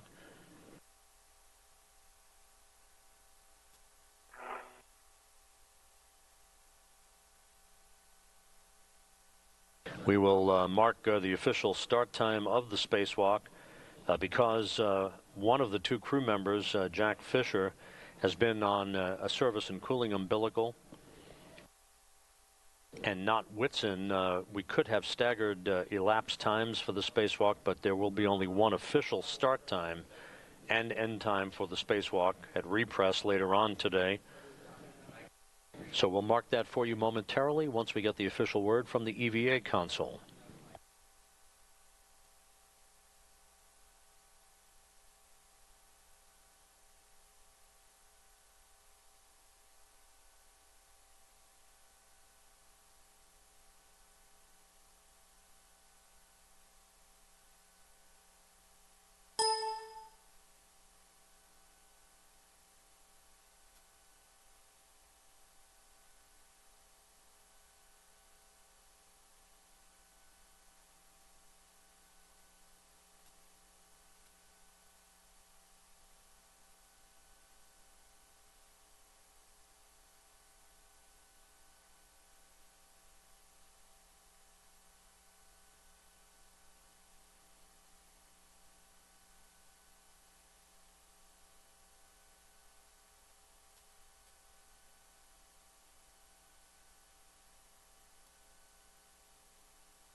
Yes, yeah, 26 millimeters on the crew lock press display.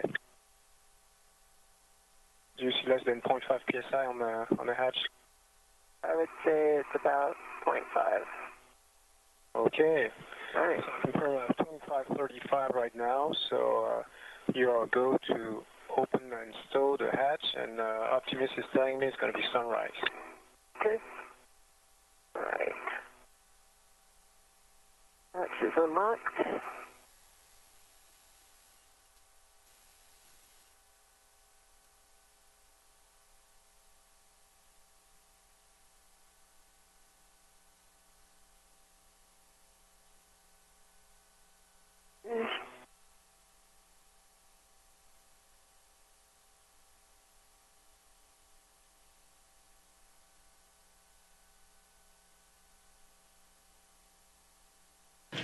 With the crew locked down to 0.5 psi, the thermal cover has been opened. The hatch has been unlocked. Standing by for the official start time. Yeah. Got her. Yeah. Pull me on the expecto a little bit port. Yeah. How's that? Come on. You got it. Nice job. Let me just make sure it's locked in down there. It is. Okay. Now, I'm going to wrap up around the X packet here.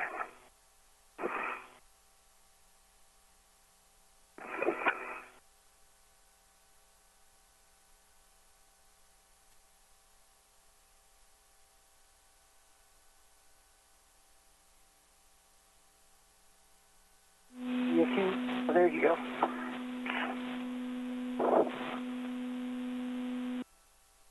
Like maybe I'm caught on one of those. Oh, it's the light ball stack again. Yes.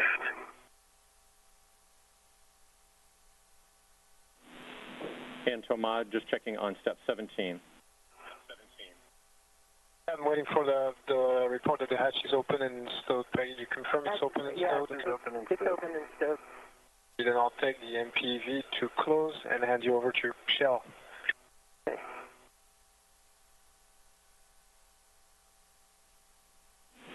We'll have a little more room. Disconnect this SCU, Peggy. Then we can push it forward a little more so you can have more room. Because right now I'm trying to, you're putting your feet down. Let me see if I can slide over. Okay. Coming all the way down. Okay.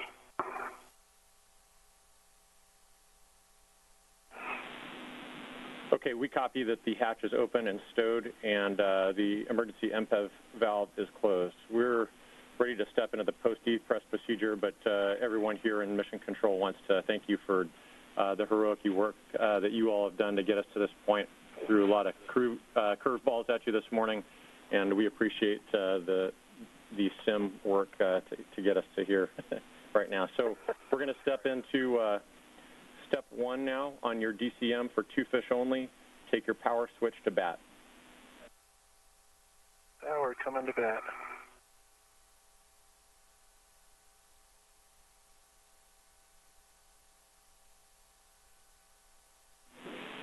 And then for both of you, copy power and bat. For both of you, check that your display switch is functional.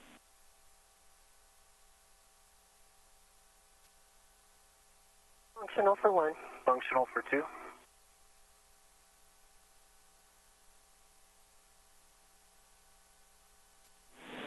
Okay, copy. 2 fish on the UIA. Take the power switches for EV1 and 2 switches to off. EV1 switch is off.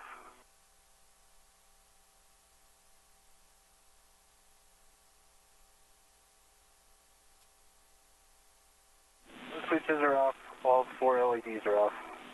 Okay, copy.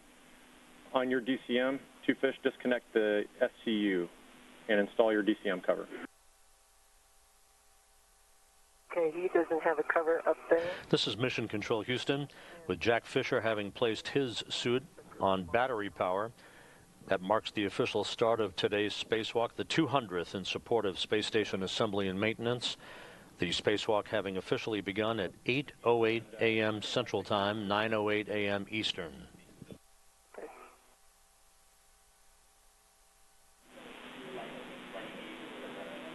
Yes, he is disconnected. Okay, copy that.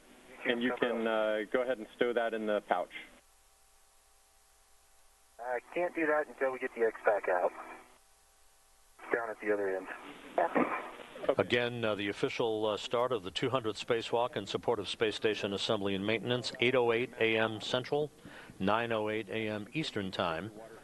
Fisher and Whitson configuring the equipment that they will take out for what will be an abbreviated spacewalk with only one task on the docket, that to replace the Express Carrier Avionics box on the S3 truss of the International Space Station that routes telemetry to experiments inside the orbital laboratory. It's closed. Okay, full hot for one. Full hot okay. for two. Perfect. So full hot for both of you, and both can take your water switches to on. Water to on for EV1. Water on, EV2. Copy. For both of you, check that your DCM is blank and that your bite light is off. Blank, no bites. Blank, no bites.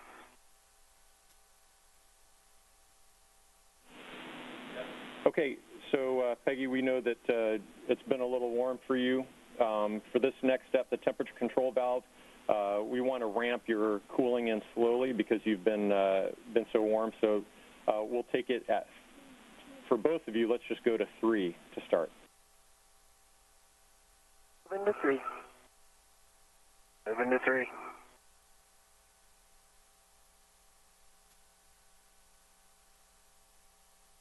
You set for 1. 3 set for 2. Copy. Next up, we'll have you check status of your suit P gauge.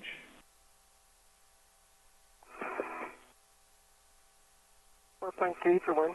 4.3. As Whitson and Fisher check out the final systems checks on their spacesuits, everything is ready for Whitson to first emerge from the Quest airlock. You see the open hatch cover.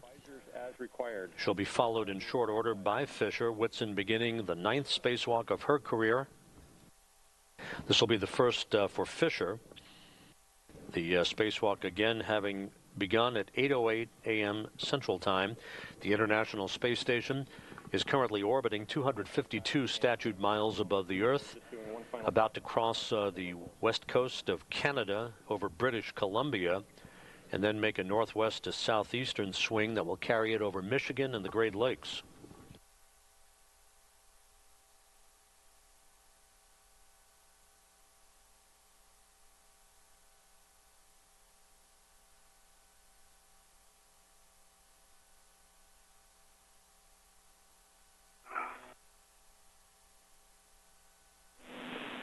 And then just a heads up for all of you, the step 13 is complete. We've taken care of that on the ground, so our depress cue card is complete. Yep. Okay. Understand that the thermal hatch is open. Yep, it came open.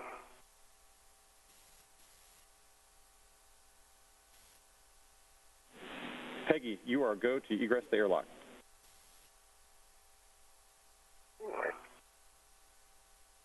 I'm going to move this up a little bit for you, Peg. All right, thanks.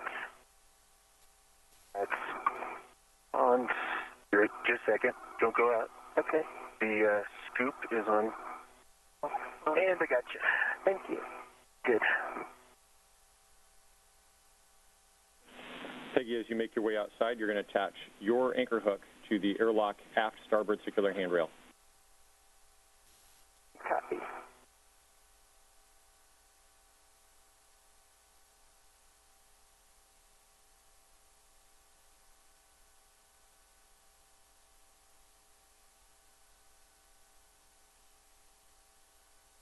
And emerging from the Quest airlock in the suit bearing the red stripes, EV1, Peggy Whitson, 5th on the all-time spacewalking list for aggregate spacewalking time, beginning this spacewalk, the 9th of her career at 53 hours and 22 minutes of elapsed time.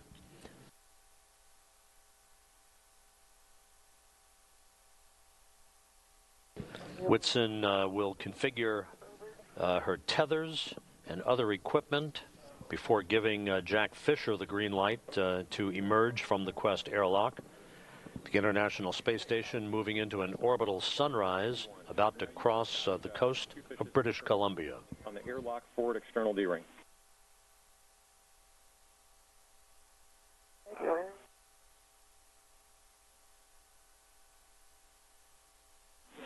And then two fish, of course, I know you're getting the X-Becca bag ready to pass outside. Sure.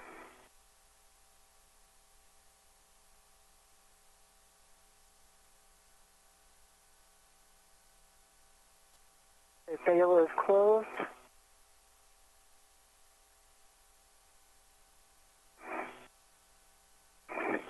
And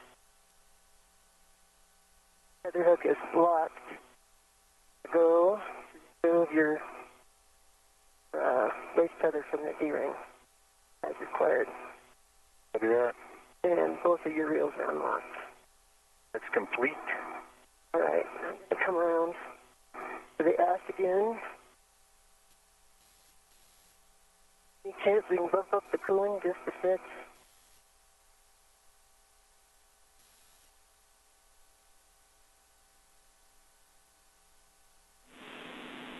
Okay, that sounds like a great config. Copy that you gave two fish a go to release the waist tether, and you can start working on transferring that X-Becca bag out.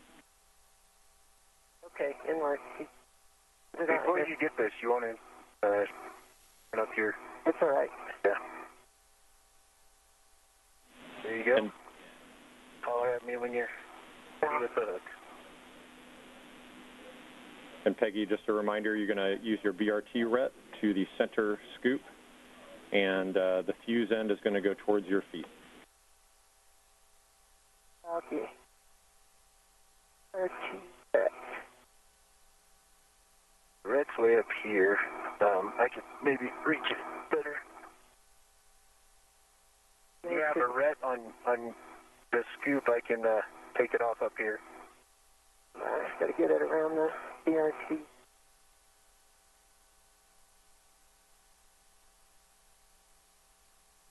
Okay, I am on the scoop. BRT, 2 paddles out.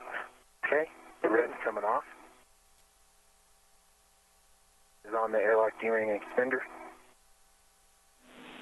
Copy that. Good config. And then two fish at this point, we can have you put the SCU into its pouch. North.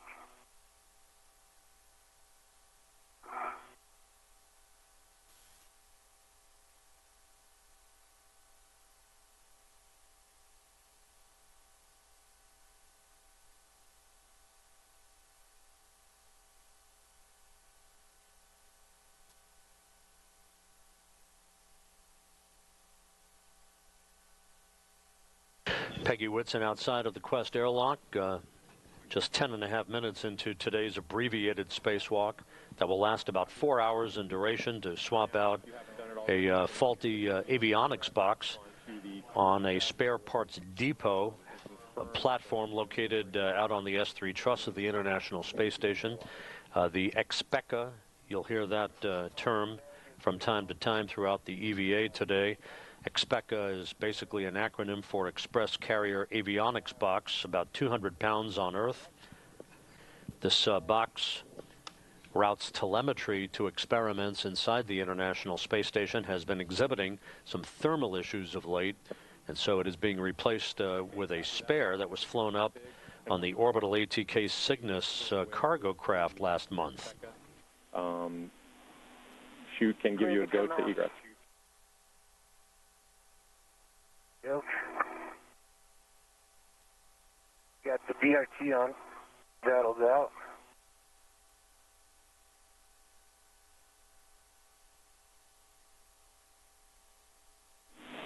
And Peggy, a reminder on the XPECA, you can use the N.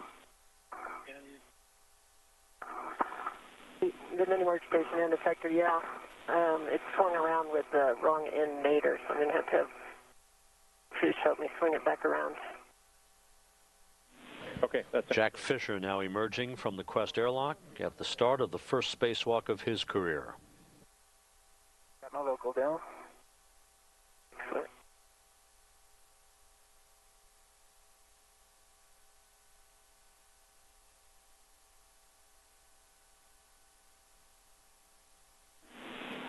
And for both of you, at this point, you are free to move your TCV to desired cooling. Copy. Copy that. And Peggy, for yours, we just ask that you ramp your TCV around slowly to the desired setting. Okay. Hey, Jack, that end is Zenith end. Okay. You get yours configured first behind it, and that'll be.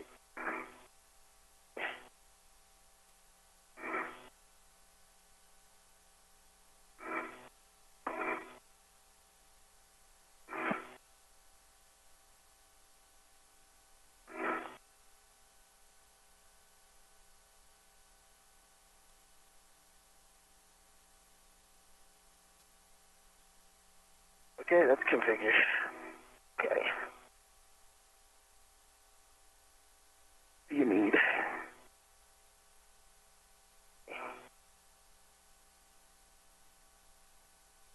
Journey. Not one. Get a local down, right? Yeah. Yeah, I got a local down.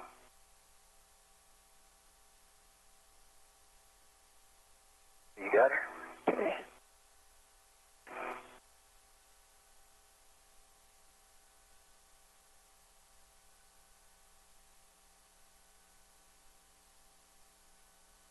I mean, I tighten this. Yes.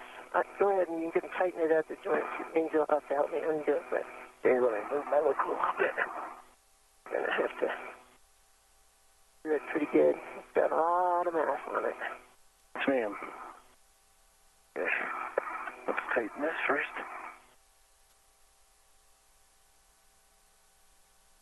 Okay. Open up. Back.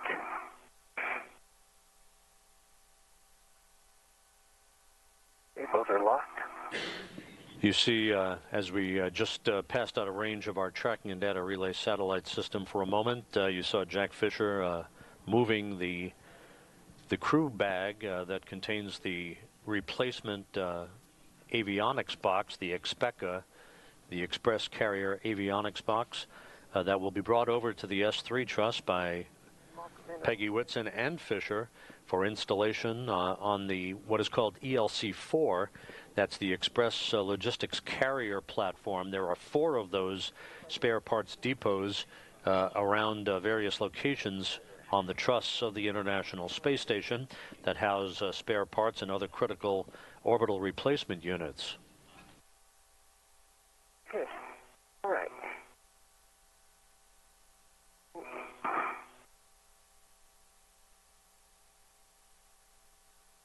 All right. Okay. The left, keep your handle down, turn the other way, or right, second. And let me get it for you.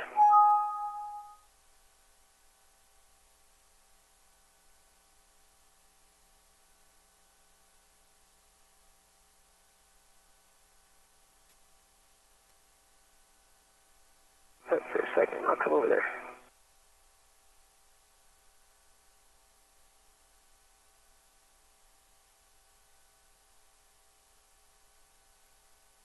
There you go. Yes, sir. Righty. There you go. 1, 2, 3 tabs up. I got 4 good lights. Got a green LED up top. Got 1, 2 safer handles down. Okay, I can verify you have 2 saber handles down. Right, see your tabs. Can I want you? Whitson and Fisher currently performing what are known as buddy checks, basically checking each other's spacesuit configuration. And the simplified aid for EVA rescue, the handles on that on each jetpack that they wear. In the unlikely event they would require the use of those jetpacks to fly back to the safety of the space station if they became untethered. You are go to close the thermal cover.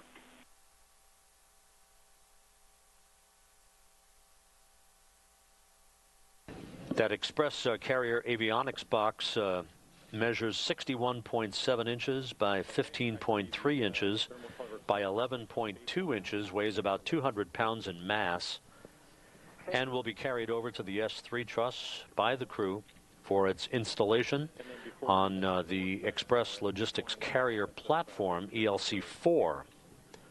All of the other work that had been planned for this spacewalk of a non-critical nature, a non-prioritized nature, will be deferred to another spacewalk because of the amount of battery power the 2 spacewalkers had to consume with the loss of one of the 2 service and cooling umbilicals during spacewalk preparations earlier this morning that resulted in them having to share a single SCU, swapping back and forth, but at the time at which one of the spacewalkers was not hooked up to that umbilical, they were burning battery power. And so we're watching the electrical capability and the battery power on each of the 2 spacesuits very carefully. There should be plenty of time to complete the major objective of this spacewalk, and that would be the swap out of this logistics avionics box. And just while this would be a good time to do your translation adaptation. Got it. Thank you.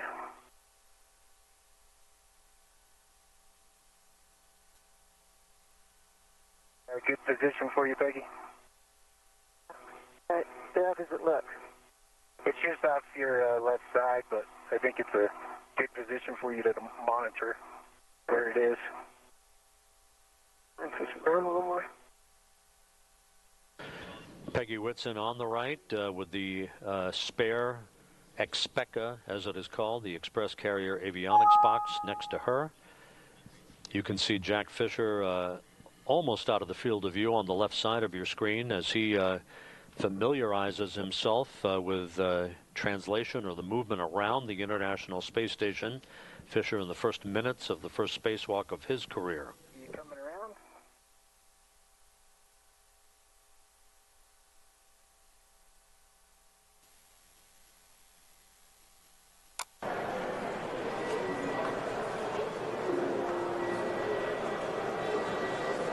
All right, everybody. Well, that was the NASA spacewalk. We're getting a live look of New York City right now. You're watching Fox News now. In case you missed it from earlier today, they had the White House press briefing. We're going to play that for you right now.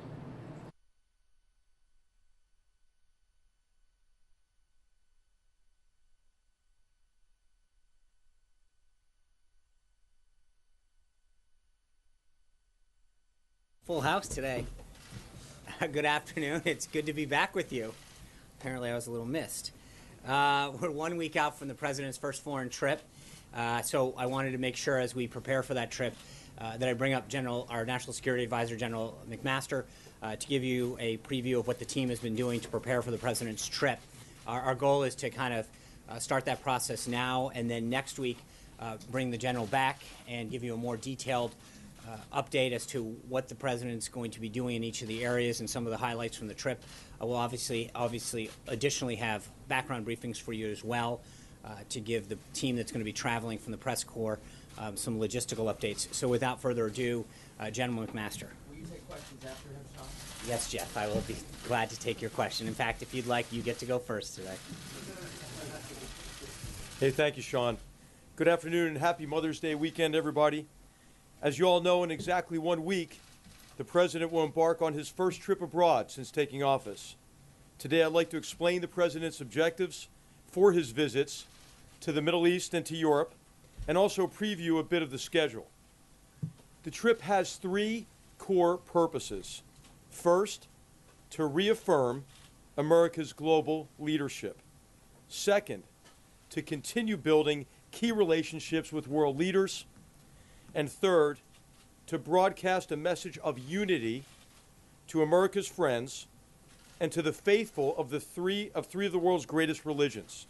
The President prioritizes building strong relationships, as you see here, every day with world leaders as a way to strengthen our alliances. And he's been successful. You can see that in his diplomacy with a range of leaders, from Prime Minister May to President Xi. President Trump understands that America first does not mean America alone. To the contrary, prioritizing American interests means strengthening alliances and partnerships that help us extend our influence and improve the security of the American people. This trip is truly historic. No president has ever visited the homelands and holy sites of the Jewish, Christian, and Muslim faiths all on one trip. And what President Trump is seeking is to unite peoples of all faiths around a common vision of peace, progress, and prosperity. He will bring a message of tolerance and of hope to billions, including to millions of Americans who profess these faiths. The President will focus on what unites us. The President's trip will begin in Saudi Arabia, home to the two holiest sites in Islam. He will encourage our Arab and Muslim partners to take bold, new steps to promote peace and to confront those from ISIS to Al-Qaeda to Iran to the Assad regime who perpetuate chaos and violence that has inflicted so much suffering throughout the Muslim world and beyond. He will lead. Sorry about that, guys. Looks like we did have a technical difficulty there. We're getting a live look of New York City. Give me one moment while I bring back the White House press briefing.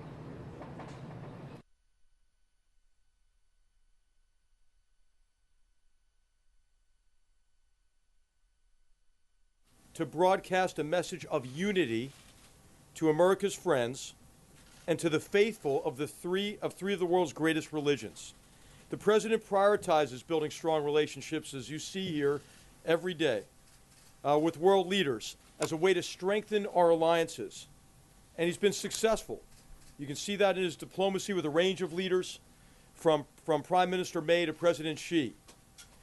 President Trump understands that America first does not mean America alone. To the contrary, prioritizing American interests means strengthening alliances and partnerships that help us extend our influence and improve the security of the American people.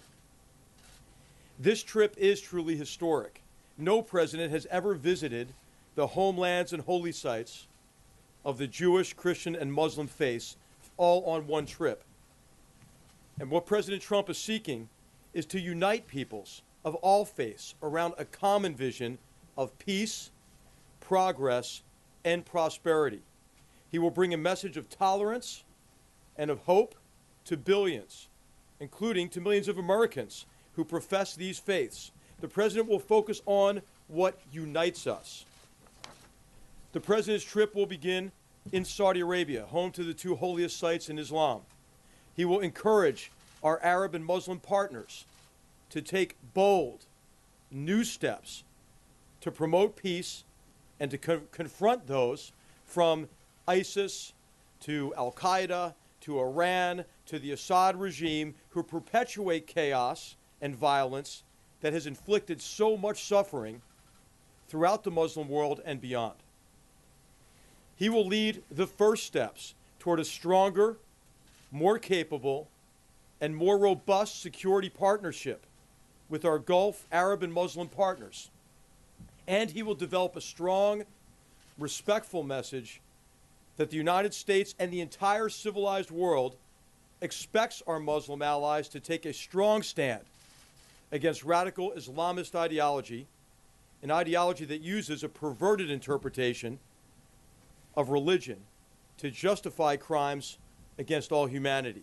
He will call for Muslim leaders to promote a peaceful vision of Islam. The President will then travel to Israel. With President Rivlin and Prime Minister Netanyahu, he will reaffirm America's unshakable bond to the Jewish state. With President Abbas, he will express his desire for dignity and self-determination for the Palestinians.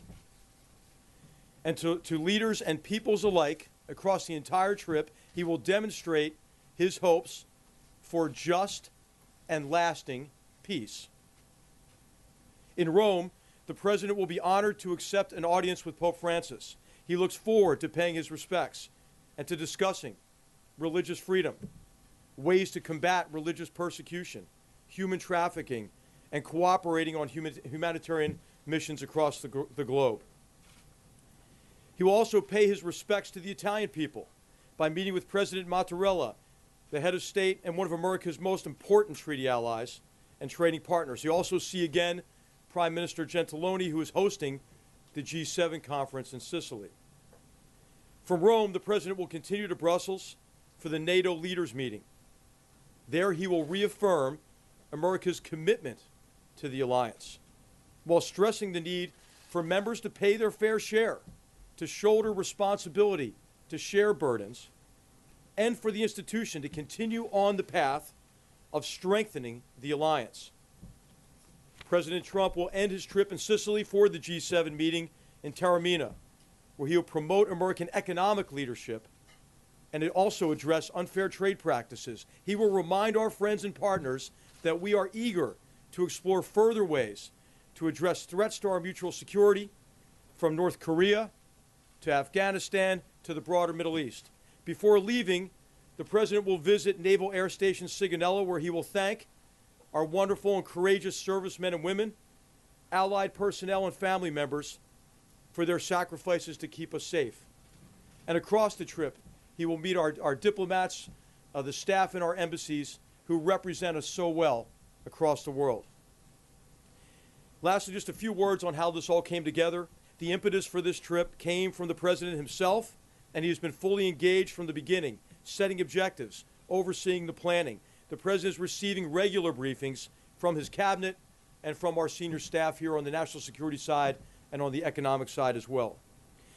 Most of the leaders the President will meet on this trip, as you know, he's already met in person or certainly by phone. These relationships are off to a very strong start, and the trip is an opportunity to broaden and deepen those relationships. The administration continues to be in close contact and consultation with Congress, and we're drawing on the expertise across the Senate and the House in preparation for the trip as well. And finally, this really is a team effort. The White House and National Security Council staffs, the National Economic Council, continue to work closely with our Departments of State, Treasury, Defense, and others to fulfill the President's objectives and ensure smooth execution. On behalf of the President, I express the whole administration's thanks for all the hard work it takes to organize a trip of this scope and of this importance. So the President of all of us are looking forward to the journey, and with that, I'll take a couple of questions. Defer to Shonda. General McMaster, how is this president viewed among our Arab allies, Saudi Arabia, UAE, and others, compared to his predecessor? Well, I'll just say the President's leadership has been welcomed enthusiastically. There was a perception that America had largely disengaged from the Middle East in particular, and that disengagement coincided with this humanitarian and political catastrophe in the region. And so now there's a broad recognition among all of our partners in the region that American leadership is necessary to help address this catastrophe and to begin to move the region toward the peace, security, and stability that the people there so deserve. And so what you're seeing, I think, is a galvanizing effect of the President's leadership in bringing those leaders together across the region and bringing them together for a positive agenda, right? Who's against ending this catastrophe? Who's against confronting these terrorists who are the enemies of all civilized people? Confronting Iran, who's participating in this cycle of violence, and to bring prosperity, peace to the region and the people who so richly deserve it. Thanks. Somebody who is crucial, obviously, in the intelligence community, somebody who's leading the National Security Council. So I have to ask you, this week in particular, there have been a lot of reports, including from our network, that intelligence officials are extremely concerned about how James Comey was fired. Do you believe that that threatens national security right now? Well, I told Sean that I would pass all those questions to him, and he'll be happy to answer that after this. After this, but what I'd like to do is focus on the. I'd like to focus on the trip, and I'll come back next week with more details of the trip as well. Thanks, John. You said the president was the impetus for the trip came from the president himself. Was it the president himself who decided to begin this trip in Saudi Arabia, the birthplace of Islam, and is there symbolic significance to that? And how many of our Muslim allies, how many countries, how many Muslim majority countries will be represented at the meetings in Saudi Arabia? Yes. Well, this was the president's initiative to begin the trip in the Middle East, hosted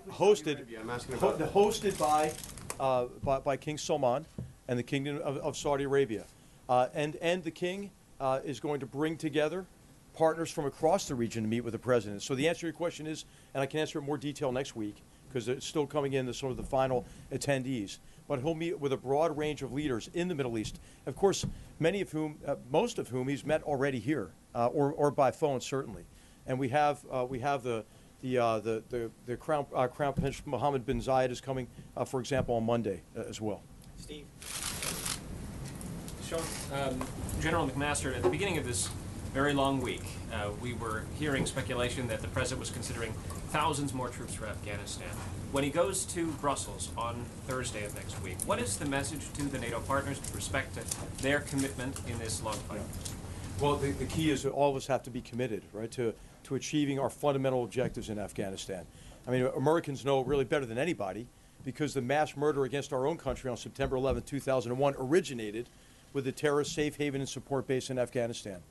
Recently, we have been engaged against ISIS or in ISIS Khorasan in Afghanistan with highly successful operations there that you'll hear more about in a press conference at the Department of Defense here in the near future.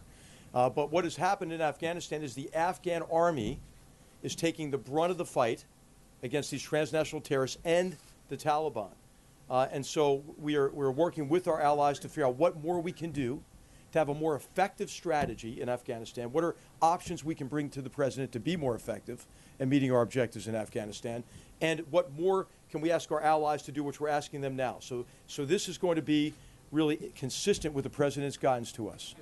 Decided that there should be thousands more troops? The president has not made a decision yet on a course of action. What we have done, which is what we have done in many cases on the North Korea problem set, for example, is we've consulted broadly across our government and with allies.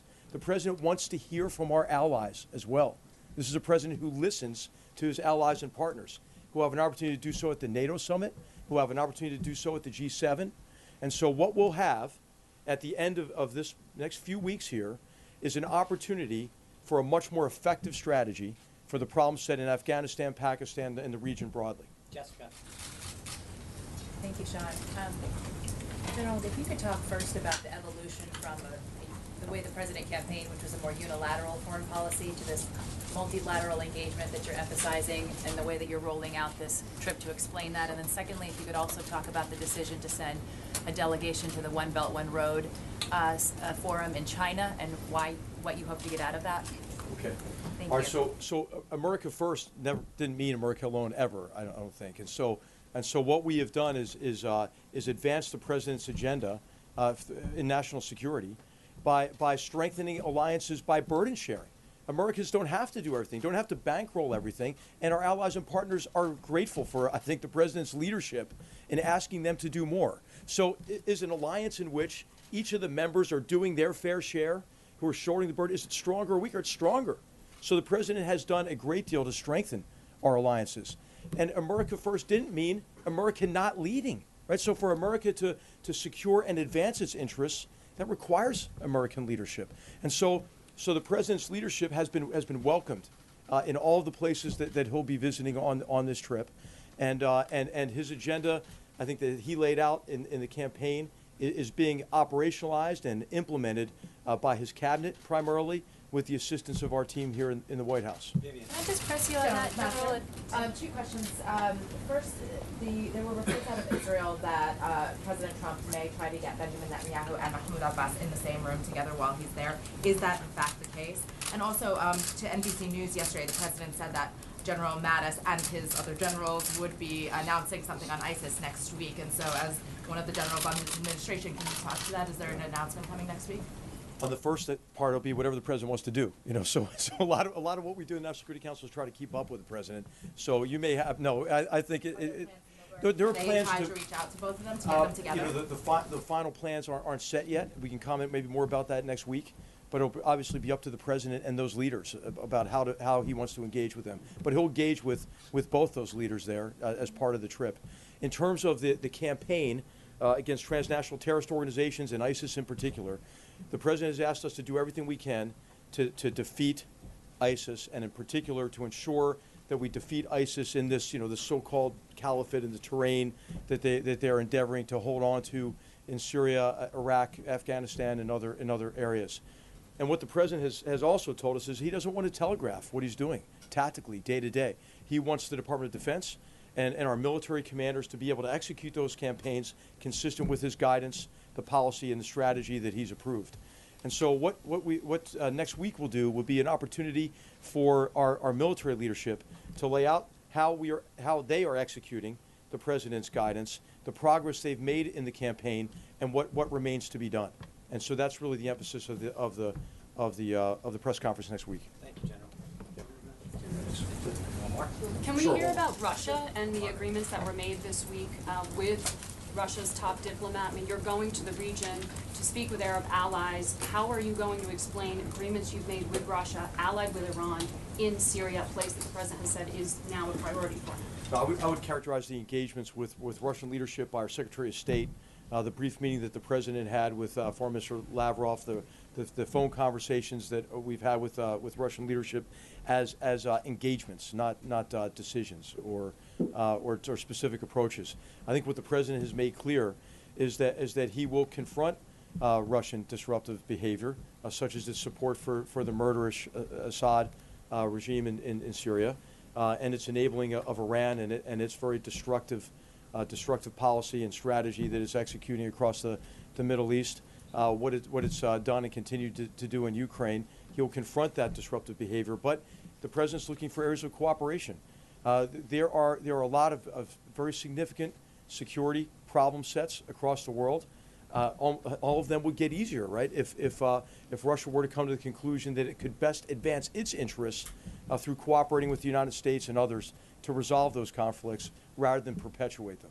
But are they party to those conflicts and causing them in Syria? I mean, the president said at the end of his meeting with Lavrov that it was really good, that there was, he spoke in very positive terms, that there was progress made. Are you saying there were no agreements? The president spoke in positive, affirmative, strong terms in his engagements with Russian leaders. Thank you very much. Just follow on my question. I'll take one more. Sean, at the back. Karen. Back here, actually. Can you tell us a little bit more about the America First policy, about how it changed over time? Because it's not been very clear what it means and how other people would want to sign up for it. Well, what it means is that the president is prioritizing the security and interests of the American people. You can see that with what Secretary Ross has done in the economic relationship with China, to look for ways to advance American prosperity. Every theme of this trip is wholly consistent with the president's approach to prioritize the American people, American security, American jobs, American prosperity. And so you'll see that with I think, almost a refreshing, I would say, integration of what we're doing in terms of security partnerships, along with economic relationships, and the diplomatic engagement that the president's cabinet has been engaged with since he's taken over as president, and this trip is going to be a tremendous way to solidify the gains already made and advance them further. General. Thanks very much. All right. Thank you, General McMaster. I'm going to go through a couple updates and schedule before I get to your questions, and Jeff will get the first one. First off, Secretary Ross, I know, was up here last night to tell you about the developments, and General McMaster just noted at the developments that have happened and advances that have happened in trade. The 10 commitments that Secretary Ross announced yesterday are the initial results of the 100-day action plan of the United States-China Comprehensive Economic Dialogue, which began with President Trump and President Xi's meeting in Mar-a-Lago. Under the leadership of Secretaries Ross, Mnuchin, and their Chinese counterparts, the United States has negotiated intensively to reach consensus in areas including agricultural trade, financial services, investment, and energy. One of the actions I want to point out in particular sets the stage for China to allow imports of American beef beginning no later than July 16th of this year. It's been 13 years since our cattle producers have been effectively locked out of the Chinese market. China is the second largest beef importer in the world, buying roughly $2.6 billion of beef every year. In a statement last night, the National Cattlemen's Beef Association, the nation's largest association of cattle farmers, said, and I quote, "It's impossible to overstate how beneficial this will be for America's cattle producers and how the Trump administration deserves a lot of credit for getting this achieved," end quote. This announcement came on the same day that Secretary Perdue visited a barge loading facility in the Ohio River and announced that he will appoint the first ever Undersecretary for Trade and Foreign Agriculture Affairs at the U.S. Department of Agriculture. This is further proof of the seriousness of which the administration is approaching the promotion of U.S. agricultural products abroad. And that's just one part of the deal that was reached. Here are some of the other highlights that we have worked with China. 8 pending biotech patents from the United States firms will be evaluated at a meeting of China's National Biosafety Committee by the end of May.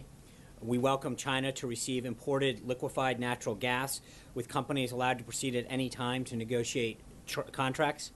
China will allow foreign-owned financial services firms in China to provide credit rating services and credit investigations. By July 16th, China will issue further guidance to allow American-owned suppliers of electronic payment services to operate in China. And China will allow 2 American financial institutions to issue underwriting and settlement licenses no later than July 16th. As we continue to make progress within the 100-day framework, including discussion of a 1-year plan to solidify action that will benefit both of our countries. Moving on, this morning, Attorney General Sessions issued a memo that restores flexibility to prosecutors so that they can most effectively combat the crisis of illegal drug trafficking that is polluting our cities and destroying our communities and families. This policy was formulated after extensive consultation with the prosecutors that handle these cases each and every day around the country. With these additional options available to them, they now have the leverage they need to get at the root of drug trafficking and the violent crime that surrounds it. As the Attorney General said this morning, this will take the handcuffs off our nation's prosecutors, and if I can add, it frankly puts the handcuffs on the drug traffickers who threaten the safety of our families and communities. The Trump administration is signaling to the worst of the worst, the drug traffickers who violate our drug laws to move these dangerous substances around our border and into our communities, that the United States Department of Justice will no longer look the other way. This week, the administration has also been busy engaging with senators and their staffs now that the American Health Care Act and the relief it promises for the American people is in the Senate's hands. I know Sarah talked to you yesterday about how Aetna has pulled out of Obamacare exchanges completely, leaving only one insurer in some of the markets. Another report yesterday out from eHealth showed that the average premium for individual plans has spiked 39% since 2014. In some cases, insurance premiums and out-of-pocket expenses have become families' most significant expenses. With each new report, it becomes clearer and clearer that we can't wait any longer to repeal and replace this failing system. Until we enact serious reforms of the healthcare system, the American people will continue to suffer under the consequences. Tomorrow, the President will deliver his first commencement address in Lynchburg, Virginia at Liberty. He is greatly looking forward to visiting with Liberty students and faculty who gave him such a warm welcome last year. He can be expected to note to the graduates his own change in status since they were last together. As many of you know, Liberty is the largest Christian school in the nation and has in recent years made many remarkable strides forward in its academic, extracurricular, and athletic endeavors. Besides taking note of these achievements, the President will be congratulating the graduates on their accomplishments and encouraging them to be a force for good in the world by standing up for their values that liberty has taught them.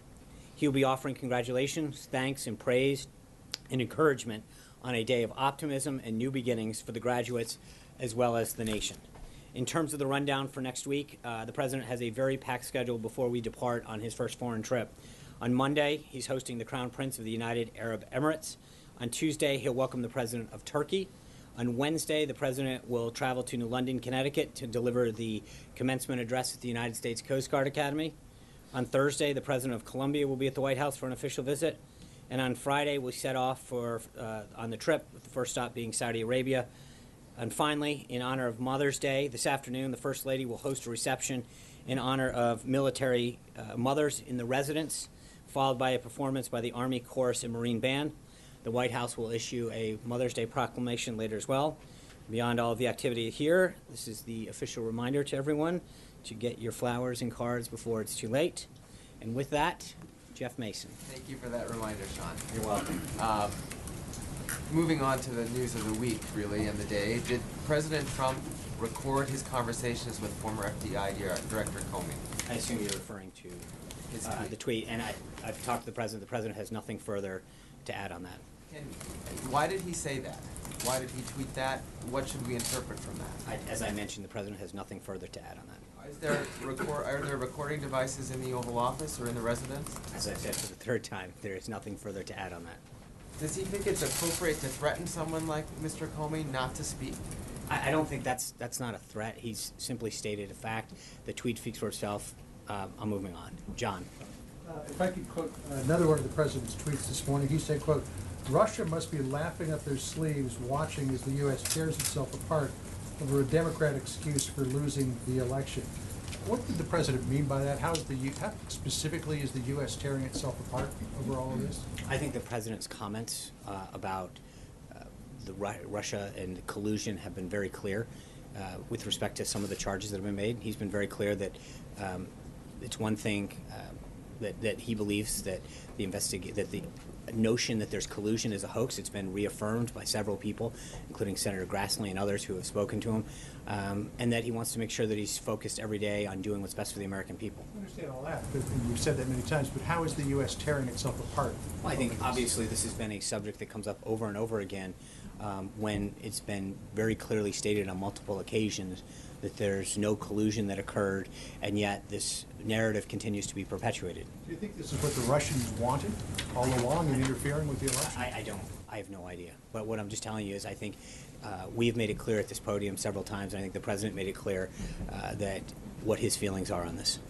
Sean, in the dinner that the President had with James Comey earlier in January, did the President implore him to pledge his loyalty to the President? Is that true? No. Did that happen? That did not happen? No. How important is it that the FBI Director be loyal to the President? Is that a quality the President wants to see in anyone, particularly his FBI Director? I think the President wants loyalty to this country and to the rule of law.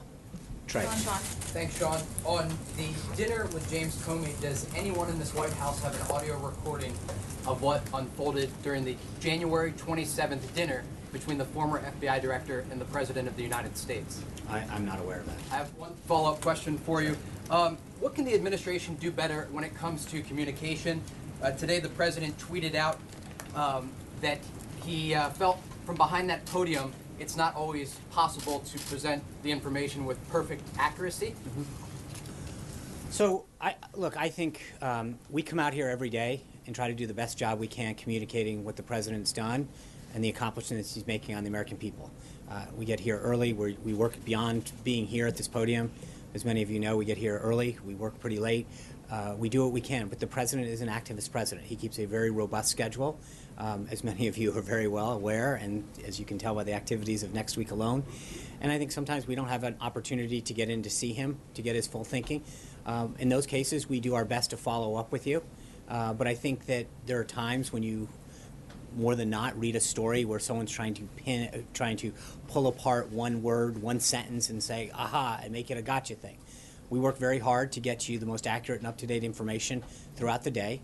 We don't always have the opportunity to get in to see the President, and in those cases, I think we do a pretty good job of following up and getting you the information after the briefing or in a subsequent. So that's That's exactly what he meant. Is the president considering canceling the daily press briefings? I think he's a little dismayed, as well as a lot of people, that we come out here and try to do everything we can to provide you and the American people with what he's doing on their behalf, what he's doing to keep the nation safe, what he's doing to grow jobs. And yet we see time and time again an attempt to parse every little word and make it more of a game of gotcha, as opposed to really figure out what the policies are, why something's being pursued, or what the update is on this. And I think that's where there's a lot of dismay, and I don't think it's something that just alone the president feels. Can I ask you one final logistical question? It's Friday. On the original question I had about the dinner on January 27th with James Comey, right. The president wasn't clear during the NBC interview who invited the FBI director to the White House at that time. How many invitations did the White House send to Director James Comey after January 20th and before the director was fired? I don't know. I'll try to get back to you. Katie. Hey, Sean. I have a question about the Turkish president's visit next week. He recently President Erdogan called for Muslims to rush the Temple Mount. Considering the president has said he's a mediator for peace between the Palestinians and the Israelis, what is his response to that? And then I have another question. So I think what you've seen with the president's meeting with these leaders is he engages privately in a lot of these things, and I think to a large degree, he's been able to achieve great success, whether Aya Higazi, in that particular case, working behind the scenes, whether it's the progress that he's made with China. The president's behind-the-scenes diplomacy is paying dividends for the United States, and that's how he's going to continue to operate. And as General McMaster noted, it's that kind of diplomacy that's reasserting our position in the world, and that trust and those relationships continue to be built. Well, again, I think there's a difference, Katie. If we can get out here and I think what the president believes is that behind-the-scenes diplomacy pays dividends in terms of affecting behavior and outcomes and furthering the goals of the United States. So that's as much as I want to say there. My other question is the discussion about the refugee crisis, which is fueling problems in Europe. The president has talked about refugees being a problem in the United States and terrorists hiding refugees, or refugees hiding in the terrorists hiding in the refugee stream. Excuse me. Is he going to talk about that with Arab leaders specifically when he visits Saudi Arabia, or is that not something that he's willing to bring up to those? I mean, he's talked about safe zones. He talked about it yesterday with the foreign minister, or earlier this week rather. He's brought it up on the calls. But in Saudi Arabia specifically. I'm not going to get ahead of his conversations that he's going to have, but I think the president's been very publicly clear about his desire to address that situation and some of the solutions that exist. But he's in a lot of the readouts we've had that as part of it because he believes that has to be part of a solution. John. Thanks a lot, Sean. In that interview that the president conducted yesterday with NBC, he indicated and confirmed that on 3 separate occasions he asked the director of the FBI and received assurances from the FBI that he was not under investigation by the FBI. Why was the president seemingly so consumed by this that he would ask that question on 3 separate occasions? I think because the narrative continued to be perpetuated, and he wanted clarity to make sure. But again, I haven't spoken to him on it about the reason, but I think he answered it yesterday very clearly, and so I can get back to you, but that's the answer. I would appreciate you getting back to me. And as far as asking that question, did the president ask the White House counsel whether it would be appropriate to ask such a question, given that it was against, generally, Justice Department guidelines to indicate whether or not investigations are ongoing against any individual, let alone one at the White House? I don't know. I will tell you that I know several legal scholars, including Alan Dershowitz and others, have said there was nothing inappropriate about that. Dave. Counsel to the White House counsel? I don't know the answer. Okay, thank you. So General McMaster mentioned that on the trip the president's going to be raising the issue of religious persecution, I believe of the Pope. And I wanted to ask you about a case in the last week in Indonesia where a Christian governor in the state of Jakarta was imprisoned for 2 years for blaspheming the Quran. Does the president find that case troubling? Does he plan to say anything in way of John Gizzi give you this question? I'm sorry. No. I don't have any updates on that particular case. I would ask you to check with the State Department. Shahzi. Thanks, Sean. I just want to put a fire point on Jeff's question. I'm hoping you can answer this in a yes or no fashion. Is the President of the United States currently recording conversations taking place in the Oval Office? I think the point that I made with respect to the tweet is the President has no further comment on this. Cam. Follow up, and since you were involved in this on Tuesday night as well, giving a blanket answer saying at the time that it was all him regarding Deputy Attorney General Rod Rosenstein. Why did you come out with information that was later contradicted by the President 2 days later? Could you explain the TikTok? When were you brought in? Who else was involved? Why were the American people given incorrect information that night? I don't necessarily believe that that's true, Zeke. There was a decision-making process. The President explained it in the interview process. The bottom line is that the Director of the FBI serves at the pleasure of the President. The President made a decision to replace him, as he has stated very clearly now publicly. The President is now focused on making sure that he finds a replacement that has the leadership qualities to lead the FBI. That's it, plain and simple. Cam. Follow up on that real briefly. What you said Tuesday doesn't match what the President was laying out yesterday. Can you walk through why the discrepancy in terms of whose decision this was? Well, it's always the President's decision. That's it, final. Did he take the... As I mentioned to Zeke, this is ultimately the President's, always going to be the President's decision. Everyone who serves at the pleasure of the President, it's ultimately going to be his decision to hire someone, to fire someone. He made a decision, in part based on the recommendation, and he's now focused on making sure that we have a replacement at the FBI to instill the proper leadership they need. Blake. About the way forward as it relates to who the President might nominate to be the FBI director. Where does that process stand right now? How many people have been interviewed? Does the President hope to wrap this up before he goes overseas? On the timing, I think as soon as he finds a candidate that fits the qualities that he feels are necessary to lead the FBI, that's the timeline of that. I know that the Department of Justice has begun to create that list, and I believe they're going to, if they haven't already, are going to be starting the process of interviewing people either today or through the weekend. But I mean, the President obviously wants to make sure that we've got the right person, and that process is being headed by the Department of Justice. The other day about how somebody, not necessarily being political in that role, if somebody has been a member of Congress, past or present, does that count as an automatic disqualifier as somebody who is? I've not asked the President, but I don't believe that he has stated any sort of in and out. The Department of Justice is screening candidates, and I'm sure that as they feel as though they've got a list of finalists, they'll share that with the President, and he'll make a decision. And lastly, does the President still have the other day, someone asked, does the President have confidence in Andrew McCabe after the testimony on Capitol Hill the other day? Is that still the case? He is the acting director at this moment. I've not asked him about the deputy. I've not asked him about his. Generally, I don't go through the list of government employees and ask him, so I've not asked him specifically about that. Amen. Yesterday, Sarah told us that the President expects that the FBI investigation will be wrapped up with integrity. That's what the White House wants. Today, the President tweeted and called it a witch hunt. How does tweeting and calling it a witch hunt help wrap that investigation up with integrity? The President, no one wants this done. He wants to know very clearly, there's two pieces of this. Right, which is what was Russia's involvement. And the President is obviously very concerned about any entity's attempts to influence the United States election.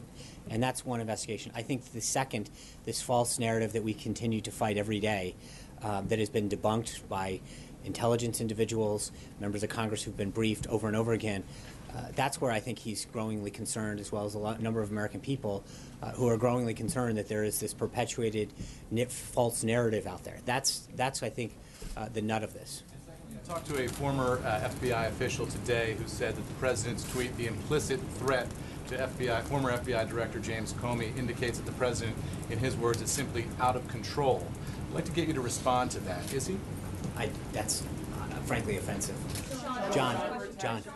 Thank you, Sean. Two questions about the FBI director selection process. You said the names are coming from the Justice Department right now.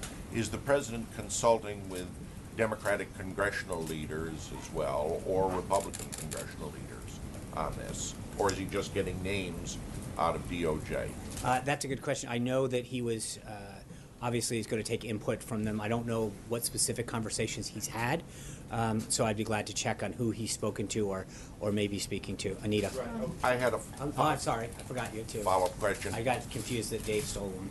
Now, I know that you said you're not disqualifying anyone on this. You also know there has been considerable mention in the last 24 hours of former House Intelligence Committee Chairman Mike Rogers as the new FBI director.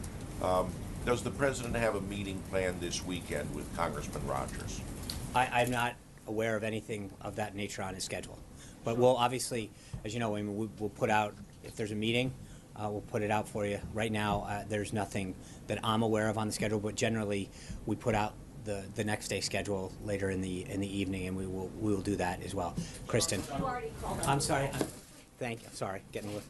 I had a couple questions about the president's remarks to NBC about General Flynn.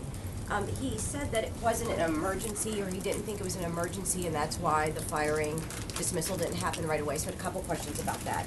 Is it why didn't he think it was an emergency? And was it because of the messenger? Was it because information came from Sally Yates, who you called an opponent, I think a political opponent of the president? Or is it because Don McGahn downplayed the situation? Can you explain what he meant by that? And I had a follow-up. I can't specifically say what he meant by that, but what I can tell you is, I mean, again, look at the timeline that happened. We went over this the other day, and this has been asked and answered multiple times. The former acting attorney general came and said, I want to give you a heads up on something. Don McGahn, the counsel's office, informed the president. They asked for the documents or materials that she had referred to. It took, I forgot now, 5 or 6 days to get those. They reviewed them, and he was asked to resign shortly thereafter.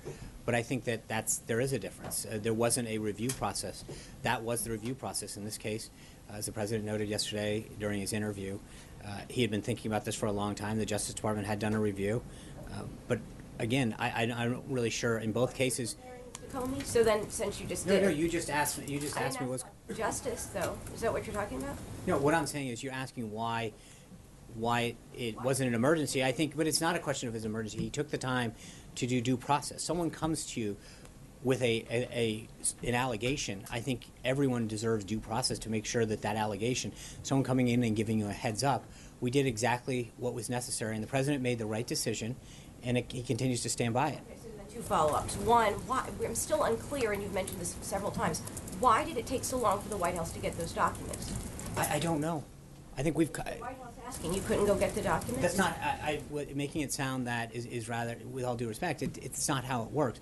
They're the ones who possess the documents. They had them in their possession. I believe they asked for them, and it took a while. Is it because she was fired, though, in between? No. I think part of it is just there's some of these things don't happen as easily in terms of where they're stored. I don't know the answer, but I think that in the course of action, if you look at the intervening days, that's a question that you should ask the Department of Justice. Okay, I said I had a follow-up. I'm sure. Just explain to us then a little bit when you compare these two situations with General Flynn and Director Comey. The memo came one day, and he was fired that day. That was the review process, and General Flynn was 18 days. No, that's a huge difference. Why was one so fast when one was 18 days? Well, I think first of all, they both had a review. They both came, and the president looked at the information and the reviews and made a decision. Ultimately, as I mentioned, that's his job. He's the decider. He felt as though he had the information necessary in both cases to act, and he did. Vivian. Sean, in the tweet about Director Comey, he said the president says that he better be careful before he goes leaking to the press.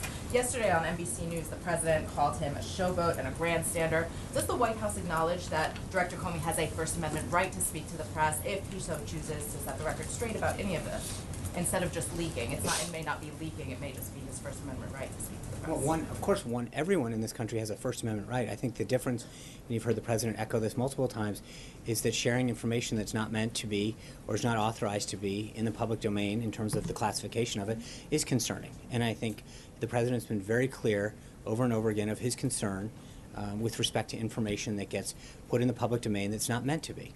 But I don't think that those are. Everyone in this country has every right to speak their mind and express themselves in accordance with the Constitution. Okay, and follow up, just in terms of the FBI being in disarray, also with the president's comments, Is he concerned that if he continues like this, it could jeopardize morale at the FBI instead of actually kind of correcting a problem that he obviously observes there? Well, I think that one of the reasons that he wants to go through the process of finding an individual who can lead the FBI and the men and women who serve there so bravely and ably is to make sure that morale and the focus is as it's supposed to be, and that you have a leader that can do that. And you know, as you mentioned, it's the crown jewel of law enforcement. And I think the reason that he wants to go through this process and choose a leader that can be restore leadership, you know, ensure that morale stays where it needs to be, and that there's a focus. That's why he's conducting the process that he has. And so, Jessica. Can I give my question to Kristen and then take the question back? What's that? You called on her first, so I just wanted to give her the question that you promised her before, and then I'll pick up from there. I'll you a question. Thank you. I just want to. I want to ask you. Back there with questions. I want to ask you. President Trump seemed to rely on James Clapper this morning when he tweeted that virtually he and everyone else with knowledge of the witch hunt says there is no collusion.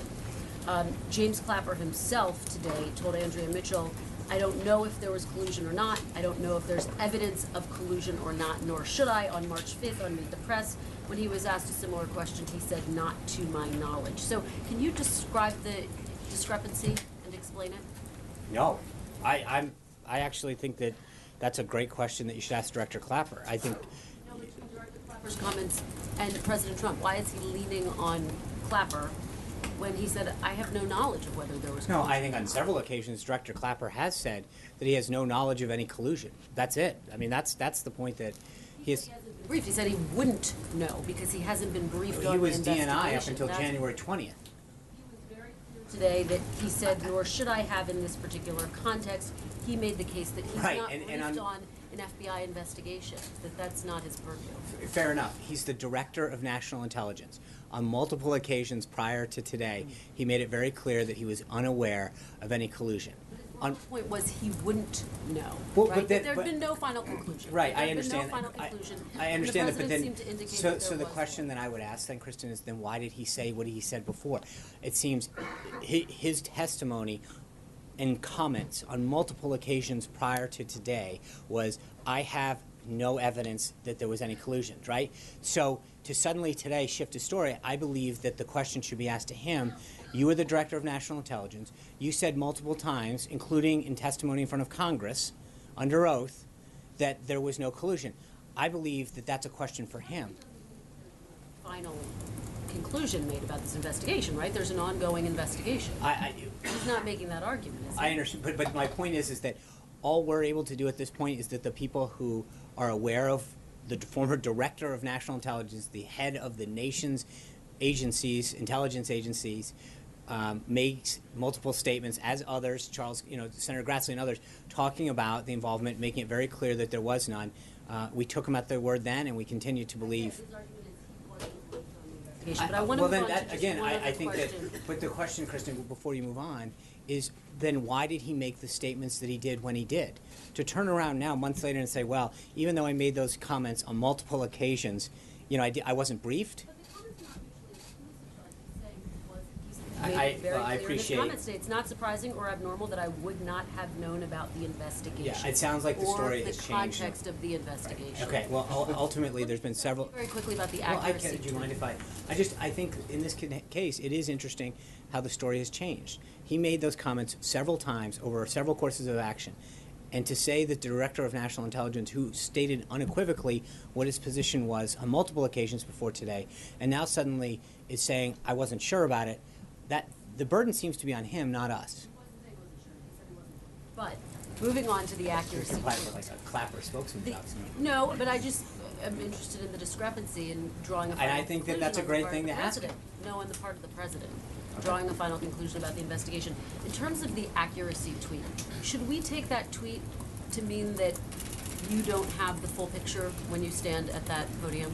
As I said, we come up here every day, not just to the podium, but we are here first thing in the morning till late at night every day, answering your questions on a variety of subjects and throughout issues that are happening in the government. We, as most of you can attest, work day and night to make sure that we get you the most up-to-date, accurate information at all times.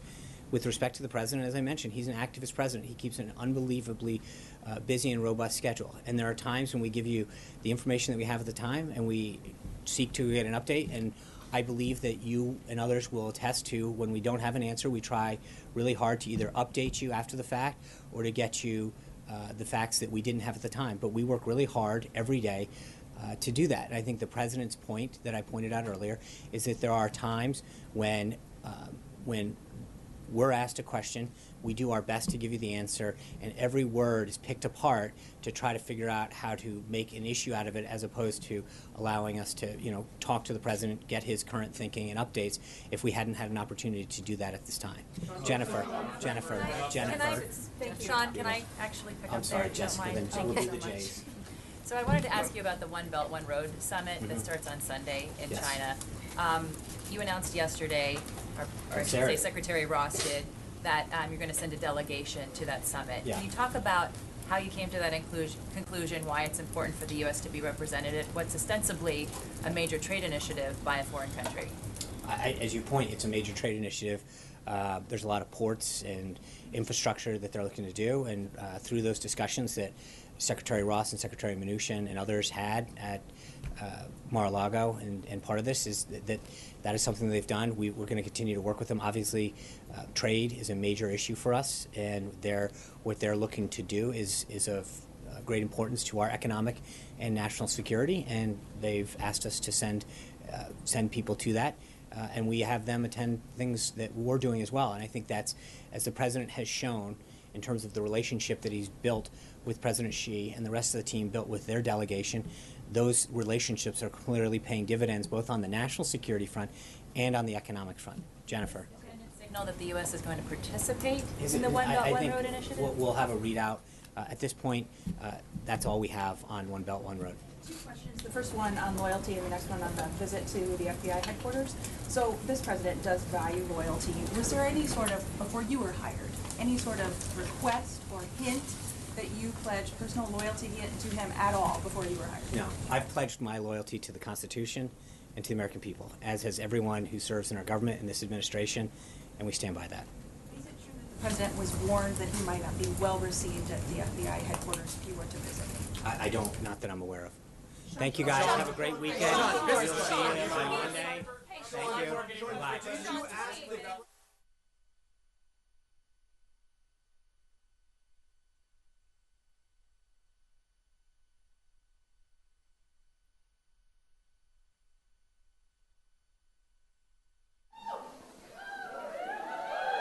Hello. Hi, everyone. What a friendly, beautiful group. You can even sit down, right? Well, thank you. And we love you very much. Very, very special people. Thank you very much for being here. So bright and festive. It's an honor to welcome to the White House active duty service members, military spouses, a lot of spouses, and mothers of our men and women in uniform. I especially want to thank the spouses of the military aides, and I'm dealing with them all the time, and they're incredible, incredible people, right? Who support me every hour of the day. Rachel, Gretchen, Jessica, Kelly, stand up, please. Stand up. Incredible people. Thank you very much. Great job. Really a great job you do. It's not easy, right? It's a lot of work. We appreciate it very much. Thank you. And I have to say to all of the folks that work almost as hard, can they work harder? I guess maybe a little bit, right? We want to thank you. Believe me, we want to thank you. To all of the military families here today, thank you for your daily service to your families, and equally as important to our great, great nation. And we have a great nation, and it's getting stronger every day. And I can say this to all of the military folks, our nation is in fact getting stronger and stronger every day. New equipment is coming in. You've seen what's happening. Your spouses are talking about it. Everybody's talking about it. But you get the first glimpse. But we are getting very, very strong again. And we were on the depleted side, to put it mildly. And we're not going to be depleted for a very long period. I can tell you saw our new military budget. We broke it. We broke it. We broke open the budget. We're doing what we have to do. So thank you very much. As Commander-in-Chief of the United States, my supreme duty is to protect our citizens. And that means supporting our service men and women. That obligation begins the first day they put on the uniform and continues every day after, when they return to civilian life as veterans. And we are taking great care of our veterans. We've really stepped it up. Big difference. I will make sure that our nation always takes care of our brave sailors, soldiers, airmen, Marines, and the members of the Coast Guard.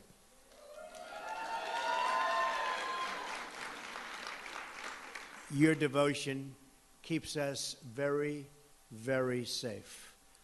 I'll also make sure that our veterans receive, and this has been the thing that I've been working on just about as hard as anything, receive that first-class benefit that they haven't. It's been very, very bad what has been happening for years and years and years at the VA. And you're seeing and you're hearing what's going on now.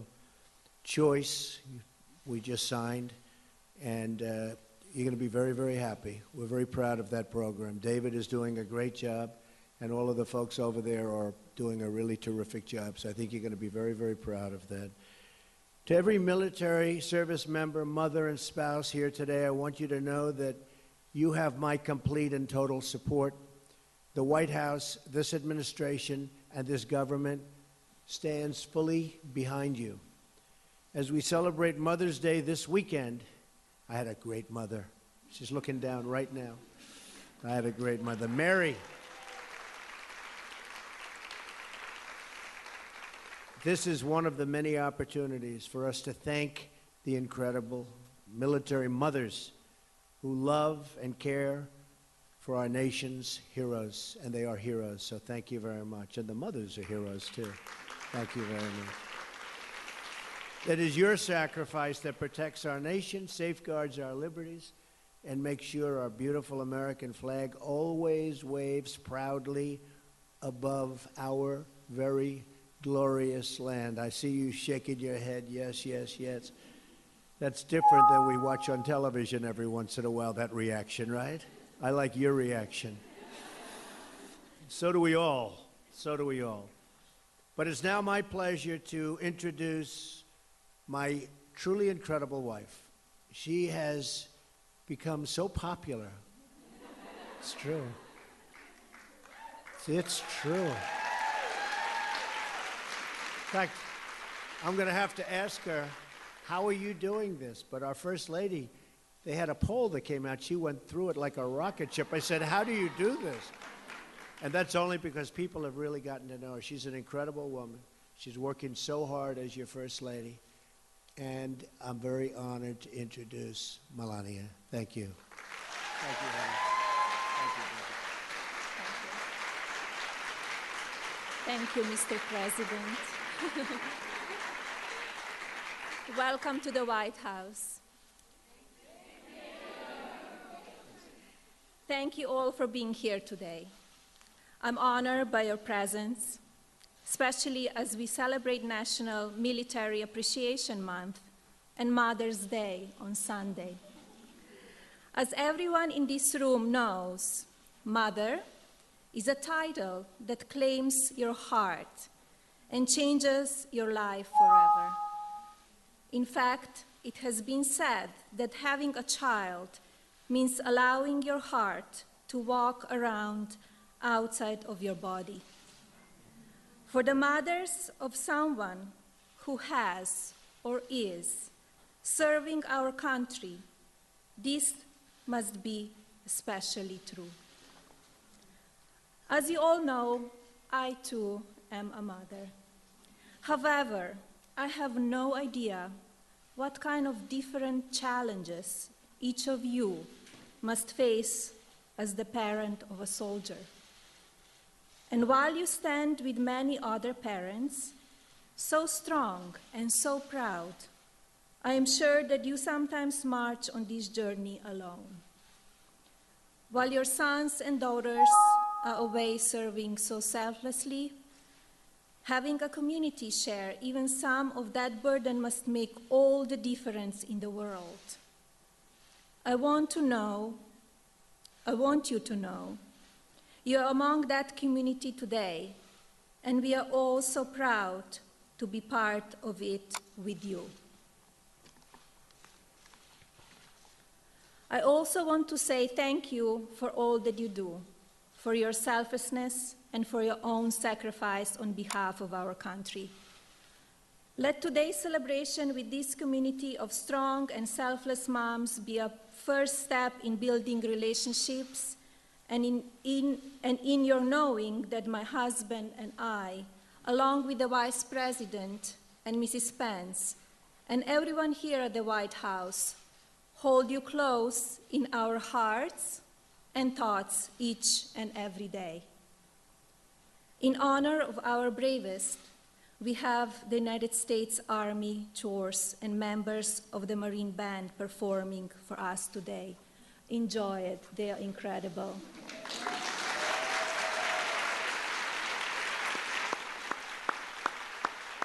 In closing, I want to say, God bless our troops and the courageous men and women who are also your sons and daughters.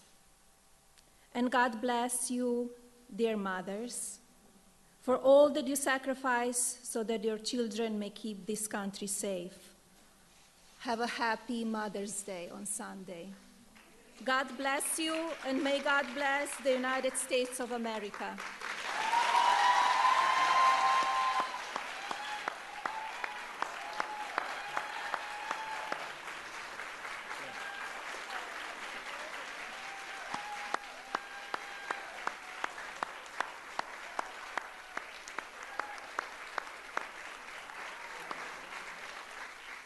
We love you all. Have a great time at the White House. And Sunday is coming up.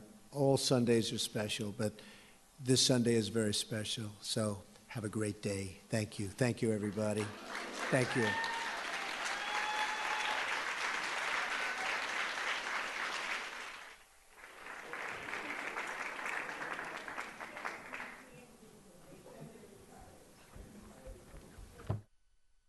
All right, everybody, that was Melania Trump and President Trump hosting military mothers at the White House to celebrate Military Spouse Appreciation Day.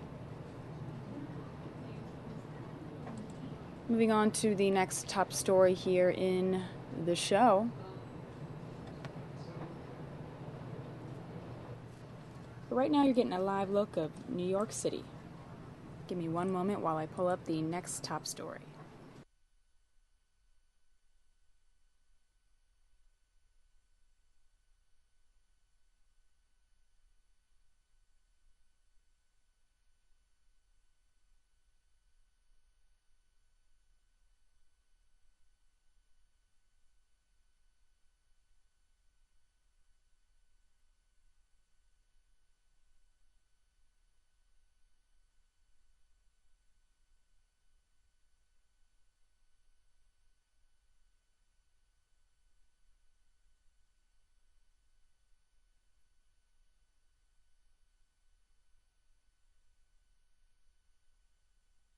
Taking you to an event from NASA now, where the future space station crew previews their upcoming mission. Thank you for joining us for the Expedition 53 and 54 Crew News Conference. They will be launching to the International Space Station from the Baikonur Cosmodrome in Kazakhstan on September 13th on a 5.5-month mission to space. Today's news conference will look at the work and research the crew will be doing for that half of the year. To my right is NASA astronaut Mark Vandehei, who will be a flight engineer for Expeditions 53 and 54. Mark is a retired colonel in the U.S. Army and was selected as an astronaut in 2009. He came to Johnson Space Center to be a capsule communicator, actually before being selected as an astronaut. and then continued that job after his general astronaut training. Next, we have NASA astronaut Joe Akaba. Joe will be a flight engineer for Expeditions 53 and 54. This will be Joe's third trip to the space station and his second long-duration mission. He flew aboard Space Shuttle Discovery on STS-119 in 2009, then Expeditions 31 and 32 in 2012. He's logged a total of 138 days in space during his 2 flights. Finally, we're happy to welcome veteran cosmonaut Alexander Mazurkin from Roscosmos, who will be the commander of Soyuz spacecraft MS-06. He will serve as a flight engineer for Expedition 53 and the commander of Expedition 54. Mazurkin spent 166 days in space on his first flight as part of Expedition 35 and 36.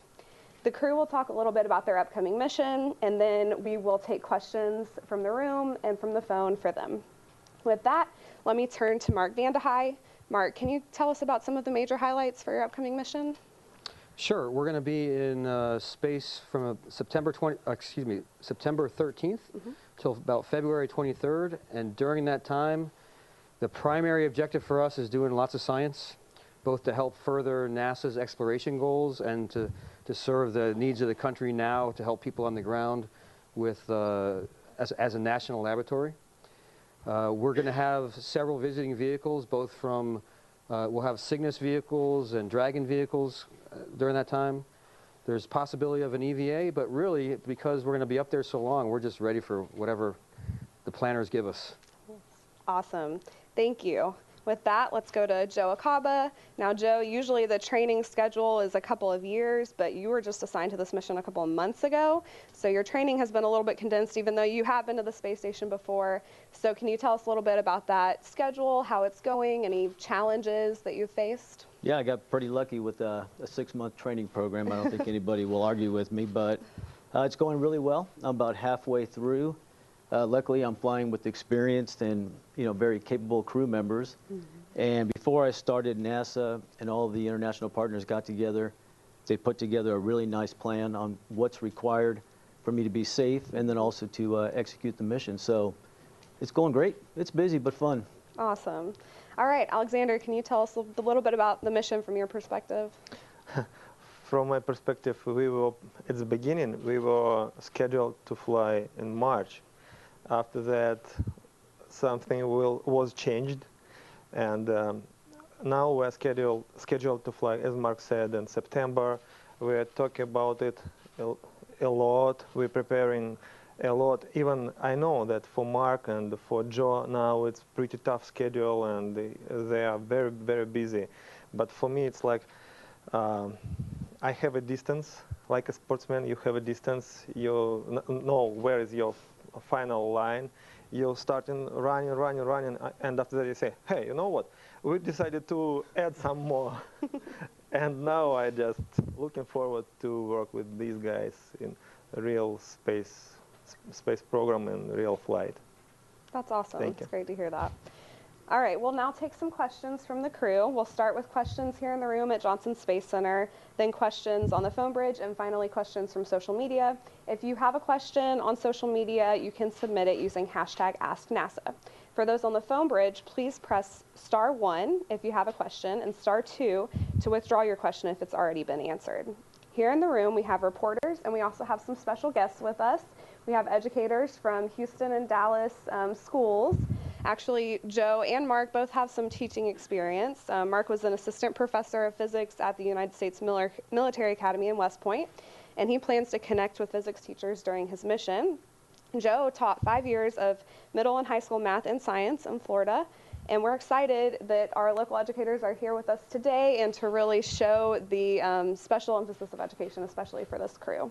You'll be allowed one question and a follow-up. So as a reminder, please state your name and who you're with when we call on you. So we'll start here in the room. Reporters, right there. Hi, my name is Catherine Olger, and I'm a teacher at Sharpstown International in Houston ISD. I'm asking a question on behalf of one of my seniors named Ivan. He wants to know what obstacles you've faced in your journey to becoming an astronaut, and if you had the chance to do it all over again, would you, and what would you do differently? That's a great question. Should I start? Sure. Yeah. Okay. So I would say the first obstacle to becoming an astronaut for me was believing it was something that I could do.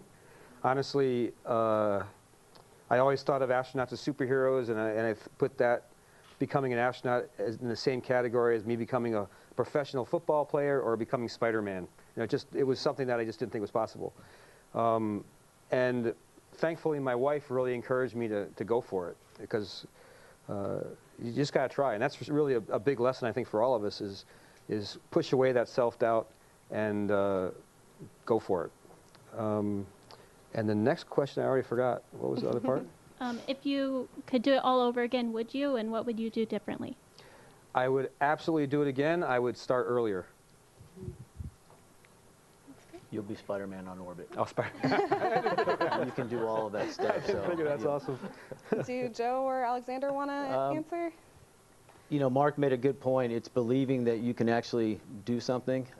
There's all kinds of obstacles that you have, so you kind of just take it one step at a time. And I would just tell people, pick something that you really love to do, because then it's not really like work. And so, you know, there's a lot of different astronauts that we have in the office, and we all have had our struggles, but we all enjoy our professions, and we love being astronauts.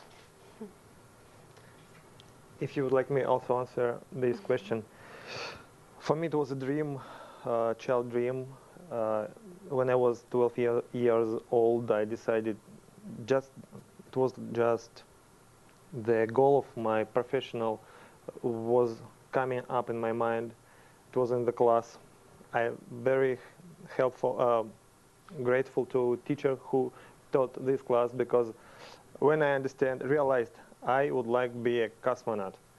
After that, I came to my teacher and said, Natalia Vladimirovna, her name, I wanted to be a cosmonaut. What I have to do? And she was absolutely serious, and she said, it was a brainstorm for her for 30 seconds, but she gave a strategy plan for me for all my life, which I performed after that. I was so grateful to her, and as Joe and Mark said, you have to do what you really like to do, really on the bottom of your heart. If you have something, wishes to do something, you don't think like, probably I will not able to do that, or somebody else will born for this profession. Just go forward, no doubts at all, and you will reach success. So that's the power of a school teacher. Exactly. That's what you guys do every day. That's right. Exactly. All right, another question? My name is Marcy Stenville, and I'm a teacher at Sepultura Middle School in Pearland, and I teach gifted and talented sixth graders. This question for you is this. I know you guys spend a lot of time up there on the ISS. You're up there for what, at least 6 months, correct? Okay, so what are the most important attributes and skills needed to live on the ISS? Well, I'd say one of them is getting along with others.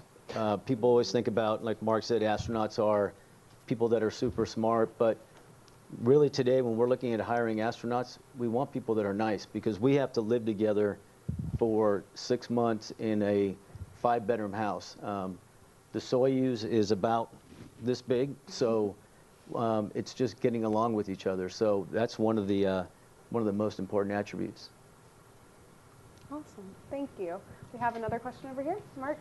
Oh, thank you very much. Mark Carreau for Aviation Week. And this is for Mark or Joe, but I think we're coming up on some dynamic months for a commercial crew as we get into especially into 2018. And I just wondered what you all have prepared to do to advance the project in terms of spacewalks or just anything inside the station or tracking the IDA stuff.